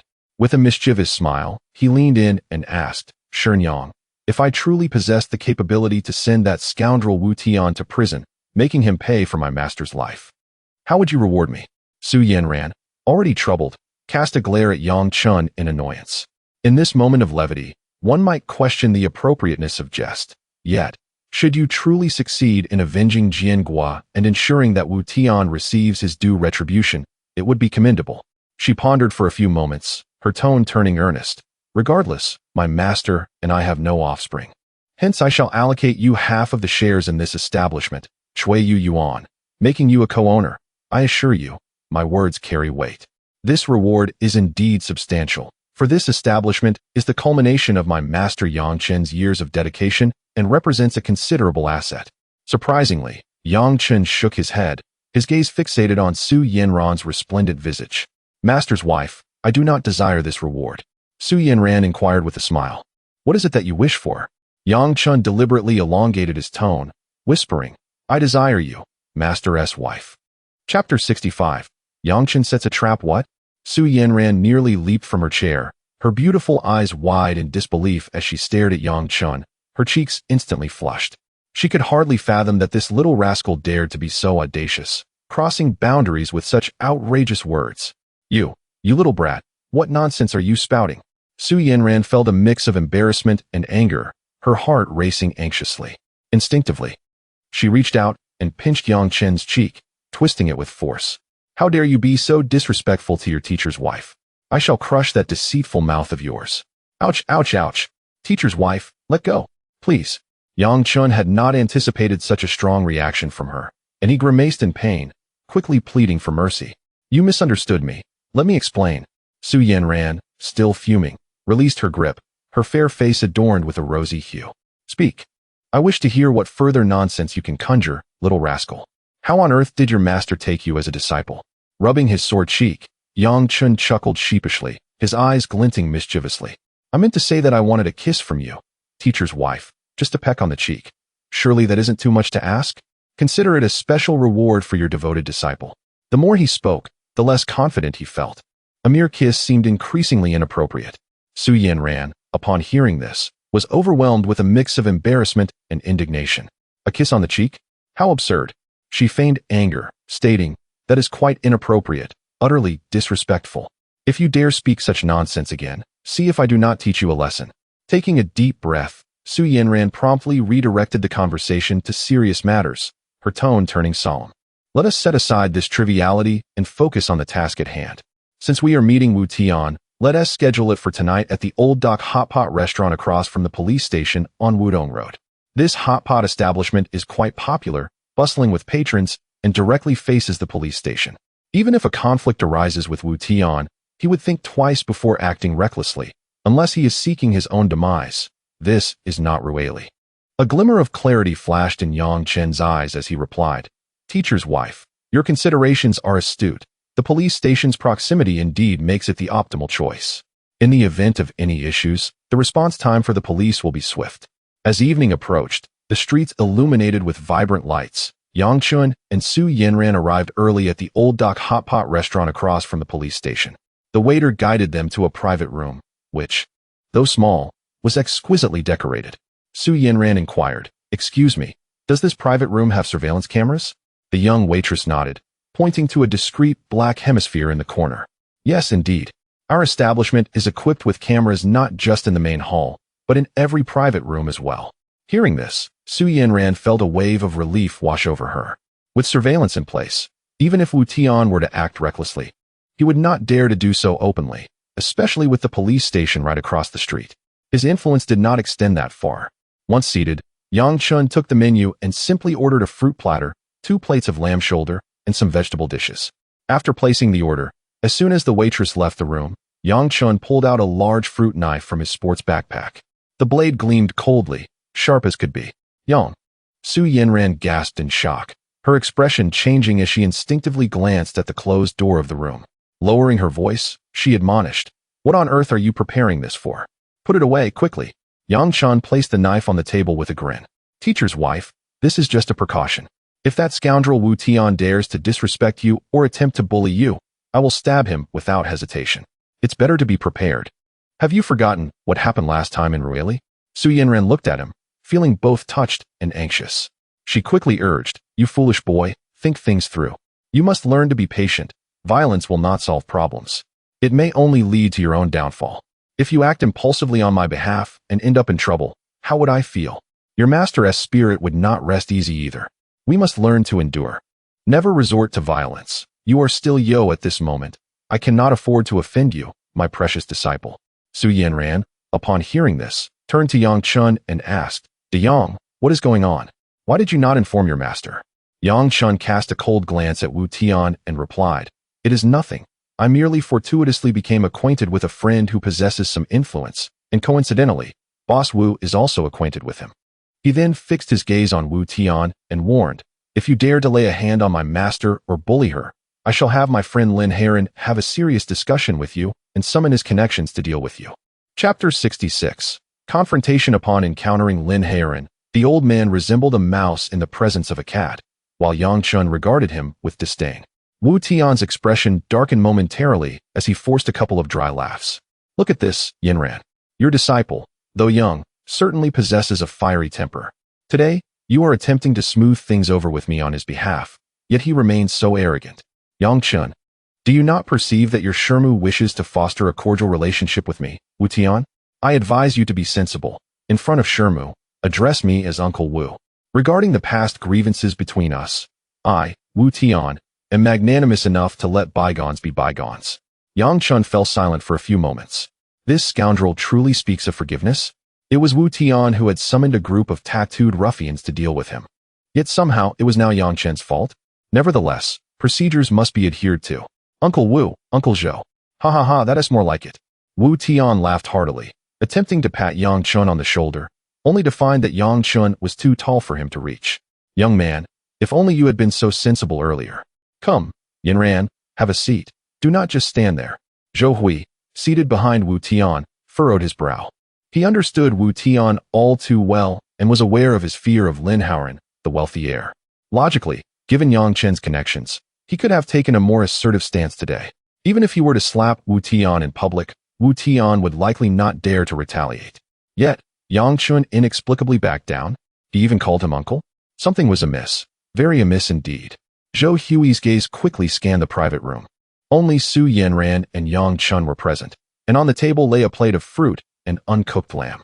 Was it a banquet of sorts? But upon further reflection, even if it were, how could a timid woman like Su Yanran, paired with an inexperienced youth like Yang Chun, pose any threat to 2 grown men? He concluded that he was overthinking it. Su Yanran was merely a weak woman hoping to ease tensions with Wu Tian. Wu Tian's gaze inadvertently fell upon a fruit knife beside Yang Chun. Raising an eyebrow, he pointed at the knife and inquired, "Yang Chun, what is the meaning of this? Bringing your own cutlery to a hot pot?" Yang Chun, upon hearing this, set down his chopsticks and naturally picked up the fruit knife, weighing it in his hand. "It's nothing much. I just learned my lesson from the last time at by Hai Yin Tian. This time out, one must be prepared for self-defense. Who knows if Uncle Zhou, after a few drinks, might become unruly towards my Shermo. I must be cautious. This knife is quite handy for cutting fruit. As Yang Chen spoke, he used the fruit knife to slice watermelon from the plate, leisurely enjoying his snack. Wu Tian, observing his brazen demeanor, resolved that Yang Chen would eventually pay for his insolence. You little rascal, you certainly have a keen mind. Do not worry. I did not intend to create any conflict with you today. After all, you are a disciple of old Zhang. Out of respect for your master, I shall look after you to some extent. These words dripped with hypocrisy, causing Su Yanran to feel a wave of nausea. Behind the scenes, he had caused Zhang Jiangwo's demise, yet he feigned brotherhood with such ease. Truly a hypocrite. Wu Tian lit a cigarette and spoke slowly. Yanran, I have heard something. Zhou Hui mentioned that the shop he is renting has been mortgaged to you by Sun Daong. Could you possibly consider, given our long-standing friendship, allowing him to continue renting the shop? Even if it's just until the current lease expires. Su Yanran shrugged her shoulders and feigned weakness. In a soft, delicate tone, she replied, Tian Gu, it's not that I lack compassion. You know well that our two jade shops have been rivals for quite some time. You understand the nature of business. Furthermore, I am currently alone, just a vulnerable woman. This shop is my lifeline. It is not merely a matter of friendship. I hope Zhou Boss can appreciate this. Zhou Hui, listening nearby, instantly turned pale. He realized that Su Yanran was resolute in her decision to evict him. He would have to turn back to Sun Daong and retrieve the prepaid rent. Old Zhou, do not look so glum, Wu Tian reassured him. It's just business competition. I can understand Su Boss's position. Zhou Hui forced a smile. He dared not call Su Yanran by name after being soundly beaten by Yang Chen previously. Seeing Su Yanran feign weakness, Wu Tian awkwardly chuckled. Well, if that is the case, I may have overstepped. No worries. No worries. It's just business. Each to their own abilities, haha. He assumed Su Yanran would offer him some semblance of face. Yet to his dismay, this insufferable woman granted him not a shred of dignity. Yang Chen, unwilling to linger on trivial matters, coldly stated, Wu Tian, let us cut to the chase. I heard your good friend Zhou Hui say that in Yangon, Myanmar, you stabbed my master, Zhang Jingguo, to death. I believe you owe my Shermu an explanation regarding this matter. What? Upon uttering these words, not only did Wu Tian's complexion shift, but Su Yanran was also taken aback. This deviated from the agreed-upon script. Yang Chen was supposed to get Wu Tian drunk to extract useful information. If that failed, he would confront him directly. Yet here, before the pot had even begun to boil, Yang Chen confronted him outright. Wu Tian's heart raced as he fought to maintain his composure, suppressing any hint of his unease. He desperately sought to keep his expression neutral, but Su Yanran's unwavering gaze bore into his face. Just moments prior, a fleeting glimpse of terror had crossed Wu Tian's eyes. However, true to his nature as a seasoned fox, he swiftly regained his composure. Instead of erupting in anger or panic, he leaned back slightly, adopting a feigned expression of bemusement, and chuckled. Yang Chen, my boy, you must refrain from speaking recklessly. Are you perhaps under undue stress lately, hearing rumors that bear no truth? How can you believe such baseless claims? Yang Chen felt a chill.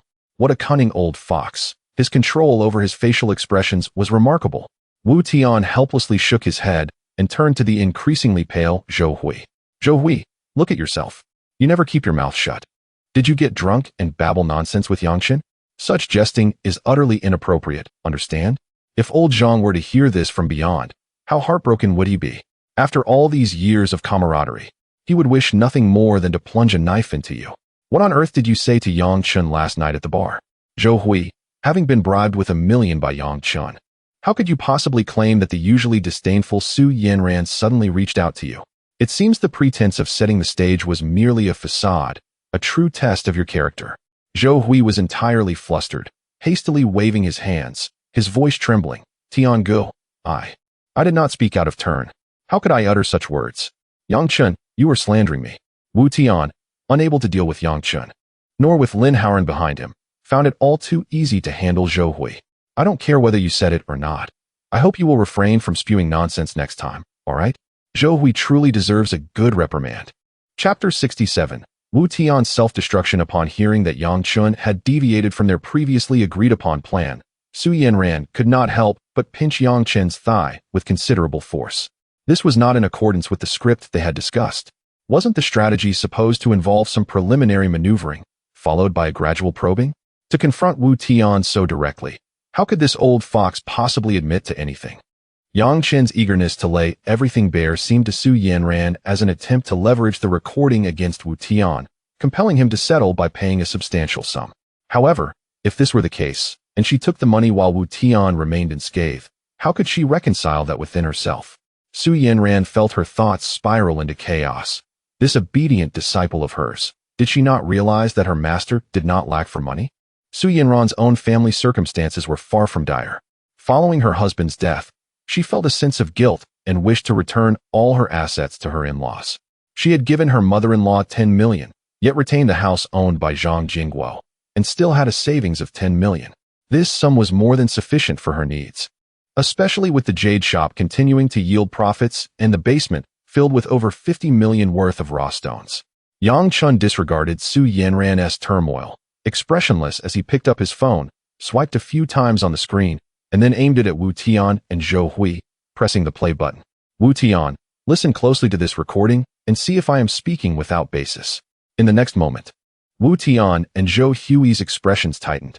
This little rascal, could he possibly have fabricated a recording to deceive Wu Tian? Old Zhang, you are nothing but a living eunuch, marrying such a stunning beauty as Su Yanran, with her ample posterior and generous bosom, a truly voluptuous figure. Wu Tian recognized Zhou Hui's voice in the recording, sending a jolt through him.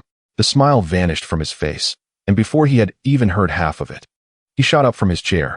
With a pallor of fury, Wu Tian approached Zhou Hui, seized his collar, and roared, "Zhou Hui, you treacherous bastard, how dare you frame me? How could I possibly have harmed old Zhang? Answer me. Did you take money from Yang Chen? Did he give you 1 million to deliberately slander me? Speak." Veins bulged on Wu Tian's forehead as he spat his words, flecks of saliva landing on Zhou Hui's face. The ferocity of his demeanor was enough to frighten Zhou Hui to the core. It was evident that Wu Tian was capable of murder. Zhou Hui trembled uncontrollably, waving his hands in desperation. "Brother Tian, please let me explain. The person in that recording is absolutely not me. How could I ever say such things to Yang Chen? That recording is fake. It's synthesized, AI generated. Brother Tian, don't be agitated. Don't let him sow discord between us." Fake. Yang Chen cranked the phone's volume to its maximum. "You two listen closely and determine if it is indeed false."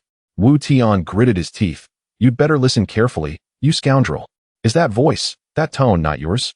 Compelled to listen intently, Zhou Hui's mind erupted when he indeed recognized his own voice in the recording, along with Yang Chen's initial inquiry. A wave of panic engulfed him.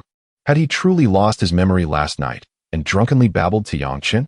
Yet, he recalled being coherent when he and Yang Chen had gone to the restroom after drinking too much. Yang Chen had only suggested paying him to reveal the truth behind Zhang Jingguo's death, and when he refused, Yang Chen had left. Confronted with Wu Tian's murderous gaze, Zhou Hui felt his heart race with terror. He understood that regardless of the recording's authenticity, Wu Tian would undoubtedly unleash his wrath upon him. Should he accuse Wu Tian of killing Zhang Jingguo? If he did, even if Wu Tian were imprisoned, he would find a way to have him eliminated. In a desperate bid for self-preservation, Zhou Hui knelt before Wu Tian, grasping his leg, and incoherently cried, "Brother Tian, I was wrong. I was drunk last night and spoke nonsense. Those were mere drunken ramblings, not the truth. Please believe me. Even if Su Yanran takes this recording to court, it won't hold up as evidence. She has no direct proof of you killing old Zhang. Please, spare me this time." In the following moment, Zhou Hui was struck by a sudden realization. He had inadvertently revealed too much, particularly with the statement about Su Yanran lacking direct evidence of Wu Tian's guilt. It was as if he had disclosed to Su Yanran and Yang Chen that he was aware Zhang Jingguo had been murdered, and that the perpetrator was none other than Wu Tian. Su Yanran's face flushed with excitement as she gasped for breath, tightly gripping Yang Chen's arm. Zhou Hui's words had amounted to an undeniable self-incrimination. Furious at Zhou Hui's inadvertent confession, Wu Tian trembled with rage, his face darkening to a shade of thunderous fury. "How dare you continue to frame me? Have you lost your mind?" he bellowed, abandoning all pretense of composure. In a fit of rage, he swung his arm and landed a resounding slap across Zhou Hui's face. The force of Wu Tian's strike sent Zhou Hui's head whipping to the side, his cheek instantly swelling and blood trickling from the corner of his mouth. Stunned, he collapsed to the ground. Su Yanran, witnessing this chaotic scene, demanded, Wu Tian, what explanation do you have for Zhou Hui's words in this recording? Gasping for air, Wu Tian abruptly turned to face her. As he heard the accusation, his facial muscles twitched. Yanran, you must listen to my explanation. Zhou Hui, that scoundrel, is merely spouting nonsense due to intoxication, attempting to frame and incite discord between us. I have shared a deep bond with old Zhang for years, akin to that of brothers. How could I ever harm him? This is nothing but a malicious slander. Wu Tian exclaimed vehemently. Yang Chen sneered disdainfully, stating coldly, cease your pretense, Wu Tian. You murdered my master, and now there is evidence to prove it. Not only is there a recording, but Zhou Hui has also stated he can testify against you, identifying you as the one who killed my master, Zhang Jingguo. Your time is up. In a frenzy, Zhou Hui shouted no. Wu Tian did not kill old Zhang. Those were just my drunken words. Brother Tian, you must believe me. Do not fall for his tricks. In that instant, Wu Tian's gaze flickered, caught in a moment of bewilderment. He appeared oblivious to Zhou Hui's words and continued to speak loudly to himself. That foolish Lao Zhang, pretending to be a man of virtue. Just because I playfully teased Su Yanran in front of a few friends, commenting on her fair skin and alluring figure. He had the audacity to confront me. I merely suggested that marrying Su Yanran would leave her in a state of loneliness. He lunged at me like a rabid dog, attempting to humiliate me in front of so many witnesses. Am I in the wrong? He is but a eunuch, a man rendered powerless, yet he dares to strike me? In a place like Myanmar, one could say it is a realm where the emperor's reach is distant. What would it matter if I were to eliminate him? If that cur dares to assault me, I shall ensure his demise and then claim his wife for myself. Chapter 68. A flawless resolution. A life lost. Zhou Hui, kneeling on the floor, jerked his head upward with sudden, visceral shock, his gaze frozen in horrified disbelief as he stared at Wu Tian, as though gazing upon a specter. Has Brother Tian lost his mind? How could he utter it so brazenly, so recklessly? It was over. Utterly over. Wu Tian's words were no defense. They were a confession, raw and unvarnished, a self-immolation before witnesses. Before Su Yanran's very eyes, he had admitted, clearly, unequivocally, to suicide, no, to murder. Was there a hidden camera in the private dining room? Had Su Yanran secretly recorded his confession? If so, Wu Tian was ruined, irrevocably, and Zhou Hui himself would face charges of complicity, dragged into the abyss alongside him. Su Yanran stood stunned, struck as if by lightning. Her full, high breasts rose and fell rapidly with ragged breaths. Her cheeks flushed, not with shyness, nor with fury, but with electric, breathless exhilaration. Evidence. This was irrefutable, damning evidence. She had recorded it, the voice, unmistakable, confessing to Zhang Jingguo's death. That single audio clip would be enough to shatter Wu Tian's polished facade, exposing him for the hypocritical murderer he was, and deliver him, at long last, to justice. Zhou Hui, you wretched traitor. I'll kill you. Wu Tian roared, snatching a fruit knife from the dining table and lunging forward with feral speed. You sold me out, for 1 million yuan from Yang Chen. You dare betray me? Have you grown tired of breathing? He bellowed, then lashed out. A brutal, whiplash kick to Zhou Hui's abdomen. Ah! Zhou Hui doubled over, clutching his lower belly in agony. Wu Tian had descended into pure, unbridled madness, his eyes burning crimson with murderous intent. Like a rabid hound, he granted Zhou Hui no chance to plead, no moment to explain. Clutching the knife, he drove it again and again into Zhou Hui's abdomen. Thrust, thrust, thrust. A sickening, wet percussion of steel meeting flesh. Puff, puff, puff. Crimson gushed forth in violent arcs, splattering Wu Tian's face. The scene was grotesque, harrowing, unforgettable. In his final, gasping moment, Zhou Hui stretched a trembling hand toward Yang Chen and Su Yanran, silent, desperate, a plea for salvation. Murder! Su Yanran shrieked, her voice shrill with terror. She had never witnessed such visceral, unflinching brutality. Her slender frame shuddered violently. Instinctively, she whirled and flung herself into Yang Chen's arms, burying her face against his chest. She had never imagined Wu Tian capable of such unmitigated depravity, committing cold-blooded violence before their very eyes, with such chilling, unrestrained cruelty. Yang Chen held her gently, shielding her trembling form, yet his eyes flickered upward, scanning the ceiling corner where a discreet surveillance camera hummed silently. His heartbeat quickened, softly, steadily, and a faint, enigmatic smile curved his lips. This dinner had been, quite literally, a masterstroke, killing two birds with one stone. Screech. The private room door burst open. A young waitress, balancing a tray of chilled beer, froze in the doorway, her eyes widening in abject horror. Before her, the floor was a widening pool of crimson.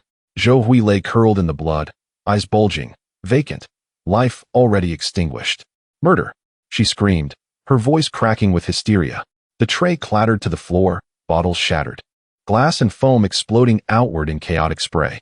She whirled and fled, shrieking into the corridor. Yang Chen, still holding Su Yanran's hand, murmured calmly, "Teacher's wife, don't panic. Call the police now. Give them the exact address and describe what happened. Hurry." Jolted by his composure, Su Yanran swiftly dialed emergency services. Moments later, the restaurant manager arrived, pale-faced, flanked by two male staff. His voice trembled. "Guests, what on earth has happened in there? Was it true? Did someone commit murder inside the private room?" Yang Chen nodded gravely. "Yes. A gambling parlor owner, suddenly unhinged, attacked another guest with a knife. We've already alerted the authorities. Officers are en route. Please, keep everyone away from the room. He is still dangerous." The manager paled further, nodding rapidly. Understood. We'll secure the area until the police arrive." Inside the room, Wu Tian stared blankly at the blood-slicked knife in his trembling hand, then down at Zhou Hui's motionless, lifeless form. A violent shudder racked his frame. His mind detonated into white noise. Had he truly lost control? Me? I did this. He gazed at his own hands, drenched in scarlet, then at Zhou Hui's corpse, and in that instant, his bladder surrendered. Yes, he had urinated. Right there, on the floor, overcome by sheer, animal terror. My temper is too fierce. How could I act so recklessly? It's over. Utterly over. He muttered to himself, dazed. Disbelieving, his entire life's veneer shattered in a single, impulsive, catastrophic moment. Within minutes, uniformed officers arrived, led by a seasoned, silver-haired detective who surveyed the group with quiet authority. Who placed the call? Who are the involved parties? His voice was low, measured, yet carried the weight of decades on the force. Su Yanran inhaled deeply, stepped forward. I did. I'm Su Yanran. I'm a witness, and a party to the incident. The detective glanced at her. Then at Yang Chen standing quietly beside her. Nearby, two younger officers exchanged a terse, knowing look, then moved as one, kicking the half-open door wide with a resonant crash. Freeze. Police. Hands behind your head, kneel. Wu Tian sat slumped on the floor, dazed, bewildered, still unable to grasp how this grotesque unraveling had come to pass. If only he declined the invitation, if only he seen through Su Yanran's ruse, why had he confessed so foolishly? At the officer's command, he flinched violently, then, instinctively, obeyed, hands locking behind his skull, knees buckling. Two officers descended, swift, precise. One wrenched his arms behind his back, the other drove a knee hard into his shoulder blades. A sharp click, steel biting into flesh, handcuffs snapped shut. Take him. The senior officer's order was final. Wu Tian was dragged upright like a sack of grain, limp, hollow-eyed, his gaze, as he passed the threshold, locking onto Yang Chen's. And Yang Chen, calm, composed, offered him a faint, knowing smile. Wu Tian's lips parted, trembling, wordless. No sound emerged. Only a searing, venomous glare of raw, unadulterated hatred. Inside the room, another officer donned sterile white gloves, lifted the bloodied fruit knife with meticulous care, and sealed it into a transparent evidence bag. Zhou Hui's body was zipped into a black body bag, silent, final, irreversible. The scene has already been photographed for evidence, and you may proceed with the cleanup. The veteran officer addressed the manager of the hot pot restaurant. Certainly. Is there surveillance in the private rooms? Yes, the manager nodded. Please make a copy of the footage promptly. We hope for your cooperation with the police investigation. The veteran officer then turned his gaze towards Yang Chen and Su Yanran. You two will accompany us to the police station for further inquiries and to provide a detailed statement. No problem. Yang Chen nodded. The pair arrived at the police station across the street. The inquiry was conducted by a young female officer. Ms. Su, please recount the specific details from beginning to end. Su Yanran felt a twinge of anxiety, realizing that the fruit knife brought by Yang Chen had become the weapon in question. So will Yang Chen be all right? Chapter 69 Aftermath. Su Yanran collected her thoughts and slowly began to speak. Today, I arranged to dine with Wu Tian and Zhou Hui, primarily to ascertain whether they were involved in the death of my husband, Zhang Jingguo. She recounted the entire sequence of events, from her initial suspicions and the audio recording obtained from Zhou Hui to her setup for testing their responses, ultimately leading to Wu Tian's confession of guilt and his subsequent loss of control that resulted in murder. She expected to be overwhelmed with emotion and shed tears while recounting her husband's demise, yet she found herself unable to produce a single tear. After detailing the events, she took out her phone and activated the recording. Officer, I possess two crucial audio recordings, one revealing Zhou Hui's drunken slip of the tongue, and the other documenting Wu Tian's explicit admission of having killed my husband tonight in the private booth. The female officer accepted the phone and listened intently. Upon hearing Wu Tian's brazen declaration, "What of it if I killed him?" the female officer and a male officer taking notes exchanged looks of indignation. Such scum was utterly audacious, not only committing murder in Myanmar, but also daring to act violently in a hot pot restaurant. The female officer stated, "We need to make a legal copy of these recordings as they are vital evidence. Based on the evidence you have provided and the circumstances at the scene, Wu Tian's charges may include the murder of your husband, Zhang Jingguo, in Yangon, Myanmar, as well as the intentional infliction of injury leading to Zhou Hui's death tonight in the booth. Coupled with the surveillance footage from the booth, the evidence is exceedingly clear." Su Yanran anxiously inquired, "Will Wu Tian face the death penalty? 2 lives lost surely warranted such a sentence. Whose was the fruit knife used in the booth? Where did it come from?" Yang Chen met the female officer's gaze and replied calmly, "The knife belongs to me. I brought it." "Bringing a knife to a dinner gathering? What was your reasoning?" The female officer regarded him skeptically. "For self-defense. Last time at by Hai Yun Tian, Zhou Hui had a group of thugs assault me. I was caught off guard and suffered a bit. I learned my lesson this time and brought a knife just in case. Besides, it was clean. I intended to use it for cutting fruit. A fruit knife is not considered a controlled weapon, but had Yang Chen brought a cleaver, he would undoubtedly bear responsibility. Yang Chen, regardless of your reasoning, it is advisable to refrain from carrying such utensils in the future," the female officer continued to advise. "It can easily lead to unnecessary troubles and misunderstandings, resulting in incidents like today." Yang Chen nodded, his demeanor sincere. "I understand, officer. The situation was indeed exceptional, and I was frightened, but I assure you it won't happen again."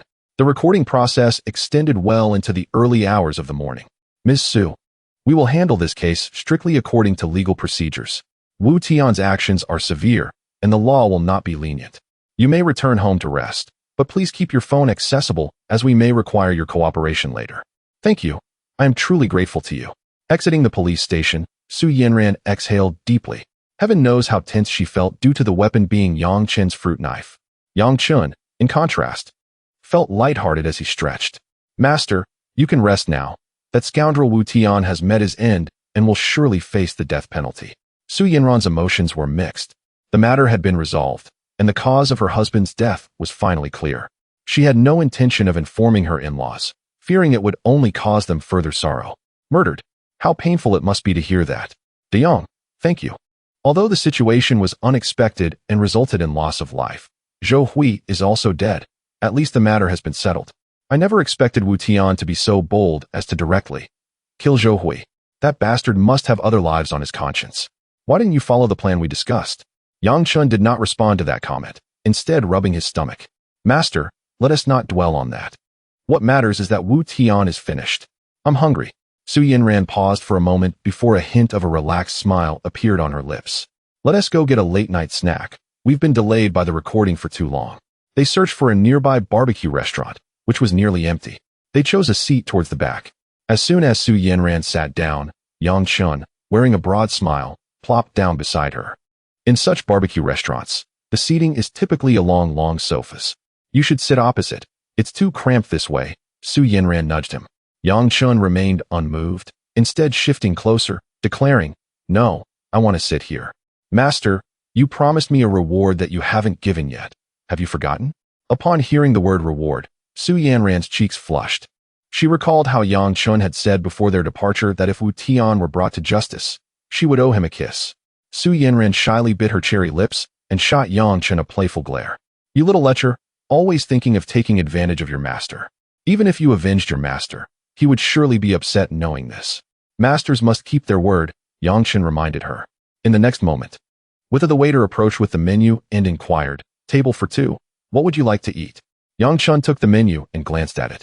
5 skewers of lamb kidneys, 10 skewers of lamb, 10 skewers of beef, a plate of century egg and tofu, a bowl of wontons, and 2 bottles of chilled beer. "Shenyang, what will you have? I tend to gain weight if I eat too much at night, so I'll just have a bowl of small wontons, nothing more." Yang Chen nodded and returned the menu to the waiter. Half an hour later, the sizzling and oily skewers of meat and cold dishes, along with the wontons, were served, filling the air with a tantalizing aroma. Yang Chen picked up a bottle of beer and expertly popped the cap off with his chopsticks, offering it to Su Yanran. "Shenyang, would you like a bottle? I believe today marks the resolution of a significant matter for you, so a little drink is quite all right." "No, I usually eat lightly for dinner, and it's already quite late, so I must be cautious and maintain my figure." Yang Chen did not press further. Instead, he took a large swig from his beer bottle. After the icy liquid slid down his throat, he savored a hearty bite of the lamb skewer, feeling utterly content.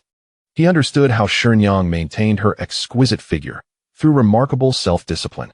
Chapter 70. The gift of 3 properties from Shenyang. After the late-night snack, Yang Chen escorted Su Yanran to the entrance of the villa before meandering back to his rented abode. Chen Mingyao had commenced her studies and sent him a message indicating her availability only during lunch hours or before 10 in the evening, prior to the dormitory check, or alternatively, on Sundays. Yang Chen was in no rush. He was hardly a ravenous fiend. Early the next morning, he was roused from slumber by the ringing of his mobile phone. It was the logistics company informing him that the over 100 pieces of jade rough from Rili had arrived in Tianhai and were currently in transit. After having breakfast, it was already past 10, just in time for the logistics truck's arrival. Under his direction, several delivery personnel cautiously placed the assorted stones onto a cart, transporting them to the basement one by one. The basement was spacious enough. Even with over 100 stones piled inside, it hardly occupied additional space. Yang Chen, feeling too lethargic to verify each stone individually, activated his celestial vision and swept his gaze around, nearly blinded by the vibrant hues of jade. The jade rough processing machine he had ordered online had yet to arrive, so he would have to wait a few days to begin the processing. After completing the busy work, he settled onto the sofa in the living room, pondering the 3 shops promised to him by Shenyang. What should he do with these 3 establishments? Should he open a jade store? He was familiar with the Jade Street, where most of the shops were dedicated to jade, resulting in fierce competition, but also a stable flow of customers and an established industry atmosphere. Besides the jade stores, there were a few fast food outlets and several relatively sizable jewelry shops selling a variety of items, including gold, diamonds, colored gems, and jade. Traditional jade shops like Shenyang's Tiu Yuan primarily sold finished jade products, including Hitian jade and various bracelets and pendants made from common materials sourced regularly from the jade wholesale market in Pingzhou, Guangdong. The wholesale prices in Guangdong were lower, even cheaper than obtaining finished products directly from Yunnan. As for the mid to high-end goods like the glutinous ice jade and ice jade, Shenyang had partnered with a local jade processing factory in Tianhai, purchasing raw jade and covering processing costs to obtain finished products for sale in her store. The most expensive items in Tiu Yuan were a few high-grade ice jade pendants and bracelets, which were quite pricey and might not sell even once in several months. In terms of glass jade, such top-tier materials were rarely stocked. If a customer desired them, they would need to source them from others, as even major companies found it challenging to acquire raw glass jade. Of course, regardless of its color, selling just one piece of glass jade could potentially yield profits equivalent to half a year's expenses for the store. After half an hour of contemplation, Yang Chen resolved to open a jade store. The shop must be established. This was not merely for the 3 premises. On the surface, he would be the proprietor of a jade store, but in reality, his core business would be gambling on stones. Relying on his keen eyesight and the seemingly magical ability of celestial vision to extract wealth from jade boulders, he would eventually amass billions, even trillions. Opening a jade store would not only allow him to utilize the quality jade he procured, but also enable him to discreetly accumulate wealth. It was settled. Suddenly, the phone rang. It was Shenyang's Su Yanran. "Hello, Shenyang. Dayang, come to the property transaction hall. Sun Dayang's wife is here. We are processing the transfer of those 7 commercial properties. As promised, 3 of them are yours, and the paperwork will be registered under your name. Hurry over to sign." All right, Shenyang, I will be there shortly. Yang Chen replied, unable to resist teasing. Shenyang, with you gifting me properties and managing the transfer, are you trying to support me? There was a noticeable pause on the other end before Su Yanran retorted with a hint of annoyance. Go away. You little rascal, Shenyang has no money to support a big Buddha like you. Stop the nonsense and hurry up. With a chuckle, Yang Chen was about to head out when his phone rang again. This time, it was Chen Mingyao. Hello, husband, her sweet voice chimed through the receiver. I finished school at noon. We don't have classes in the afternoon. Shall we have lunch together? Lunch? Oh, I am busy now. How about evening? Can you not return to the dormitory? Chen Mingyao did not hesitate. I can ask for leave from the counselor. Saying I have matters to attend to outside. Husband, will you come find me tonight? She realized how well Yang Chen treated her and felt the need to please her benefactor. Yang Chen was so young. His desires were undoubtedly vigorous. After a day of rest, her leg felt better, though there was still slight discomfort when she needed to relieve herself. All right, I will call you. Let us leave it at that for now. Yang Chen hung up and made his way to the property transaction hall. Inside, the hall was bustling with people. Yang Chen spotted Su Yanran chatting amiably with a middle-aged woman. The woman, adorned with a brand-new designer handbag, was likely Sun Dayong's wife. However, Yang Chen was somewhat surprised to see no hint of sorrow on her face. Instead, she appeared radiant and cheerful, a smile gracing her lips. Having married Sun Dayong with zero assets. Now that the 5 million yuan apartment belonged solely to her, how could she not be happy? Upon seeing Yang Chen, Su Yanran waved him over. Dayong, show me your ID. This set, and this set, the property rights will be registered in your name. Please sign the relevant documents. What followed was a series of tedious signatures, fingerprints, and information verification. Sun Dayong's wife was exceptionally cooperative, occasionally teasing Yang Chen, the handsome young man. After more than 2 hours, all procedures were completed, and Yang Chen held 3 property certificates in his hands. He opened them to inspect. 2 were approximately 90 square meters, street-facing commercial shops, conveniently adjacent to one another, ideal for joint operation. The other was slightly larger, about 110 square meters, and also favorably located. Looking at the documents clearly printed with his name, Yang Chen felt an unreal sensation wash over him. This was really in his hands. 3 commercial properties in the city center? According to the current market conditions in Tianhai, the combined market value of these 3 shops easily exceeded 20 million yuan. Shenyang had essentially gifted him 3 shops, which was no different from supporting him. What was he dawdling for? After Su Yanran completed her tasks, she approached and gently tapped him, reminding him to keep his certificate safe and not to lose it. If you find yourself in need of money, you could sell a set. That would be sufficient for your family to purchase 2 apartments in the provincial capital of the coal region. Teacher's wife, you are too kind to me. Thank you, Yang Chen replied with sincerity. I will certainly treat you well in the future, taking care of you, my dear teacher's wife. His excitement was palpable as he grasped Su Yanran's hand with fervor, his gaze intense. Noting the familiar playful expression on his face, Su Yanran retorted with mild annoyance. Why be so polite with your teacher's wife? Come on, I need to return to the shop. Where are you headed? I will follow you, teacher's wife. Why are you following me? I am still your employee after all. Chapter 71. The store opening plan. The 2 arrived at the parking lot. Su Yanran's vehicle was a white BMW 5 Series, and Yang Chen opened the passenger door and settled inside. A subtle fragrance permeated the air, identical to the scent that lingered on his Shermo. Do you wear perfume regularly, Shermo? He inquired. No, why do you ask? She replied. Nothing, he murmured, contemplating whether it was merely the scent of cosmetics or perhaps the natural fragrance of his Shermo. It was a delicate, mature aroma, one that only a woman of experience could possess, unlike that of a younger woman. As Su Yanran eased the car out of its parking space, she asked, now that you have your own establishment, you seem less inclined to return to the shop and assist me. What are your future plans? Yang Chen responded, Shermo. I wish to open my own jade shop, but I am utterly ignorant of the process. I would greatly appreciate your guidance on sourcing inventory, pricing strategies, and store management. A jade shop? Su Yanran exclaimed, a hint of surprise evident in her expression, her eyes sparkling and a smile gracing her lips. Dayong, you may be underestimating the complexities of running a store. Establishing a jade shop, especially if you aspire to create something of quality, requires more than just a physical location. The initial capital is a significant hurdle. Without at least 800,000 to 2 million, it is challenging to get started. Unless, of course, you intend to deal only in low-end products, which yield minimal profit. However, she continued thoughtfully, if you own the storefront, you can avoid rent and experiment freely, even with lower-end items. But the jade business has substantial cash flow needs and heavy inventory pressure. It is not as straightforward as you might envision.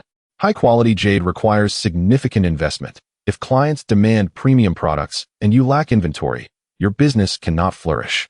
When it comes to inventory, $1 million is merely a starting point. A single high-quality bracelet can be worth millions. Chen chuckled, half jokingly and half seriously. Shermu, could you lend me some money?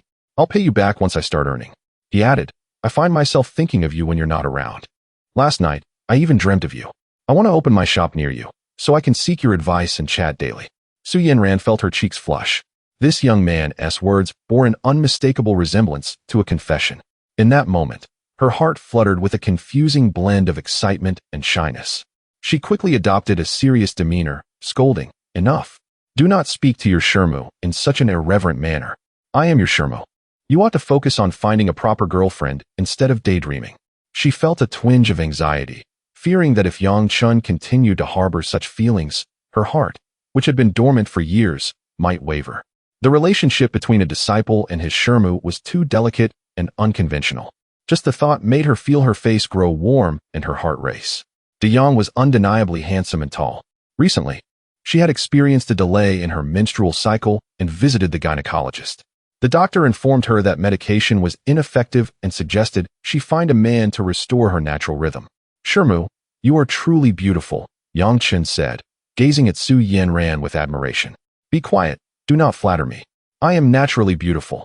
I do not need your praise, she retorted, keeping her eyes focused on the road while being acutely aware of Chen's gaze upon her. After the passing of her husband, she felt a strange discomfort at being scrutinized.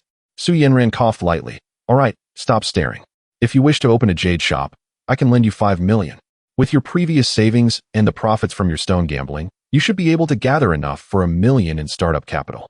If you cannot stock high-end items, I can direct customers to my shop for premium purchases.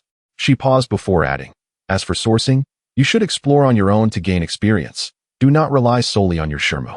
Once I secure the shop, I will begin preparations for opening.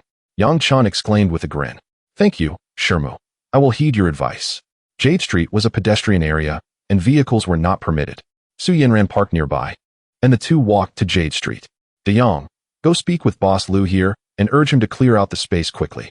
I checked the contracts from Sun Dayong's wife this morning, and his lease expires in a week. Yanran indicated towards the first shop on Jade Street. Jin Yuliang Yuan. Hello, sir. Welcome to Jin Yuliang Yuan. Chen asked, where's your boss? I am Lu Daba. What can I do for you?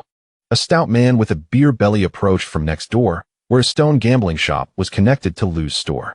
I have purchased the two shops from Sun Dayong and wanted to inform you, Boss Lu, that you have 1 week until the lease is up and you will need to vacate.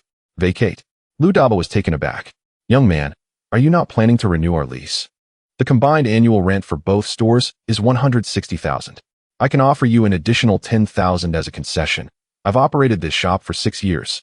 There are no other shops available on Jade Street. Please, young man, have a cigarette. Lu Daba offered Chen a cigarette, a brand of Huazi. Apologies, I do not smoke. I do not plan on renting this property. I hope you can understand, Boss Lu. At this moment, Lu Daba noticed Yanran. Boss, who is this? This is my disciple, Chen. Your disciple? Oh, the disciple of Lao Zhang. You should negotiate with him. The rent can be adjusted. Yanran chuckled helplessly. I cannot dictate my disciple's affairs. I will come to collect the shop in a week. I hope you can understand. Chen was not being unreasonable. He truly intended to open a shop, particularly with the two connected storefronts.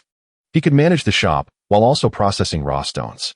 Compared to the larger establishment owned by Zhou Hui, he preferred the two smaller shops. The other shop had its own purposes as well. Well then, I suppose I will seek another shop nearby. If I cannot find one, could you allow me a few extra days? That is fine. Boss Lu, you may consider renting my other shop, Yanran said with a slight smile. Lu de Bayos was taken aback, bewildered by the unexpected turn of events. Wasn't Yanran's shop also leased by Sun Dayong? How could her apprentice possess such wealth, purchasing Sun Dayong's establishment with the earnings of a mere worker? Could it be that they struck it rich in the stone gambling business? Which establishment was it? The location was not as advantageous as this one. It was a restaurant where the owner had ceased operations. Opening a restaurant on Yusher Walking Street, although it attracted a decent flow of customers, was challenged by high rental costs, and the owner could no longer sustain the business. What was the rent? $70,000 a year. In that case, there was no alternative but to rent it. I, Lou de Beos, have been in this street longer than old Zhang, and I have accumulated a loyal customer base. If I were to relocate directly, all those years of effort would be in vain, Lou de Beos sighed. Chapter 72. A noble steed does not tread backwards. Upon returning to Kuiyuan, Su Yanran's jade shop was attended by only 2 salespeople. One was the seasoned employee, Sister Wu, in her 40s, while the other was a young girl energetically engaged in live streaming sales. In the contemporary market for jade, live commerce has become an indispensable avenue, as many consumers now prefer to shop online. Sister Wu, with a teasing smile, remarked, De Yang is here. Just in time, I have something to share with you. Your ex-girlfriend, Yu Lily, came by the shop yesterday afternoon looking for you and waited for quite a while. She came looking for me. What was the matter? What else could it be? She wants to reconcile, Sister Wu replied dismissively. She lamented that it was a moment of folly, now realizing her mistake and claiming you are the best. From the looks of her, I suspect that since Sun Daong passed away, she is out of funds and has suddenly remembered your merits. Yang Chen scoffed. If she wishes to seek someone else, let her be. Coming back to me? That is impossible. If a woman has betrayed you and you can still accept her, then truly, one must have descended to the level of a dog. Su Yanran, listening from the side, nodded approvingly. Well said. It takes a person of character to refrain from looking back. De Yang, your decision not to return is indeed wise. As her words faded, Yang Chen, standing beside the counter, suddenly felt a warmth in his eyes. Out of the corner of his gaze, he noticed 3 inconspicuous jade pendants and rings on the counter, emanating a soft golden glow. Before he could examine them closely, the golden energy contained within the jade seemed to be irresistibly drawn to him, transforming into 3 delicate streams of golden light that swiftly entered his eyes. Yang Chen's body quivered slightly. A gentle warmth surged into his eye sockets, quickly radiating throughout his entire being. His mind felt remarkably clear, as if washed by a clear spring, while his limbs felt warm, akin to parched land receiving nourishing rain. This sensation was identical to when he discovered ancient coins in the antique street. His heart trembled as he turned his gaze towards the 3 jade pieces. This is ancient jade. Is there golden energy within? Yang Chen instantaneously comprehended that his clairvoyant vision could actively absorb the special energy contained within antiques. Ancient jade, being a type of antique, similarly emitted a golden light that his vision could absorb. Yang Chen felt a surge of excitement within him. If he absorbed enough golden energy, could his clairvoyant vision unlock 2 additional functions: the ability to capture spirits and to hasten objects? He planned to explore all the jade shops along the Jade Street later to see if he could absorb more energy. Could you please fetch that glowing piece of jade for me, Sister Wu? He pointed at the previously radiant pendant. Certainly, Sister Wu replied, donning white gloves. Carefully retrieving the piece and placing it on a velvet-lined tray before pushing it toward Yang Chen. Yang Chen mirrored her actions, putting on gloves to scrutinize the pendant closely. This was a dragon-patterned pendant made of Qingbai jade, and its quality was not particularly high. What caught his attention were the surface and edge, marked with varying shades of yellow-brown blemishes, known as chinsa. Yang Chen understood that chinsa arises from ancient jade being buried underground for extended periods, absorbing minerals, organic decomposition products, or other metallic substances. Over time, various elements gradually seep and erode the jade, resulting in secondary coloration. Typically, jewelry appraisers utilize these colors to authenticate ancient jade. Yet, in today's society, counterfeits abound, particularly in ancient jade. Many merchants employ strong acids, such as hydrochloric or nitric acid, to treat the jade or bury it in soil that has been pre-dyed with coloring agents, allowing it to sit for months or years, transforming into the so-called ancient jade. However, Yang Chen was not concerned with the aesthetic appeal of the chinsa. Rather, he meticulously inspected the jade for cracks. He feared that after absorbing the golden energy, the ancient jade might shatter, which would be unfortunate, especially since it belonged to his master's shop. Fortunately, the pendant showed no cracks, allowing Yang Chen to return it to Sister Wu. He cast a glance at the other merchandise in the shop. His master's Kuiyuan primarily dealt with 2 categories, jadeite and Hetian jade. The inventory was extensive, featuring everything from bangles and pendants to rings, all splendidly arrayed. The pendants boasted numerous designs, including the Wushapai symbolizing peace and the Fugua representing prosperity. Some high-quality jadeite pendants and rings were adorned with gold or solid gold, crafted as gold-inlaid jade, and not sold separately as gold. In addition to jadeite and Hetian jade, there was also a selection of Xiu jade, though pendants were scarce. The shelves displayed numerous decorative items, primarily sourced from Liaoning, at relatively low prices, mainly crafted as ornamental pieces. Furthermore, there was Dushan jade, also known as Nanyang jade, from Nanyang's Dushan, available in various flamboyant decorative or small sculptural forms. Lastly, essential offerings included agate, turquoise, and Huanglong jade. DeYoung, do you have any thoughts? Su Yanran inquired with a smile. She knew her disciple was assessing the shop's inventory in preparation for opening his own store. I'm just gathering knowledge. Currently, I only understand jadeite, and I am not well versed in Hetian jade. I plan to find a few reference books to study over the next few days. Yang Chen replied with a naive grin. At that moment, a figure entered the shop. It was Yu Lily. She wore a form-fitting dress that accentuated her figure, her makeup impeccable, and her hair, previously long and straight, was now styled in large waves. Upon entering, her gaze immediately landed on Yang Chen, her expression shifting to one of pitiful desperation. Yang Chen, I finally found you. Before, it was all my fault. I was momentarily foolish, deceived by that scoundrel Sun Dayong's sweet words. I realize my mistakes now. I truly do. Can we reconcile? I promise to be devoted to you from now on and will never wrong you again.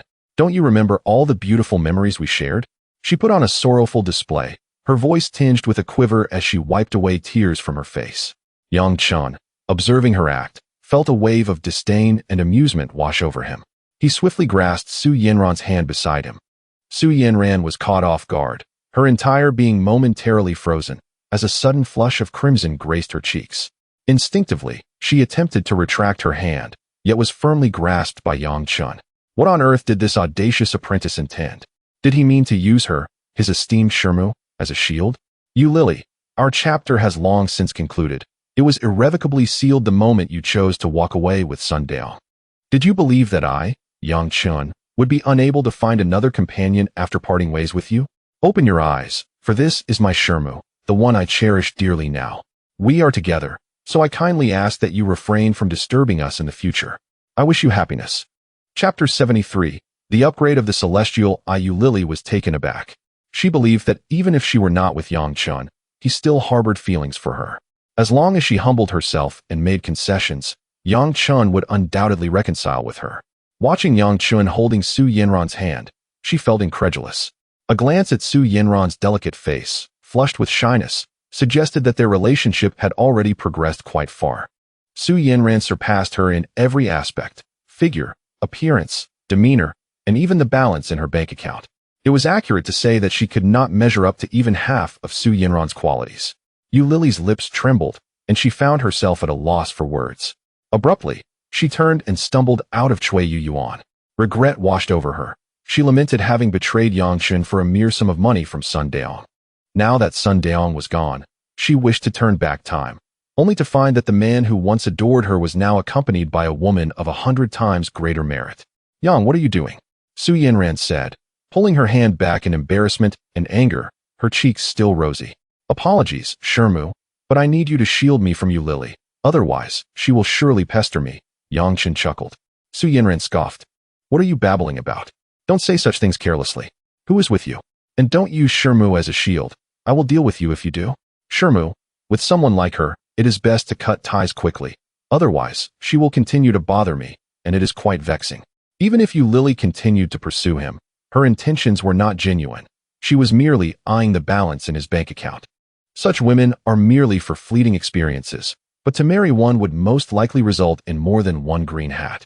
Su Yanran shot him a disdainful glance and chose not to pursue the topic further, feeling that Yang Chen was becoming increasingly outrageous. Yet, deep within, a flicker of delight emerged. Shermu, I must take my leave. Yang Chen waved his hand and strode out of the store. Su Yanran contemplated enlisting another gem appraiser. Yang Chen strolled through the Jade Street, visiting shop after shop. On the surface, he appeared to be browsing, but in reality, he had secretly activated his celestial eye, swiftly scanning the ancient jades displayed in each shop. As long as the jade emitted a golden glow, it It could be confirmed as genuine ancient jade. Indeed, similar to his discoveries in Shermu's store, every real jade piece in other shops contained that unique golden energy to varying degrees. Feigning casual interest, he approached the counter, allowing the celestial eye to silently absorb the golden energy before leaving the jade store to continue his exploration. 1 piece, 2 pieces, 5 pieces, 10 pieces. The golden energy flowed into his eyes like a gentle stream, continuously surging. The sensation of warmth and comfort intensified, as if parched fields were receiving much-needed irrigation. His eyes showed no sign of fatigue. Rather, they felt increasingly cool and clear, invigorating his entire being, filling him with energy. After visiting nearly a dozen shops, he had absorbed the energy from approximately 15 pieces of genuine ancient jade. By the time Chen exited the last jade store, the sky had turned completely dark. His gaze flickered, and he stood frozen in place. Without activating the celestial eye, he could clearly see the license plate number of a black car parked 200 meters away. He attempted to read the small labels in the shop windows and discern the blurred faces of pedestrians beneath the streetlights. Everything was remarkably clear. Darkness posed almost no hindrance to his vision. It seemed even broader than during the day. This sensation, it was akin to that of an owl, possessing an extraordinary ability for night vision. My celestial eye has upgraded? Chen stood by the street, filled with astonishment and elation. It turned out that absorbing the energy from antiques not only recharged the celestial eye, but also prompted its evolution. If he continued to absorb more and higher quality antique energy, would the celestial eye unlock even more powerful capabilities? Perhaps abilities such as spirit capture or object summoning. This revelation quickened Chen's heartbeat, igniting a strong desire for antiques within him. As long as he could see genuine antiques, he could absorb their vital energy without spending a dime. Oh, the museum. Chen's spirit surged. He resolved to find time to test his luck at the museum. He returned to the Jade Street and walked into Zhou Hui's jade shop. The ownership of this shop was now in Chen's name, boasting an impressive area of 110 square meters, 20 square meters larger than the other 2 stores. The shop was brightly lit, with several workers busily moving items out. Behind the counter, a woman in her 40s was giving instructions. Are you Zhou's? Chen inquired. Oh, I am Zhou Hui's wife. And you are? The woman had a radiant complexion, as if celebrating some joyous occasion. Zhou Hui had passed away just yesterday. Logically, his wife should be grieving, or at least her face should bear signs of sorrow, keeping vigil at home. However, the woman before him showed no trace of mourning. On the contrary, she appeared to be in high spirits, as if she had encountered some fortuitous event. I am the landlord of this establishment. When do you plan to vacate? We will move out tomorrow.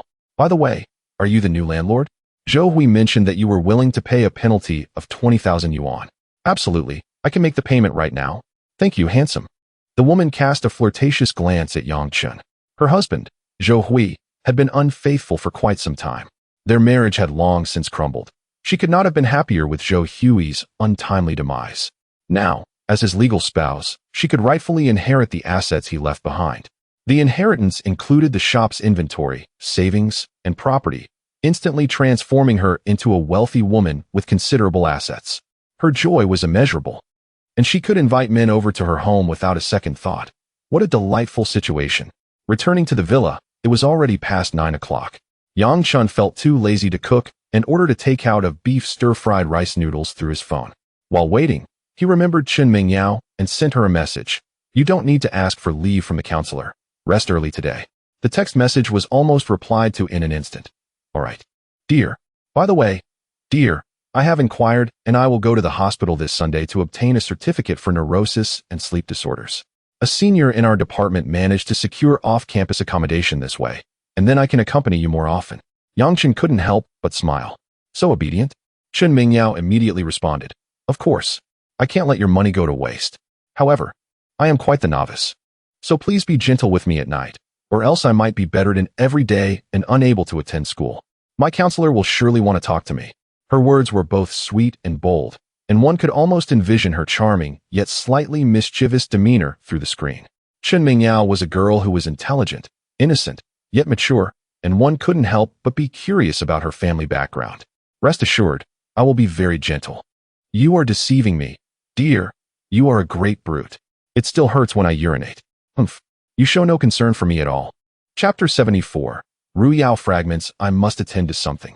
So let's not continue this conversation, Chen remarked, realizing that further discussion would only diminish his bank balance. The takeout had yet to arrive. Recalling his pressing matter, he initiated a video call to his elder sister, Min. After a few rings, the video connected, revealing his sister's slightly fatigued visage against the backdrop of their familiar, albeit somewhat cluttered, living room adorned with scattered toys. "Hello. Chen," she greeted. "Sister, what are you up to?" Chen inquired with a smile. "I just managed to lull your little niece to sleep. This little one insists on causing a ruckus until 11 or 12 every night. It's utterly exhausting," Min lamented, glancing curiously at Chen. "Where are you? It looks quite spacious, unlike your previous rented place." "Yes, I've moved, sister. I need to discuss something important," Chen stated directly. "Do you remember our conversation during the second day of the new year when brother-in-law mentioned his desire to save money to open a restaurant? Indeed, he often brings it up, but the restaurant industry is challenging these days, with many small establishments shutting down. The savings my husband and I have are barely sufficient to secure a decent location in Longcheng, let alone cover renovation costs. We can only take over an existing restaurant that has a kitchen and requires no renovations. Planning to open it once Xiao is a bit older," Min spoke with a hint of melancholy. "In this current climate, running a restaurant is no easy feat. A meager monthly salary of 6,000 is hardly enough for a family. I possess a shop here in Tianhai, which is in a favorable location, gifted to me by my mentor's wife." Chen proposed. "Would you and brother-in-law consider coming here? The shop is available for your use without rent, spanning 100 square meters, which could comfortably accommodate around 10 six-person tables." "What?" Min straightened up, her eyes widening in disbelief. "Your mentor's wife gifted you a shop? Is that for real? How much is it worth?" "Perhaps around 5 million, Chen replied modestly. 5 million? Min gasped, "My heavens. Chen, why is your mentor's wife so generous? Such a grand gift." Chen had already prepared his explanation. "My mentor's wife is quite affluent, running a jade shop. Recently, a rogue attempted to bully her, and I intervened, driving him away. In gratitude, she bestowed this shop upon me. Rather than leaving it vacant or renting it out to strangers, I thought it best for family to use it. Opportunities abound in the big city, and it would be far more advantageous for brother-in-law to establish a restaurant here rather than struggling in launching." Brother-in-law Wen Jijia was a man of integrity. When he married Min, she insisted on a dowry of 200,000. They met through an arranged introduction, and Min, lacking formal education, had only completed a year and a half of high school before leaving to work and support the family. Before their marriage, Min firmly told Wen Jijia that half of the dowry must be reserved for her brother Chen's future wedding. Otherwise, she would not marry him. To her surprise, he agreed. Chen had initially expressed his disinterest in the money when he heard about this arrangement from his sister. However, he could not resist the insistence of their mother and sister, for a boy from a poor family needed support to marry. It was fortunate that Min could reclaim half of the dowry. Chen felt it was unfair to take such advantage of his brother-in-law. Although Wen Jijia was neither particularly handsome nor striking, he was tall and possessed commendable character, treating Min well. Min was beautiful, and it could be said that none in the Yang family were unattractive. Initially, Min felt somewhat displeased at her marriage, believing it to be a bit of a compromise. Wen Jijia, being a man of substance, regarded his marriage to a beautiful wife as a stroke of luck, often supporting the Yang family. However, Chen found it somewhat disheartening that Wen Jijia was somewhat possessive. Since their marriage, he had not allowed Min to work, fearing that her beauty would attract unwanted attention. Thus, Min had become a full-time mother. As a child from a poor family, she was exceptionally resilient, often taking Xiao back to her parental home during the day, playing the dual role of sister and mother to Yaya and Nanan. "Chen, your thoughtfulness truly brings me joy, and I appreciate your consideration for us. Brother-in-law would undoubtedly want to come," Min said. "But it's not feasible. Xiao is only 2 years old and cannot be left alone. If both of us go to Tianhai, what will happen to the child? I cannot entrust her to her grandmother. I worry too much." Chen understood his sister's concerns. "Sister, why not discuss it with brother-in-law? There are many ways to offer support. It doesn't have to involve you both moving to Tianhai. I could simply transfer funds to you directly." At that moment, a man's voice chimed in from the video. "Discuss what? We should definitely go. Tianhai is a big city with abundant opportunities. The rent is a significant expense. And if we can avoid that, all we need to do is perfect the flavor, and we will surely prosper. Even if we go, we can't expect to pay no rent at all, Yang Min asserted firmly. Of course, if we can turn a profit, I will certainly contribute to the rent, Wen Jijia replied, exhibiting a well-thought-out plan. As for the child, I have a strategy. We should head there first and set up shop. Xiao Xiao can stay with her grandmother for a while. If the business takes off and stabilizes, we can bring her over. The education in the big city is superior, we must take this chance. Wen Jijia's words were filled with aspirations for the future. Yang Min, however, remained skeptical, believing that establishing a life in a first-tier city was unrealistic. With the same amount of money, they could purchase a much larger home back in their hometown, and ultimately, a child's education relies heavily on parental guidance. The following day, Yang Chun rose early, his thoughts preoccupied with the absorption of antique energies, and resolved to go treasure hunting. He scoured various jewelry and jade shops across Tianhai City, visiting one after another. However, he was met with disappointment. After visiting more than 50 shops, he discovered a mere 3 pieces of genuine antique jade imbued with golden energy, far fewer than the authentic items found on the Jadestone Street.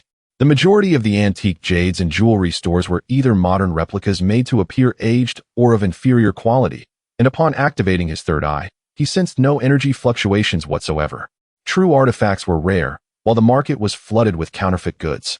As for the chain jewelry brands located in large shopping malls, Yang Chun pondered briefly before deciding to forego those as well. In such places, modern jewelry is predominantly standardized, with ancient jade seldom available for purchase. Even if some is offered, the likelihood of authenticity is over 90% in the negative. After a morning of fruitless endeavors, Yang Chun felt a tinge of disappointment and unconsciously meandered back to the bird market where he had previously stumbled upon a treasure. This locale is a chaotic blend, rife with counterfeit goods. With a mindset of cautiously exploring, Yang Chun ambled along the stalls. He proceeded slowly, his celestial gaze discreetly activated, scanning the various jars, bottles, copper coins, and artworks displayed before him. After inspecting more than a dozen stalls, he found that nearly all the items were either crude modern crafts or inferior replicas of antiquities, prompting him to shake his head in dismay as his flicker of hope began to wane. Just as he was about to depart in search of fortune elsewhere, his peripheral vision suddenly caught sight of a modest stall ahead, illuminated by a striking golden aura. This radiance was significantly more vibrant than the energy clusters typically associated with ancient jade. A thrill surged through Yang Chun's heart, instantly invigorating him. He strolled leisurely towards the stall, which primarily featured an array of porcelain, from intact vases to heaps of broken shards.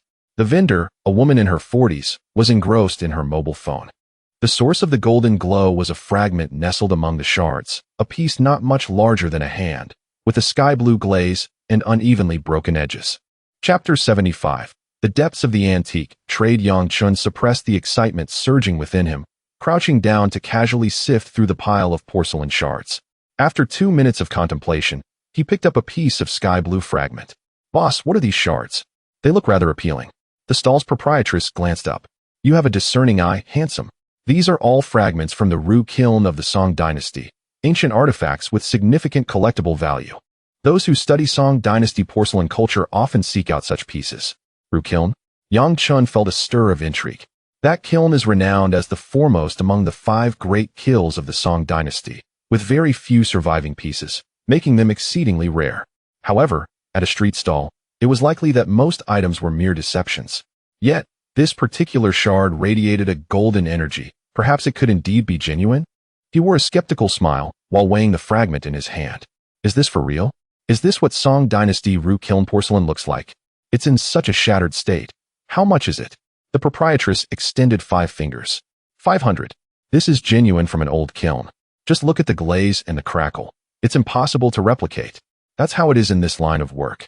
You know it's counterfeit. And I know I'm selling fakes. It's a free market. Just like the bronze wares at street stalls.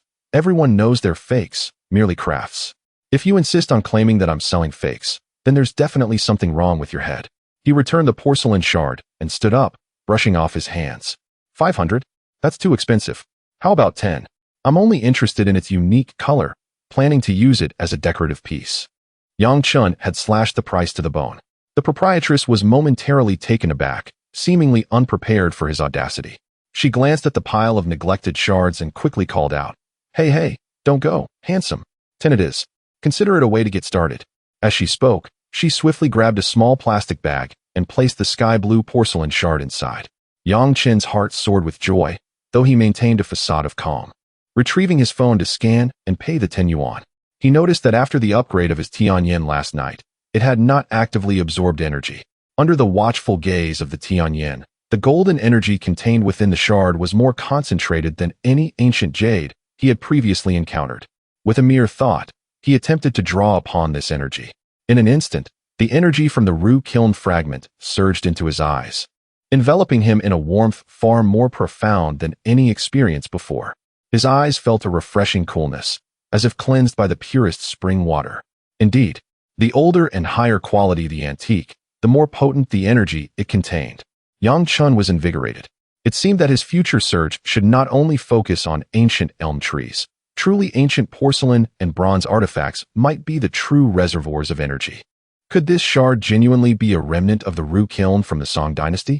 Examining the glaze, texture, and the energy response far exceeding that of ordinary ancient jade, if it were real, even as a fragment, it would surely be worth at least several 100,000. He carefully placed the shard into his bag and prepared to leave the bird market.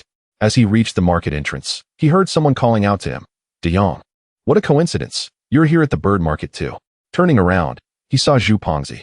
However, today, Zhu Pongzi's appearance was rather peculiar. He donned a dirty work vest and held a bulging bag of urea, exuding an air of a weary traveler. "Old Zhu?" Yang Chen appraised him from head to toe, chuckling. "What have you been up to? Cosplaying as a scavenger?" "Indeed, I've taken up scavenging," Zhu Pongzi replied, carefully placing the 2 bags at his feet, catching his breath with a grin. "Setting up stalls is merely my side hustle. My main profession involves collecting goods from the countryside. I just returned from a county town after 3 days of toil, bringing back these 2 bags of treasures, ready to find a place to sell them, and perhaps luck out on a little something." Collecting antiques from the countryside? Yang Chen's interest piqued. "Who do you usually sell your finds to?" Zhu Pongzi lit a cigarette. "In the past, I primarily dealt with Monkey's future father-in-law, Zhang Laosan. He has a shop on Antique Street and has a good eye. But since the relationship between Monkey and Zhang Shui has soured, I can no longer sell to him. I've switched to another old shop on Antique Street, run by the amiable Bai San. Antique shop." Zhu Pongzi's words struck Yang Chen like a lightning bolt, awakening a realization. How could he have been so dull?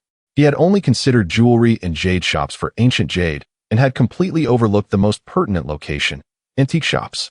Tianhai City's Antique Street boasts dozens of shops, filled with various porcelain, jade, bronze, and assorted items. Even if most were replicas, surely a few authentic treasures lay hidden among them? "Old Zhu, since I have some free time, why don't I accompany you to broaden my horizons? By the way, this antique collecting of yours must be quite profitable, right?" Yang Chen said with an excited smile. Zhu Pongzi exhaled a smoke ring and replied, "Sure, tag along. This trade is really just a labor of love. Nowadays, the elderly in the countryside are quite shrewd. After watching treasure appraisal shows on television, they all believe their pickled vegetable jars are from the Yuan dynasty. It's tough to collect. You see, I wandered around that county town for 3 days, wearing my mouth raw, and only managed to gather these 2 bags. Most are likely worthless junk. I have to consult others to assess their value. If they deem them trash, I just take them to the stall to sell. If I stumble upon a gem, wouldn't that be a windfall?" Yang Chen joked. "Stumbling upon a gem?" Zhu Pongzi scoffed, shaking his head. "Brother, don't dream. Finding a gem isn't that easy. The last time you found one was a rare occurrence. Many antique shop owners I know have spent their entire lives without ever finding a gem to boast about. If they do, they can brag about it for 10 years. I've been in this business for a few years and consider myself still a novice. Making mistakes and paying tuition fees is a common occurrence. The tuition fees I've shelled out over the years amount to at least this much." He held up his palm, flipping it over. 50,000. Yang Chen guessed. "At least 500,000. Zhu Pongzi said with a wry smile. "Thus, turning this hobby into a profession has become a bit disheartening. Sometimes I genuinely contemplate abandoning this stall and returning to a regular job."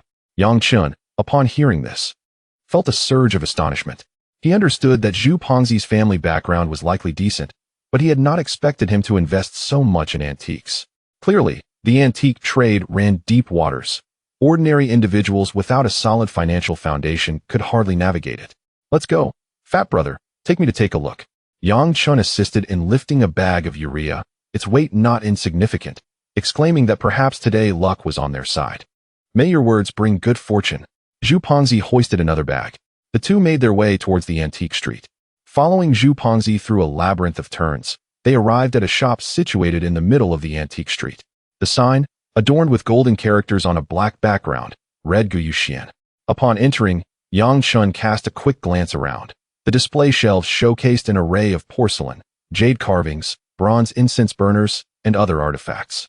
At the rear of the shop stood a substantial old mahogany 8 immortals table. A middle-aged man, presumably in his 50s, donned black-framed glasses and lounged in a grand chair, engrossed in a tablet, completely oblivious to the entrance of customers. This must be the esteemed Bai San Yi that Zhu Pongzi had mentioned. What captivates you so, Uncle Bai? Zhu Pongzi stretched his neck to catch a glimpse of the tablet, letting out a peculiar chuckle. Oh, Uncle Bai, what has you so entranced? Well, I didn't expect you to be a fellow enthusiast.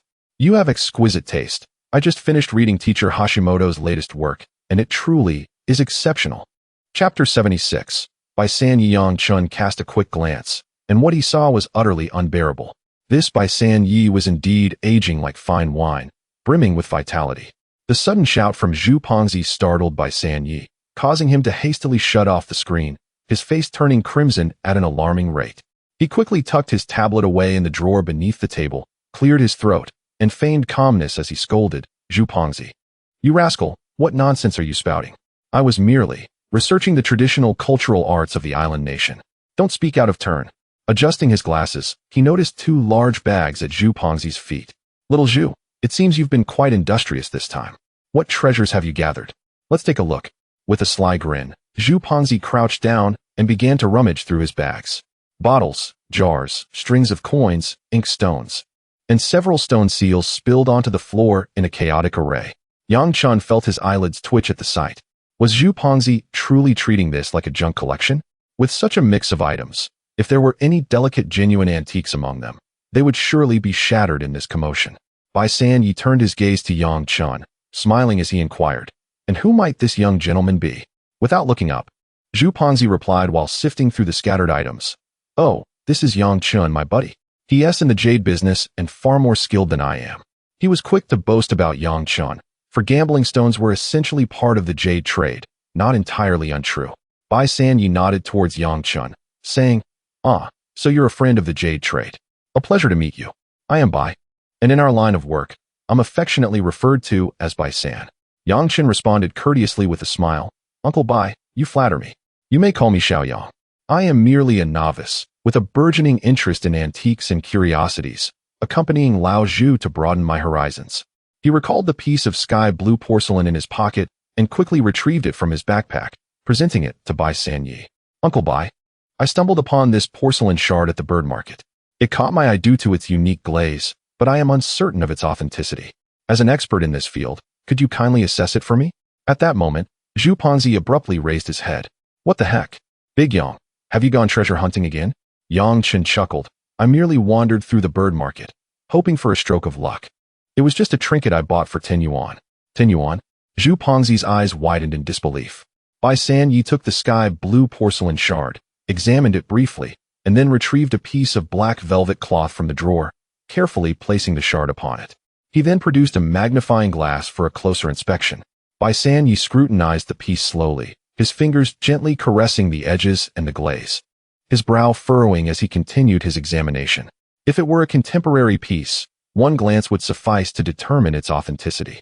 Yet Bai San Yi had been studying it for an unusually long time. Zhu Pongzi, unable to contain his curiosity, leaned closer and whispered, Uncle Bai, what do you think?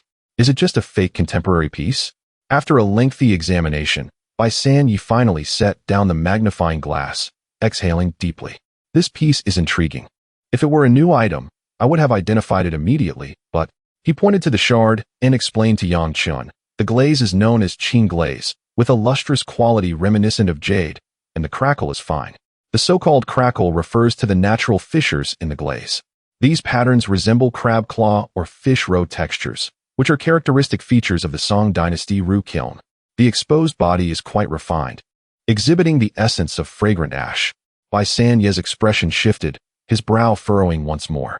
However, The techniques for creating antiquities have become exceedingly sophisticated, particularly for high-quality replicas of roux-kiln pieces, some of which can be indistinguishable from the genuine article. Based solely on the glaze, crackle, and body quality, this piece appears aged, yet its perfection raises doubts. There is something about it that feels slightly off. I cannot definitively conclude due to my limited expertise. Remarkably, Bai Sanye's discerning eye was commendable. If it were not a counterfeit, the chances of it being authentic were over 90%. Zhu Pengzi inquired, Uncle Bai, if it is indeed genuine, what would it be worth? Bai Sanye sipped his tea thoughtfully before responding.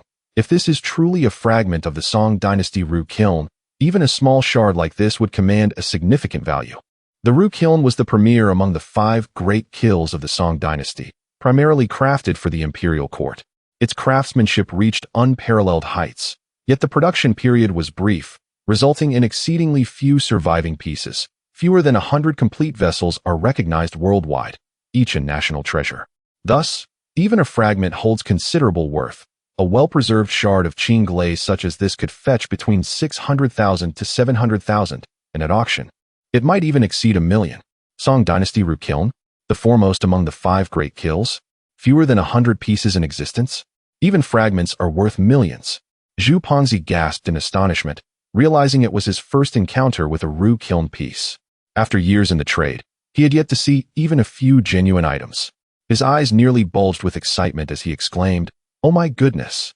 Big Yang, your luck is truly extraordinary. 10 yuan for a find worth millions?"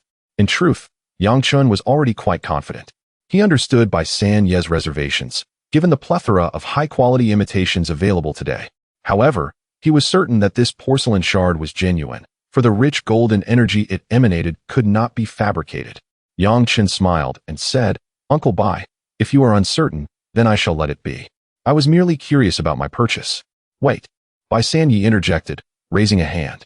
"Though I may have my doubts, there is a place where I can seek clarity. This afternoon, there happens to be a small private exchange meeting where several true experts in appraising treasures and venerable figures from the industry will be present. I will bring this piece along and have them take a look. We shall ascertain whether it is authentic or not." "I am truly grateful, Uncle Bai." "It is but a trivial matter, a simple task," Bai Sanye said as he carefully wrapped the porcelain shard in the velvet cloth. "I am equally curious about this piece. If it truly is an authentic find, it would be quite enlightening, for I have yet to encounter a genuine fragment from the roux-kiln." Zhu Pengzi stared in disbelief. "Big Yang, I am beginning to seriously doubt you. If you weren't previously in the jade business, I would assume you were some treasure appraisal master playing the fool, specifically hunting for bargains at the bird market." "Just joking, haha. I simply bought it for fun. Perhaps this year my luck is particularly favorable." Yang Chen humbly smiled. Zhu Pengzi remarked, "You cannot possibly comprehend the nature of the avian market. The majority of items at the stalls are mere crafts. They either consist of the remnants we collected from the countryside or are directly sourced from the wholesale craft market. As someone who possesses only a modicum of knowledge, I must first consult others before determining the value of what I receive. Anything of genuine worth is either retained for personal use or sold through established channels. Who would be foolish enough to sell authentic items for a mere 10 yuan at a roadside stall? Thus, the likelihood of unearthing a treasure at such a market is virtually non-existent. Yet, you have visited twice and struck gold on both occasions? Your luck is truly unparalleled." Yang Chen merely smiled, offering no further explanation. To have stumbled upon such fortunes twice can only be attributed to chance. Should you continue to find such treasures, Zhu Pengzi may no longer perceive it as mere luck. Chapter 77. Zhu Pengzi invites guests. Subsequently, Bai Sanye commenced his examination of the assortment of debris that Zhu Pengzi had poured from the urea bag. He picked up each item, glancing at it briefly before setting it aside. Most of the time, he simply shook his head and placed it to one side. The Republic-era powdered color small dish was roughly crafted, with a glossy glaze that appeared artificially aged. The copper coins were merely ordinary Qing dynasty currency. Abundant in quantity, but lacking in quality, best weighed by the pound. The inkstone was new, the stone incorrect, and the carving poor. Zhu Pengzi listened attentively, his face oscillating between anticipation and disappointment. However, he was accustomed to this, aware that the majority of the items he had collected were likely worthless, as he had acquired them at a bargain. He also collected a few ancient coins, a realm he was more adept in, particularly when it came to authentic antiques and exquisite collectibles. Finally, as Baisani picked up a dull, square stone seal, ready to discard it casually, his motion abruptly halted. He uttered a soft exclamation, bringing the seal closer to the desk lamp, delicately scraping away the grime from its edges with his fingernail, and then gently wiping it with a damp cloth. Gradually, the seal revealed its true nature. It was a stone of remarkable hue, a vibrant orange-red, reminiscent of a fully ripened persimmon. The edges and top bore streaks of golden yellow, intertwining red and yellow, exuding a lustrous sheen under the light. Baisani's expression grew serious as he retrieved a flashlight, illuminating the side of the seal. After a moment of contemplation, he scrutinized the imprint. Regrettably, it bore no inscription, being a blank seal. Zhu Pengzi's heart raced with anticipation, and he eagerly inquired, "Uncle Bai, is this piece of quality?" Baisani set down the flashlight, uncertain, and remarked, "Xiao Zhu, this seal appears unlikely to be a counterfeit. It has a high probability of being an antique. The color, texture, and luster of the stone closely resemble those of the red-yellow Tianshi seals from the late Qing to the Republican era. Moreover, the colors are vivid and bright, suggesting they are not artificially dyed. However, the realm of Tianshi is intricate, and I am not an expert in this area, so I cannot ascertain its authenticity precisely. At the afternoon meeting, I shall bring it along for an experienced connoisseur to examine. If it turns out to be genuine, then your efforts in scavenging may not have been in vain. You might have stumbled upon a valuable piece. Could it truly be authentic?" Zhu Pengzi exclaimed, nearly leaping with excitement. He grasped Yang Chen's arm, saying to Yang, "Did you hear that? Red-yellow Tianshi, this is quality merchandise. If it is genuine, it could be worth a fortune. My luck has finally turned around. Haha, don't celebrate too soon. I haven't confirmed its authenticity yet. It requires inspection by others. In this line of work, making a mistake is quite common," Baisani replied with a resigned smile. Yang Chen chimed in, "Congratulations, Pengzi. I hope it is indeed a genuine article." "Haha, I still won't pop the champagne just yet," Zhu Pengzi replied with a grin. Baisani addressed Zhu Pengzi, "I shall keep this item for now. If you and this young man have no other engagements this afternoon, you should accompany me. As the owners of the item, your presence is warranted." "Absolutely, we will go?" Zhu Pengzi nodded eagerly. "I'll sell half of your items in my shop," Baisani stated. "Agreed, no problem," Zhu Pengzi replied. Baisani began appraising the selected items, and Zhu Pengzi quickly calculated a price. Baisani did not haggle, promptly handing him cash. This transaction allowed Zhu Pengzi to earn a modest fee for his efforts, and Yang Chen recognized the challenges inherent in this endeavor. Finding a bargain truly required serendipity, or perhaps, a player like him with an extraordinary stroke of luck. While the two engaged in their transaction, Yang Chen activated his celestial vision, swiftly scanning the shelves of the antique shop. The display case was adorned with a variety of porcelain, and numerous framed calligraphies and paintings hung on the walls. However, to his disappointment, the antiquities, which appeared to be ancient, exhibited no trace of golden energy response whatsoever. In such a sizable antique shop, it was astonishing that not a single genuine antique was on display. Yet, he soon understood that if there were any authentic items, they would either be locked away in a safe or shown only to trusted customers, who would display truly valuable pieces openly. These exhibited items were merely high-quality replicas, intended to create an ambience. Zhu Pengzi lifted the remaining half-bag of items. "Thank you, Uncle Bai. We shall take our leave now and await your call." Yang Chen interjected, "Uncle Bai, I appreciate your assistance today. If, after the expert's examination this afternoon, it turns out that my porcelain shard is indeed from the Ru kiln and can be sold, how should I compensate you according to the customary arrangements?" Baisani waved his hand, saying, "I neglected to mention this to you. When I assist clients in identifying and connecting them with buyers, regardless of the final transaction price, I charge only 300 yuan as a service fee. Whether it is 30,000 or 300,000, the fee remains the same, provided the item is authentic and the transaction occurs through me. If you wish to sell, and I successfully facilitate the introduction, otherwise, my assistance in evaluation is free of charge." Yang Chen found Baisani's approach quite fair. He smiled broadly. "No problem. I appreciate your help, Uncle Bai." The two departed from Guyu Xian and stepped onto the street. Zhu Pengzi was lost in the excitement of discovering the red-yellow Tianshi seal, while Yang Chen felt there was no need to further explore the antique shop. The items displayed on the shelves were likely all replicas. "Let us first deliver these to my stall. I will leave them there for him to handle, and then we can go for a meal," Zhu Pengzi suggested. The two retraced their steps to the bird market, arriving at an old man's stall selling miscellaneous items. Zhu Pongzi, evidently familiar with the old man, greeted him and placed the bag in a corner, saying, "Old Zhang, please help me with these. The usual arrangement applies. Keep 30% of the sales, and I will send you the base price later." The old man waved his hand, indicating his understanding. As they left the bird market, Zhu Pongzi grinned. "De Yong, ever since I met you, it seems my luck has begun to turn. Previously, when I went out to the countryside, I returned empty-handed 9 out of 10 times, and the one time I did find something, it was merely a bunch of junk. Today, to think I could uncover something potentially valuable, it must be your good fortune that has brought me this luck. I simply must treat you to a meal." Yang Chen shook his head with a smile. "Pongzi, that luck came from your own efforts. It has nothing to do with me. Regardless, I feel a connection with you." Zhu Pongzi exclaimed, waving his hand. "By the way, De Yong, how do you handle spicy food?" Yang Chen pondered for a moment and replied, "It's tolerable. If we rate it on a 5-star scale, I can barely manage 3 stars. The medium spicy level of Chongqing hot pot is acceptable, but anything beyond that becomes somewhat unbearable." 3 stars. Is that the level of medium spice? Zhu Pongzi's eyes lit up. "All right then, let's go. Later, I shall treat you to Jiangxi cuisine, so you can truly experience what it means to savor the thrill of spiciness." Yang Chen is not particularly picky about food, so he allowed Zhu Pongzi to take the lead. The two meandered through a labyrinth of alleys and arrived at an old street district.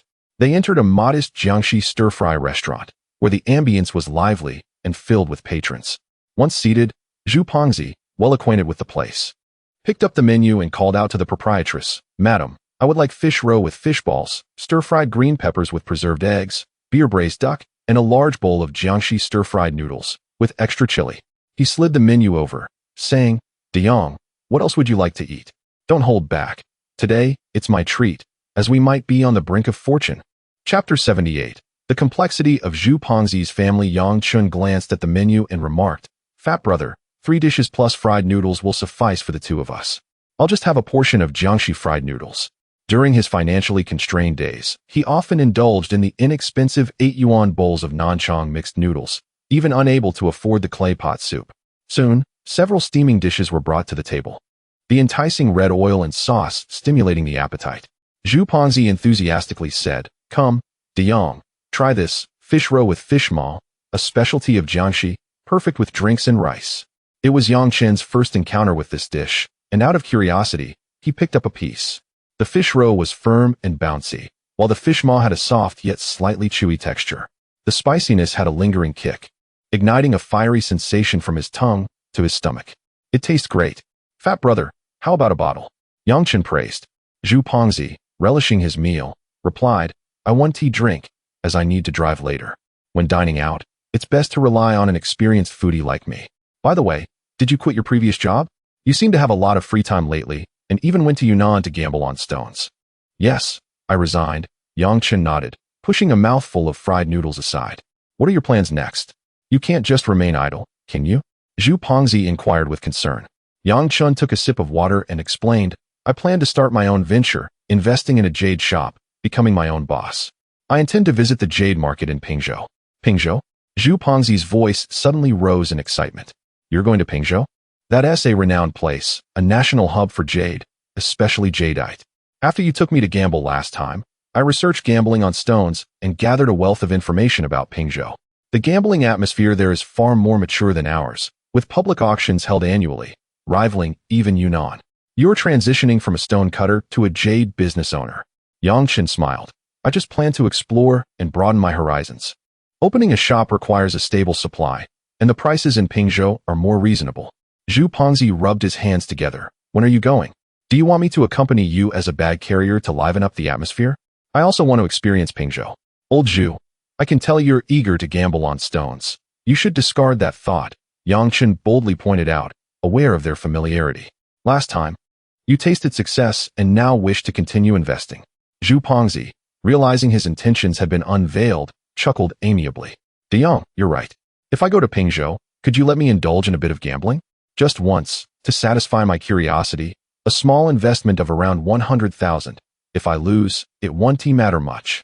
Yang Chen frowned. "Gambling on stones is fraught with peril. It's not just a game. How much capital do you actually have to play with?" Remember that Sun Daong who mocked me at the Phoenix Jewelry Exhibition? He lost nearly 50 million due to his obsession with gambling on stones, mortgaging his house and shop, and ultimately he couldn't take it anymore and committed suicide. Wait, he committed suicide? Zhu Pengzi trembled at the revelation. Is he out of his mind? Just because he lost a gamble, he jumped? It's not a big deal. Yang Chen reassured him, don't worry, I'm not like that. I just want to experience it. I'm not getting addicted. I own an apartment in Tianhai that my mother bought years ago. Although it's an old community, it's worth over 10 million, and that's my safety net. I won't touch it. He exhibited a demeanor of absolute confidence in his self-control. Yang Chen commented, a native of Tianhai, I'm surprised you get along so well with Monkey Brother. Zhu Pengzi sighed, I'm different from others. I don't enjoy mingling with locals. The wealthier people are, the more hypocritical they tend to be. They often assume you want their money or their resources. Yang Chen, filled with curiosity, asked, Old Zhu, what did you do before? It doesn't sound like you were short on cash, with assets worth millions. Why did you end up selling junk? Zhu Pengzi scratched his head and chuckled awkwardly. Well, it's not much. I used to drive for the branch manager of a rural bank. Yang Chen, mid-drink, couldn't help but spray his beer upon hearing this. After coughing a few times to regain his composure, he stared at Zhu Pengzi in shock. The driver for a bank manager? Old Zhu, that's a coveted position that many aspire to. It's stable and respectable, surrounded by influential figures, and you just quit to sell junk? He thought to himself, if I had such a job, I wouldn't dare to resign. My mother would surely chase me with a rolling pin. Zhu Pengzi appeared unconcerned. Sure, it's a secure job, but it lacks excitement. I prefer my current lifestyle, though it's a bit hard. I enjoy the freedom. I can choose to collect junk or sell on the street without anyone overseeing me.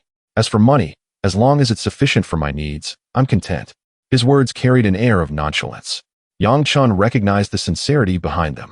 Everyone has their own aspirations, and one cannot be forced into a mold. All right then, as long as you're aware of your choices. If you go to Pingzhou, feel free to indulge a bit. However, if you turn into a gambler and lose all your money, seeking loans or mortgaging your house to continue, I won't stop you, but I will no longer assist you or lend you a penny. The mindset of a gambler is troublesome. De Jong, you're being overly dramatic. Losing 100,000 doesn't make one a gambler, Zhu Pengzi countered. Yang Chen retorted. There are people who lose a few thousand in a mahjong parlor and transform into gamblers, let alone losing 100,000 in one go. Hey, I understand you're looking out for me, but rest assured, I'm mainly going for the food and drink. I've heard that the best food is in Foshan, and the flavors are in Shund. Since Pingzhou is nearby, we must detour to Shund for a couple of days of good eating. If we don't go to Shund, I won't go. Yang Chen thought to himself that visiting Pingzhou alone would indeed be tedious. Although Zhu Pengzi could be a bit eccentric, he was loyal and had ample life experience. Having someone to accompany him would be beneficial. As before, I'll help you select 3 pieces of rough jade, and you can choose one. If it doesn't pan out, we'll just move on. After exploring Pingzhou, we can head to Shun for some good food. Absolutely, it's settled then. 100,000 is nothing, Zhu Pengzi agreed. No doubt about it. With assets amounting to 10 million, a mere 100,000 holds little significance. A childhood friend of his has been working diligently, accumulating 60,000, only to lose it all in a mahjong parlor on the 29th day of the 12th lunar month. As the first day of the new year dawned, he promptly entered a factory. While savoring this exquisite Jiangxi cuisine, Yang Chen contemplated the notion of partnering with Zhu Pengzi to establish a shop, considering the advantage of having someone to oversee the operations. However, upon further reflection, he deemed it unwise, as disputes over profit-sharing could prove troublesome. He resolved to secretly engage in the gambling of stones to acquire high-quality raw materials, entrusting others with the processing of the stones, and subsequently selling them in his own store. The potential profits are astonishing. If he were to partner with someone, the distribution of profits would inevitably become a significant issue. Thus, he preferred to venture forth alone. Although it may be more laborious, it affords him peace of mind. The gains and losses would solely be his own. Chapter 79, Gem Appraisal Conference at 2:30, Zhu Pengzi's phone rang. It was by San Yi calling for Zhu Pengzi to come and pick him up. Let us go, De Jong, Uncle Bai is on the line. Zhu Pengzi beckoned. Yang Chen wiped his mouth and followed Zhu Pengzi to a nearby parking lot. Zhu Pengzi drove a white Havel dog, cluttered with various broken ceramics. The two men drove to pick up by San Yi, who was dressed in a dark traditional Chinese jacket, meticulously attired, holding a black briefcase that presumably contained Yang Chen's ceramics and red-yellow Tian stone. Upon providing the address, the vehicle drove along and finally stopped in an underground parking lot of a grand building.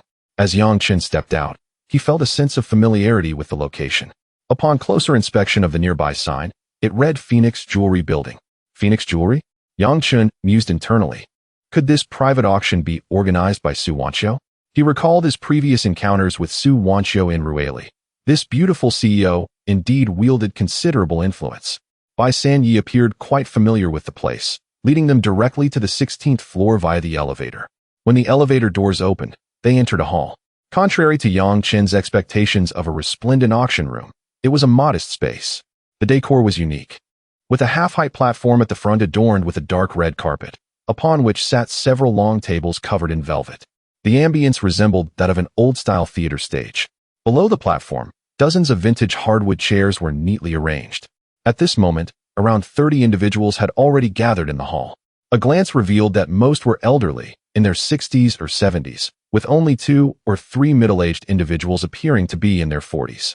Yang Chen's gaze swept across the room and landed on a familiar face, Mr. Zhujianhua, who had previously purchased ancient coins from him in the antique street. Mr. Zhua was beaming, bowing respectfully as he conversed with an elderly gentleman. Zhu Pongzi nudged Yang Chen with his elbow and whispered, "Yang, did you see that? Mr. Zhua is so courteous to that old man. He must be the most significant figure here today. Likely a titan in our Tianhai collection circle." Following Zhu Pongzi's indication, Yang Chen observed a septuagenarian gentleman with graying hair, dressed in a dark gray Zhongshan suit, exuding an aura of quiet authority. Surrounding him, several individuals, including Zhua Jianhua, maintained a posture of respect, indicating his prominence. Yang Chen couldn't help but feel a sense of awe. On the platform, aside from a few empty long tables, several large wooden boxes were positioned. Perhaps they contained the antiques to be auctioned today? Yang Chen's heart raced with anticipation, hoping there were indeed some valuable artifacts inside, enough for his discerning eye to indulge thoroughly. "That old man is Zhang Laosan, the former father-in-law of Hosey," Zhu Pongzi whispered. "Hosey was so close to living a good life. What a pity. Haha, Hosey is doing well now. Earning $1 million a year is arguably harder than getting into Tsinghua. In Tianhai, a first-tier city. He is among the elite." Zhu Pongzi chuckled heartily. After 10 minutes of waiting, 2 security guards entered briskly, removing the long tables from the platform and placing them in the front row of empty space. Shortly thereafter, a man and a woman entered.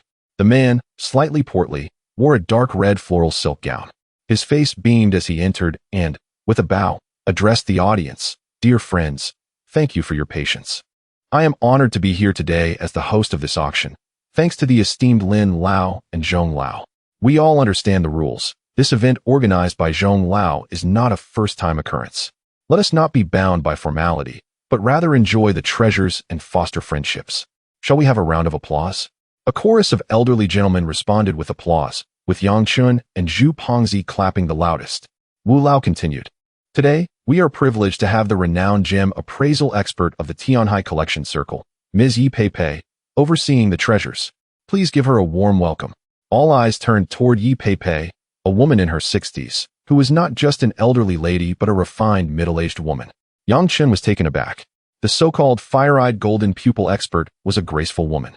She donned a cream-colored knitted cardigan, her hair elegantly styled in a bun.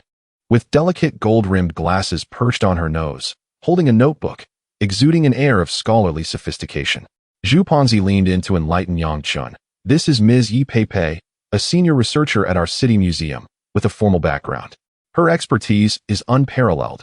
She is frequently invited as a guest on television appraisal shows. Many bigwigs in the collection community line up to seek her opinion.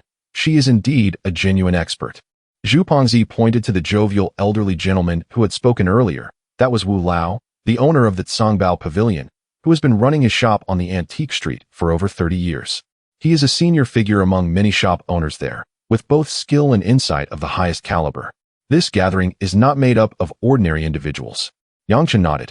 In this setting, he was merely an observer accompanying Zhu Pongzi, without any intention of forging connections.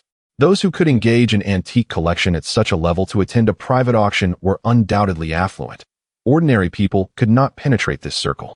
Of course, if one was willing to spend money, then engaging in antiques could be a costly affair. If one played their cards right, it could yield great rewards, but if one misstepped, the loss could be quite painful. At that moment, several young women dressed in elegant kipeos entered the hall, serving hot tea to every guest present.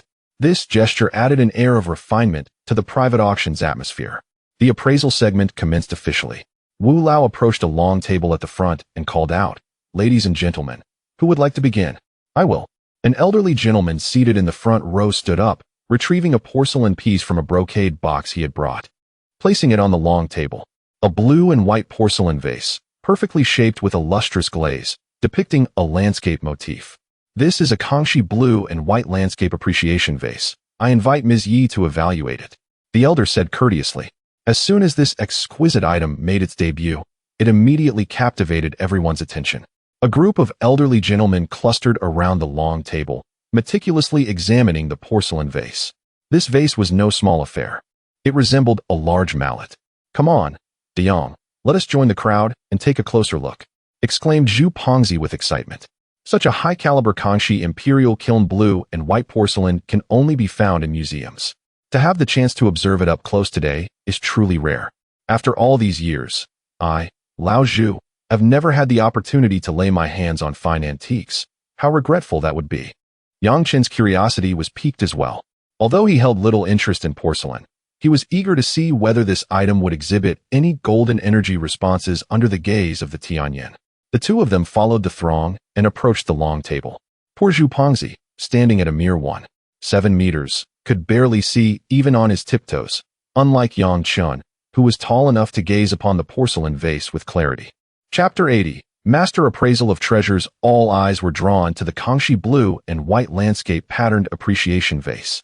Ms. Yi Pei donned a pair of white gloves, lifted a high-powered magnifying glass, and began scrutinizing the vase's shape, glaze, and the hues of the blue and white. She leaned in closely, meticulously inspecting it inch by inch. Her examination was slow and focused. She started with the mouth of the vase, observing the luster of the glaze. Next, she examined the blue and white material, paying close attention to the depth of color transitions and any dispersions, particularly scrutinizing the landscape motifs on the vase's body. With the magnifying glass nearly touching the surface, she examined the details of the brushstrokes. Finally, she gently tilted the vase to inspect the bottom, as well as the 6-character double-line inscription in regular script, Diqing Kangxi Nianji. After an extensive examination lasting 7 or 8 minutes, Ms. Yi Pei slowly lowered the magnifying glass, removed one glove, and exhaled softly. The elderly gentleman surnamed Han, who had presented the vase, wore an expression of eager anticipation. Ms. Yi Pei raised her head and offered a resigned smile, saying, "Mr. Han, this vase is indeed an exceptionally skillful imitation, nearly indistinguishable from the genuine article." "What?" The smile on Mr. Han's face faltered slightly. Ms. Yi Pei pointed at the vase and began her detailed explanation. "Firstly, the shape and proportions are excellently executed, entirely in line with the standards of Kangxi mid-period appreciation vases, indicating considerable effort from the forger. The hues of the blue and white are also quite convincing. At first glance, there appears to be no issue, and they even deliberately created a rust spot sedimentation effect. However, the problems lie within the details. First, the glaze. The glaze quality of the Kangxi imperial kiln is characterized by a tight, lustrous finish. The luster of this vase, while treated with a matte finish, appears somewhat superficial and overly bright upon closer inspection. Secondly, the blue and white. She pointed to the vase's body. The blue and white of Kangxi, particularly from the mid to late period, utilized the Zhu Ming material sourced from Yunnan. Ms. Yi Pei, in her professional manner, articulated 3 specific shortcomings. Overall, this piece is likely a high-quality imitation created within the last decade. The forger possesses a profound understanding of Kangxi porcelain. Yet, modern techniques and materials ultimately cannot replicate the ethereal charm and traces of time found in the originals. Mr. Han, you have been misled. Before Ms. Yi Pei could complete her appraisal, Yang Chen had already scanned the vase with his celestial eye. This antique exhibited no traces of golden energy fluctuations, confirming it to be a counterfeit beyond doubt. Counterfeit? Mr. Han's face turned crimson in an instant, his mustache bristling with indignation. He was not distressed over the 2 million he had spent acquiring the antique. For a collector of his stature, monetary value was secondary.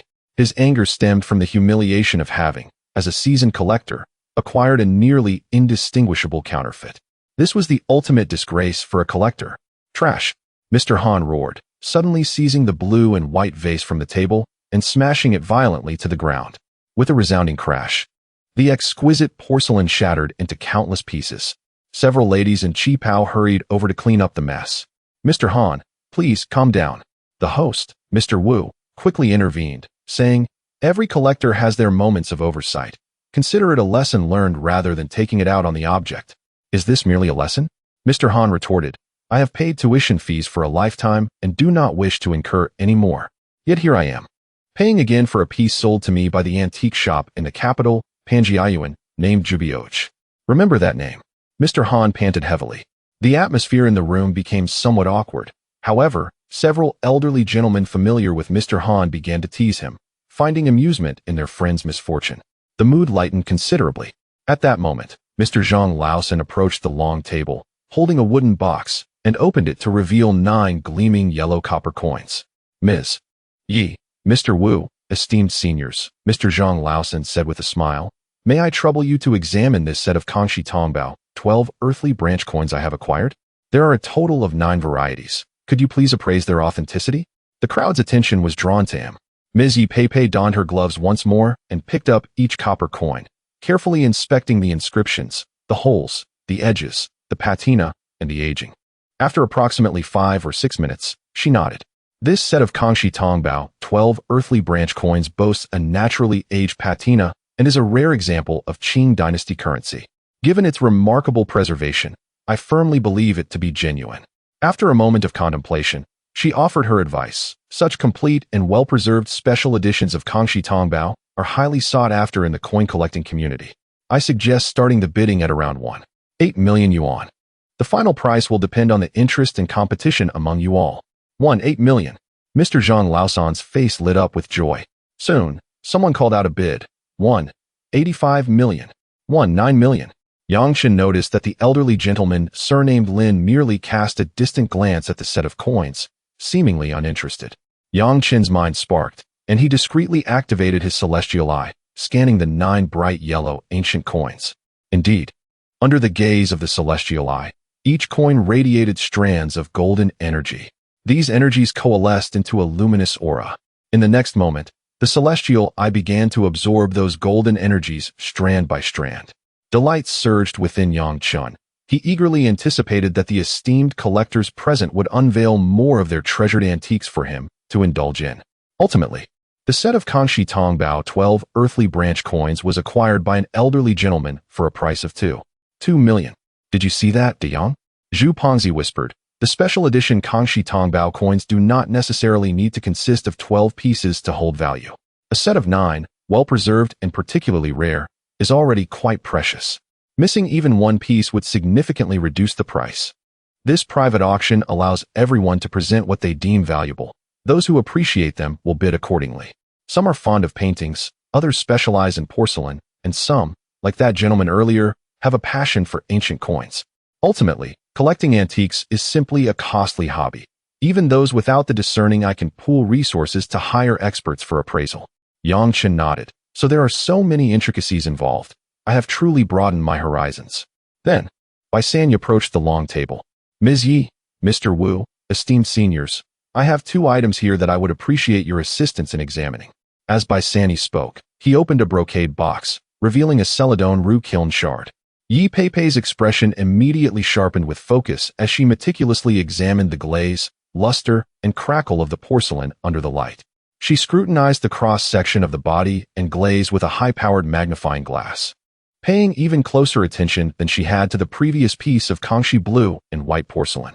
After a considerable time, she gently set down the porcelain shard and magnifier, her eyes filled with admiration. This fragment showcased a sky-blue glaze, rich and lustrous, with a typical cicada wing crackle pattern. The cicada wing pattern is a descriptor for the crackle found in roux kiln wares. The body is made of fragrant gray clay, fine and dense.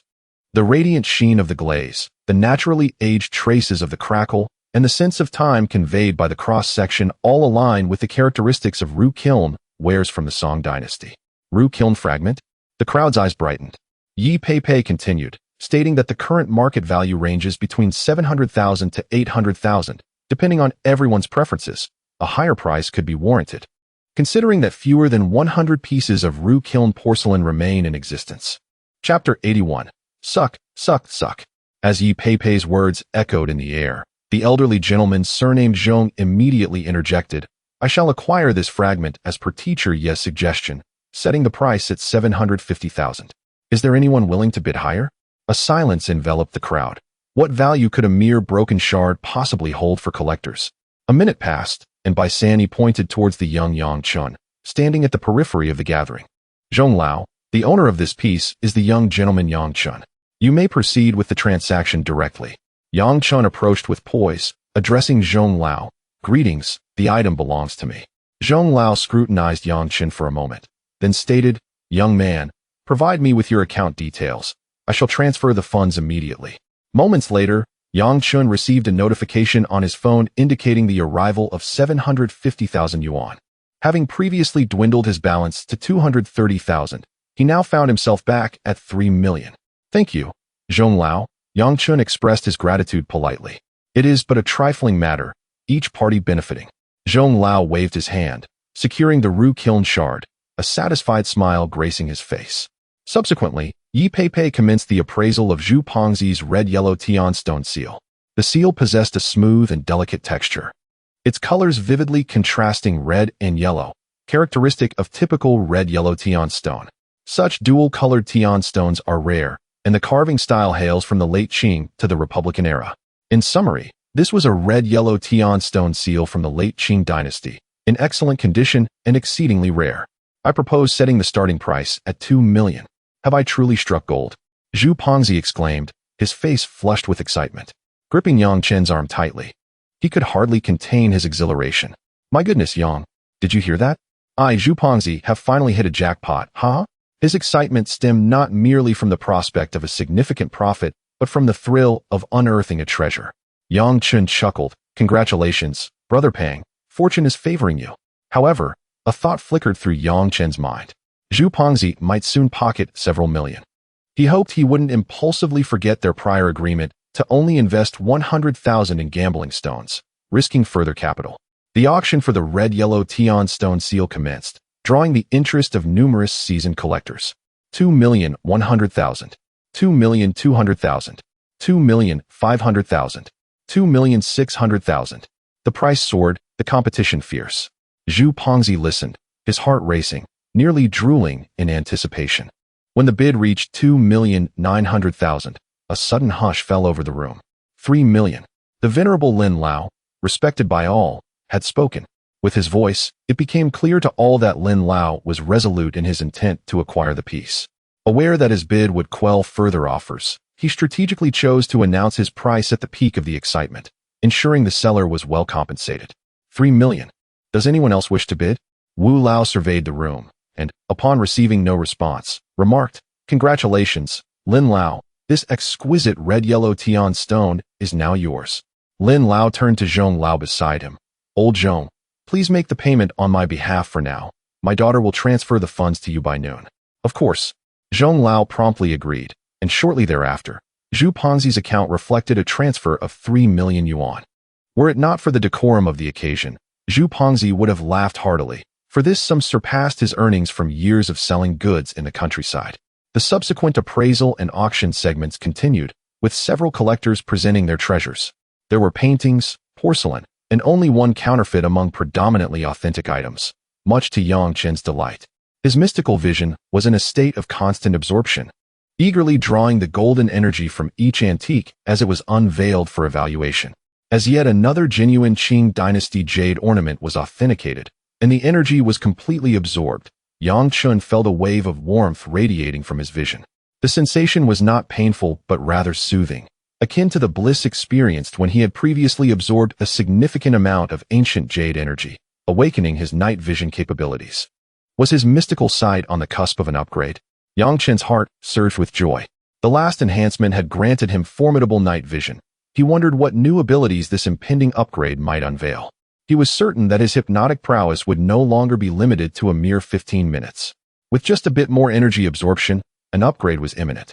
He would need to find someone to test the duration of his hypnotic ability with his enhanced vision. Time flowed steadily onward as the appraisal segment neared its conclusion. Zhong Lao approached the stage, personally opening the final grand wooden chest. Two security guards carefully lifted out an object, a bronze artifact. Its form was peculiar, resembling a covered round ding, albeit taller and slimmer than the common variety, with 3 legs. The belly was adorned with intricate relief patterns, appearing to be neither the beastly visage of a Taotai nor easily discernible symbols akin to clouds or flames.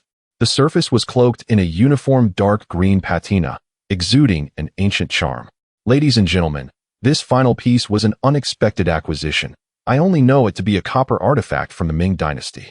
Despite researching its purpose for over half a month, I have yet to ascertain its name or function. Today, I humbly invite Ms. Yi and all experts present to appraise this bronze artifact and discern its true origin. With that, a throng of individuals gathered around. Even the well-versed Yi Pei, upon examining the bronze artifact, displayed a serious demeanor, unable to immediately identify its significance. She lifted a magnifying glass to scrutinize it closely. Based on the shape, casting technique, patina, and decorative style, it appeared to be an object from the mid to late Ming Dynasty.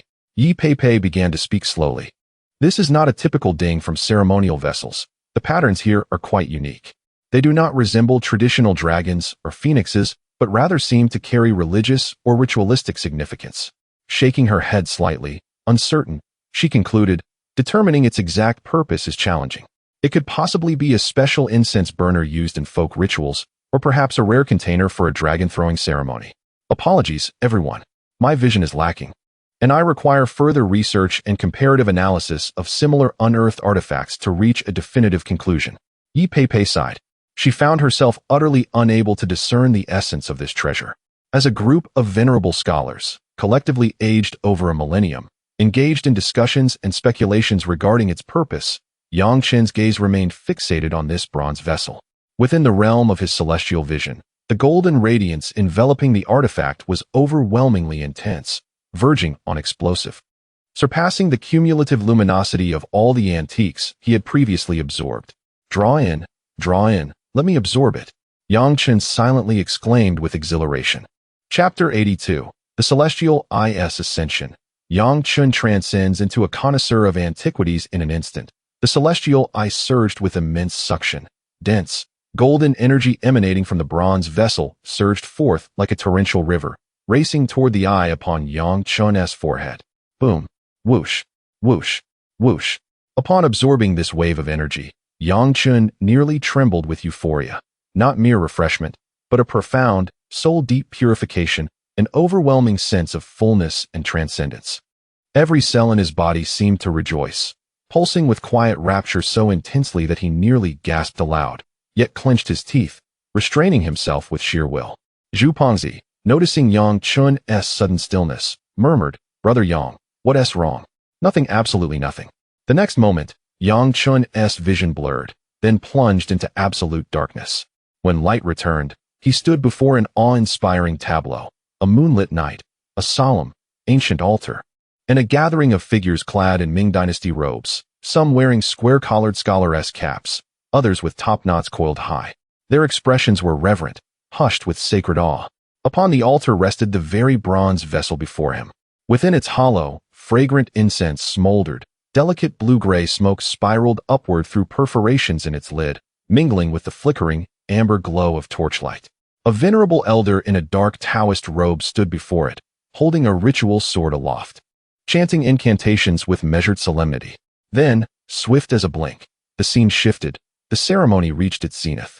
The elder unrolled a silk scroll inscribed in cinnabar, then cast it into the vessel's mouth, whereupon the flames leapt violently, blazing with sudden, fierce brilliance, and then, silence. The vision dissolved. Yang Chen jolted back to awareness, still standing in the auction hall on the 16th floor of Fengwang Jewelry. Around him, elderly connoisseurs murmured in low tones. Zhu Pengzi beamed, already scrolling online for provenance details. Yang Chen's breath caught. Within his mind bloomed precise, crystalline knowledge, the vessel's origin, its history, its very soul. What just happened? Did I witness its past? Is this the celestial Is newly awakened power? For a heartbeat, he thought he slipped through time. His spine prickled with cold sweat. "Let us disperse," sighed Elder Zhong, waving a hand with quiet disappointment. Among so many distinguished antiquarians, not a single one could identify this piece, not even its function. Most surmise it's a ritual censer or incense burner, but that's common knowledge. What we seek is its true name, its precise liturgical purpose. Yi Pei flushed faintly. She'd been hired for 10,000 yuan, yet stymied by a single bronze artifact. She'd already scoured her laptop, fruitlessly. Just as the crowd began to disperse, "I know its purpose." A hush fell. All turned, startled. The voice belonged to Yang Chen, the young man who just sold the Ruware fragment. Elder Zhong raised an eyebrow, courteously intrigued. "Oh, young man, do tell us. What is this object's true provenance and function?" "Young man knows. Please, speak quickly. I'll verify your claims immediately," Yi Pei exclaimed, eyes alight. Beside Yang Chen, Bai Sanyi's heart lurched. His face paled. He nudged Zhu Pengzi sharply with his elbow. "Xiao Zhu, what on earth is your friend thinking? In this setting, one does not speak recklessly. These are masters, elders of the trade. Even Master Yi remains uncertain, yet he, a youth, dares pronounce judgment? If he errs, it won't just shame him. It will tarnish my credibility as his introducer." Zhu Pengzi's palms were slick with sweat, yet the words were already spoken. His pulse hammered. In such a gathering, bravado could forge renown or unravel reputation in an instant. A well-struck note might earn lasting recognition. A misstep would cost Bai Sanyi dearly. He murmured, evasively, "Brother Yang must have some confidence." "Must?" Bai Sanyi's voice tightened with alarm. Yang Chen stepped forward, approaching the long auction table, his gaze settling upon the bronze vessel with serene certainty. "Elder Zhong, Master Yi, esteemed seniors, I submit that this is no ordinary Ming Dynasty ritual vessel or domestic utensil. Rather, it is a rare, sacred implement employed exclusively in Taoist Zhaijiao rites, particularly in Tu Long Jian, dragon scroll offerings, and altar consecration ceremonies." "Taoist," murmured a few, nodding slowly. "Indeed, it does bear the aura of a Taoist artifact. But one must speak with due caution before such an assembly," cautioned another. Yang Chen continued, unruffled. "Observe its form, the elevated tripod base, the fitted lid. This design serves no culinary purpose.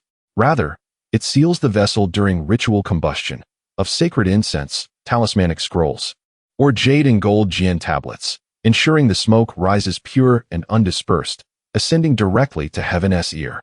Its 3 legs embody the Sanqing, the 3 pure ones, and the triadic harmony of heaven, earth, and humanity, core tenets of Taoist liturgy." He gestured toward the relief carvings on the vessel's belly. "These are no mere ornaments.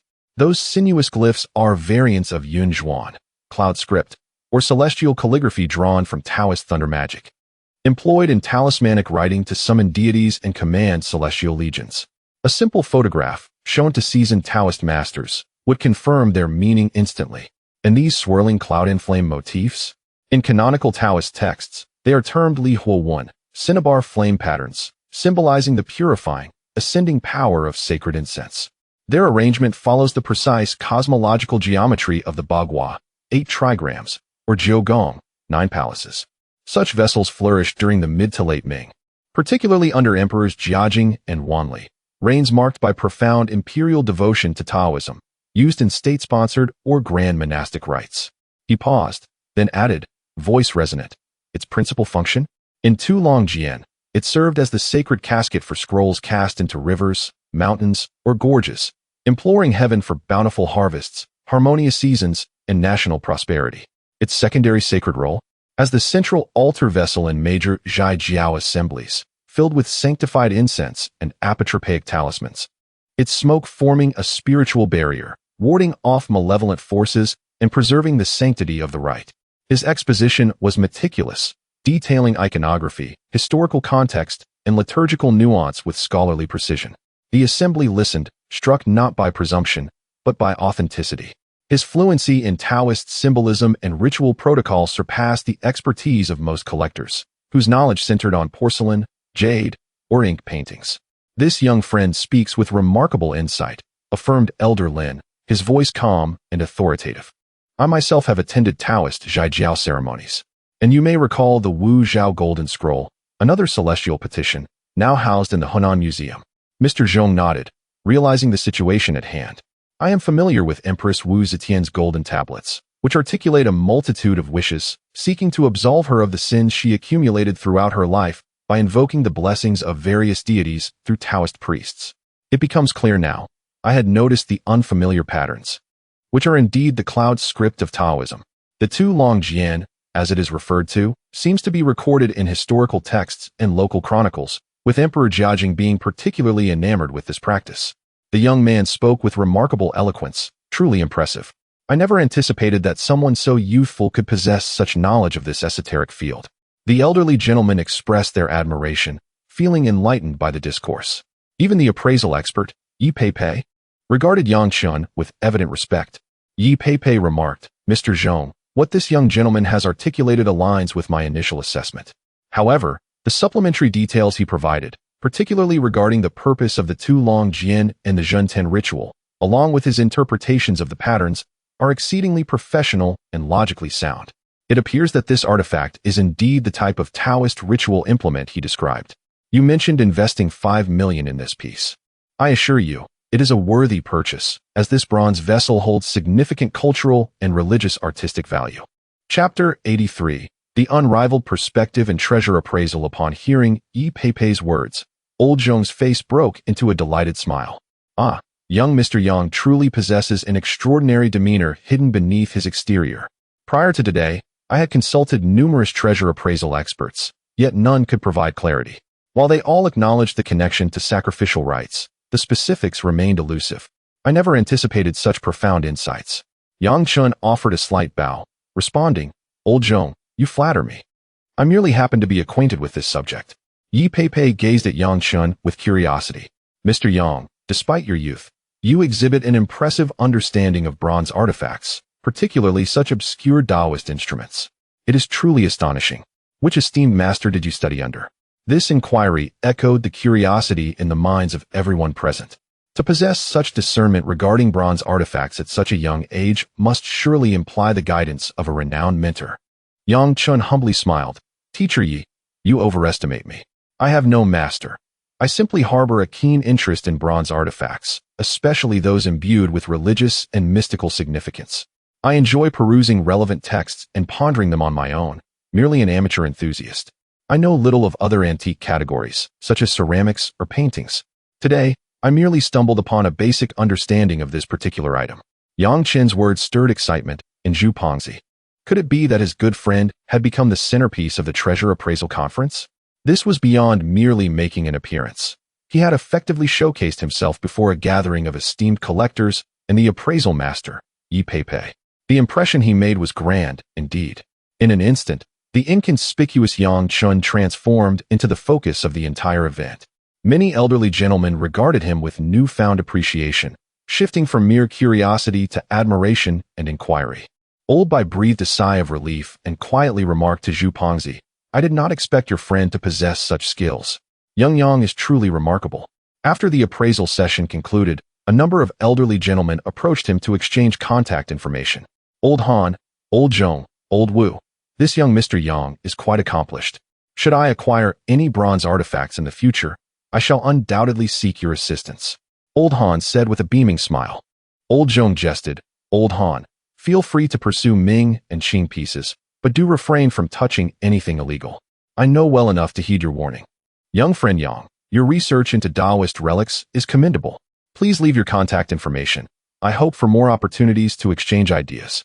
Another elder, who worshipped the Sanqing at home, eagerly suggested, "Your keen eye is indeed impressive. With your presence, this treasure appraisal conference has reached new heights." The host, Old Wu, patted Yang Chen on the shoulder. Yang Chen politely acknowledged the compliments from the elderly gentleman, maintaining a humble demeanor without diminishing his own stature. In their eyes, he likely appeared to be a distinguished expert in treasure appraisal, particularly in the realm of bronze artifacts, with profound insights into religious studies. Yang Chen recognized the advantage of expanding his network. After all, having connections could prove beneficial for future finds and sales. Old Bai observed from the side, his face glowing with pride, as Yang Chen's performance brought him considerable honor as the introducer. As the gathering dispersed, Yang Chen approached Old Bai, saying, "Uncle Bai, I owe you my gratitude for your introduction. I shall transfer the 300 yuan commission to you now. Old Bai quickly waved his hand, chuckling. Ah, Yang, you flatter me. You have given me ample face today. Consider the 300 yuan waived. That simply cannot be, Uncle Bai. What is right must be right. Your assistance warrants proper compensation. Otherwise, I would feel embarrassed to trouble you again in the future, Yang Chen insisted. Old Bai's earlier mention of the 300 yuan was quite principled, and it would be unwise to disregard such customs. Seeing Yang Chen's resolute stance, Old Bai ceased to decline. Very well, you are a principled young man. I shall not be polite then. The two exchanged WeChat information, and Yang Chen promptly transferred the 300 yuan. Zhu Pongzi was nearly beside himself with excitement. Goodness, you, De Yang, are truly remarkable. That discourse left the collection experts utterly astounded. I genuinely believed you were some treasure appraisal specialist playing the role of a novice, so astute. Yang Chen chuckled at his exaggerated enthusiasm. All right, Brother Pang, let us keep a low profile. In truth, Yang Chen himself was filled with astonishment. He was no expert in bronze artifacts, nor did he comprehend the intricacies of Taoist rituals.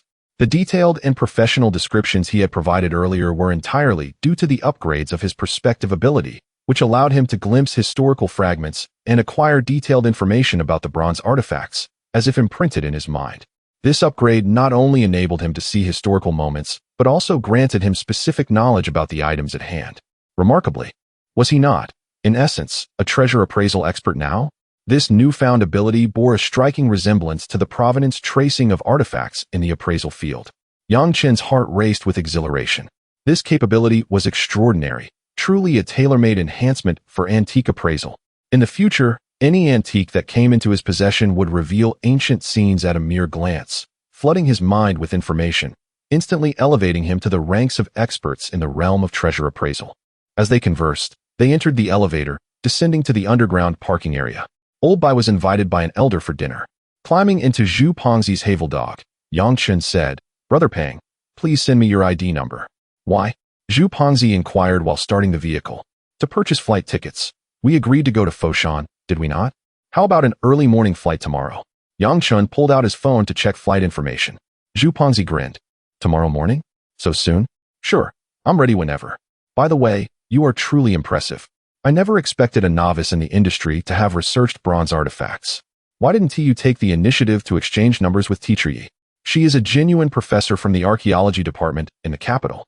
After you assisted her today, she should not refuse your future requests for appraisal. Zhu Pongzi rambled on, marveling at Yang Chen's impressive performance, which had brought much honor to his friends. Let it be. After all, one cannot expect to find opportunities every day. Today, fortune has favored me.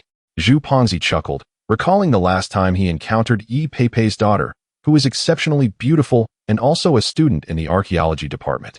Yang Chen. He had booked 2 tickets for a flight to Foshan Airport the following morning. Brother Pang, please take me to the entrance of Tianhai University. To school? What for? Are you going to see your little girlfriend? Zhu Pongzi teased with a knowing wink.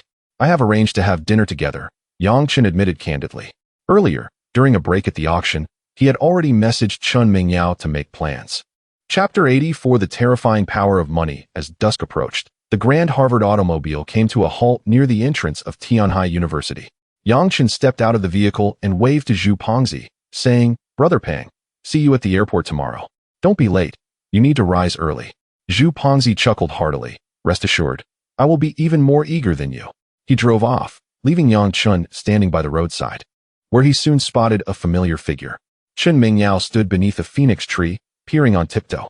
For her rendezvous with Yang Chen, she had dressed with care, donning a fitted pure white t-shirt and a gray pleated mini-skirt. Most strikingly, she wore pristine white knee-high socks that perfectly enveloped her slender, straight calves. The stockings extended to the mid-thigh, revealing a glimpse of her fair skin between the skirt and the socks. Completing her ensemble were a pair of immaculate white sneakers, radiating youthful exuberance. Upon noticing Yang Chen, Chen Mingyao bounded over like a joyful fawn. She embraced his waist, tilting her face up with a sweet smile. Darling, you're here. You didn't have to come pick me up. I could have made my way alone. Yang Chen savored her softness and the fragrance of youth, ruffling her hair. Today I'll take you out for a delightful meal. I can't have you cooking noodles for me every day. Also, there is something I'd like to discuss with you. Oh, what is it? Chen Mingyao inquired with curiosity. At that moment, An exaggerated female voice interrupted. Wow. Mingyao, is this your boyfriend? He is so handsome. Yang Chun turned to see a woman dressed in a rather mature and alluring manner. She wore a tight-fitting dress and heavy makeup. Gazing at him, and Chun Mingyao with envious eyes. Chun Mingyao linked her arm with Yang Chen's, biting her lip. Senior, please don't tease me. I'm just a bit luckier. The woman's gaze flitted over Yang Chen's face, her envy nearly spilling over. Just as she was about to say more, a black Audi A6 parked by the roadside. The door opened, and a middle-aged man in his 40s, sporting a pronounced beer belly, a pockmarked face, and a thick gold chain around his neck, emerged from the vehicle. Upon seeing him, the senior woman's eyes flashed with a mix of resignation and disdain. She instinctively glanced back at the tall, handsome, and refreshing Yang Chun, contrasting him with the approaching toad-like middle-aged man, feeling a pang of bitterness. Both were wealthy benefactors, yet the disparity was striking. However, reality offered her little time for contemplation. The middle-aged man had approached, his gaze sweeping over her. The senior forced a flattering smile and wrapped her arm around his, sweetly exclaiming, "Daddy, you're here. I've been waiting for you." The middle-aged man, revealing yellowed teeth, chuckled and patted her waist, grinning. "Good girl, you look beautiful today. Daddy likes it." "As long as you like it, Daddy," she replied in a coy tone. Yang Chen observed this scene with a twitching mouth. Money is indeed a powerful force. It can compel a vibrant university girl to affectionately call such an unattractive middle-aged man daddy and adopt such intimate postures. What else could explain this phenomenon, if not the might of wealth? Chun Mingyao witnessed this and quietly tightened her grip on Yang Chen's hand, pressing her cheek against his arm, murmuring, "Darling, let us leave quickly. I'm terrified." She had recently exchanged insights with her senior about being kept by a benefactor. Never did she expect her senior's benefactor to be so frightful. She felt she could never earn such money. Kissing a man with a mouth full of yellowed teeth? She would rather perish. Her senior was incredibly resilient. In comparison to her senior, Chun Mingyao felt remarkably fortunate to be supported by someone as handsome and affluent as Yang Chun. They returned briefly to the villa, where Yang Chun packed a simple suitcase. He then took Chun Mingyao to the airport, booking a hotel nearby to facilitate an early flight the next morning. Once settled, it was already 7 in the evening. They arrived at a well-reviewed Huaiyang cuisine restaurant, which boasted a refined and antiquated decor. In times of financial constraint, Yang Chun had often sought to economize by dining in small eateries. Now, with greater means, he wished to indulge in some classic dishes. He ordered crab meat lion's head, Wensi tofu, squirrel-shaped mandarin fish, Xinjiang cured meat, braised dried tofu, and a serving of Yangzhou fried rice. Chun Mingyao rested her chin on her hands, her large eyes sparkling as she watched Yang Chun place the order. "Darling, you mentioned earlier at the school gate that you had something to discuss. What is it?" Yang Chun replied, "In a while, I plan to return to my hometown in Meishan. My mother has been urging me over the phone to get married. This time, I want to take you with me to inform her that you're in your sophomore year, and we plan to marry upon your graduation." Chun Mingyao nodded vigorously. "Absolutely. Accompanying you home is an honor." She felt a flutter of excitement and curiosity. Yang Chun earns $1 million each year. Does he reside in a grand villa back home? What are his parents like? Will they disapprove of her? Soon, the dishes began to arrive, each more exquisite than the last. Huaiyang cuisine is indeed known for its delicacy. The portions may not be large, but the presentation is elegant. The Wensi tofu soup was crystal clear, with the tofu sliced as thin as strands of hair, evenly suspended in the broth like clouds, exuding sophistication. This dish truly tests the chef's knife skills. The squirrel-shaped mandarin fish was fried to a perfect crisp on the outside while tender within, drizzled with a sweet and sour sauce. The crab meat lion's head was served in a petite purple clay pot. Upon lifting the lid, an enticing aroma wafted forth. The lion's head, a delightful mix of fat and lean meat, was tender, though at 288 yuan per serving, it felt rather steep. Yang Chun, finding the taste agreeable, ordered 2 additional portions. Chun Mingyao took small bites, gazing up and biting her lip. "Darling, would you be willing to spare a day to visit my home with me?" Asking this question made her feel somewhat anxious. She realized she was genuinely becoming attached, having initially approached this relationship with the mere intention of being supported for a better life. As she spent time with Yang Chun, she discovered him to be youthful and charming, exhibiting a gentle and considerate demeanor, though at times resembling a formidable bull demon. Unbeknownst to her, She found herself developing a genuine affection and reliance on him. Yang Chen was somewhat taken aback by her boldness in inviting him to her home. "Very well, I shall spend a day at your residence," he replied. "Thank you, darling." Chen Mingyao's eyes sparkled with delight, and after a moment's hesitation, she softly added, "Well, let me share with you about my family." Previously, she had been reluctant to discuss it, feeling somewhat embarrassed. While savoring his lion's head meatballs, Yang Chen encouraged her, "Go on, I am quite curious." Taking a deep breath, Chen Mingyao confessed, "In truth, my family's circumstances are rather challenging." Chapter 85, A Heartfelt Confession. In the past, my family owned a house in the county town. However, after my father suffered significant losses in his business, we sold the house to pay off debts and moved back to our old home in the village. 2 years ago, my father was diagnosed with uremia, necessitating regular dialysis, which costs over 4,000 yuan each month, placing immense pressure on the family. Yang Chen nodded, acknowledging my struggles. I observed his expression closely, relieved to find no trace of the disdain I had anticipated. If I were to develop feelings for Yang Chen, I might feel inferior. Thus, I constantly reminded myself that our relationship was merely that of a wealthy benefactor and his mistress. Continuing, I said, "However, my choice to embark on this path as a mistress is not solely due to financial needs. I am also quite vain, enjoying the allure of beautiful clothing, exquisite handbags, and high-quality cosmetics. I aspire to elevate my lifestyle and beautify myself. Before meeting you, the best lipstick I owned was a modest brand costing just over 100 yuan. My voice dwindled, tinged with self-mockery and a hint of acceptance. Yang Chen smiled gently. "If your family still requires financial support, I can transfer you some more." I quickly shook my head. "No, dear, you have already given me so much. I am quite content now." After witnessing the extravagant lifestyle of my senior's benefactor, I realized how fortunate I was compared to her situation. Our meal lasted an hour. Wiping my mouth, I linked my arm with Yang Chen's and smiled sweetly. "I'm full. Let us go, darling." When the bill arrived, it totaled 3,200 yuan. Yang Chen paid without flinching, though I sensed a twinge of nostalgia. That amount would have sustained him for over a month previously. Now, it was spent without a second thought. Though he had felt a sense of satisfaction when transferring 500,000 yuan to his mother, he knew her frugal nature would likely lead her to save most of it rather than spend. Once he truly earned a fortune and established himself, he resolved to purchase a splendid standalone villa in Tianhai, bringing his parents and younger sister to enjoy a life of luxury. Stepping out of the restaurant, we stumbled upon a charming ice cream shop. My eyes lit up, and I pulled Yang Chen inside. I bought 2 ice cream cones and handed one to him. Yang Chen teased, "Didn't you say you wouldn't indulge in sweets at night to maintain your figure?" I playfully stuck out my pink tongue, slowly licking the tip of the ice cream. Upon hearing his question, I raised my large, watery eyes, my cheeks flushed with shyness, and murmured, "Last time, you said I was foolish, so I'm practicing to make you a bit happier, hee." As I spoke, I took another slow lick of the ice cream, this time more deliberate, my tongue skillfully swirling over its surface while I cast a furtive glance at Yang Chen, radiating a subtle allure. Yang Chen, captivated by my innocent yet seductive demeanor, felt a shiver run through him. "Goodness, this girl is truly enchanting," he thought. "I shall claim you."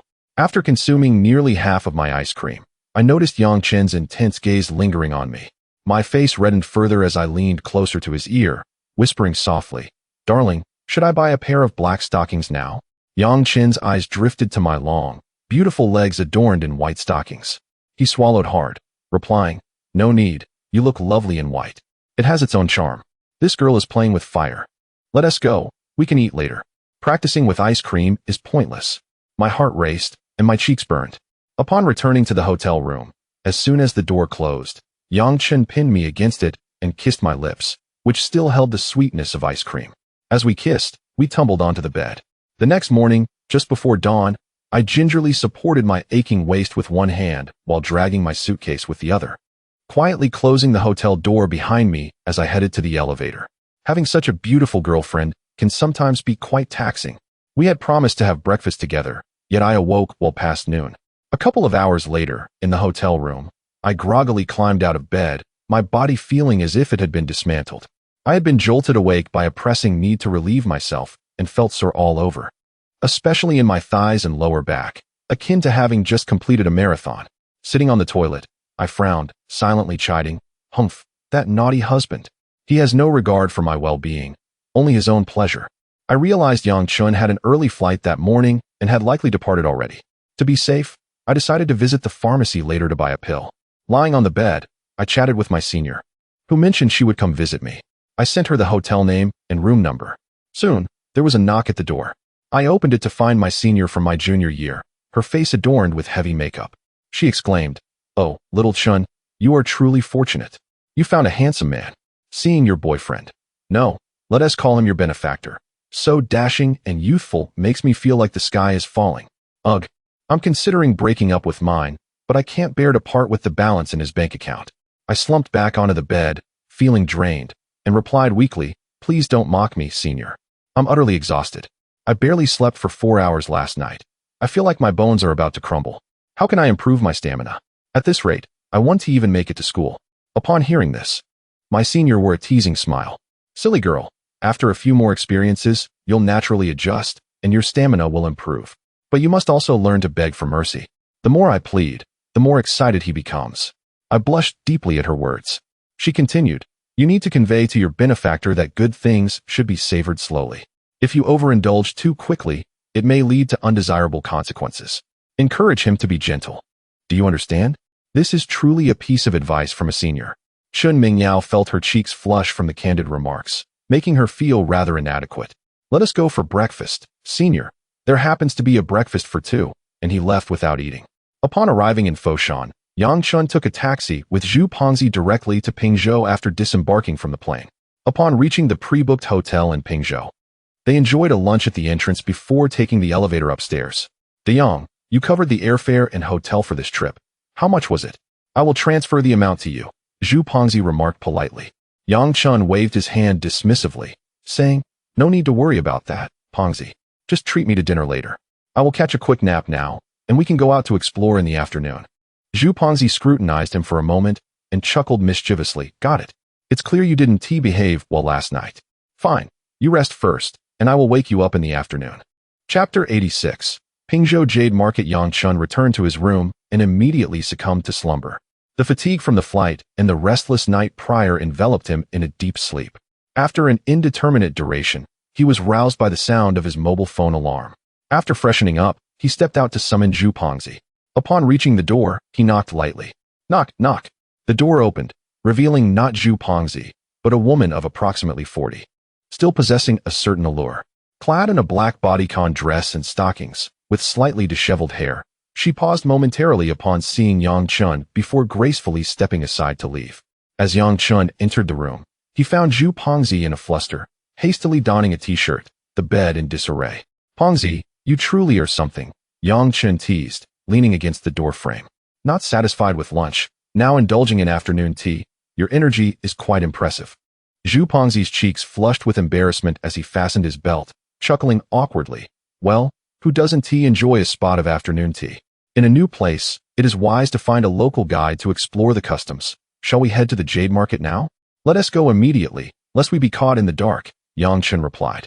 The two hailed a taxi and arrived at the Pingzhou Jade Market. The atmosphere here bore a resemblance to the exhibition fairs in Ruili and the morning market in Jiegao, albeit on a grander scale. The open-air section predominantly featured stalls selling jadeite rough stones and lower-end finished products. After traversing this area, they entered a vast market filled with rows of jade trading establishments. Zhu Pengzi, taken aback by the scale before him, exclaimed, "Goodness, this is even larger than I had imagined. No wonder they say jade originates from Yunnan, but craftsmanship resides in Pingzhou. Indeed, the jade culture of Pingzhou is exceptional." Yang Chun recalled his master, Zhang Jingguo, mentioning that Pingzhou's emergence as the largest jade processing and distribution hub in the country was quite remarkable. The complete industrial chain and meticulous division of labor, from cutting, design, rough carving, fine carving to polishing, ensured the presence of the most proficient stages, naturally leading to lower costs. Furthermore, its proximity to Guangzhou and Sihui, centers for jewelry setting and sales, provided a well-rounded support system, allowing jadeite prices here to be more affordable than elsewhere. In contrast, Yunnan's Ruili and Tengchong, close to the Myanmar mines, boasted rich raw material resources and a robust gambling atmosphere. Yet their processing industry was comparatively weaker and less scalable than that of Pingzhou.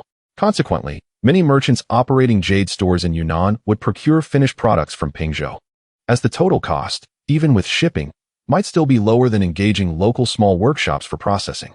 Pengzi, I must attend to business first, Chen stated, taking out his phone to dial the number provided by his master's wife. The call was quickly answered by a woman with a slight Guangpu accent. Hello, who is this? Good day. I'm from Tianhai City, looking to procure a batch of goods, as introduced by my master's wife, Su Yanran. Chen replied courteously. Prior to his visit, his master's wife had assured him that she would make the necessary arrangements. Oh, you are referred by a long-time customer from Tianhai? Have you arrived at the market? Yes, I'm right at the entrance, he confirmed. Proceed to the far west side, where numerous stalls are displaying figurines and bracelet materials. I am surnamed Yu and wearing a red dress. You will easily spot me. Understood. I shall be there shortly. After ending the call, Chen and Zhu Pengzi navigated through the market as directed. Indeed, at one of the larger stalls stood a middle-aged woman, around 50, with a slightly plump figure, adorned in a red dress. Sister Yu, greetings. I am Chen, the one who called earlier. Chen approached her with a smile. Sister Yu turned her gaze, scrutinizing Chen from head to toe. What do you require? Your master's wife is a valued customer. I will offer you the best price, equivalent to hers. Thank you, Sister Yu. Let me take a look. Chen began to meticulously select items. His primary purpose for this visit was to stock his soon-to-open jade store. He first examined the finished jadeite products, ranging from the most affordable bean varieties and glutinous small pendants, to the slightly higher quality glutinous ice types, including ice pendants, Buddha statues, zodiac signs, leaves, and auspicious gourds, selecting numerous pieces of each. He included both pure jadeite and those adorned with gold settings. As for the pricier ice types and high ice bangles, he refrained from purchasing them for now, intending to wait until he could identify high-quality jadeite material before commissioning a factory for customization. Should he truly aspire to establish a grand enterprise in the future, he might even consider setting up his own jade processing factory for direct production and sales. For the time being, he had to be frugal, as business necessitated careful budgeting. After selecting the jadeite, he proceeded to examine Hetian jade. The prices for Qinghai and Russian materials were relatively lower, and he acquired some for ordinary accessories. However, discerning clients invariably opted for Hetian jade. The price for ordinary quality Tianshan white jade seed material hovered around 2,000 yuan per gram, with finer quality pieces escalating to 5,000 yuan per gram. The elite mutton fat white jade seed material, smooth and lustrous, commanded prices exceeding 10,000 yuan per gram, even at wholesale rates. Subsequently, he supplemented his collection with turquoise, agate, yellow dragon jade, and other colorful gemstone beads and accessories. Finally, he selected several finely crafted glutinous and glutinous ice jadeite ornaments. Recognizing the necessity of displaying attractive pieces in his store, Sister Yu calculated the total with her calculator. Mr. Yang, your first order is quite substantial. The total comes to 8,002,000. I'll round it down to an even 8 million. 8 million? Chen's heart sank. He had been so engrossed in selecting items that he hadn't realized the total had amassed to such a significant sum, and this was without indulging excessively. With only 3,003,000 in his pocket, it appeared he would indeed need to borrow money from his master's wife. Sister Yu, your pricing is fair. However, I am constrained by limited funds. Would it be acceptable if I pay 3 million as a deposit, and you arrange for shipping to Tianhai? Upon receiving and verifying the goods, I will ensure the remaining 5 million balance is settled within 3 days. You can trust my master's wife's reputation, can't you? Sister Yu pondered for a few moments before responding. Actually, according to our customary practices, full payment is typically required before shipping. We have encountered troublesome merchants in the past who took goods and delayed payment. However, Su is my longtime customer, and our collaboration has always been pleasant. The individuals she introduced to me are trustworthy, so as you suggested. I will first pay a deposit of 3 million. I will prepare the necessary documents for you and arrange for the packaging and shipment. The remaining payment of 5 million will be settled within 3 days upon receipt and verification of the goods. Is that acceptable? 3 days? No problem. I am extremely grateful to you, Chen enthusiastically remarked. Beside him, Zhu Pengzi was left in stunned silence. What on earth? Chen is directly dealing with 8 million worth of goods? He is starting off so boldly? Yet, Chen has not even opted for the ice jade and high-quality materials. No wonder the master's wife mentioned that without substantial cash flow, one simply cannot afford to open a jade shop. Stockpiling truly costs a fortune. He promptly transferred 3 million to the account designated by Yu Jie, who then issued an official invoice indicating the 3 million paid, with the remaining 5 million outstanding. I will arrange for the goods to be packaged today and shipped via dedicated logistics. It is estimated to arrive in Tianhai in 3 to 4 days. Please add me on WeChat, so you can contact me anytime if there are any issues. Alright. After exchanging WeChat contacts, Yang Chen took his leave. Zhu Ponzi could not help but quietly inquire. Big Yang. The initial capital for opening a shop must be quite a burden, 8 million worth of goods, and there is still 5 million remaining. You are truly impressive. If the funds are insufficient, I will borrow from the master's wife. Zhu Ponzi actually wanted to ask Yang Chen if he had any romantic involvement with his wealthy master's wife, but that question seemed somewhat impolite, so he decided against it. Chapter 87 Unwritten Rules. As the two emerged from the jade market, they were drawn by a cacophony of noise nearby. A crowd had gathered around a stall selling finished bracelets, where a heated argument in rapid Cantonese ensued. Yang Chen could not comprehend a single word, only feeling a headache from the clamor. Hey, there's some excitement. Zhu Ponzi craned his neck. De Yang, let us go see what is happening. I'm not interested. I can't even understand them, Yang Chen thought, preoccupied with financial matters. With an 800,000 yuan merchandise bill, he had only paid a 300,000 yuan deposit, leaving him with a mere 3,000 yuan in change. This situation made him feel somewhat uneasy, lacking a sense of security. Perhaps I could take this 3,000 yuan to the nearby stone gambling stall for a stroke of luck? I do not seek a substantial gain, but a few thousand yuan for pocket money would suffice to cover my upcoming expenses.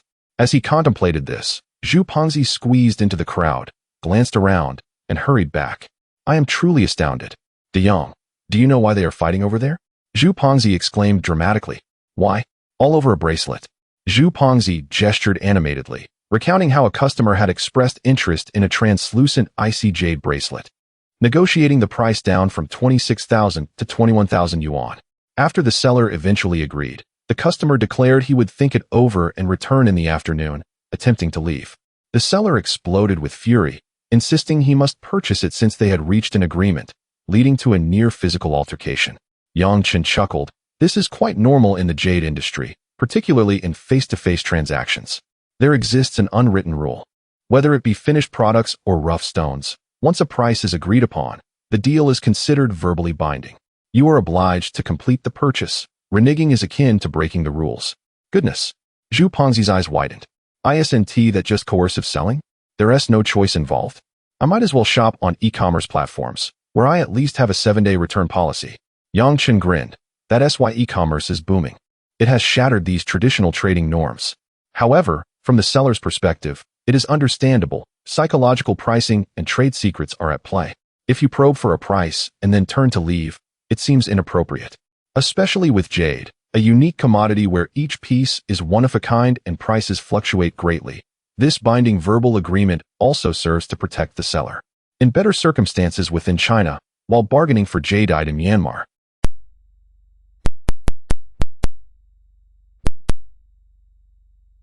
Old Zhu, remember our agreement. You will only gamble with 100,000 yuan, and we will take our profits when we have them. Understood. I will strictly adhere to the 100,000 yuan limit, not a penny more. Zhu Ponzi assured. As they strolled through the jade street, the shop floors and shelves were piled high with various stones, with the larger ones displayed individually, while the smaller ones resembled mounds of potatoes. 200, 500, 800. A young attendant in his 20s approached with a lukewarm welcome. Gentlemen, are you interested in viewing finished jade products, or are you here for the thrill of stone gambling? Zhu Ponzi, eyeing the stones priced in the hundreds, exclaimed incredulously. Of course, we are here for gambling. These stones are so inexpensive. Can we really gamble for just 200 yuan? He had prepared 100,000 yuan for this venture. Yang Chen had already devised a gambling plan for him. With 100,000 yuan, they would select 3 pieces of rough material, and Zhu Ponzi would choose one. The attendant smiled amiably. Indeed, sir, these are entry-level kilograms of material, priced affordably, perfect for novice experiences. Who knows, you might even unearth a decent jade. Such words were merely meant to entice newcomers. Yang Chen had employed similar tactics during his time working at a shop. However, he would assess the attire of his customers. If they appeared affluent, he would recommend pricier stones. Yang Chen did not pay attention to the cheap stones, quickly scanning the entire shop. Although there were many stones, their outer appearance was generally mediocre, with most being from new mining sites. He moved to a section cordoned off with railings, where larger stones with older skins were placed, though these were unpriced. Where might I find the better stones? Such as those worth over 10,000 yuan? Yang Chen inquired. Please follow me. These stones are priced higher and exhibit better quality. The attendant gestured, leading them to a shelf towards the back of the shop where a few dozen stones lay scattered. The skins indeed appeared more solid than those outside, but based on the performance of the mottled and snake-like patterns, none were particularly stunning. Zhu Pengzi leaned in, inspecting the stones from various angles, utterly baffled. Good or bad? He asked, completely at a loss. Yang Chen felt a twinge of disappointment. Shops situated in jade markets typically paid high rents and catered primarily to tourists and casual buyers. The quality of the stones was poor, and prices were often inflated. It was unlikely that stones worth hundreds of thousands would be found in such establishments. The better materials would probably be elsewhere. He casually tapped a grayish-white stone with mottled patterns on the shelf. How much for this one? The attendant quoted a price. This stone performs well. The mottled patterns are lively. You have an excellent eye. This one is 60,000. 60,000? Yang Chen nearly laughed in disbelief. Is this a kilogram of material? Or is it already opened? This is all gambling material from an old mining site. Gambling material? Yang Chen chuckled. In all my years dealing with stones, this is the first time I've heard the term all gambling material. If it's neither open nor polished, how can it be called that? Isn't it merely a gamble? With such poor performance, you aren't even weighing it by the kilogram. Are you trying to fleece me, setting an outrageous price that leaves me no room for negotiation? Zhu Pengzi, having understood the situation, decided to push the boundaries further. 3,000. Will you sell it for 3,000? In the next moment, the attendant's eyes darted, and he actually nodded. If the boss is sincere, then 3,000 it is. Let us consider it a friendly gesture. Goodness. Upon hearing this, Zhu Pengzi suddenly hesitated to make the purchase. Chapter 88. Disguising again as Yu Lao Gui. Upon hearing this, Yang Chen turned on his heel and strode out without uttering a word. He was all too familiar with this tactic. First, they would quote an exorbitant price to gauge your knowledge and discernment. Once you exhibited any interest, they would climb higher on the ladder, attempting to sell you a piece of worthless stone worth no more than 1,000 or 2,000 at a steep price. The exterior of this stone was unimpressive, and its interior was nothing but bricks. Purchasing it for 3,000 would be akin to throwing money into the sea. More significantly, he had just discreetly scanned the various stones in the shop with his Tianyan. Most of them, including one priced at 600,000, were hollow inside. Only a scant few contained a modicum of the lowest quality jade, far beneath their marked value. Old Zhu, we are leaving, Yang Chen declared, turning to exit. But, DeYang, what should we do next? We can't just leave empty-handed, can we? Zhu Pengzi was bewildered. Yang Chen paused, a spark of inspiration illuminating his mind. He recalled the last time at the Really Trade Fair, where a multitude of jade merchants from across the nation had handed him their business cards. Among them were several claiming to be merchants from Pingzhou, suppliers of jade raw materials. I have a plan, Yang Chen informed Zhu Pengzi. However, we must return to the hotel first. Return to the hotel for what? To change our appearance. Yang Chen lowered his voice. Consider this. We are here to gamble on stones, not to sightsee. If we cut a loss, it is manageable. But if we strike it rich, flaunting our wealth can easily attract trouble. We must maintain a low profile, don inconspicuous attire, wear hats, and ideally alter our appearance slightly so that we aren't easily recognized. The world of stone gambling is fraught with danger, and our safety comes first. Zhu Pengzi was momentarily taken aback, instinctively touching his plump face. Disguise? This sounds so secretive, like we are in a film. Yang Chen patted Zhu Pengzi's shoulder. Just think, what if we are fortunate enough to win big and attract the wrong kind of attention? Trust me, let's head back to the hotel. After some contemplation, Zhu Pengzi conceded. All right, I'll follow your lead. I'll change into something suitable. I don't have many clothes with me, so a quick trip to a nearby mall will suffice.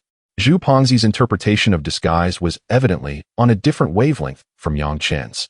He strolled through the mall and emerged sporting a tight-fitting polo shirt emblazoned with the enormous LV logo. The Hermes belt around his waist gleamed with its golden emblem, nearly blinding Yang Chen. He believed that one's status and identity are self-assigned when venturing out. I am a nouveau riche. What's wrong with that? The piece de resistance was his pastel pink fisherman's hat, complemented by white high-waisted socks and a newly acquired scruffy beard. At a glance, he resembled a man from Chengdu. Yang Chen observed his new look, a twitch forming at the corner of his mouth. Ultimately, he abandoned the notion of revamping Zhu Pengzi's appearance. Never mind, this will do. At least it is a stark contrast to his original self.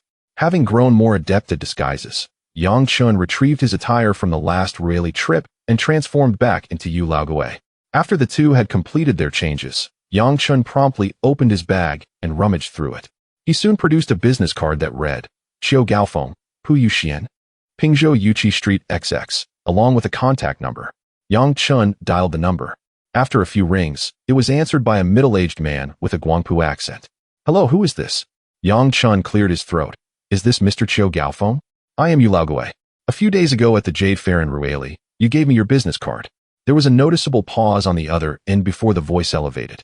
Oh, so it is Mr. Yu, the master of stone gambling. Yu Laoguei? It is an honor, truly unexpected that you would call. I have arrived at Pingzhou Yuqi Street and wish to find some quality materials to cut and test my luck. Oh, Mr. Yu is in Pingzhou? Ha ha ha. Welcome, welcome. My shop, Puyu Xian, is located in the middle section of Yuqi Street. The sign is quite prominent. You are welcome to visit at any time. I assure you, we have plenty of quality materials, Imo Shisha, Muna, Hojiang, Huika. I have some stock from all the major markets that perform well. It would be a privilege to have a stone gambling expert like you come and take a look. Very well, I shall head over now, Yang Chen replied before hanging up. All set, let us go, fat brother, Yang Chen said, glancing at Zhu Pengzi, who was admiring his new look in the mirror. All right then, Zhu Pengzi lowered his voice and playfully clasped his fists together. Following the directions provided by Qiu Gaofeng, they found Puyu Xian in the middle of Yuqi Street. The storefront was considerably more impressive than the previous one, adorned with a more refined decor. Displayed in the window were several commendable jade pieces. A sign at the entrance proclaimed, Premium Raw Materials, Direct Supply. Qiu Gaofeng, whose name suggested a towering northern figure, stood at a modest height of just over 1.60 meters, slightly plump, dressed in a meticulously tailored striped shirt, with his hair neatly combed and small eyes glinting with shrewdness. Mr. Yu, I have long heard of your esteemed name. It resonates like thunder. Today, we finally welcome you. Welcome to Pingzhou. Welcome to my humble shop for guidance. We met briefly at Ruili, though you might not remember me, huh? Qiu Gaofeng extended both hands warmly, grasping Yang Chen's and shaking it vigorously. Yang Chen chuckled. Boss Qiu, you are too kind. I certainly remember you. But tell me, is my reputation truly that resounding to have reached Pingzhou? Absolutely, it must be resounding. Qiu Gaofeng released his grip and led them into the store. At the last Ruili trade fair, a distinguished individual named Yu Laoguei demonstrated unparalleled insight and audacity. Successfully gambling on a piece of Mo Shisha, unveiling a high ice variety of royal purple. That is indeed royal purple, surpassing even the renowned stone gambling master Pai Yansong, who was present at the time. He paused before continuing. What a figure Pai Yansong is. He has been navigating the stone gambling scene for years. His name is well established. Mr. Yu, your prowess surpasses his. Such discernment and audacity make it nearly impossible to remain obscure. The jade community is rather small, and there are truly few masters of stone gambling. Those who can thoroughly analyze such stones are exceedingly rare. The rotund Zhu, trailing behind, was left momentarily stunned. Yu Laoguei, high ice royal purple, surpassing a master of stone gambling? Goodness, what significant feat has the Yang accomplished behind his back? And who, pray tell, is that Master Pai Yansong, a figure of such repute?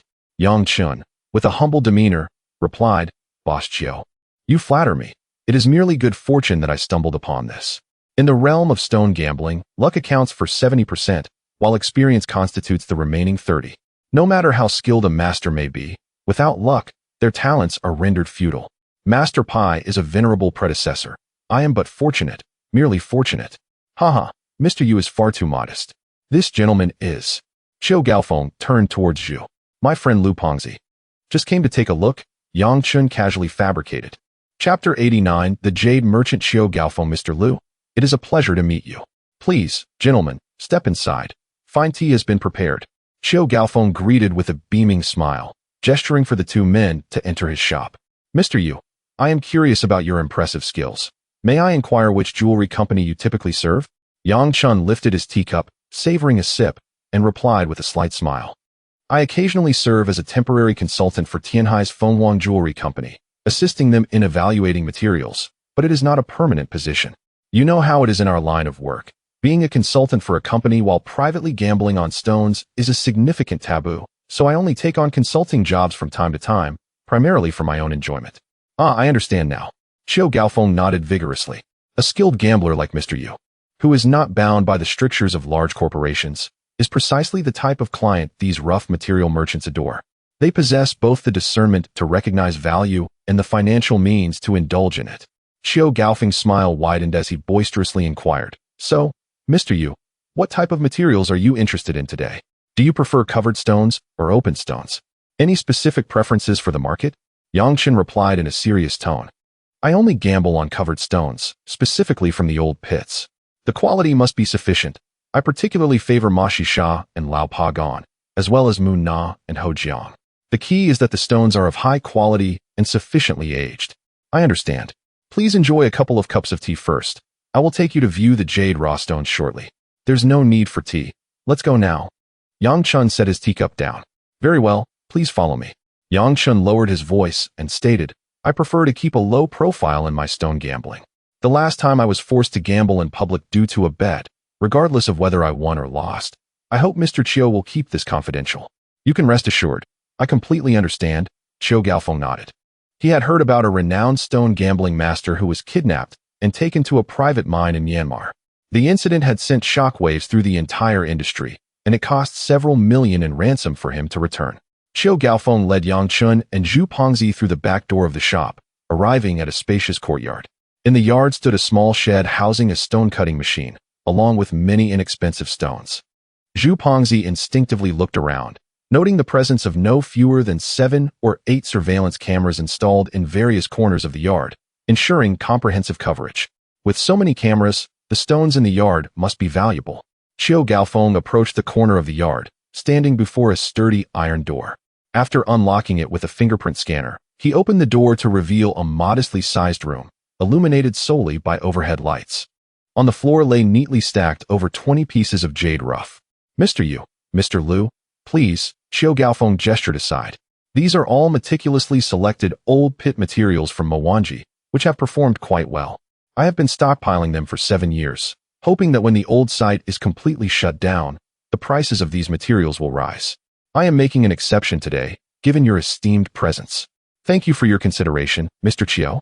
Yang Chen nodded, surveying the stones on the floor. He then produced a powerful flashlight and a magnifying glass from his backpack. One must make a proper show of it. It would be too obvious to assess with the naked eye alone. Even a master gambler cannot simply glance at a stone and predict its jade content.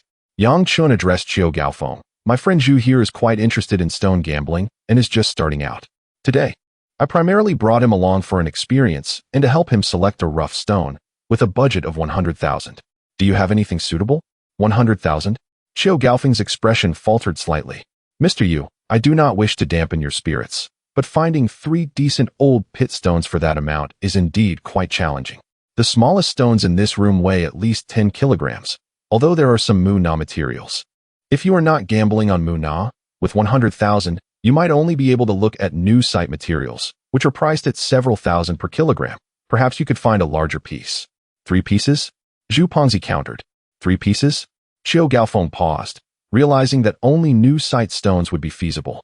Although Zhu Pongzi was not well versed in the intricacies, he understood the distinction between new and old pits. New site stones might produce jade, but their quality and texture typically do not match that of the old pits. The old pits carry greater risk. He leaned closer to Yang Chun and whispered, "Old. If we could invest a bit more, it would be a shame to miss out on something great." Yang Chun waved his hand dismissively. "No need. New site materials have their own advantages, with reasonable prices and manageable risks. They are perfect for a novice's experience. If luck is on our side, we could still uncover a surprise." Xiao Gaofeng inquired, "And what about you, Mr. Yu? How many pieces would you like to play with today, and what is your budget?" "I'll just casually select a few. 3 pieces should suffice," Yang Chen smiled. He could not select 3 pieces with a guaranteed win. A 100 success rate would be too conspicuous. So he would gamble on 2 pieces while allowing one to serve as a cover. Xiao Gaofeng, beaming with enthusiasm, pointed at the stones on the floor, and eagerly introduced them. Mr. Yu, you are indeed straightforward. Please take a look at these Mwanji materials. I have carefully chosen them. They feature fine skins and excellent textures, many with vibrant colors or pine flower patterns. If they do not meet your expectations, I have more materials from Muna and Hojiang in the back that I can have brought over immediately. Let us start with these, Yang Chun replied, crouching down to examine the stones with his powerful flashlight.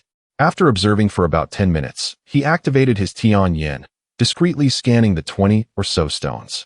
The batch of materials Qiu Gaofeng had stockpiled did indeed exhibit commendable skin quality, with many showing clear color patterns or pine flowers.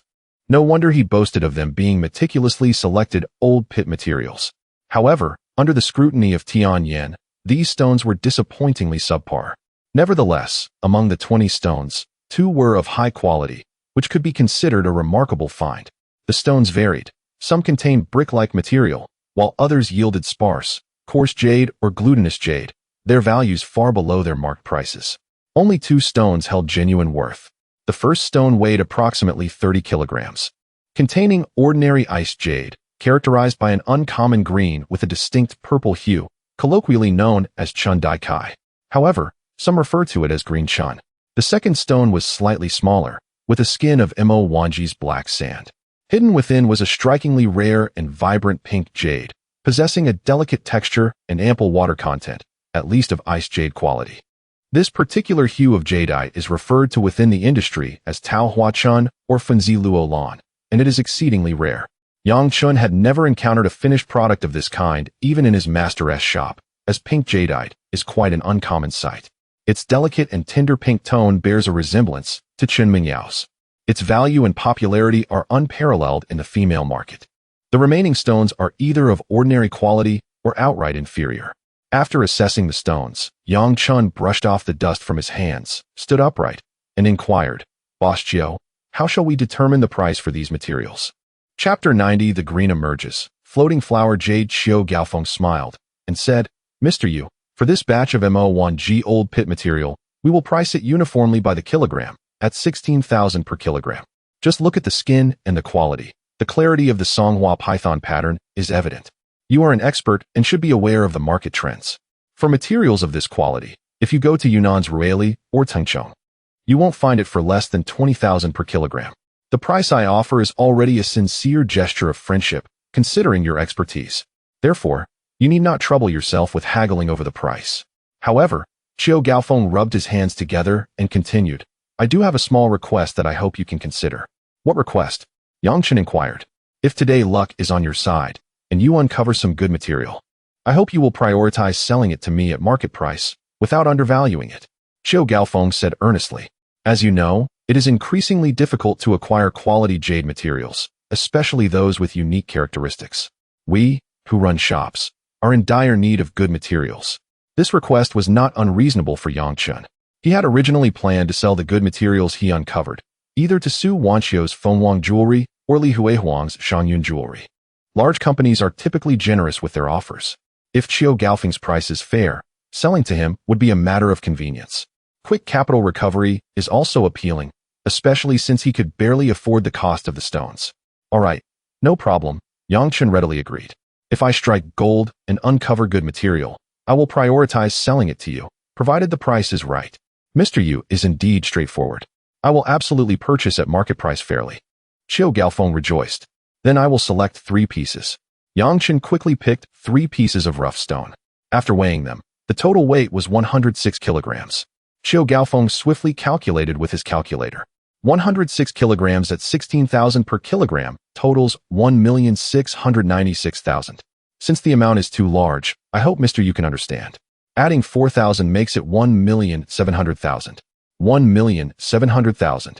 Zhu Pongzi, who was standing nearby, gasped in astonishment. Gambling stones truly cost a fortune. Yet, he was also impressed by Yang Chen's boldness. Yang Chen often advised him against becoming a gambler, but wasn't he becoming one himself? Yang Chen smiled and said, Boss Chiu, let us first uncover the stones. After I finish, whether it's a win or a loss, we can settle the payment. For now, please take me to select some new rough materials for my friend. Qiu Gaofeng hesitated. His usual practice was to receive payment before gambling with stones. Some clients tend to default on their payments. After considering that Yang Chen had previously won over 40 million, he nodded and replied, "All right, I will follow Mr. Yu's lead." Xiao Gaofeng turned to instruct, "Xiao Lu, please transport these 3 stones." "All right, boss," came the reply. A quarter of an hour later, 6 pieces of jade rough were moved to the stone processing shed in the backyard. Yang Chen's 3 pieces of Mo1G old pit material, along with Zhu Pengzi's 3 pieces of new site kilogram material, were placed side by side next to the stone processing machine. Zhu Pengzi rubbed his hands together excitedly and said, "My stones are small and worthless. Let us process mine first to warm up the atmosphere for Master Yu." "Very well." 2 young men began to process the stones. Yang Chen had already marked the cutting lines on all 6 pieces. Earlier, Yang Chen had pointed out 3 stones for Zhu Pengzi, all of which showed promise, allowing him to select one that caught his eye. Unexpectedly, Zhu Pengzi decided to purchase all 3, spending a total of 100,000. 100,000 for gambling stones was indeed a bit awkward. One couldn't buy much jade rough at the old site, and the new site wouldn't require 10,000. Among these 3 stones, 2 indeed contained little of value, which were the pits Yang Chen had chosen for Zhu Pengzi. However, one concealed glutinous ice-type floating green flower jade with decent quality and vibrant green color, which could fetch around 700,000 in the market. With a total expenditure of just 100,000. Zhu Pengzi was astute enough to realize that purchasing all 3 stones was a safe bet. He couldn't lose, and could instead make a small profit, at least 60,000. Although they had not known each other for long, Zhu Pengzi was a man of principle, albeit with a peculiar taste, and letting him earn a little money was of no concern. It could be seen as a token of gratitude for his assistance during the previous conflict at Bihai Yuntian. At that moment, the courtyard door swung open, and another rotund figure entered. This newcomer was even more exaggerated than Zhu Pengzi. Standing under 1.70 meters and weighing over 200 pounds, he resembled a rolling ball. Upon entering, he exclaimed, "Old Xiao, you're fast. Master Yu has already arrived. Have you sold him some good materials?" Seeing the newcomer, Xiao Gaofeng felt a sense of helplessness and quickly approached him. "Boss Lei, welcome. Master Yu has selected 3 pieces of Mo1G old pit material." The round figure of Boss Lei immediately turned his gaze towards Yang Chen, scrutinizing him from head to toe. He then broke into a smile and extended his hand, saying, "I am Lei Yuan, and I run a shop next door. Master Yu, I have long admired your reputation. I have heard about your exploits in Rueli from old Xiao on several occasions." Yang Chen shook his hand. Fortune favors the bold. Xiao Gaofeng felt somewhat speechless. When Yang Chen had called him earlier, Boss Lei had been right beside him, and he had clearly overheard the conversation. It seemed he had come to observe Yang Chen's stone gambling. Xiao Gaofeng clearly did not wish for him to be present. But since they operated in the same market and were neighbors, it would be impolite to directly send him away. "Boss Lei and I have a long-standing friendship. Hearing that Master Yu was coming to gamble with stones, he insisted on coming to learn from you. I hope Master Yu does not mind?" Xiao Gaofeng inquired tentatively. "No problem. It's just gambling with stones," Yang Chen replied nonchalantly. It appeared that maintaining a low profile today would be impossible. The stone processing commenced, starting with Zhu Pengzi's stones. The first piece was cut, revealing a gray-white interior, worthless. The second piece also turned out to be a worthless brick. After 2 consecutive losses, the smile vanished from Zhu Pengzi's face. He felt that his luck, after finding a bargain, had run out. The sound of the cutting saw echoed in the air. As the stone was cleaved, a cascade of clear water revealed a refreshing expanse of vibrant green. Although not entirely verdant, the hues were striking, the texture exquisite, and the water content commendable, reaching the quality of Nuo Bingzhong. Flecks of green flowers danced upon the surface. The emergence of green elicited an exuberant laugh. "Ah, fortune has truly smiled upon me." Zhu Pengzi leaped with excitement, slapping his thigh, having just seized a fortunate opportunity. Yet again, the gamble proved auspicious. "Master Yu, you are indeed my lucky star," he exclaimed, casting a conspiratorial glance at Yang Chen. The sheer luck was overwhelming. Xiao Gaofeng and Lei Baiwan approached to take a closer look. Xiao Gaofeng nodded, remarking, "The Nuo Bing with green flowers is indeed commendable, and the quality is quite mature. Congratulations, Boss Leo. Should this material yield a larger area, it could effortlessly appreciate by 1,000,000. Chapter 91. Peach Blossom Spring, Rare Pink Jade. Zhu Pengzi waved his hand at the 2 stone-cutting assistants, instructing them, "Unwrap it slowly, and be careful not to damage my jade. I will reward you both later. Seizing the opportunity, Xiao Gaofeng inquired, Mr. Liu, do you intend to sell this piece once it is revealed? I can offer you a market price. Zhu Pongzi responded with a sweeping gesture. Sell it, of course. Once it's uncovered. It's for sale. You are an acquaintance of Lao Gui, so I trust you. Before long, the jadeite was uncovered. Xiao Gaofeng measured it meticulously with a velvet ruler, calculating various positions, and presented Zhu Pongzi with a price of 720,000. Zhu Pongzi immediately agreed to the sale, completing the transaction on the spot. Xiao boss, do you know of any upscale bathing and massage establishments in Pingzhou? Zhu Pongzi whispered. Oh, I'm not quite sure. But this Mr. Lei is a regular, came the response, leading Zhu Pongzi to engage in conversation with Lei Wan. Meanwhile, Yang Chen's selected stone was being cut. The first stone weighed 42 kilograms. Chips flew as the blade cut through, revealing a rough surface. As the pieces fell away, some green appeared, but the color was dull and dry, the texture coarse, indicating it was of poor quality jadeite. It's a dry green. It's ruined, Xiao Gaofeng remarked, frowning slightly. The old stock he had hoarded was far superior. This dry green was an affront to the quality of the original materials.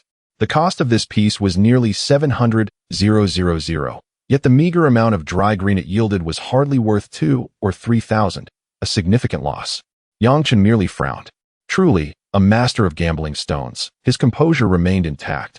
An ordinary person would have lamented their misfortune by now, Xiao Gaofeng mused. The second stone weighed 38 kilograms. After an extensive examination lasting over half an hour, the surface revealed only a grayish white, nothing but stone, devoid of any green hue. It was utterly worthless. Another failure. With 2 consecutive cuts yielding significant losses in valuable old stock, the atmosphere grew tense. Zhu Pongzi ceased his jovial demeanor, deciding to advise Yang Chen against further gambling and to focus on legitimate business instead. Yang Chen smiled faintly, teasing, Boss Qiu. Your so-called premium old stock seems a bit dubious. Over 1 million spent, and all I hear is an echo, without a glimpse of decent jade? A flicker of embarrassment crossed Xiao Gaofeng's face as he hurriedly smiled and explained, Mr. Yu, Master Yu, what you say is true, but in the world of stone gambling, even the divine cannot predict the quality of jade. No matter how promising the surface, who can guarantee what lies within? You are also an expert. The patterns on these 2 stones are genuine, but it seems today, your luck has been a tad unfortunate. Lei Wan chimed in cheerfully, Mr. Yu, there is still the last stone. With your keen eye and skill, a stroke of luck could easily recoup your investment or even yield a profit. Xiao Gaofeng nodded eagerly, confident in his materials. A slight smile crept onto Lei Wan's lips. Perhaps this jade master was not as formidable as his reputation suggested. Many in the stone gambling circles were mere flashes in the pan, their fortunes leading them to believe they possessed genuine prowess, only to gamble themselves into ruin. Yang Chen, of course, was deliberately cutting poorly. This was precisely the outcome he desired. A high win rate would attract undue attention. It was more rational to lose. He chuckled, seated comfortably in a chair beneath the canopy, stating, For the last piece, let us proceed slowly, starting from this area of sand removal. All right, boss, came the reply. Zhu Pongzi watched anxiously, knowing that a potential loss of 1.3 million was looming if this last piece failed. The stone cutter, following Yang Chen's instructions, switched to a grinding machine and cautiously began to polish a corner of the rough material. The grinding wheel hissed as it met the stone's surface, dust cascading down. After a few moments, as the grinding wheel stripped away a small section of the dull gray skin, the cutter habitually splashed a ladle of clean water onto the exposed area. As the water washed away the grime, a splash of color emerged before everyone's eyes. It was neither green nor yellow but a delicate pink, so vibrant it appeared almost to glisten. The hue resembled peach blossoms, translucent and radiant under the light, with scarcely a trace of impurities or cloudiness. Akin to a large pink jelly, imbued with a rich luster, indicative of exquisite icy jadeite. It's exquisite, the stone cutter exclaimed.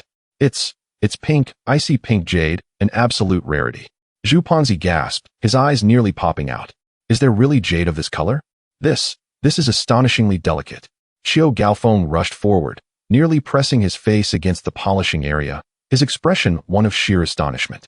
In the next moment, he erupted in elation, peach blossom spring. Huh, it's top-quality peach blossom spring, icy variety. The translucence is perfect, the color is impeccable, Master Yu, you are truly remarkable. Though luck had been against them earlier, this third piece had produced high-quality jade, a truly rare treasure. Qiu Gaofeng stared at Yang Chun in disbelief. Such a hue and jadeite was extraordinarily rare, a veritable treasure in the female market. Pink jade, also known as peach blossom spring, typically falls within the violet spectrum, leaning slightly purple. Yet this piece was purely pink.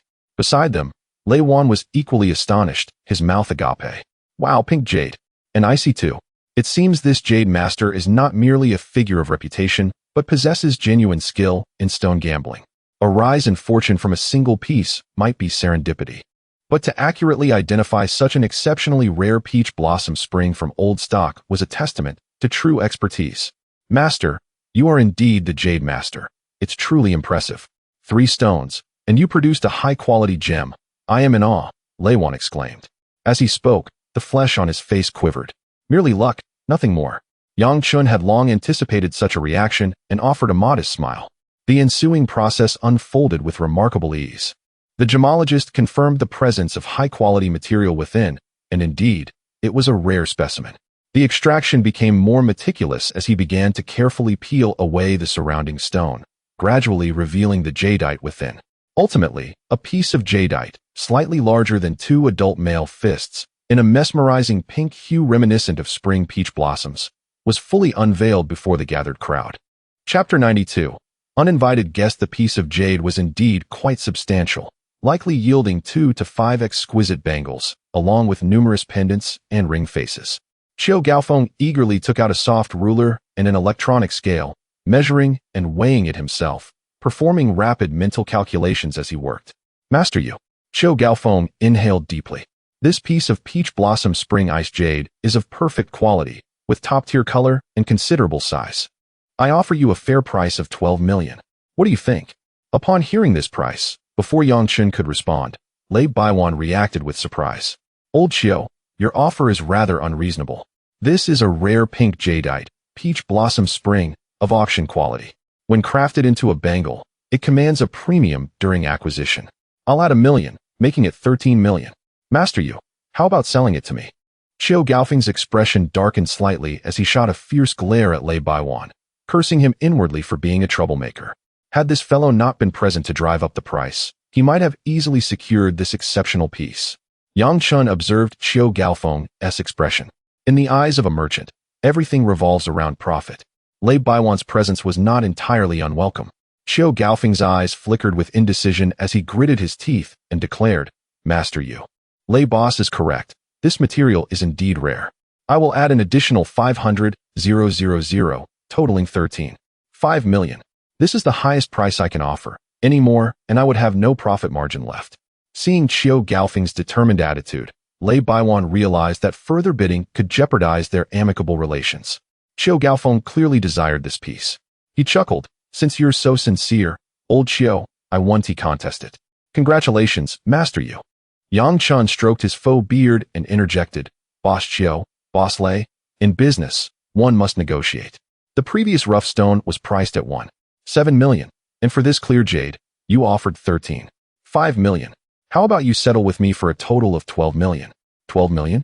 Qiu Gaofeng paused for a moment. By this calculation, it implied that he was effectively giving Yang Chun a discount of 200,000. His profit margin remained ample, and Yang Chun had merely trimmed the price a bit. Reasonable enough, within acceptable limits. No problem, I will give Mr. Yu a total of 12 million. Haha, splendid. 6 pieces of stone, 1 ice-type red jade, 1 glutinous ice with floating patterns. Truly worthy of Master Yu. Qiu Gaofeng exclaimed, immediately bestowing a colorful compliment. Just as Qiu Gaofeng was about to pull out his phone to transfer the funds, a loud voice boomed from the entrance of the workshop. Haha, I heard a gambling stone master is here to see you, old Qiu. It seems I, Hong Guahao, have arrived a moment too late, missing out on the spectacle. As the words left his mouth, a burly middle-aged man, even more robust than Lei Baiwan, strode in with great strides. Oh, such beautiful pink jade. Upon entering, the portly man's gaze was fixed on the pink jade glowing under the light on the table. He stepped forward without hesitation and picked up the piece of peach blossom spring jade, bringing it close for a detailed inspection, exclaiming, Wow, this is stunningly beautiful. Such a rich pink, and its ice type, Magnificent.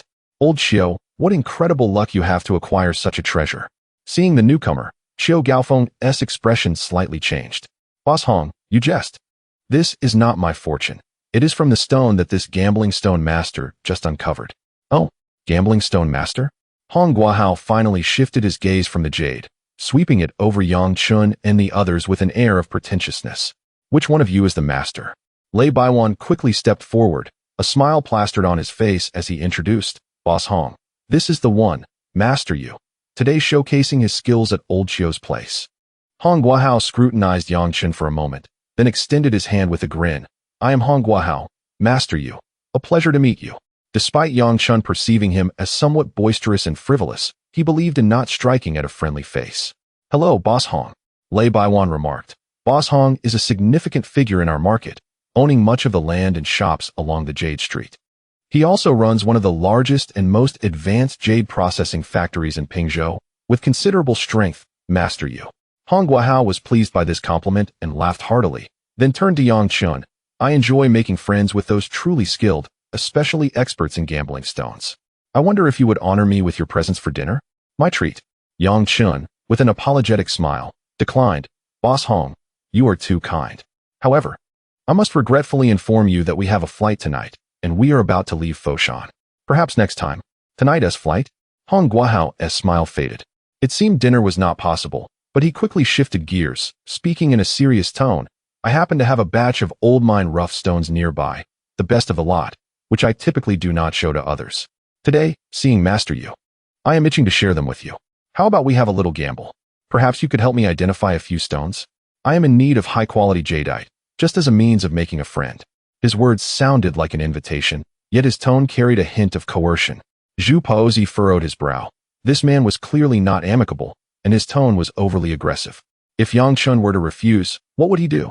Would he resort to violence? Yang Chun remained resolute.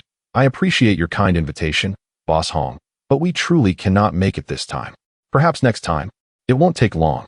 Hong Guahao retorted impatiently. My factory is not far from here, only a half-hour drive. You can check the materials. It would take at most half an hour.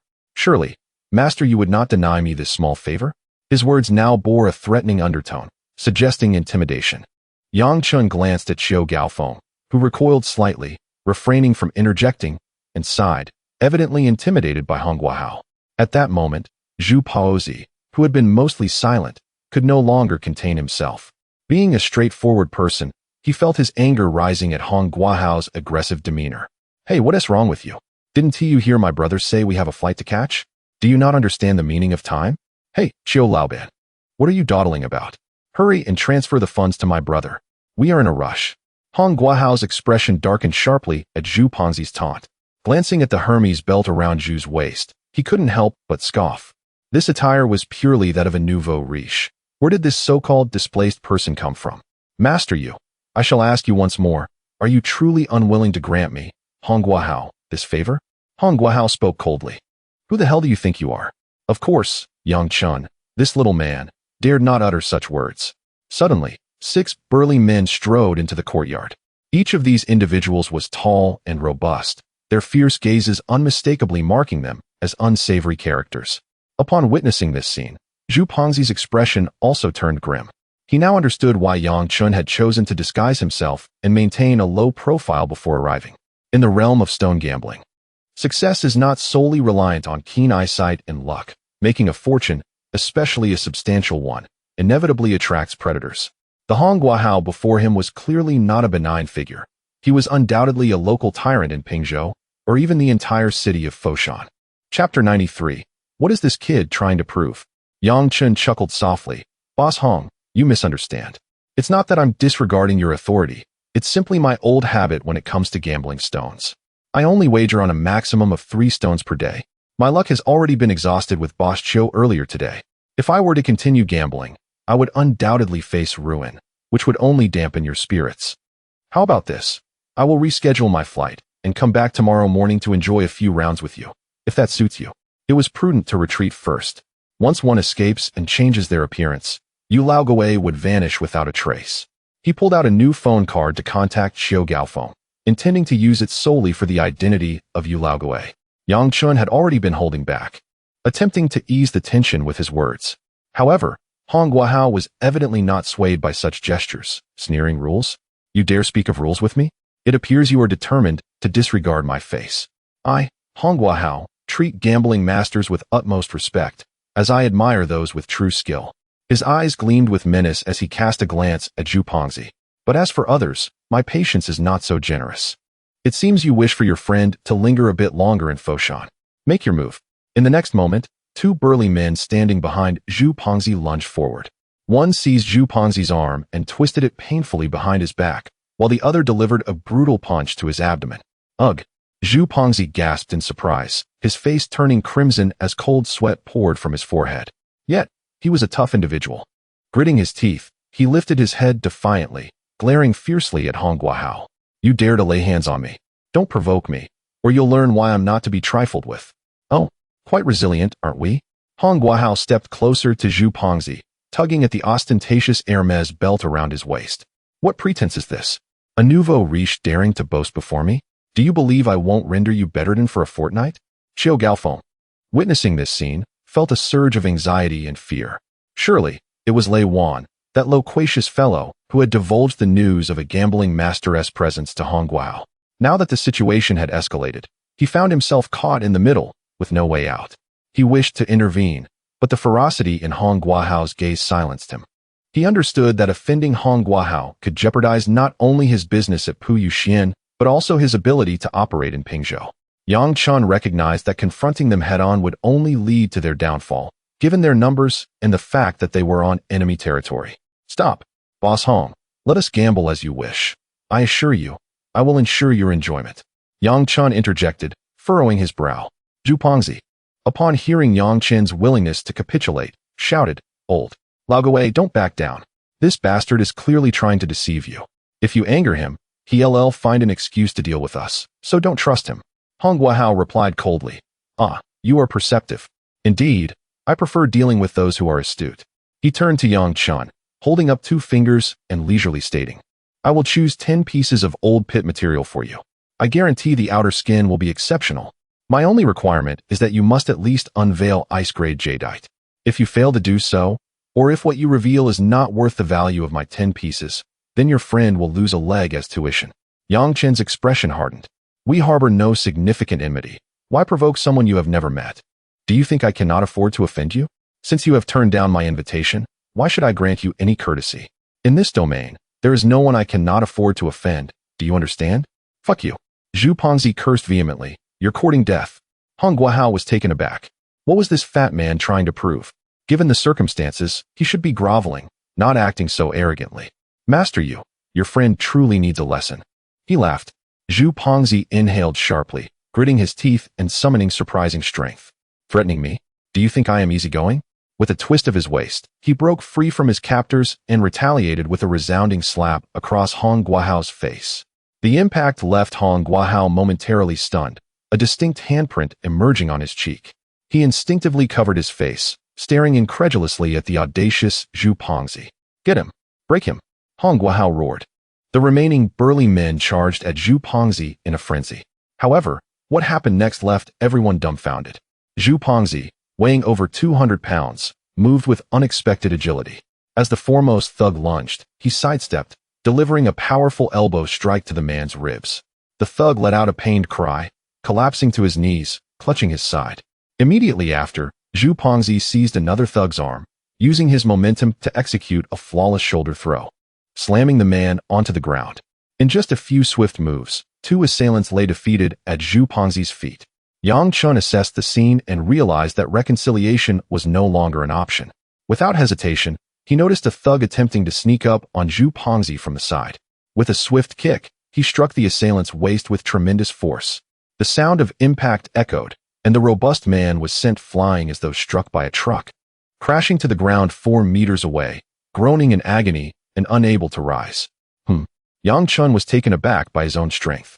This kick was executed in a moment of desperation. Although he sensed that his physique had been enhancing due to the energy absorbed by Tianyan, this power seemed extraordinary. Had the upgrade of Tianyan yesterday also improved his physical capabilities? Without much thought, Yang Chen activated Tianyan. preparing to rush in and assist Zhu Pongzi with the remaining thugs. To his astonishment, Zhu Pongzi turned out to be anything but ordinary. He fought like a tiger among sheep, his punches and kicks swift and fierce, targeting joints and soft spots. Within moments, the remaining thugs were left groaning on the ground, utterly incapacitated. This scene left Lei Wan utterly dumbfounded. Despite sharing a similar physique, what accounts for your exceptional prowess and audacity? Zhu Pongzi exhaled heavily, clapped his hands, and approached Hong Guahao. I have long warned you not to provoke me. Why did you not heed my words? With your meager abilities, how dare you challenge me? If I were to plunge a knife into you now, it would be deemed self-defense. With that, he raised his hand and delivered yet another resounding slap. This strike landed on the opposite side of Hong Guahao's face with considerable force. Both of Hong Guahao's cheeks swelled up as he glared fiercely at Zhu Pongzi. You insolent wretch! You dare to strike me? You will pay dearly for this. I will take your life. Do you believe me? In Pingzhou, no one dares to lay a finger on me. Hong Guahao. Still defiant, are we? At that moment, Yang Chen approached without hesitation, raising his hand to deliver a forceful slap across Hong Guahao's face. Brother Pang, let us teach him a lesson first. Without further ado, the two unleashed a flurry of punches and kicks upon Hong Guahao. Yang Chen thought to himself, I had already softened my stance, yet you continue to be aggressive. When I rise to seize the opportunity to deal with you, do not blame me for showing no mercy. Chapter 94, An Unexpected Encounter with Lin Wanyu Fat Brother, Retreat. Yang Chen and Zhu Pongzi exchanged knowing glances. Both understood that they could no longer remain in this place. Hong Guahao was evidently a local tyrant. Having suffered such a significant loss, he would undoubtedly seek revenge. Let us go. Zhu Pongzi turned and dashed towards the exit. Yang Chen swiftly placed the piece of pink jade into his bag and said quickly, Boss Chiu, I apologize for the disruption today. I will transfer the payment of 170,000 for those 3 stones to you tomorrow, as promised.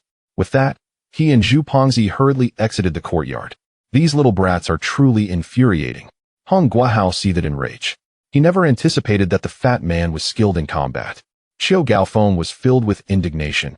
Yang Chen had taken away the ice-type pink jade that had been extracted, clearly indicating he had no intention of selling it to him, and he had yet to pay for the 3 stones.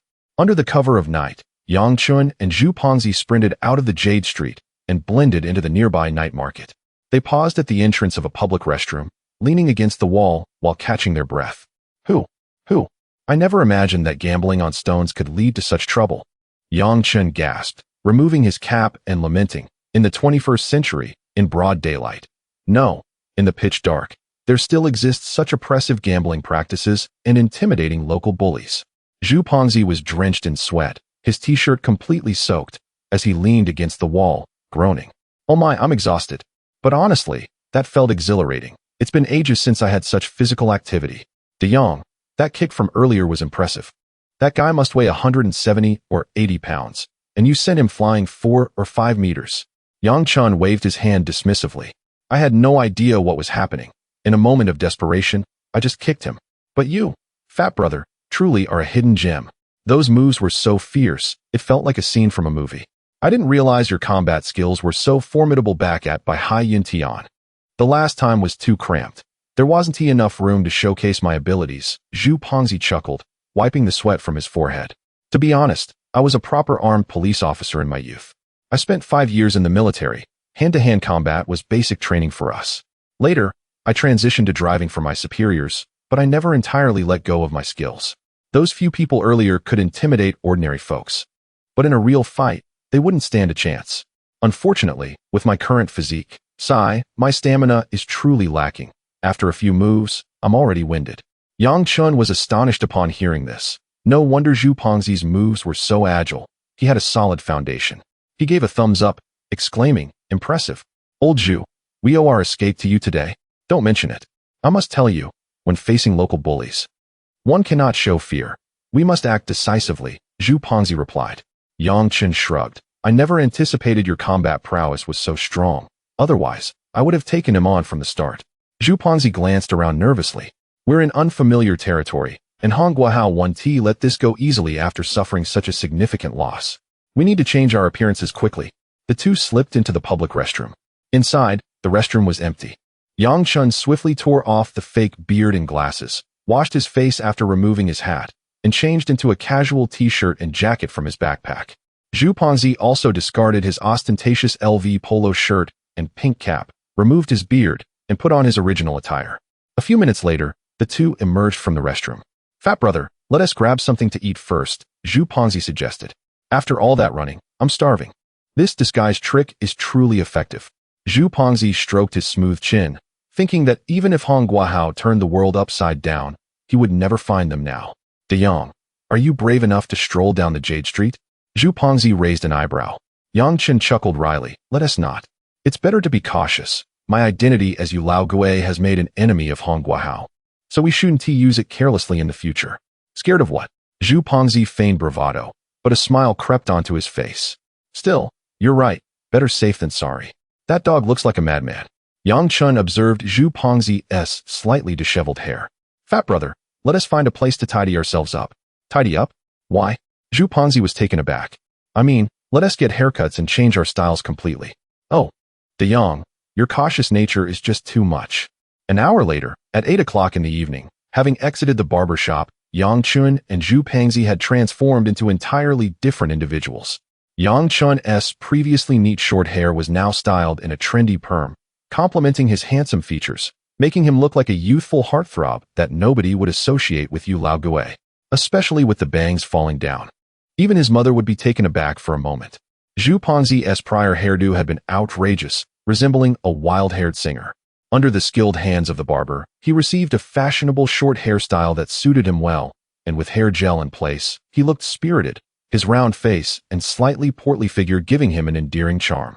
As the two prepared to head to the hotel restaurant for dinner, they entered the lobby of the original hotel. Suddenly, Zhu Pengzi halted, his eyes widening as he elbowed Yang Chen urgently. In the lounge area, they spotted a familiar figure seated on the sofa, none other than Hong Guahao, still reeling from the earlier beating. This man truly was tough. Despite his condition, he was still out and about.